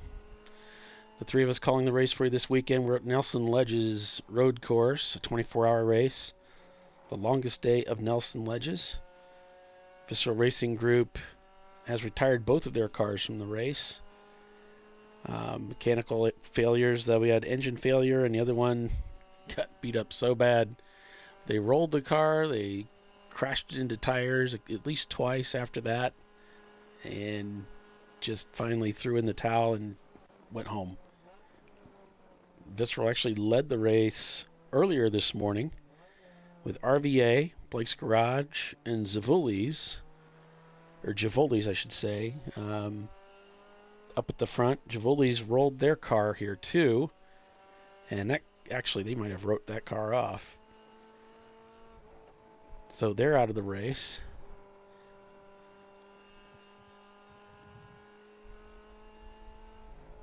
So right now we've got RVA Graphics and Wraps leading, working lap 342. Blake's Garage is in second. The Banana Splits is in third. Atlanta Speedworks is in fourth, and Money Shift Racing is fifth. Now, Money Shift was having some concerns about their transmission, possible differential problems, but they've managed to get back out there and maintain some good lap times. So, lap times look like they're beginning to fall. I don't know if this is because of the drivers or what is going on here, but JS Motorsports, Money Shift Racing, Banana Splits, Jake's Garage, RVA Graphics, and they're all turning these 116s, 115s. Oh, it looks like those are their best times. So I'm trying to get used to reading Race Monitor again. Right. So 119 for RVA, Banana Splits a 121, Blake's Garage 121. But yeah, Money Shift is cranking out these 117s again. So they are the quickest car on the racetrack at this time. You're definitely getting it done. And Money Shift shown,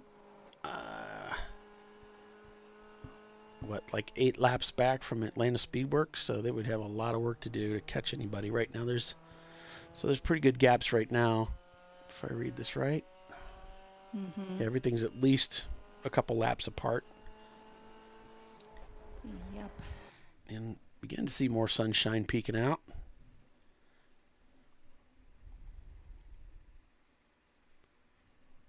Those clouds appear to be moving off. Let's see, that would be, I believe that would be to the south, or with the flag flying like that, so it would be to the west, I believe. Because if we look at this track map, let's see, the straightaway is east and west, right? Or is that, let's say, north is to the left. Okay. So the cloud looked to be moving off to the east.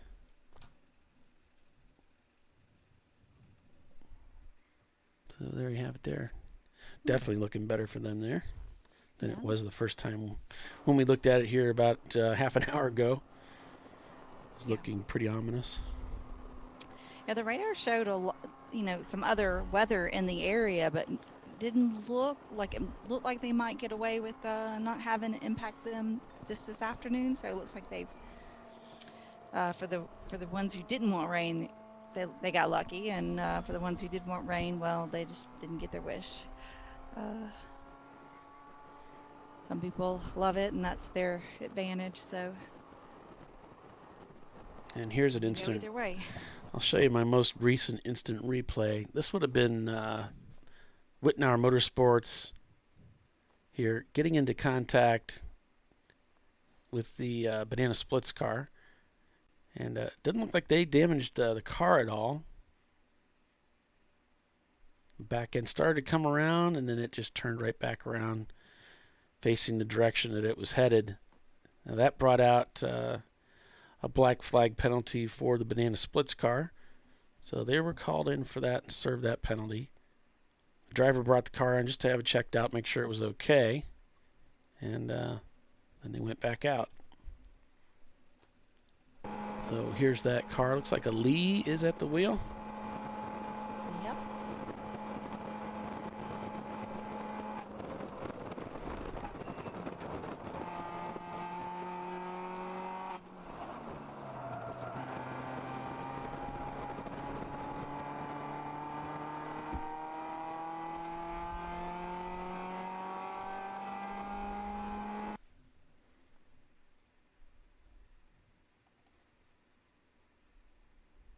Down the front straightaway into turn one.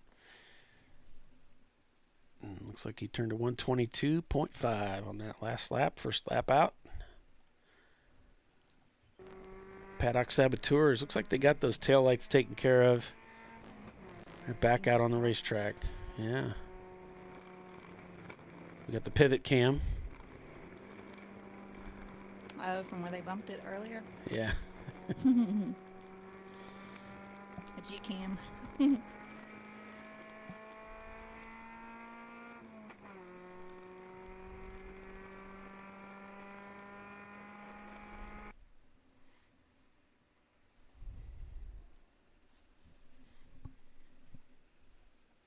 So we got RVA leading over Blake's garage. Here's Blake's garage here, coming down the front straightaway. They're currently in second place, followed by the Banana Splits and Atlanta Speedworks. Money Shift rounding out the top 5. Right. So it's kind of a pass for position, but not really. Just put Banana Splits down another lap to Blake's garage.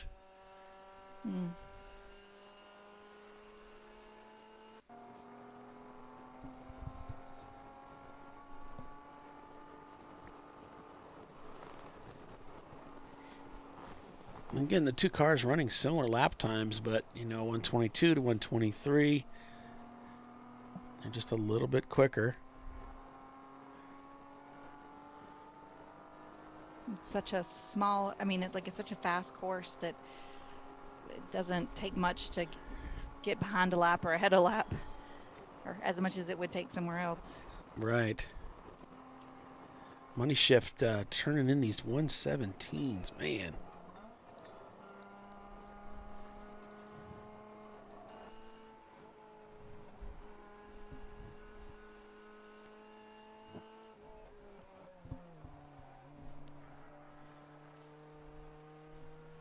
Just wonder how these positions will shake out given the pit stop strategies that each of the teams share. Everybody's on a little bit different strategy, I think, at this point. And some of the teams would love to be on that 2-hour regiment, but that's hard to maintain for a 24-hour race. And you're on the throttle so much, such a fast track. I'm sure they use a lot of fuel here. The driver's hands begin to cramp up. You can see working those fingers as he's heading down this backstretch. I'm being told that I should tell the drivers where the escape roads are. I don't know where all the escape roads are. I know at 4 there's one. There's also one at the crossover, right? Yeah. Yeah, there's one at the crossover. Turn 4. That's all I know. I've never had to use them, so I don't know. Yeah, I think there's one. You got the main one there, which cuts the course in half, but then there's also one when you get towards turn 12. You can turn there, I believe, as well. So I'm not sure. And the crossover road, which is right above that, which is right before 12. So you can make a right. The fence is closed, but they'd open it for you. So the JCS, is it JCS Motorsports? JS Motorsports? JS Yeah, Motorsports. JS Motorsports. They're on pit lane still. They've got an electrical issue. They can't. they've got a mega squirt in that car, and they can't get it to spark. Their alternator wire, something happened on the alternator that came off, and they thought they'd run out of fuel, but no, they just didn't have any spark. So they got everything working again. Oh, they got the wires put on. Now they can't get it to fire, so they're down there doing all kinds of stuff. Screwdrivers plugged in, looking for spark into the coil or in the plugs, or the plug wires, looking for spark and all kinds of stuff. So, yeah, it's a busy place down there on pit lane. Some fueling done here just a minute ago. I got the Mini working again, and that camera, and hopefully you guys can see that. Yeah, it's a little bit compromised. How? Well, there's a drink tube that's kind of in the way. Yeah. Well, it wasn't when they were going slow. I'll go tell them they need to slow down. No, it was there as soon as they kicked him out of the pits. It was there. It wasn't when you fixed the camera, but after the last thing they did was route that bottle hose. And they're listening, by the way. Can you yell at them now? They already know about it because I said something about it as soon as they rolled out of the pits. I said that the hose was in the way. 15 hours of a hose in a come on, man.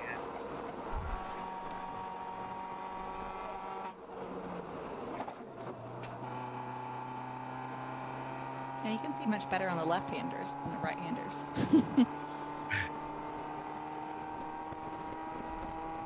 They were trying to get their stream going. I guess they're using their stream to monitor the car with their pits on their phones, and they couldn't get that going.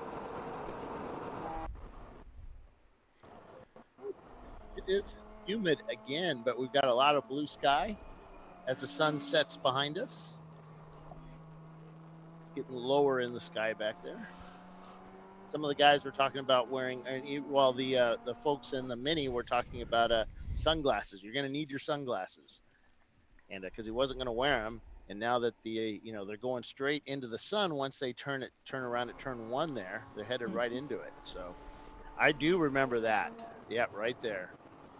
You kind of get blinded by the light.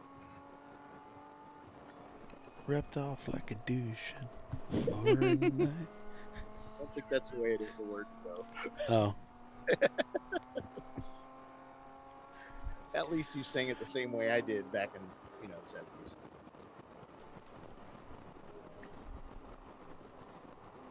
I think it's douche. That could be. Blake. Balaki. There's a lot of hope on pit lane, these lower powered cars. The Volkswagen, the Sheboygan guys, they say they have hope. They pulled the transmission out, and it looks like they sheared some bolts on the flywheel. So they're pulling those out, going to put new bolts in and get it back out there. All right.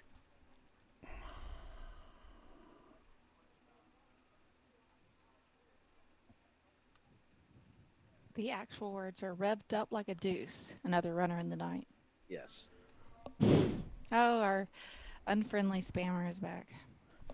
Yeah, I blocked it. Get a job. Get a real job. It's probably a bot. It's annoying.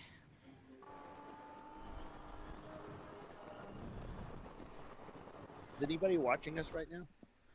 Yeah. Like three people, maybe? 3 people and 43 bops. Yeah. Mm-hmm. Bots. And we're grateful for you 46 people that are watching. Thank you very much, folks, for joining us here at ChampCar.Live. We work hard at bringing you this this production of endurance racing for amateurs, made by amateurs. I don't know, Paul. We get paid for this. Does that mean we're professionals? I think that's how it works. Yep. That's what I tell people anyway. I'm a professional broadcaster. It's kind of hard to argue it if you're getting paid to do it. Yeah, paid to do it. Got like You too, $3 whole Tiff. dollars. Handsomely.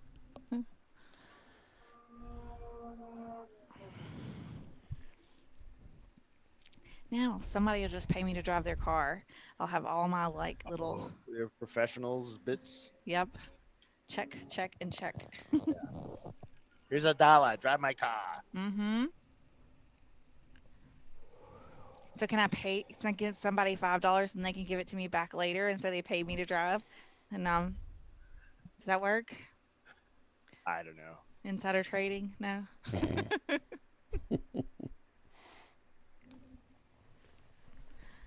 I'm starting to get a little tired, man. You got a long ways to go.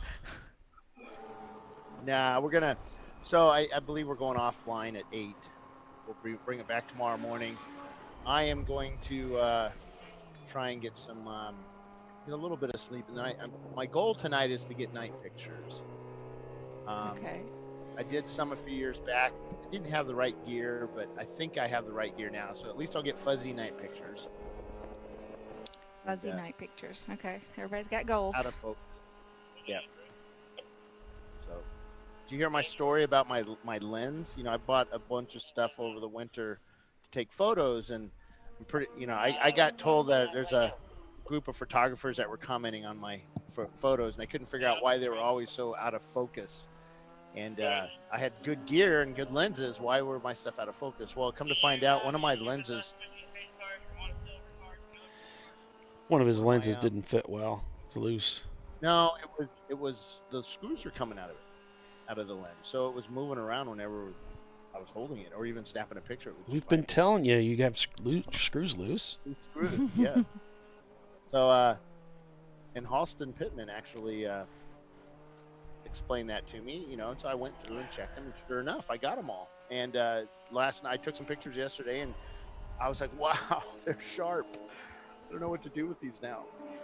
So, took some pictures today with a different lens, and we'll see how that turns out. There's some good ones. I posted one up already up on Facebook.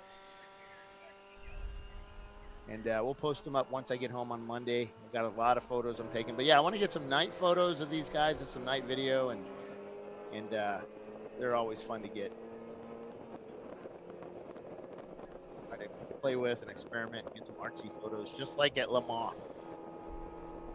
You get those cool photos. Light shiny. And then we'll be back tomorrow morning at what, 5, Paul? Right. Yeah, 5-ish. Sure. No, 7. we'll be live. We'll be live by 7 o'clock. There we go. Okay. That's the He's panicking. the honest truth. I'm on Central Time. I heard that sigh of relief. Mm. Oh, that's good. I don't get up that early to go to real work. Not even the phony stuff, right? Right? Nope. If we're going to do it too early, I might as well just stay awake.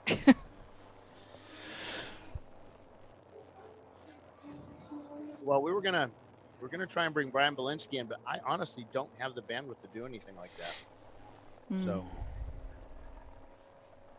he's gonna be dialing in and nobody will be there. Gosh. I will try though. I mean, if I can do it, I'll do it. But it's been really bad here. It's weird. Friday I had tons of bandwidth, Thursday, and then Friday nothing. Everybody got there? No, I don't know. It's like Verizon moved everything. Are the videos showing up pretty good, Paul, or are they choppy? No, they're real good. They're good, yeah.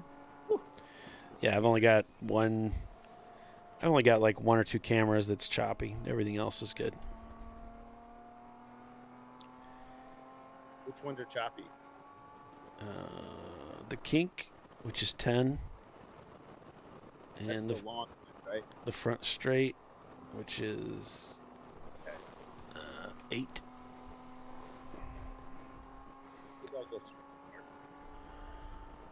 Wait a minute. No, the kink's fine.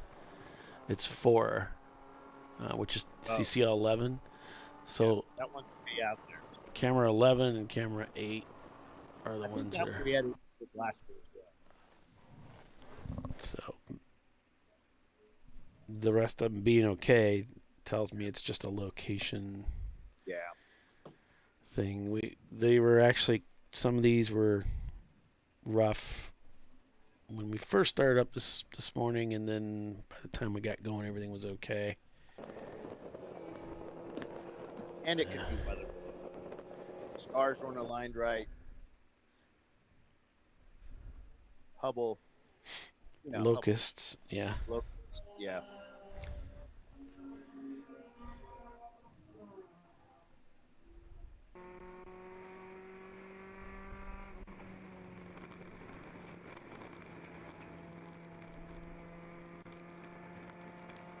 It looks like we're changing pace cars just for you folks in the race. It's still going to be silver, just a different vehicle now.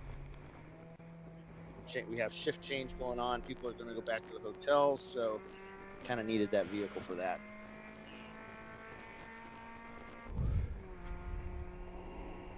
Now I think it's a Toyota Highlander or something.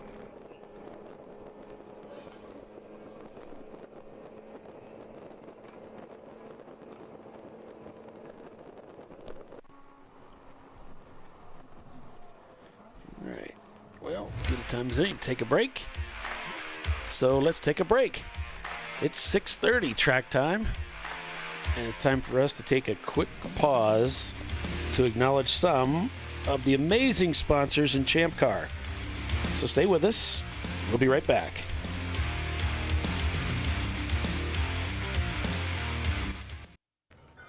You know, I'd buy tires online, but then what? We've thought about it. We're TireRack.com. They should let you ship directly to a mechanic. Actually, we call them independent recommended installers. They should have like 1,000 mechanics. Try over 7,000 installers. Then you just make an appointment. At a time that's convenient for you. This could change tire buying forever. TireRack.com, the way tire buying should be. Come on, Road. Do your worst. We'll be at our best. Engineered to meet or exceed original equipment performance, exclusively at AutoZone. Lifeline USA is a leading manufacturer of onboard fire suppression systems. Lifeline's continuous commitment to research and development ensures that we supply the most innovative and cutting-edge products available. Used by the majority of the world's motorsport championship-winning teams and constructors, Lifeline has a proven history of success. Lifeline offers a complete range of fire suppression systems for all budgets and needs, and we continue to push development and limits on both extinguishant materials and our patented delivery systems to make the race car environment almost as safe as sitting on your sofa at home. Every kit has been designed for a professional and simple installation. For more information and to purchase your Champ Car fire suppression system, go to www.lifeline-fire.com.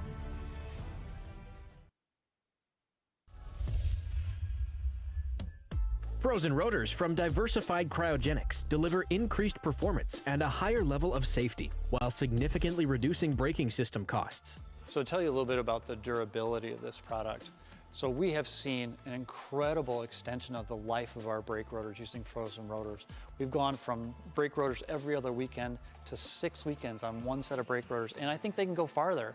The durability has been amazing.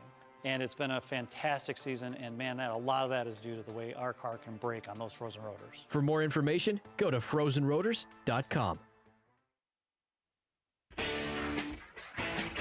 Located in Northeast Ohio with 40 years of combined experience, Money Shift Racing knows how to deliver performance and safety, offering everything you need to get your vehicle and drivers ready for race day.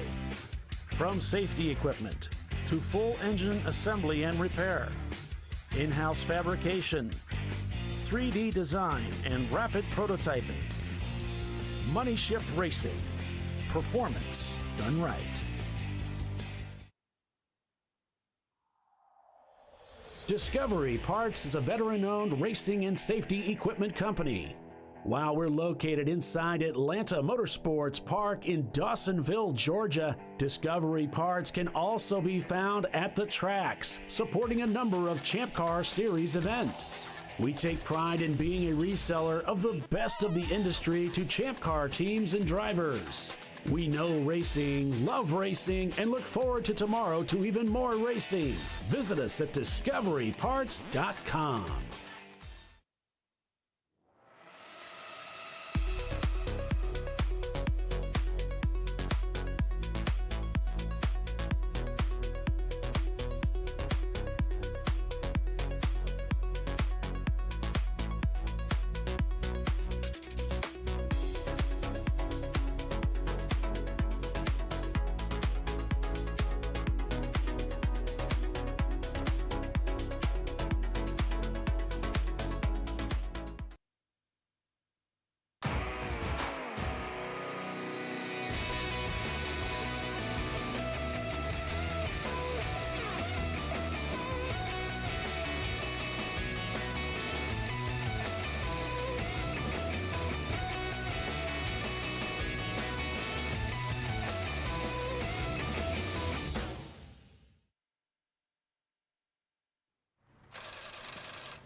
No. Seriously?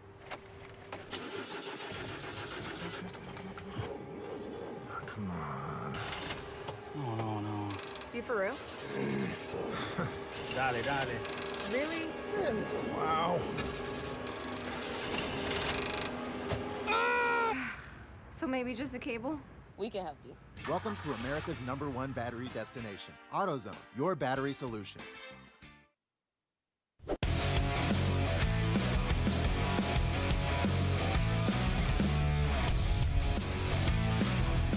All right, welcome back, Champ Car fans. I always get a kick out of that girl in the AutoZone commercial when she goes, "Arr!" I think it's funny. You can totally relate to her feelings. Good thing we have AutoZone to dig us out of some of these messes. But welcome back to Nelson Ledges. What's that? Yeah. So these things that we find ourselves in. Yeah. Or cause ourselves.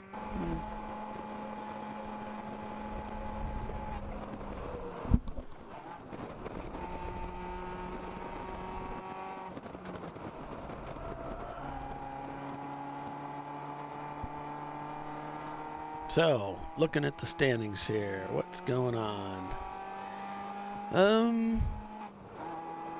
It looks like Money Shift. Okay, they just turned a 119 there in 5th place.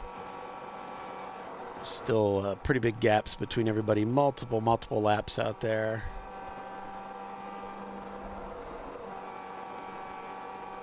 So everybody's just kind of sailing along.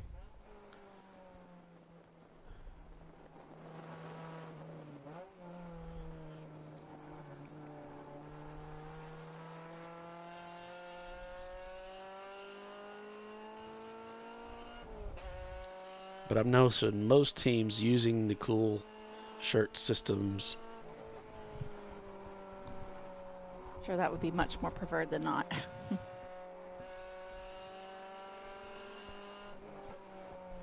It's so hot in these cars. Whitnauer Motorsports leads A-Class, it looks like. Nope. Blake's Garage is leading A-Class. B-Class by Money Shift Racing, C-Class by RVA.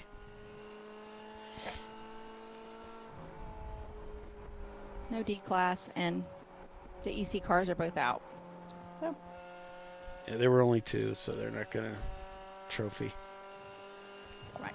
Nichols Racing, shown in 10th place overall, has turned 288 laps in their EC Mustang.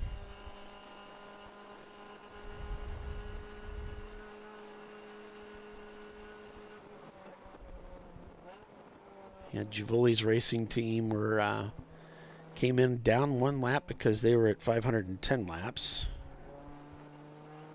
Thanks, Charles.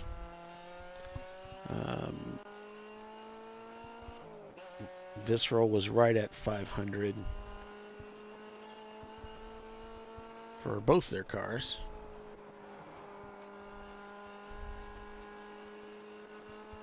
And the Nichols Racing was at 570 points. They decided to run EC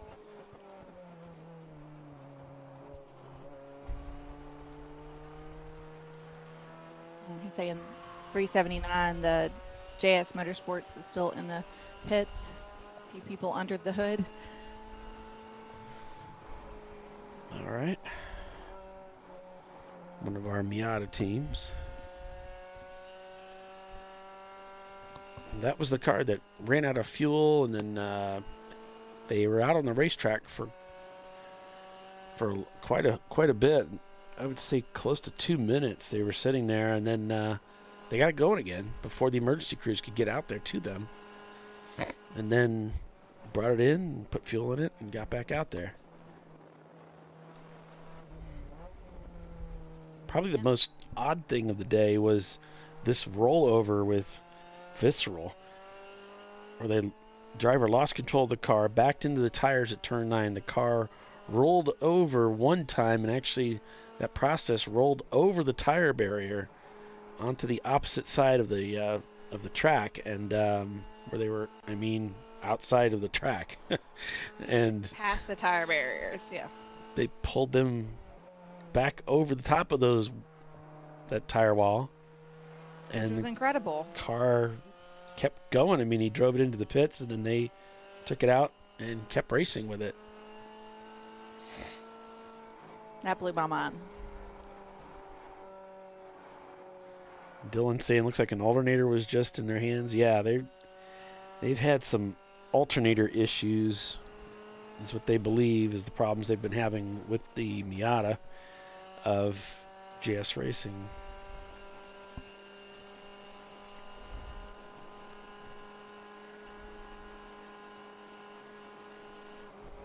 Money Shift turned another 117, so cranking out the speed. RVA hit a 118, but Money Shift's got those lap times down. Wow, they just did 116. Killing it. Yeah. They're trying to make up some. They've got plenty of time to make up a good bit. I don't know. They're 25 laps back from the leader, though. I don't know if they got that kind of time. Yeah. So we shall see. 25 laps here isn't like 25 laps somewhere else, but still it's 25 laps. It's a lot. Yeah, it's a lot. 25 minutes plus. Right. Probably at least 30 minutes behind. Mm-hmm. That's a lot. RVA would have to park for a while.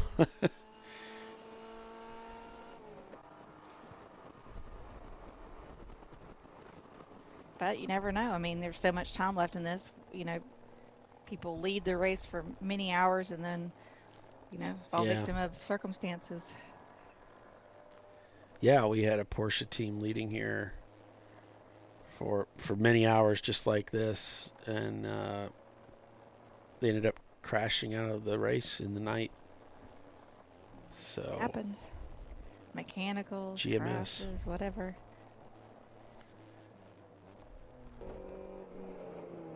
There's, you figure how much time you're out there. The odds of getting into contact with somebody or losing concentration, making a mistake, they're higher because you're, unlike in a double race, if you mess up on a Saturday, you can race again on Sunday, or vice versa. You may have a good race on Saturday and then mess up on Sunday, but here, if you mess up, you're affecting the current race. Right. You take that mess up all the way to the finish. Makes it so hard to win these 24s. Just everything has to go right for a long time. Yeah, I like where Blake's garage is right now. Obviously, I like where RVA is right now, because they're so far up on the field.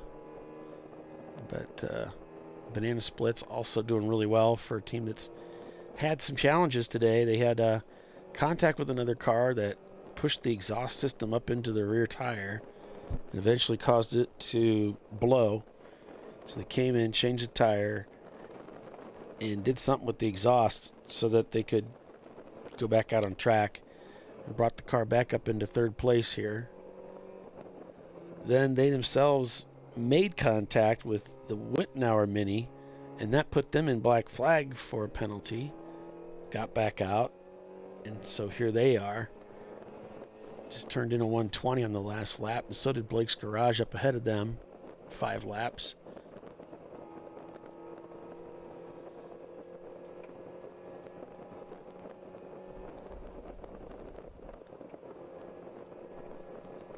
Meanwhile, Money Shift is still cranking out those 16s and 17s. Killing it, yeah.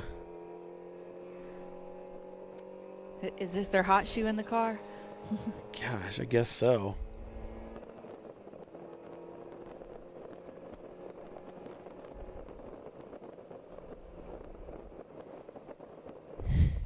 Dylan saying trackside neighbors having a range day.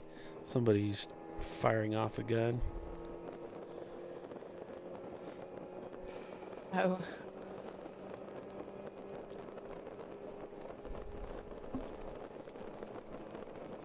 At VIR, they actually have a shooting course there on the property.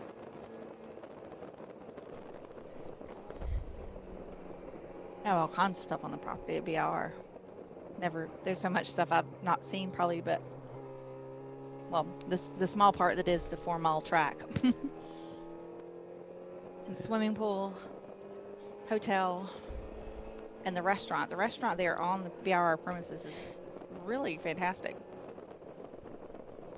And Dylan's mentioning that car 383, which is There Is No Z in Mazda, is in the pits right now. They're doing a hub change, which the wheel hubs are a weakness on the Miatas. They tend to crack and come apart. And also making a change on the aero on the car, he's saying.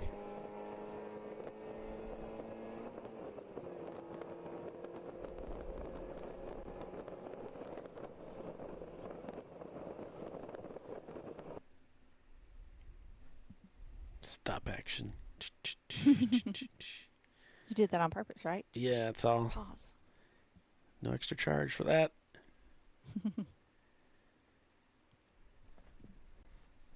Probably with the special effects. Who knew?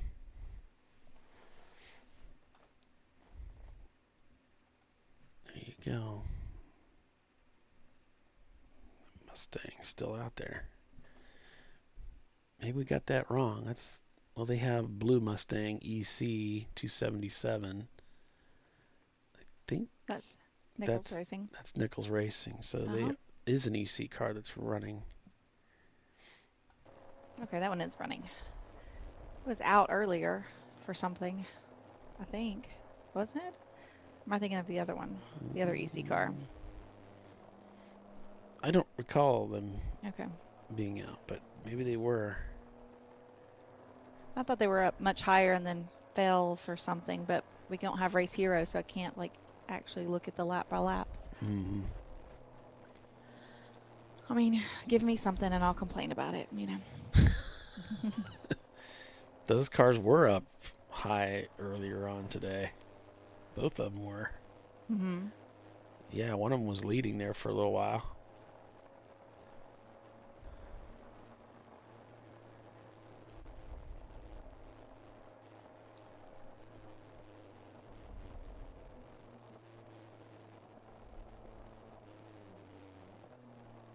Money Shift solidly in 5th place.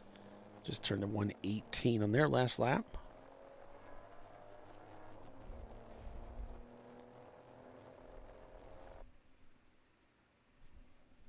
One sole Porsche Boxster. The Salins team isn't out here this weekend. We're used to seeing them race with us.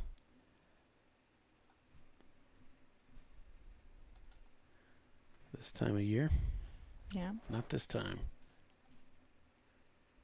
I don't think I saw them on the VIR schedule either.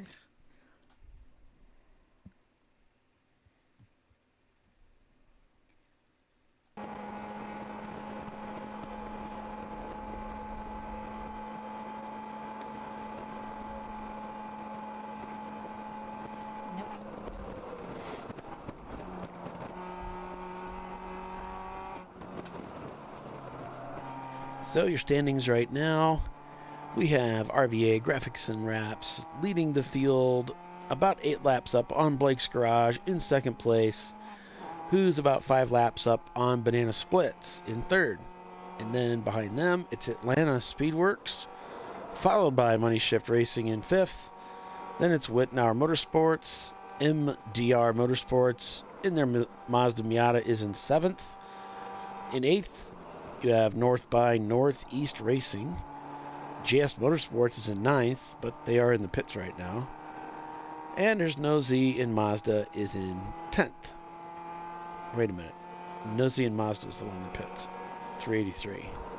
Not JS. I think JS was towed in, but I'm not sure if they're out there or not. Get this right. He told me it was 383. So that's Nosy and Mazda. They're the ones that are getting some hub work done. Right. They're sitting in 10th now with the when you pull the EC car out. So. And the teams behind them, I think the only one running behind them is Paddock Saboteurs. They got their car back out. And then what happened with the 2 idiots in a garage? Have they gotten that one back out there? I can't remember. No, they're behind the wall, but the GTO, I just saw the GTO. So that means Venomous Racing, both EC cars are out right now. Toying laps.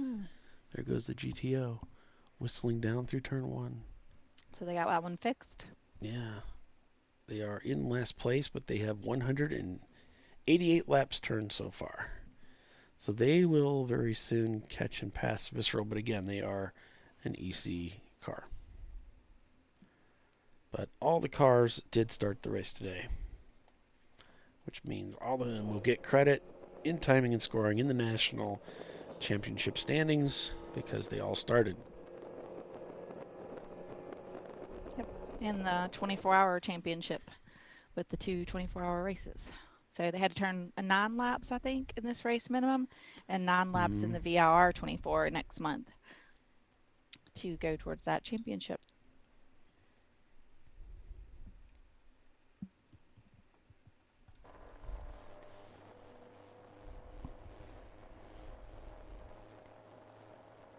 Right now, I only see a couple of cars that are running here today that are registered for the VIR race. But maybe some of these cars are planning on seeing how they get through this before they decide if they're going to register or not. I don't know.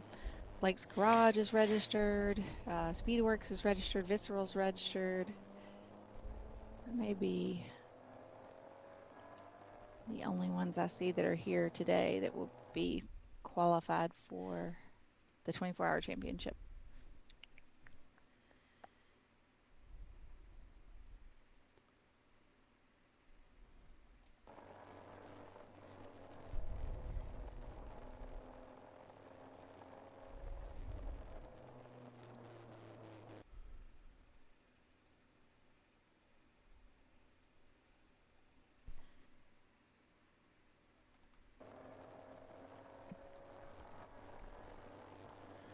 Here comes RVA down into turn numbers 8 and 9.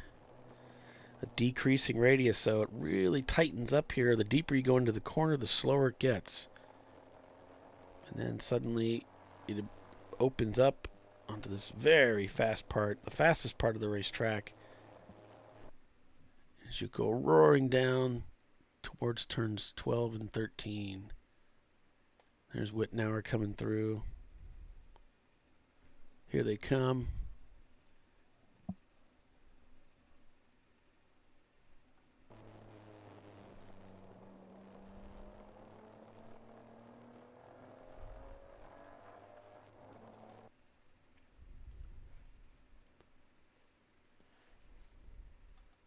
Across that start-finish line to start another lap here, and that was a 118.632 on that last lap. Money Shift Racing turning in 117.4.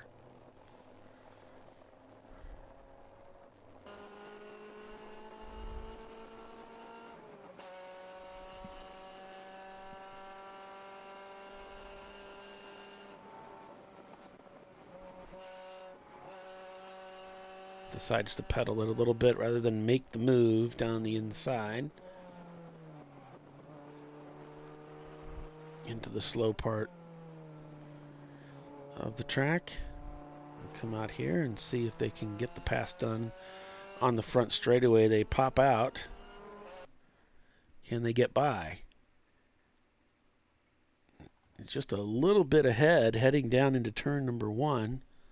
Let's see if he can ice the deal. Yes, he makes a nice move down the inside to get that pass done.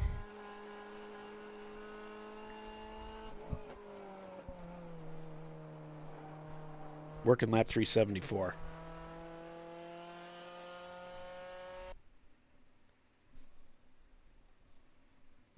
So we show MDR Motorsports on both rosters here and the VIR, but they're registered with the VIR, on the VIR register with a Boxster, and they're here with a Miata. So I don't think that's going to count unless they decide to bring this Miata there.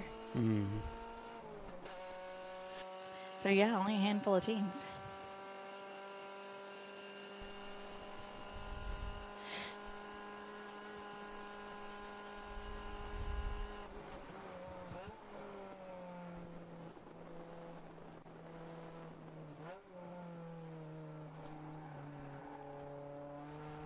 Blake's Garage and Atlanta Speedworks have positioned themselves well in this one because the only other team is Visceral right now that's registered. So Blake's Garage and Atlanta Speedworks are both in your top 5.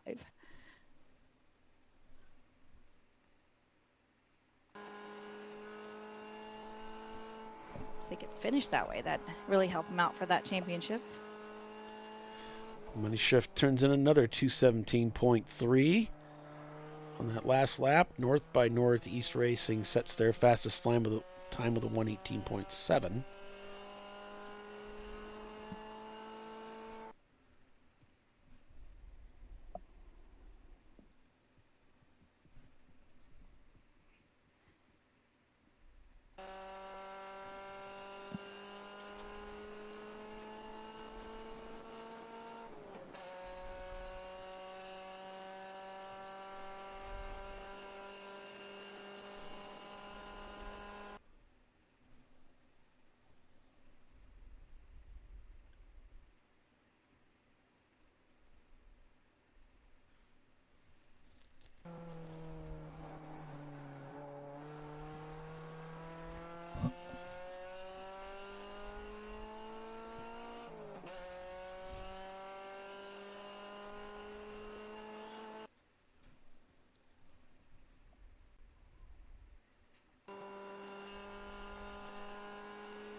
Looks like the shadows are starting to grow longer here at the racetrack.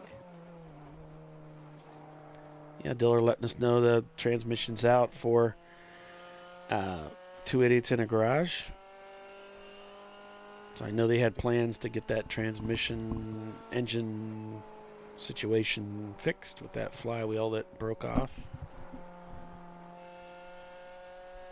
Or it's actually a pressure plate. It's not a flywheel.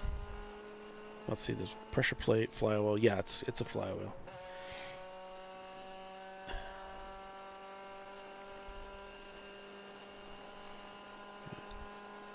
Hey, Kevin. Good to see you guys out there. Your man's doing a good job wheeling it today. Despite the adversity, you guys are doing well.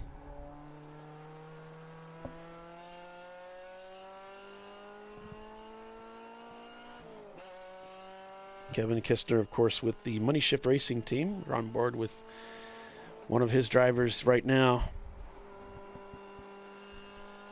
All right, they're getting ready to do dinner deliveries.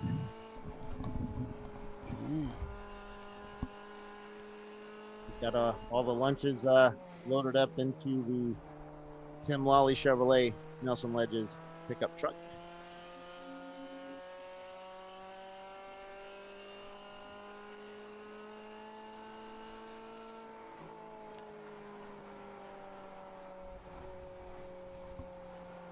Yeah, Kevin's saying thank you, just trying to keep her going around the racetrack. And so far, doing a good job of it. It's the fastest car on the racetrack right now. The Money Shift Racing machine. By the way, if you guys need some help getting your race car put together, getting it ready, give them a call. Just check them out on the web. MoneyShiftRacing.com.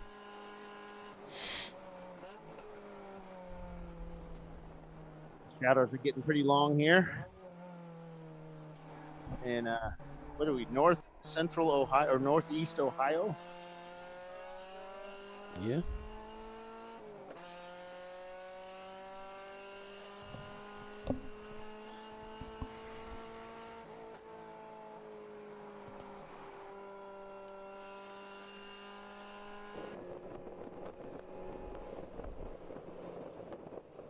To remind folks listening on pit lane, you do have to have closed-toed shoes when you're on pit lane. No open-toed sandals, things like that.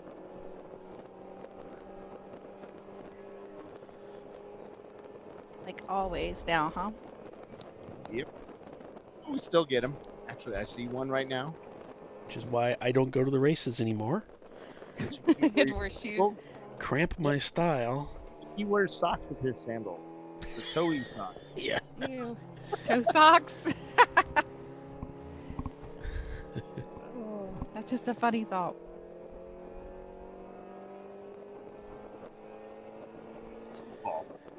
Just feed me tacos and tell me I'm pretty.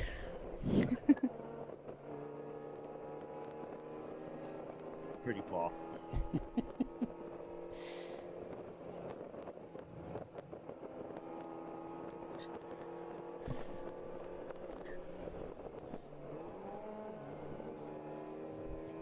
Arizona Sweet Tea says shake well.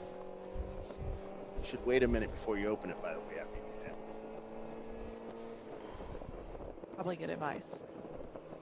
All right. It is 7 p.m. Still Going to be going yellow. 15 hours. 15 hours of racing remain here. As the truck rolls out, the lunch truck rolls out to take care of the corner workers. We got a lot of racing ahead, folks, so stay with us. You're watching Champ Car Live, presented by AutoZone. We'll be right back.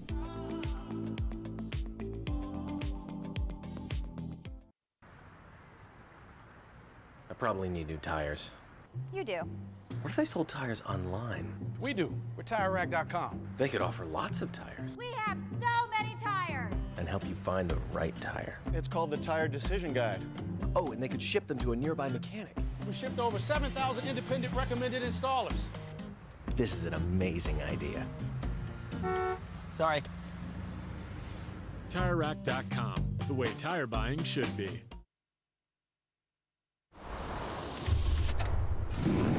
Bring on the frozen tundra, the grinding gravel, the cratered concrete, the rain-soaked streets. Come on, road. Do your worst. We'll be at our best. Reliable performance in unreliable conditions. Designed to meet or exceed original equipment performance. That's why more auto technicians choose Duralast parts. Exclusively at AutoZone.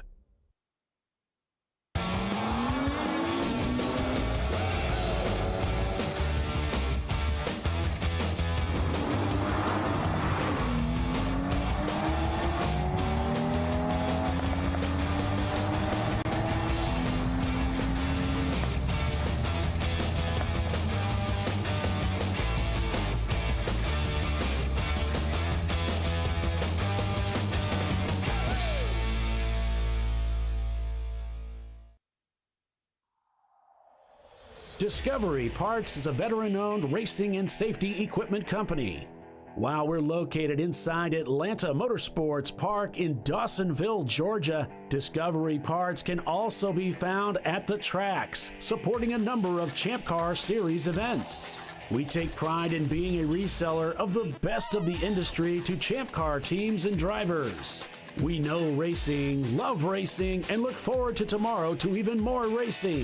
Visit us at discoveryparts.com.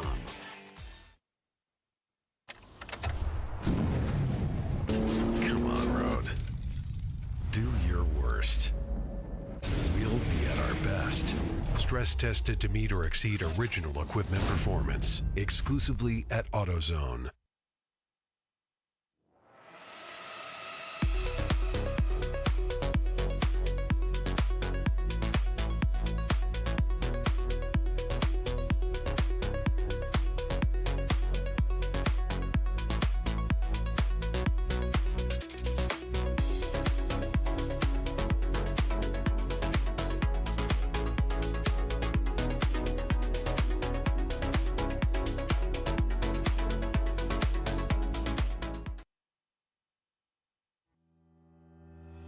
Lifeline USA is a leading manufacturer of onboard fire suppression systems. Lifeline's continuous commitment to research and development ensures that we supply the most innovative and cutting-edge products available. Used by the majority of the world's motorsport championship-winning teams and constructors, Lifeline has a proven history of success. Lifeline offers a complete range of fire suppression systems for all budgets and needs, and we continue to push development and limits on both extinguishment materials and our patented delivery systems to make the race car environment almost as safe as sitting on your sofa at home.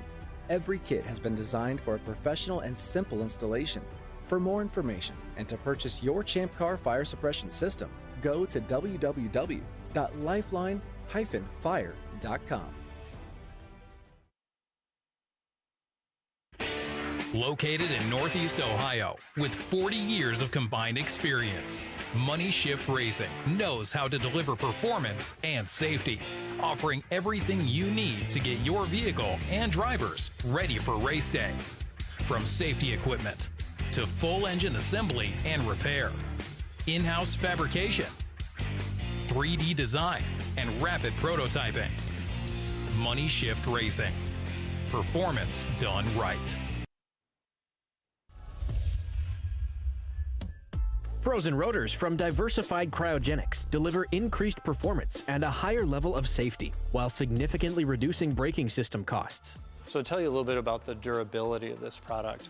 So we have seen an incredible extension of the life of our brake rotors using frozen rotors. We've gone from brake rotors every other weekend to 6 weekends on one set of brake rotors, and I think they can go farther. The durability has been amazing. And it's been a fantastic season, and man, a lot of that is due to the way our car can brake on those frozen rotors. For more information, go to frozenrotors.com. I did it. You see how it's... That's it. We did it. You did it. You can do it. The path to I did it starts at AutoZone. Get in the zone.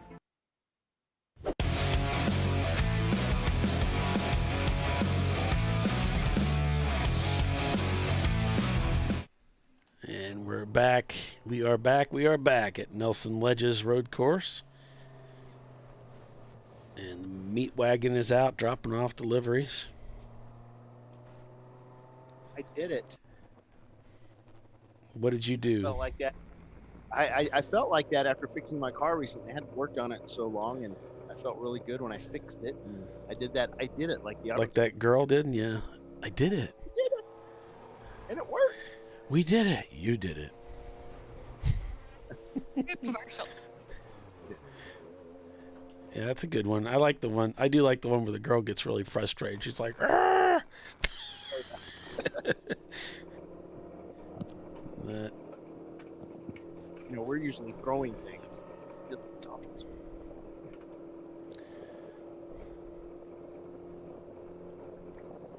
Or Tiffany just ships her car off to Michigan, or Indiana, or Illinois. Or Indiana. Indiana, yeah. Indiana, yeah. Great White North. Never ever be seen again. It's gonna Lost. rust. Doesn't everything up there rust? Well, it's in a garage instead of. It's not outside. Oh. So it'll be okay. It'll be fine. I don't know. You guys Whenever we hear go me up- okay? Oh yeah. Yeah. Okay. We go to Wisconsin. It's like the land of no stills. You know, everything is or fenders or anything. The whole bottom of cars are completely rusted out up there. Always surprises me. All right. Some cars rot worse than others. Yep. Pace car lights are out, and the pace car is off onto the pit lane, and we are back to green flag racing. Green, green, green, green. I wasn't Really going to do bugged you, that. Polly? Huh. Yeah, because he threatened us. You guys do that. I don't like it when I'm racing and I got this guy screaming 6 times, green, green, green, green, green, green. It's like, look, I'm busy. I don't need all that. There's a lot of cars around me. Just shut Stop up. yelling in my ear. Leave me alone. I know what I'm doing. I'll call you if I need you.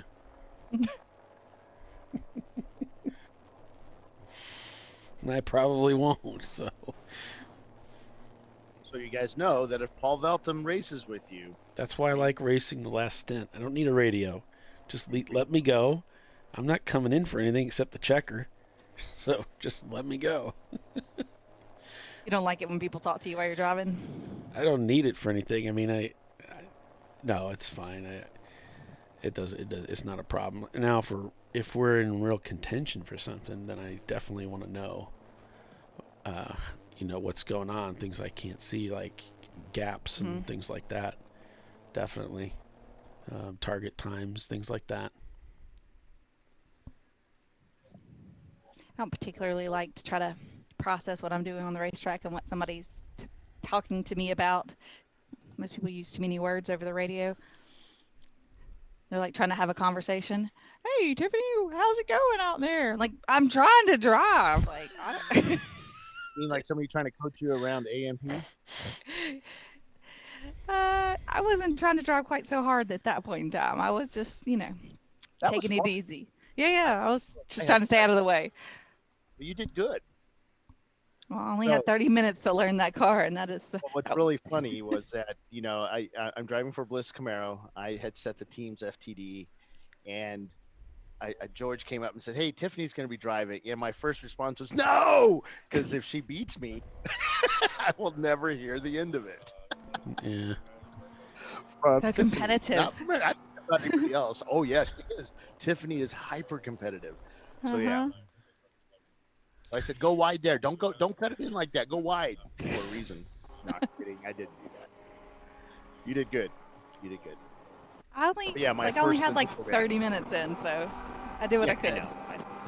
Yeah. It's a fun car though, that Camaro. It was interesting once I learned that once you turn it in for one, it'll usually die, but just pop the clutch and make sure your turn-in's done before it dies, and it'll start right back up. It was consistent with that. I was like, all right. I think they fixed that. That would be cool. But yeah, it was the first time I drove it. It's like one of the bigger cars I've driven, other than the Enterprise, and that was the intimidating part, is how big it is. But then you realize, no, it's not that big of a car. It just your mind thinks it is. Well, it feels so much bigger compared to like if you got a Miata or a Boxster or something, Yeah. It handled better than I thought it would. I'll say that. Yes, it does. And it takes curbs awesomely. Don't tell George that. But what I do want to drive is a Porsche Boxster. That's kind of what I want to drive next. Well, I have one for sale. Do you? Oh, the race car or street car? A race car. Oh, yeah. A 986. I have a bunch of those. I don't need any more race cars. Yeah. It's fully caged. Fire suppression. All it needs is a kill switch, and you need a what kind of is it? Champ Car ready? It would be EC in Champ Car because it's got the S motor in it. Oh, it's like a 3.5 liter, 4 liter, something like that. 3.6. 3.6. Okay, yeah. But if you want a Champ Car EC ready car, contact Tiffany Alexander. Tiffany.Alexander at ChampCar.org. Somebody knows my email. It's my job, Tiffany. Yeah. I look on the card and I'm like, okay, that's it. It is my name though. It seems like I could remember that. Oh, that's funny. Well, I have another email a Gmail that's very similar. So sometimes I'm like, Like does me, that like have mine the stud- R like in it all or not? Oh.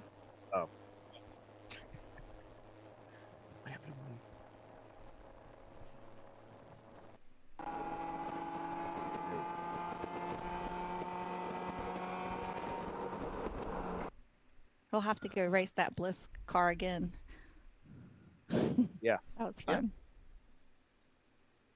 They're actually really inexpensive. I think it's under $200 for a stint. Contact George Bliss. See, that's what we need. They're fun to race with. All three of us need to race that car together. That would be fun. How many times I've tried to get us all together. Yeah. That'd be great. Well, George would do that. They usually come to AMP, and sometimes we don't cover that race. I don't know. Yeah. Yeah, we don't do AMP because there's just not enough oomph there. Well, let me see what I can put together. AMP is in October, right? Correct. It's usually when we're doing Road America same weekend, but I don't know if it's doubled up this week. Well, no, Road America. Yeah, Road America this year. Paris Hill is going on. Dana asked me what we were doing. I said we're doing Road America. You're coming to Road America, right, Paul? Yeah. Road America's in September this year, and AMP is going to be October the 29th and 30th. The usual Halloween deal. Yep. Trunk or treat, is that what we do with the kids? Mm-hmm. COVID has changed everything down there. There is no COVID. Aren't we done with that yet? I wish. We're still doing COVID? Nah. Nah. It's funny, people will mention it every once in a while, and they're like, oh, yeah, that's still a thing. Monkeypox is a big one. We haven't done that one. That's gross. Monkeypox Grand Prix.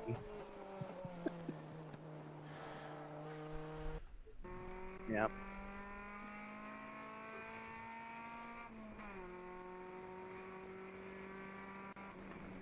We were talking to Dana earlier about possibly, helping to push a different version of the VIR 24, or maybe run, Grand Course or something like that in the future. It'd be kind of cool to go back to doing that. We've done that in the past. To do what? Run the Grand Course. Wouldn't that be fun? Oh, yeah. I don't like the Grand Course. I think it kills VIR. The flow of. But there's a lot of people that like that. I think the first time we went, they did the Verberg course, like the Verberg, like the VIR Verberg ring. It's like the longest configuration there is. Oh yeah, that's the Grand Course. Oh, okay. Yeah, you go on the inside, do Patriot, and come back out. It's like forever. It's like what, 4.5 miles or something, 5 miles, something crazy. Yeah, it's not that long, but yeah. The Verberg. That's what they were calling it when we were there. Huh. That's funny.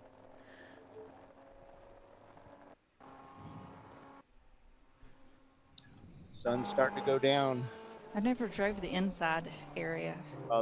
We did the Eastern Championship there one year, and they were doing the repave, so we could not run the outer courses. So they said we could run Patriot, and a lot of cars dropped out, because they didn't want to run Patriot. They said it was just the worst course ever. I had so much fun on it. It was, seriously, it was not bad. Course. It was fun. I had a blast. I raced it in iRacing to get my points back up so I could race when we were doing all that iRacing stuff, back when we had COVID. And I loved it. We did it in the rain and the ice. It was I think they call it the Ice Bowl because we had ice falling and stuff, and it was so much fun. Now, not having a pit lane kind of sucked, and we were in the mud a little bit, but icicles were forming on our easy up. But it was a fun race.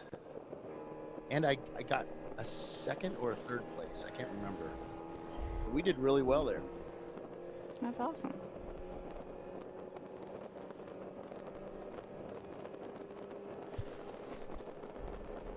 It was good because a lot of the top teams dropped out because they didn't want to race it. It's like, even better. Yeah. Huh. Dropping out, buddy. You're not going to like this course. You should just drop out. That's weird. I'm surprised. Pass you on the roster before you even get to the racetrack, right? Yeah. Back then.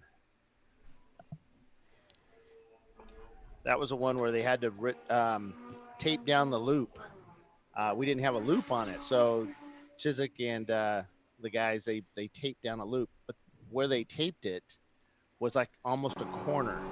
So we'd come through there, not knowing. I didn't know the loop was there, but you're basically throwing the cars to the left, into a left turn, and the wheels would slide a little, and it hit the loop, and yeah, it was peeling it up. So about every couple hours, they'd have to go back down and tape it down again. Chiswick was getting so mad. That sounds annoying.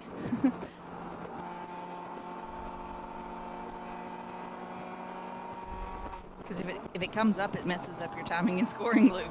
So. Oh yeah, no, I know. Well, they had to hand score it too, a couple of times.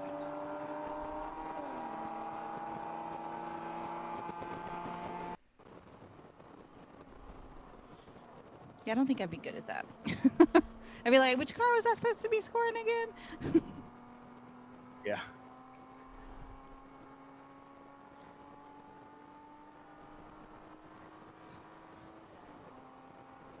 The non-ADD dream job. No.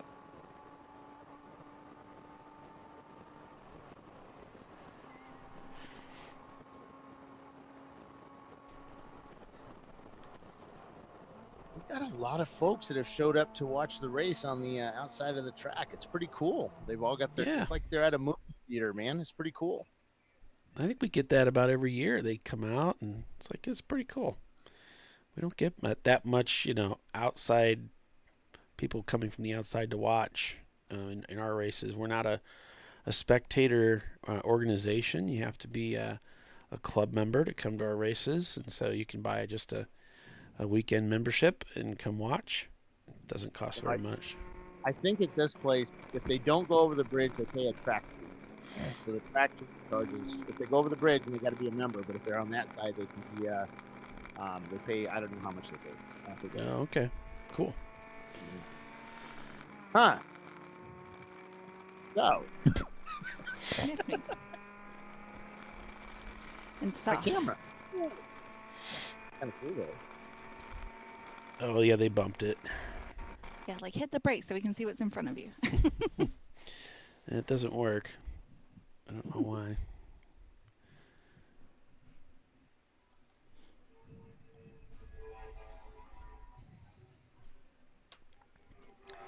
The Rabbit is still behind the wall. They're still working on that Volkswagen. Yep.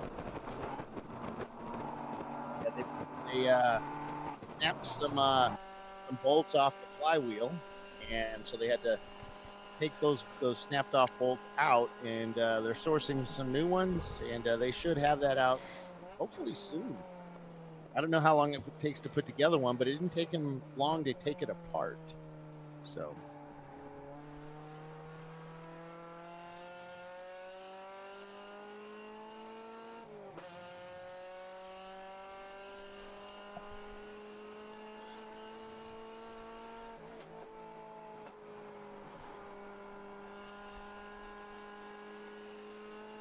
I don't know what does BIG's do-over means.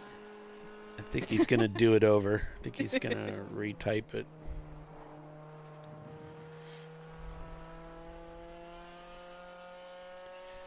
So your standings right now, we've got RVA Graphics and Wraps leading C-Class and leading overall. Blake's Garage leading A-Class in second place overall, followed by Banana Splits, Atlanta Speedworks, Money Shift Racing, which is your lead B-Class car there in fifth. Money Shift Racing is being advised that they need to turn their lights on. Looks like they'll be coming in for a pit stop soon. So they're walking over, making sure that they have their lights on before they leave pit lane.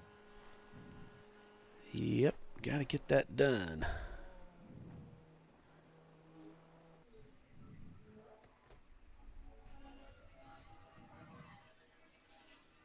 There is still a lot of cars racing here, buddy, boys and girls.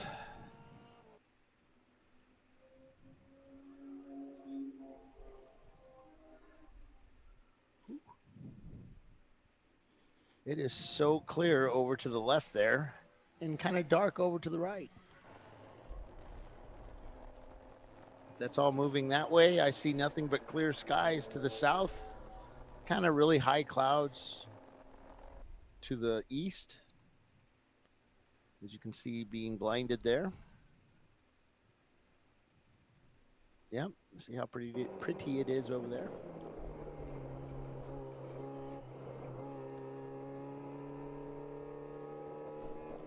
Blake's Garage solidly in second place, just turns in a 120 on that last lap. Money Shift Racing has been cranking out these 117s lap after lap after lap. They are the fastest car on the racetrack.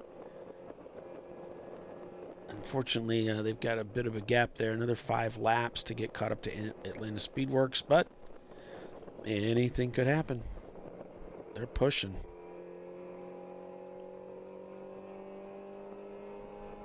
North by Northeast just at their fastest time of the day.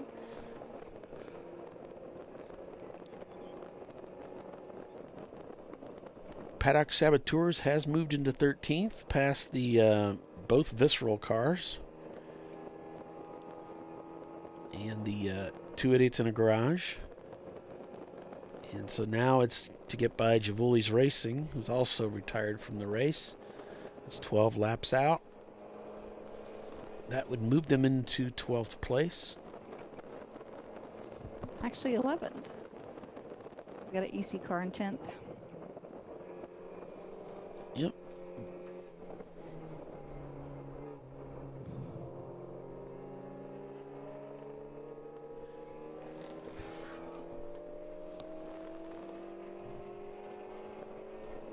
Wave there from Blake's Garage as they head under the bridge.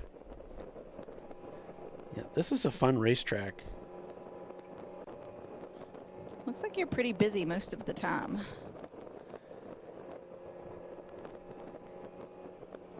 Don't really have a lot of places you take a rest at.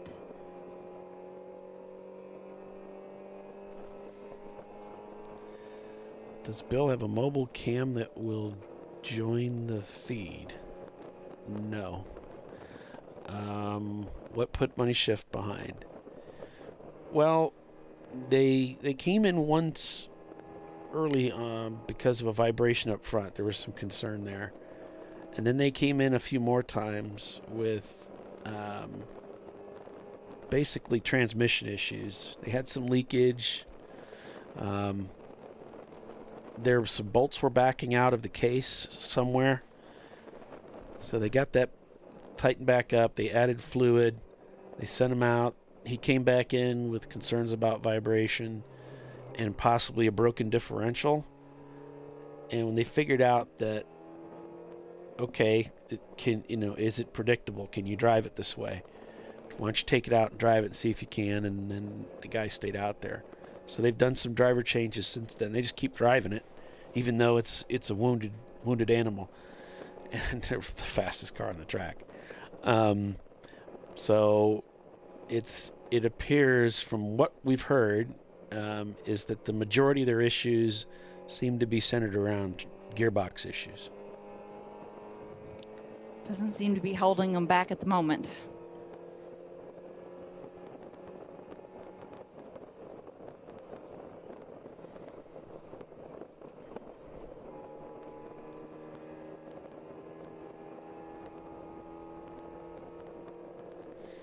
No, it doesn't.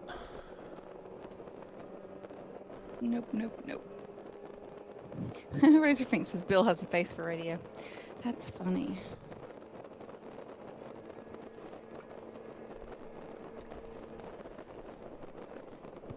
I think Doc used to say that. Mm-hmm.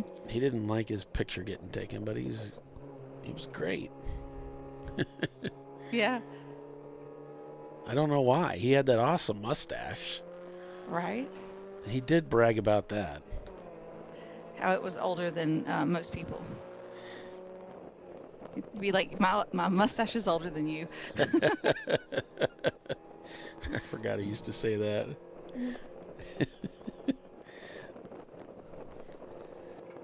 That always cracked me up.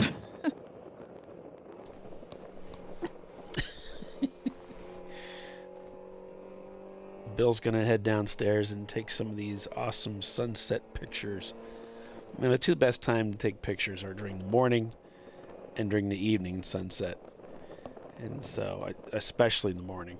So he's going to go down and get some action shots, which is a good idea because we don't know where we're going to be tomorrow morning with attrition. Usually you have a lot of attrition in races like this. Yeah. Really haven't had that many, to be fair. These guys are keeping the cars out there. And we've lost the Visceral cars and the Cavoli's car. Several of the other ones that left came back. Okay, so Kevin's responding. Remember we were seeing that guy was struggling with his Hans device? Yeah. And then he pitted? Mm-hmm. I think we were right. He pitted because he couldn't get his Hans device working right. And I thought, well, maybe he would just fix it because they had a new driver ready to go and got in here so fast. I thought, oh no, it's not just the Hans device, but no, that's what it was. They just changed the driver get somebody in there was ready to go.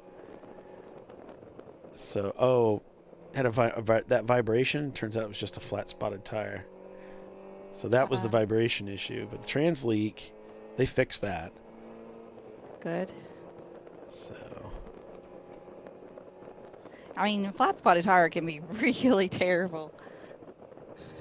Like, anybody's not driven with one of those, makes it feel like the steering wheel's about to hop out of your hand. Yeah. Depending on which one it is, but. Hans anchor fell out. Yeah, that's a huge problem. You can't just change the Hans. You got a problem with your helmet. Right.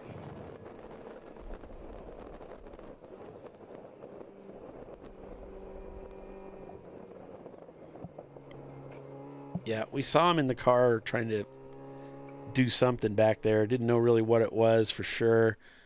Kind of thought it was related to the Hans, just by where he was. Yeah. Moving his hand around. Yeah. He must have discovered that it was not attached or something. Mm-hmm. If the anchor came out, then it probably pulled the whole little, so it's not attached on one side of his head, yeah, to his helmet. I didn't see anything attached, but you also have like other things in the way, so I was like, well, maybe I'm just not seeing it. I was thinking the same thing. I didn't want to say anything with the angle that we were at. It was like you said, it was kind of hard to see. Here's what it looks like inside the money shift car. You're like, well, I don't know. I mean, I can't really see it, but. Can I for sure say I don't see it? Yeah. Yeah. But you can see when he turns his head. Yeah. All right. We'll go ahead and take one more commercial break before we call it a night. So let's do that. Sun beginning to set here at Nelson Ledges, but there's still a lot of racing to be done here before they checker this one. Stay with us. You're watching Champ Car Live, presented by AutoZone. RVA Graphics and Wraps is your leader. We'll be right back.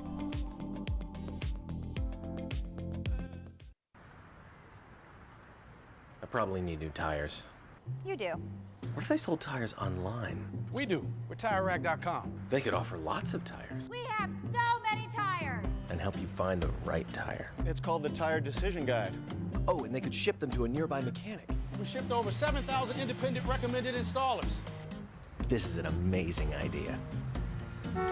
Sorry. TireRack.com, the way tire buying should be.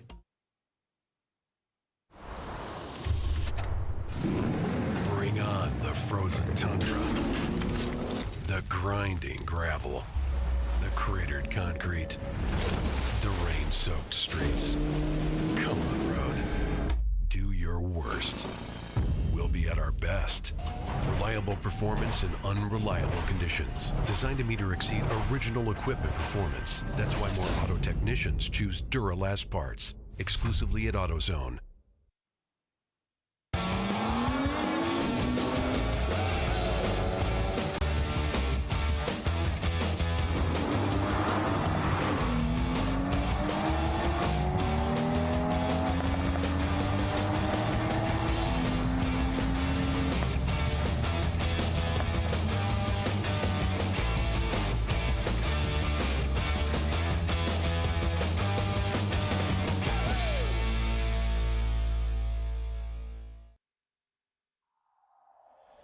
Discovery Parts is a veteran-owned racing and safety equipment company. While we're located inside Atlanta Motorsports Park in Dawsonville, Georgia, Discovery Parts can also be found at the tracks, supporting a number of Champ Car Series events. We take pride in being a reseller of the best of the industry to Champ Car teams and drivers. We know racing, love racing, and look forward to tomorrow to even more racing. Visit us at discoveryparts.com. Come on, road. Do your worst. We'll be at our best. Stress tested to meet or exceed original equipment performance. Exclusively at AutoZone.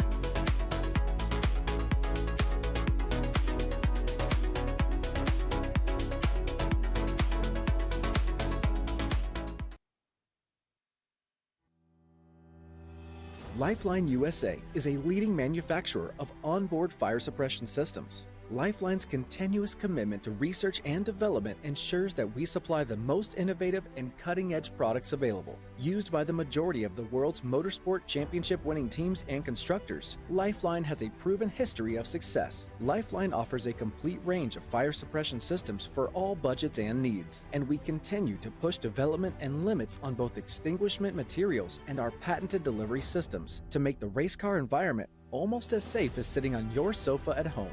Every kit has been designed for a professional and simple installation. For more information and to purchase your ChampCar fire suppression system, go to www.lifeline-fire.com.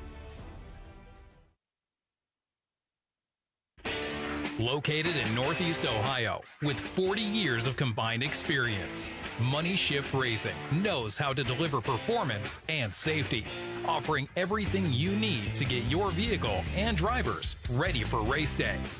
From safety equipment to full engine assembly and repair, in-house fabrication, 3D design, and rapid prototyping. Money Shift Racing. Performance done right. Frozen rotors from Diversified Cryogenics deliver increased performance and a higher level of safety, while significantly reducing braking system costs. So to tell you a little bit about the durability of this product. So we have seen an incredible extension of the life of our brake rotors using frozen rotors. We've gone from brake rotors every other weekend to 6 weekends on one set of brake rotors, and I think they can go farther. The durability has been amazing. And it's been a fantastic season, and man, a lot of that is due to the way our car can brake on those frozen rotors. For more information, go to frozenrotors.com. I did it. You see how it's... That's it. We did it. You did it. You can do it. The path to I did it starts at AutoZone. Get in the zone.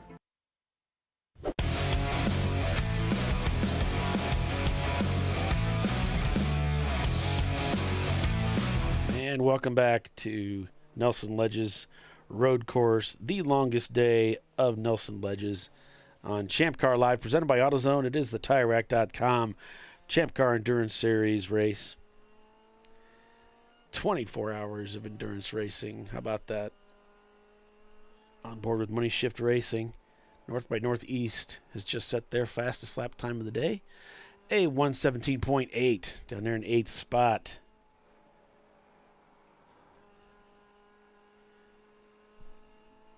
RVA leading the way over Blake's Garage. The Banana Splits are in 3rd. Atlanta Speedworks are in 4th. Money Shift Racing is 5th.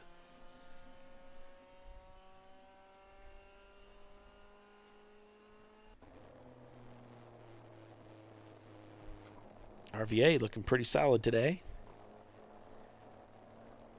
So far, so good. No weird problems that any team can say they've been plagued with at one time or another. RVA certainly no stranger to that. I think this was the track where they had been out for a while and the bolts fell out of the differential that hold the diff into the car. Whether it was this race or another race, I believe it was this one. But some crazy things can happen to you that aren't supposed to happen. So far, so good for that team. The gaps are multi-laps for all the teams except from Atlanta Speedworks up to the Banana Splits. There's just a 1-lap gap there, so this may be more or less than a lap. Now, Atlanta Speedworks is a C-Class car, Porsche Boxster, so this is for position. So as they come by here, Banana Splits, we'll see if we get an idea of what the gap truly is. And there it is. It's 1 minute and 14 seconds. The gap from Atlanta Speedworks to Banana Split. They're actually like within seeing distance of each other, with the Porsche being right up ahead and in danger of being lapped.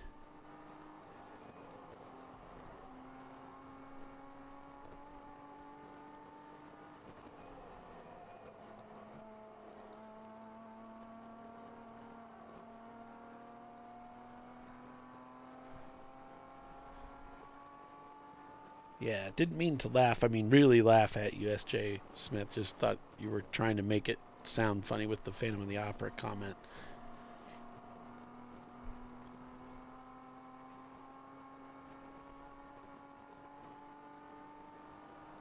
Gotta use safety wire. Yeah.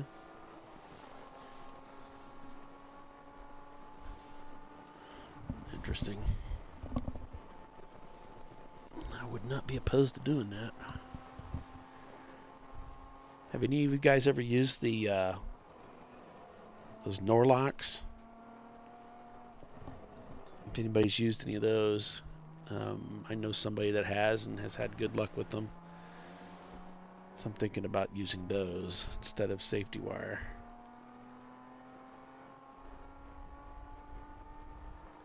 Anyway, banana splits under the bridge. If they can put a pass on Atlanta Speedworks, this will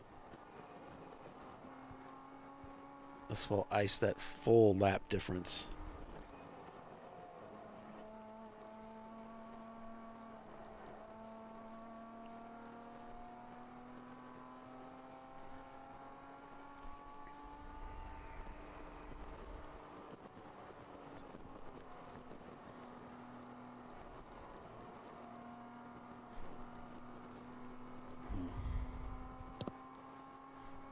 So this is the closest competition here between two teams. Wittenauer's 2 laps down from Money Shift. Money Shift is crazy quick right now. So Atlanta Speedworks is just right. They ran a 122. Banana Splits ran the same lap time. Their Banana Splits goes by a car. Looks like RVA pointing by a Miata on another camera. Not sure what's going on there. It's not a rolled thread, man. It's like a locking washer. So it's 2 washers, and they've got these shelves in them, and then when you tighten it, it maintains tension at the head of the bolt. And they put these things on shaker rigs and everything else. He's pitting, that's why. The leader is pitting. So RVA ducks into the pits. And that counts like Money Shift. Yeah, Money Shift is pitting as well. So this is going to be their... He was just in the pits, though. Let's see if we can hear anything.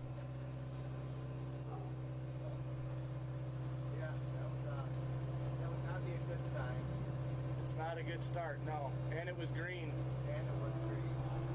He's pulling fuses or something.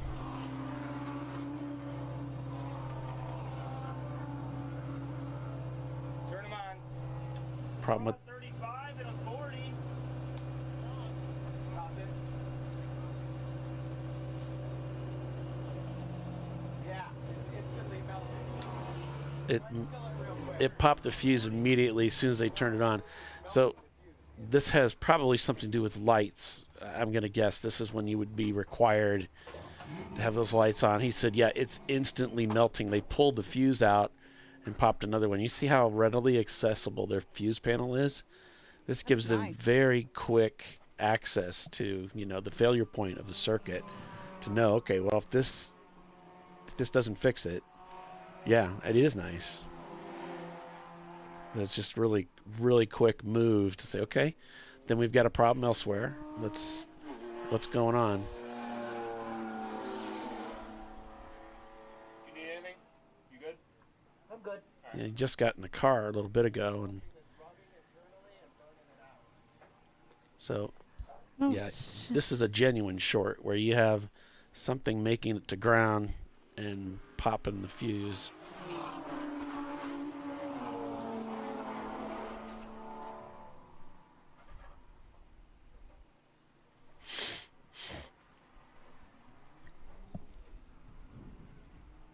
So that's going to hurt him. It gives Wittenauer a chance to make some laps up. They're 2 laps down on Money Shift Racing. Is Wittenauer. Money Shift holding 5th position right now. Is there another way these could be routed? They're like right up against this. I don't want them catching. I don't know if there's another way. Hold it slack, maybe back behind the box. That comfortable for you? Yeah. Good.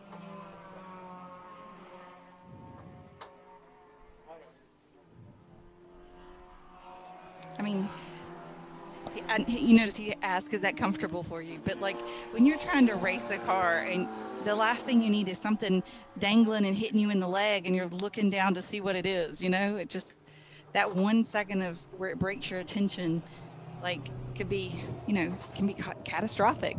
It doesn't take much to break my attention sometimes. Yeah. All right. So he's pulling some wire out of that car.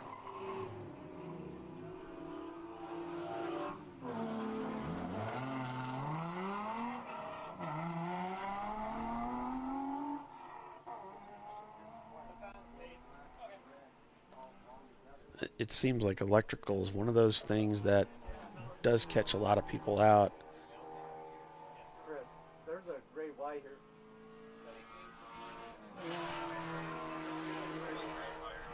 I'm sure as he's sitting there, every second feels like, you know, an hour. I don't know if you know it's out. I don't know what it's for. You'd have to come on my side to see it. You can have things set up beautifully in the car, and then something gets kicked up off the racetrack, hits your wiring loom, and does so much damage.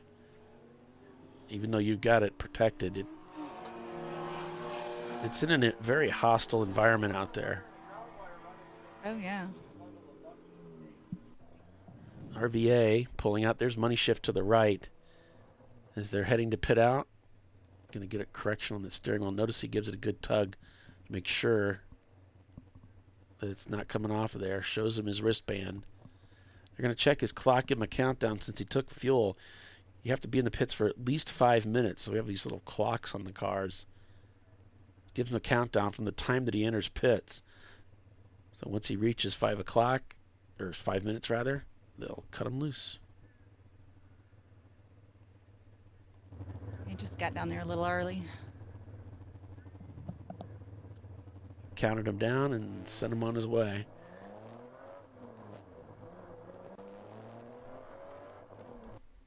There he leaves.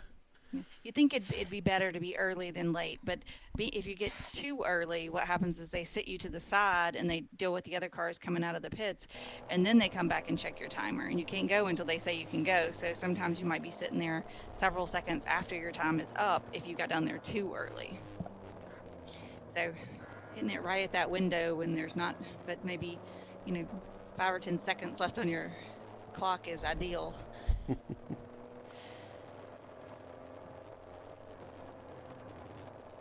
But no more than that, or you might end up, pushed off to the side for a while to let somebody else out, so you don't hold another car up that, it's time for them to go back out.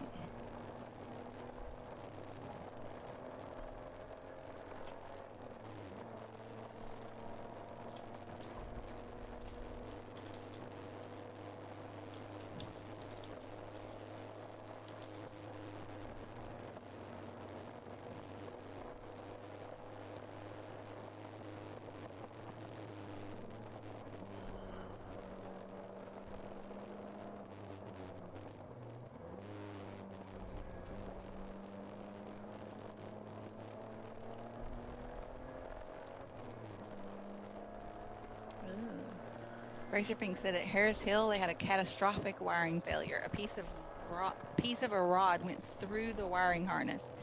Oh, that would not be an easy fix. No, this is what the Nordlock looks like. Do you see how they're stepped like that? So if you check out this website, Nordlock, they'll show you how they work. But you get 2 of them, and when you tighten it, this thing. These fit together, and then they create this tension on the head of the bolt. And they've got tests. They'll show you what happens when they to a bolt that's tightened to torque versus one that has one of these. They put it like in a shaker rig and all this other stuff. They do some really amazing things. They show you just how good these really are. So that's what I was talking about. Out for a little bit, so you're not strapped in here cold. We're gonna have to see if we can try to repair this. All right. All right, so this is going to take a little bit for money shift. I think these wires are hot. Burned up those wires because it was going through the relay. He said I might as well get out. I got their wire here. Are you guys fixing here? Or you want it over there? So they definitely got some wiring damage that they're going to be working on. That's a shame.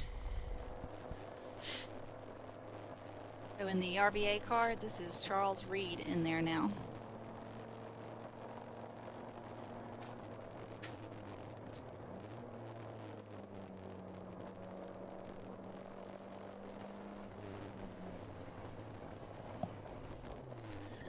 Good job, Tiffany. Yay. Good work. As always. You know, the real talent was with you, Polly, so I'm just here for support. Well, I'll be the additional announcer.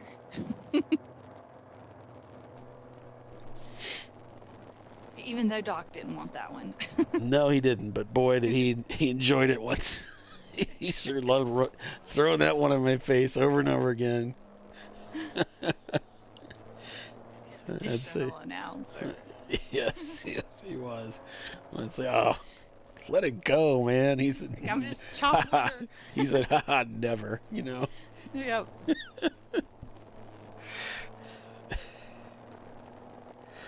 Oh, it's so funny. He would not let that go. Oh, jeez. So the two idiots in a garage still working on their car. Looking to get that flywheel fixed so they can get the bolts replaced and get that back together. Let's see, Banana Splits. They're in 4th place. Turned to 122 on the last lap. 11 seconds the gap from Banana Splits up to Atlanta Speedworks now. Because Money Shift is tumbling. So, but Atlanta Speedworks turn a little bit quicker laps, so the Banana Splits will need to get those lap times down a couple seconds to be a threat for 3rd place. Let's see, Atlanta goes through there. 122. Very similar with Blake's garage times. 21. Let's For Blake's and the Banana Splits at 121, yep. Let's see what Banana can do, yeah.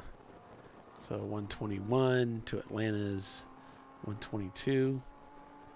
10 seconds now the gap. So there is something there to be watched. And that's for 3rd place. Yeah. And no small potatoes. That's right. That's right.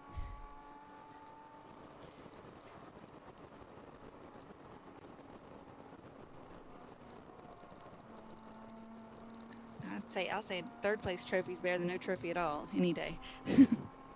Right. But I mean, sitting in 3rd is, you know, a good spot. If either of those other 2 cars have any issues, and we still have 14 hours of racing to go, you know, you're poised to, you know, capitalize on it. Mm-hmm.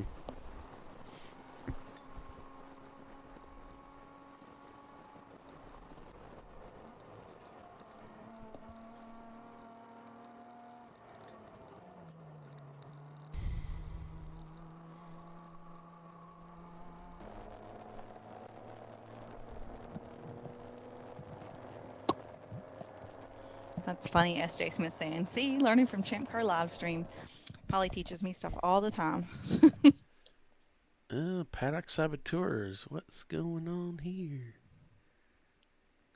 They needed a fresh pillow. Kind of confused why it's... I guess it's behind the wall because the easy ups are to the left. in the front. And then there's a car facing the other way. So they must be behind the wall with that car. And there's another pillow. Like regular sleeping pillow. People are using it. That thing must be really uncomfortable. But that's what's going on. Maybe if they get tired, they could just take a nap. They've already got their pillow that they like, yeah. Yeah. But they're not watching this broadcast, so I don't know why they would be nodding off. Good point. Strange.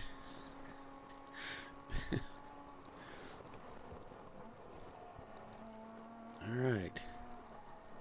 Uh-oh. Oh, careful.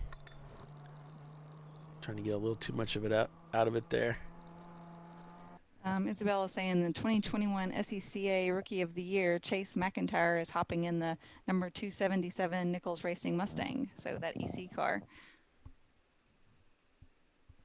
So Banana Split moves into third, and because of the Gappa I'm going to assume that Atlanta Speedworks has pitted. And so that allows Banana Splits to take over third place. So there you go.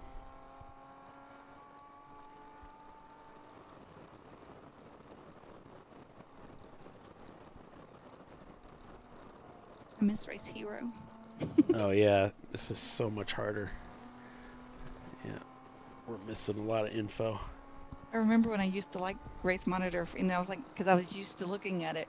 Now I'm used to looking at the other one. Mm-hmm.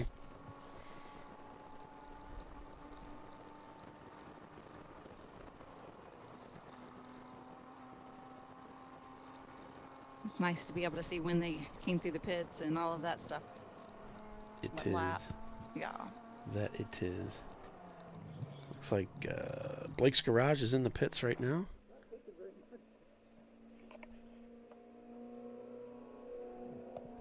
Our second place car. Yeah. Don't bump the camera. That's all we ask. Please. We're going to need it tomorrow.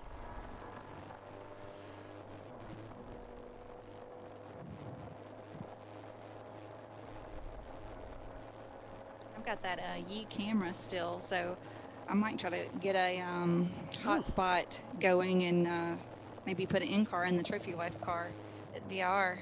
Oh, cool. I forgot you had one. That's awesome. Yeah.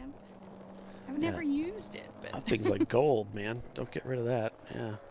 they're hard to come by these days. Yeah. I've got one. So, Money Shift doing some panel modifications there. Wow.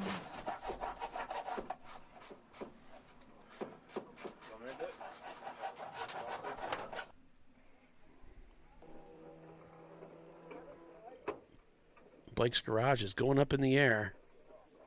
Oh, it went back down. Now it's going back up. Wonder if it slipped or something.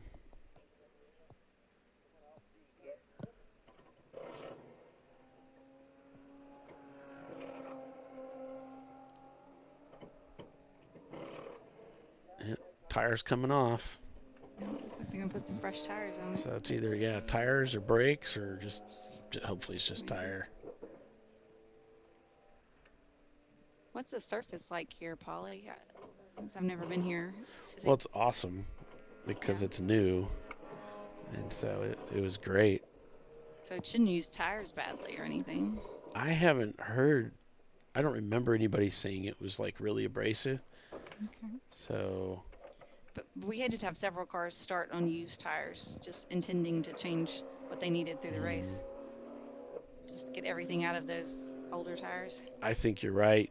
I think you're right, absolutely. And, many of these teams, I think, with a little bit of practice, you can change a tire on a pit stop with fuel and not lose anything. Mm-hmm. So, yeah, these races are so expensive. And as Bill said, some of these tires are actually getting hard to find. So go ahead and use them, If it's not, ancient tire or something weird. like the stuff we have on the Honda. Just use what you got, you know. Relic. Just use what you got, and then change it on a pit stop.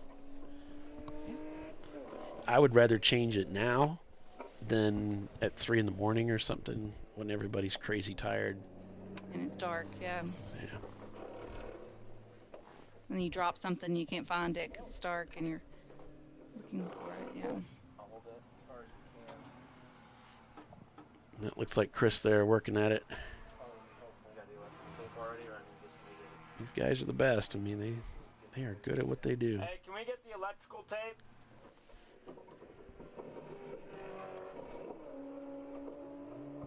What if somebody says no?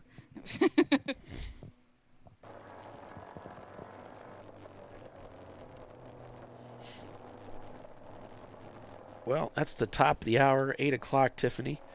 Yeah. I say we call it a night. We'll regroup and come in tomorrow and 7 o'clock and see how this race progresses overnight. If you want to follow along, folks, with this race, you can by keeping track of Race Monitor. That's race-monitor.com. You can follow along with the event there. And I don't know if we'll be giving any updates throughout the evening or not, but we will come back then tomorrow morning at 7 a.m. local time, Eastern time, and we'll pick up the race from there. We're going to get some rest, and then we'll just see what happens from 7. Then we'll have a checkered flag at 10 a.m. Tomorrow to determine the winner of the longest day at Nelson Ledges. So until then, folks, for Tiffany Alexander and Bill Strong, I'm Paul Veltum, and we will see you tomorrow morning. Bye. Bye. Bye.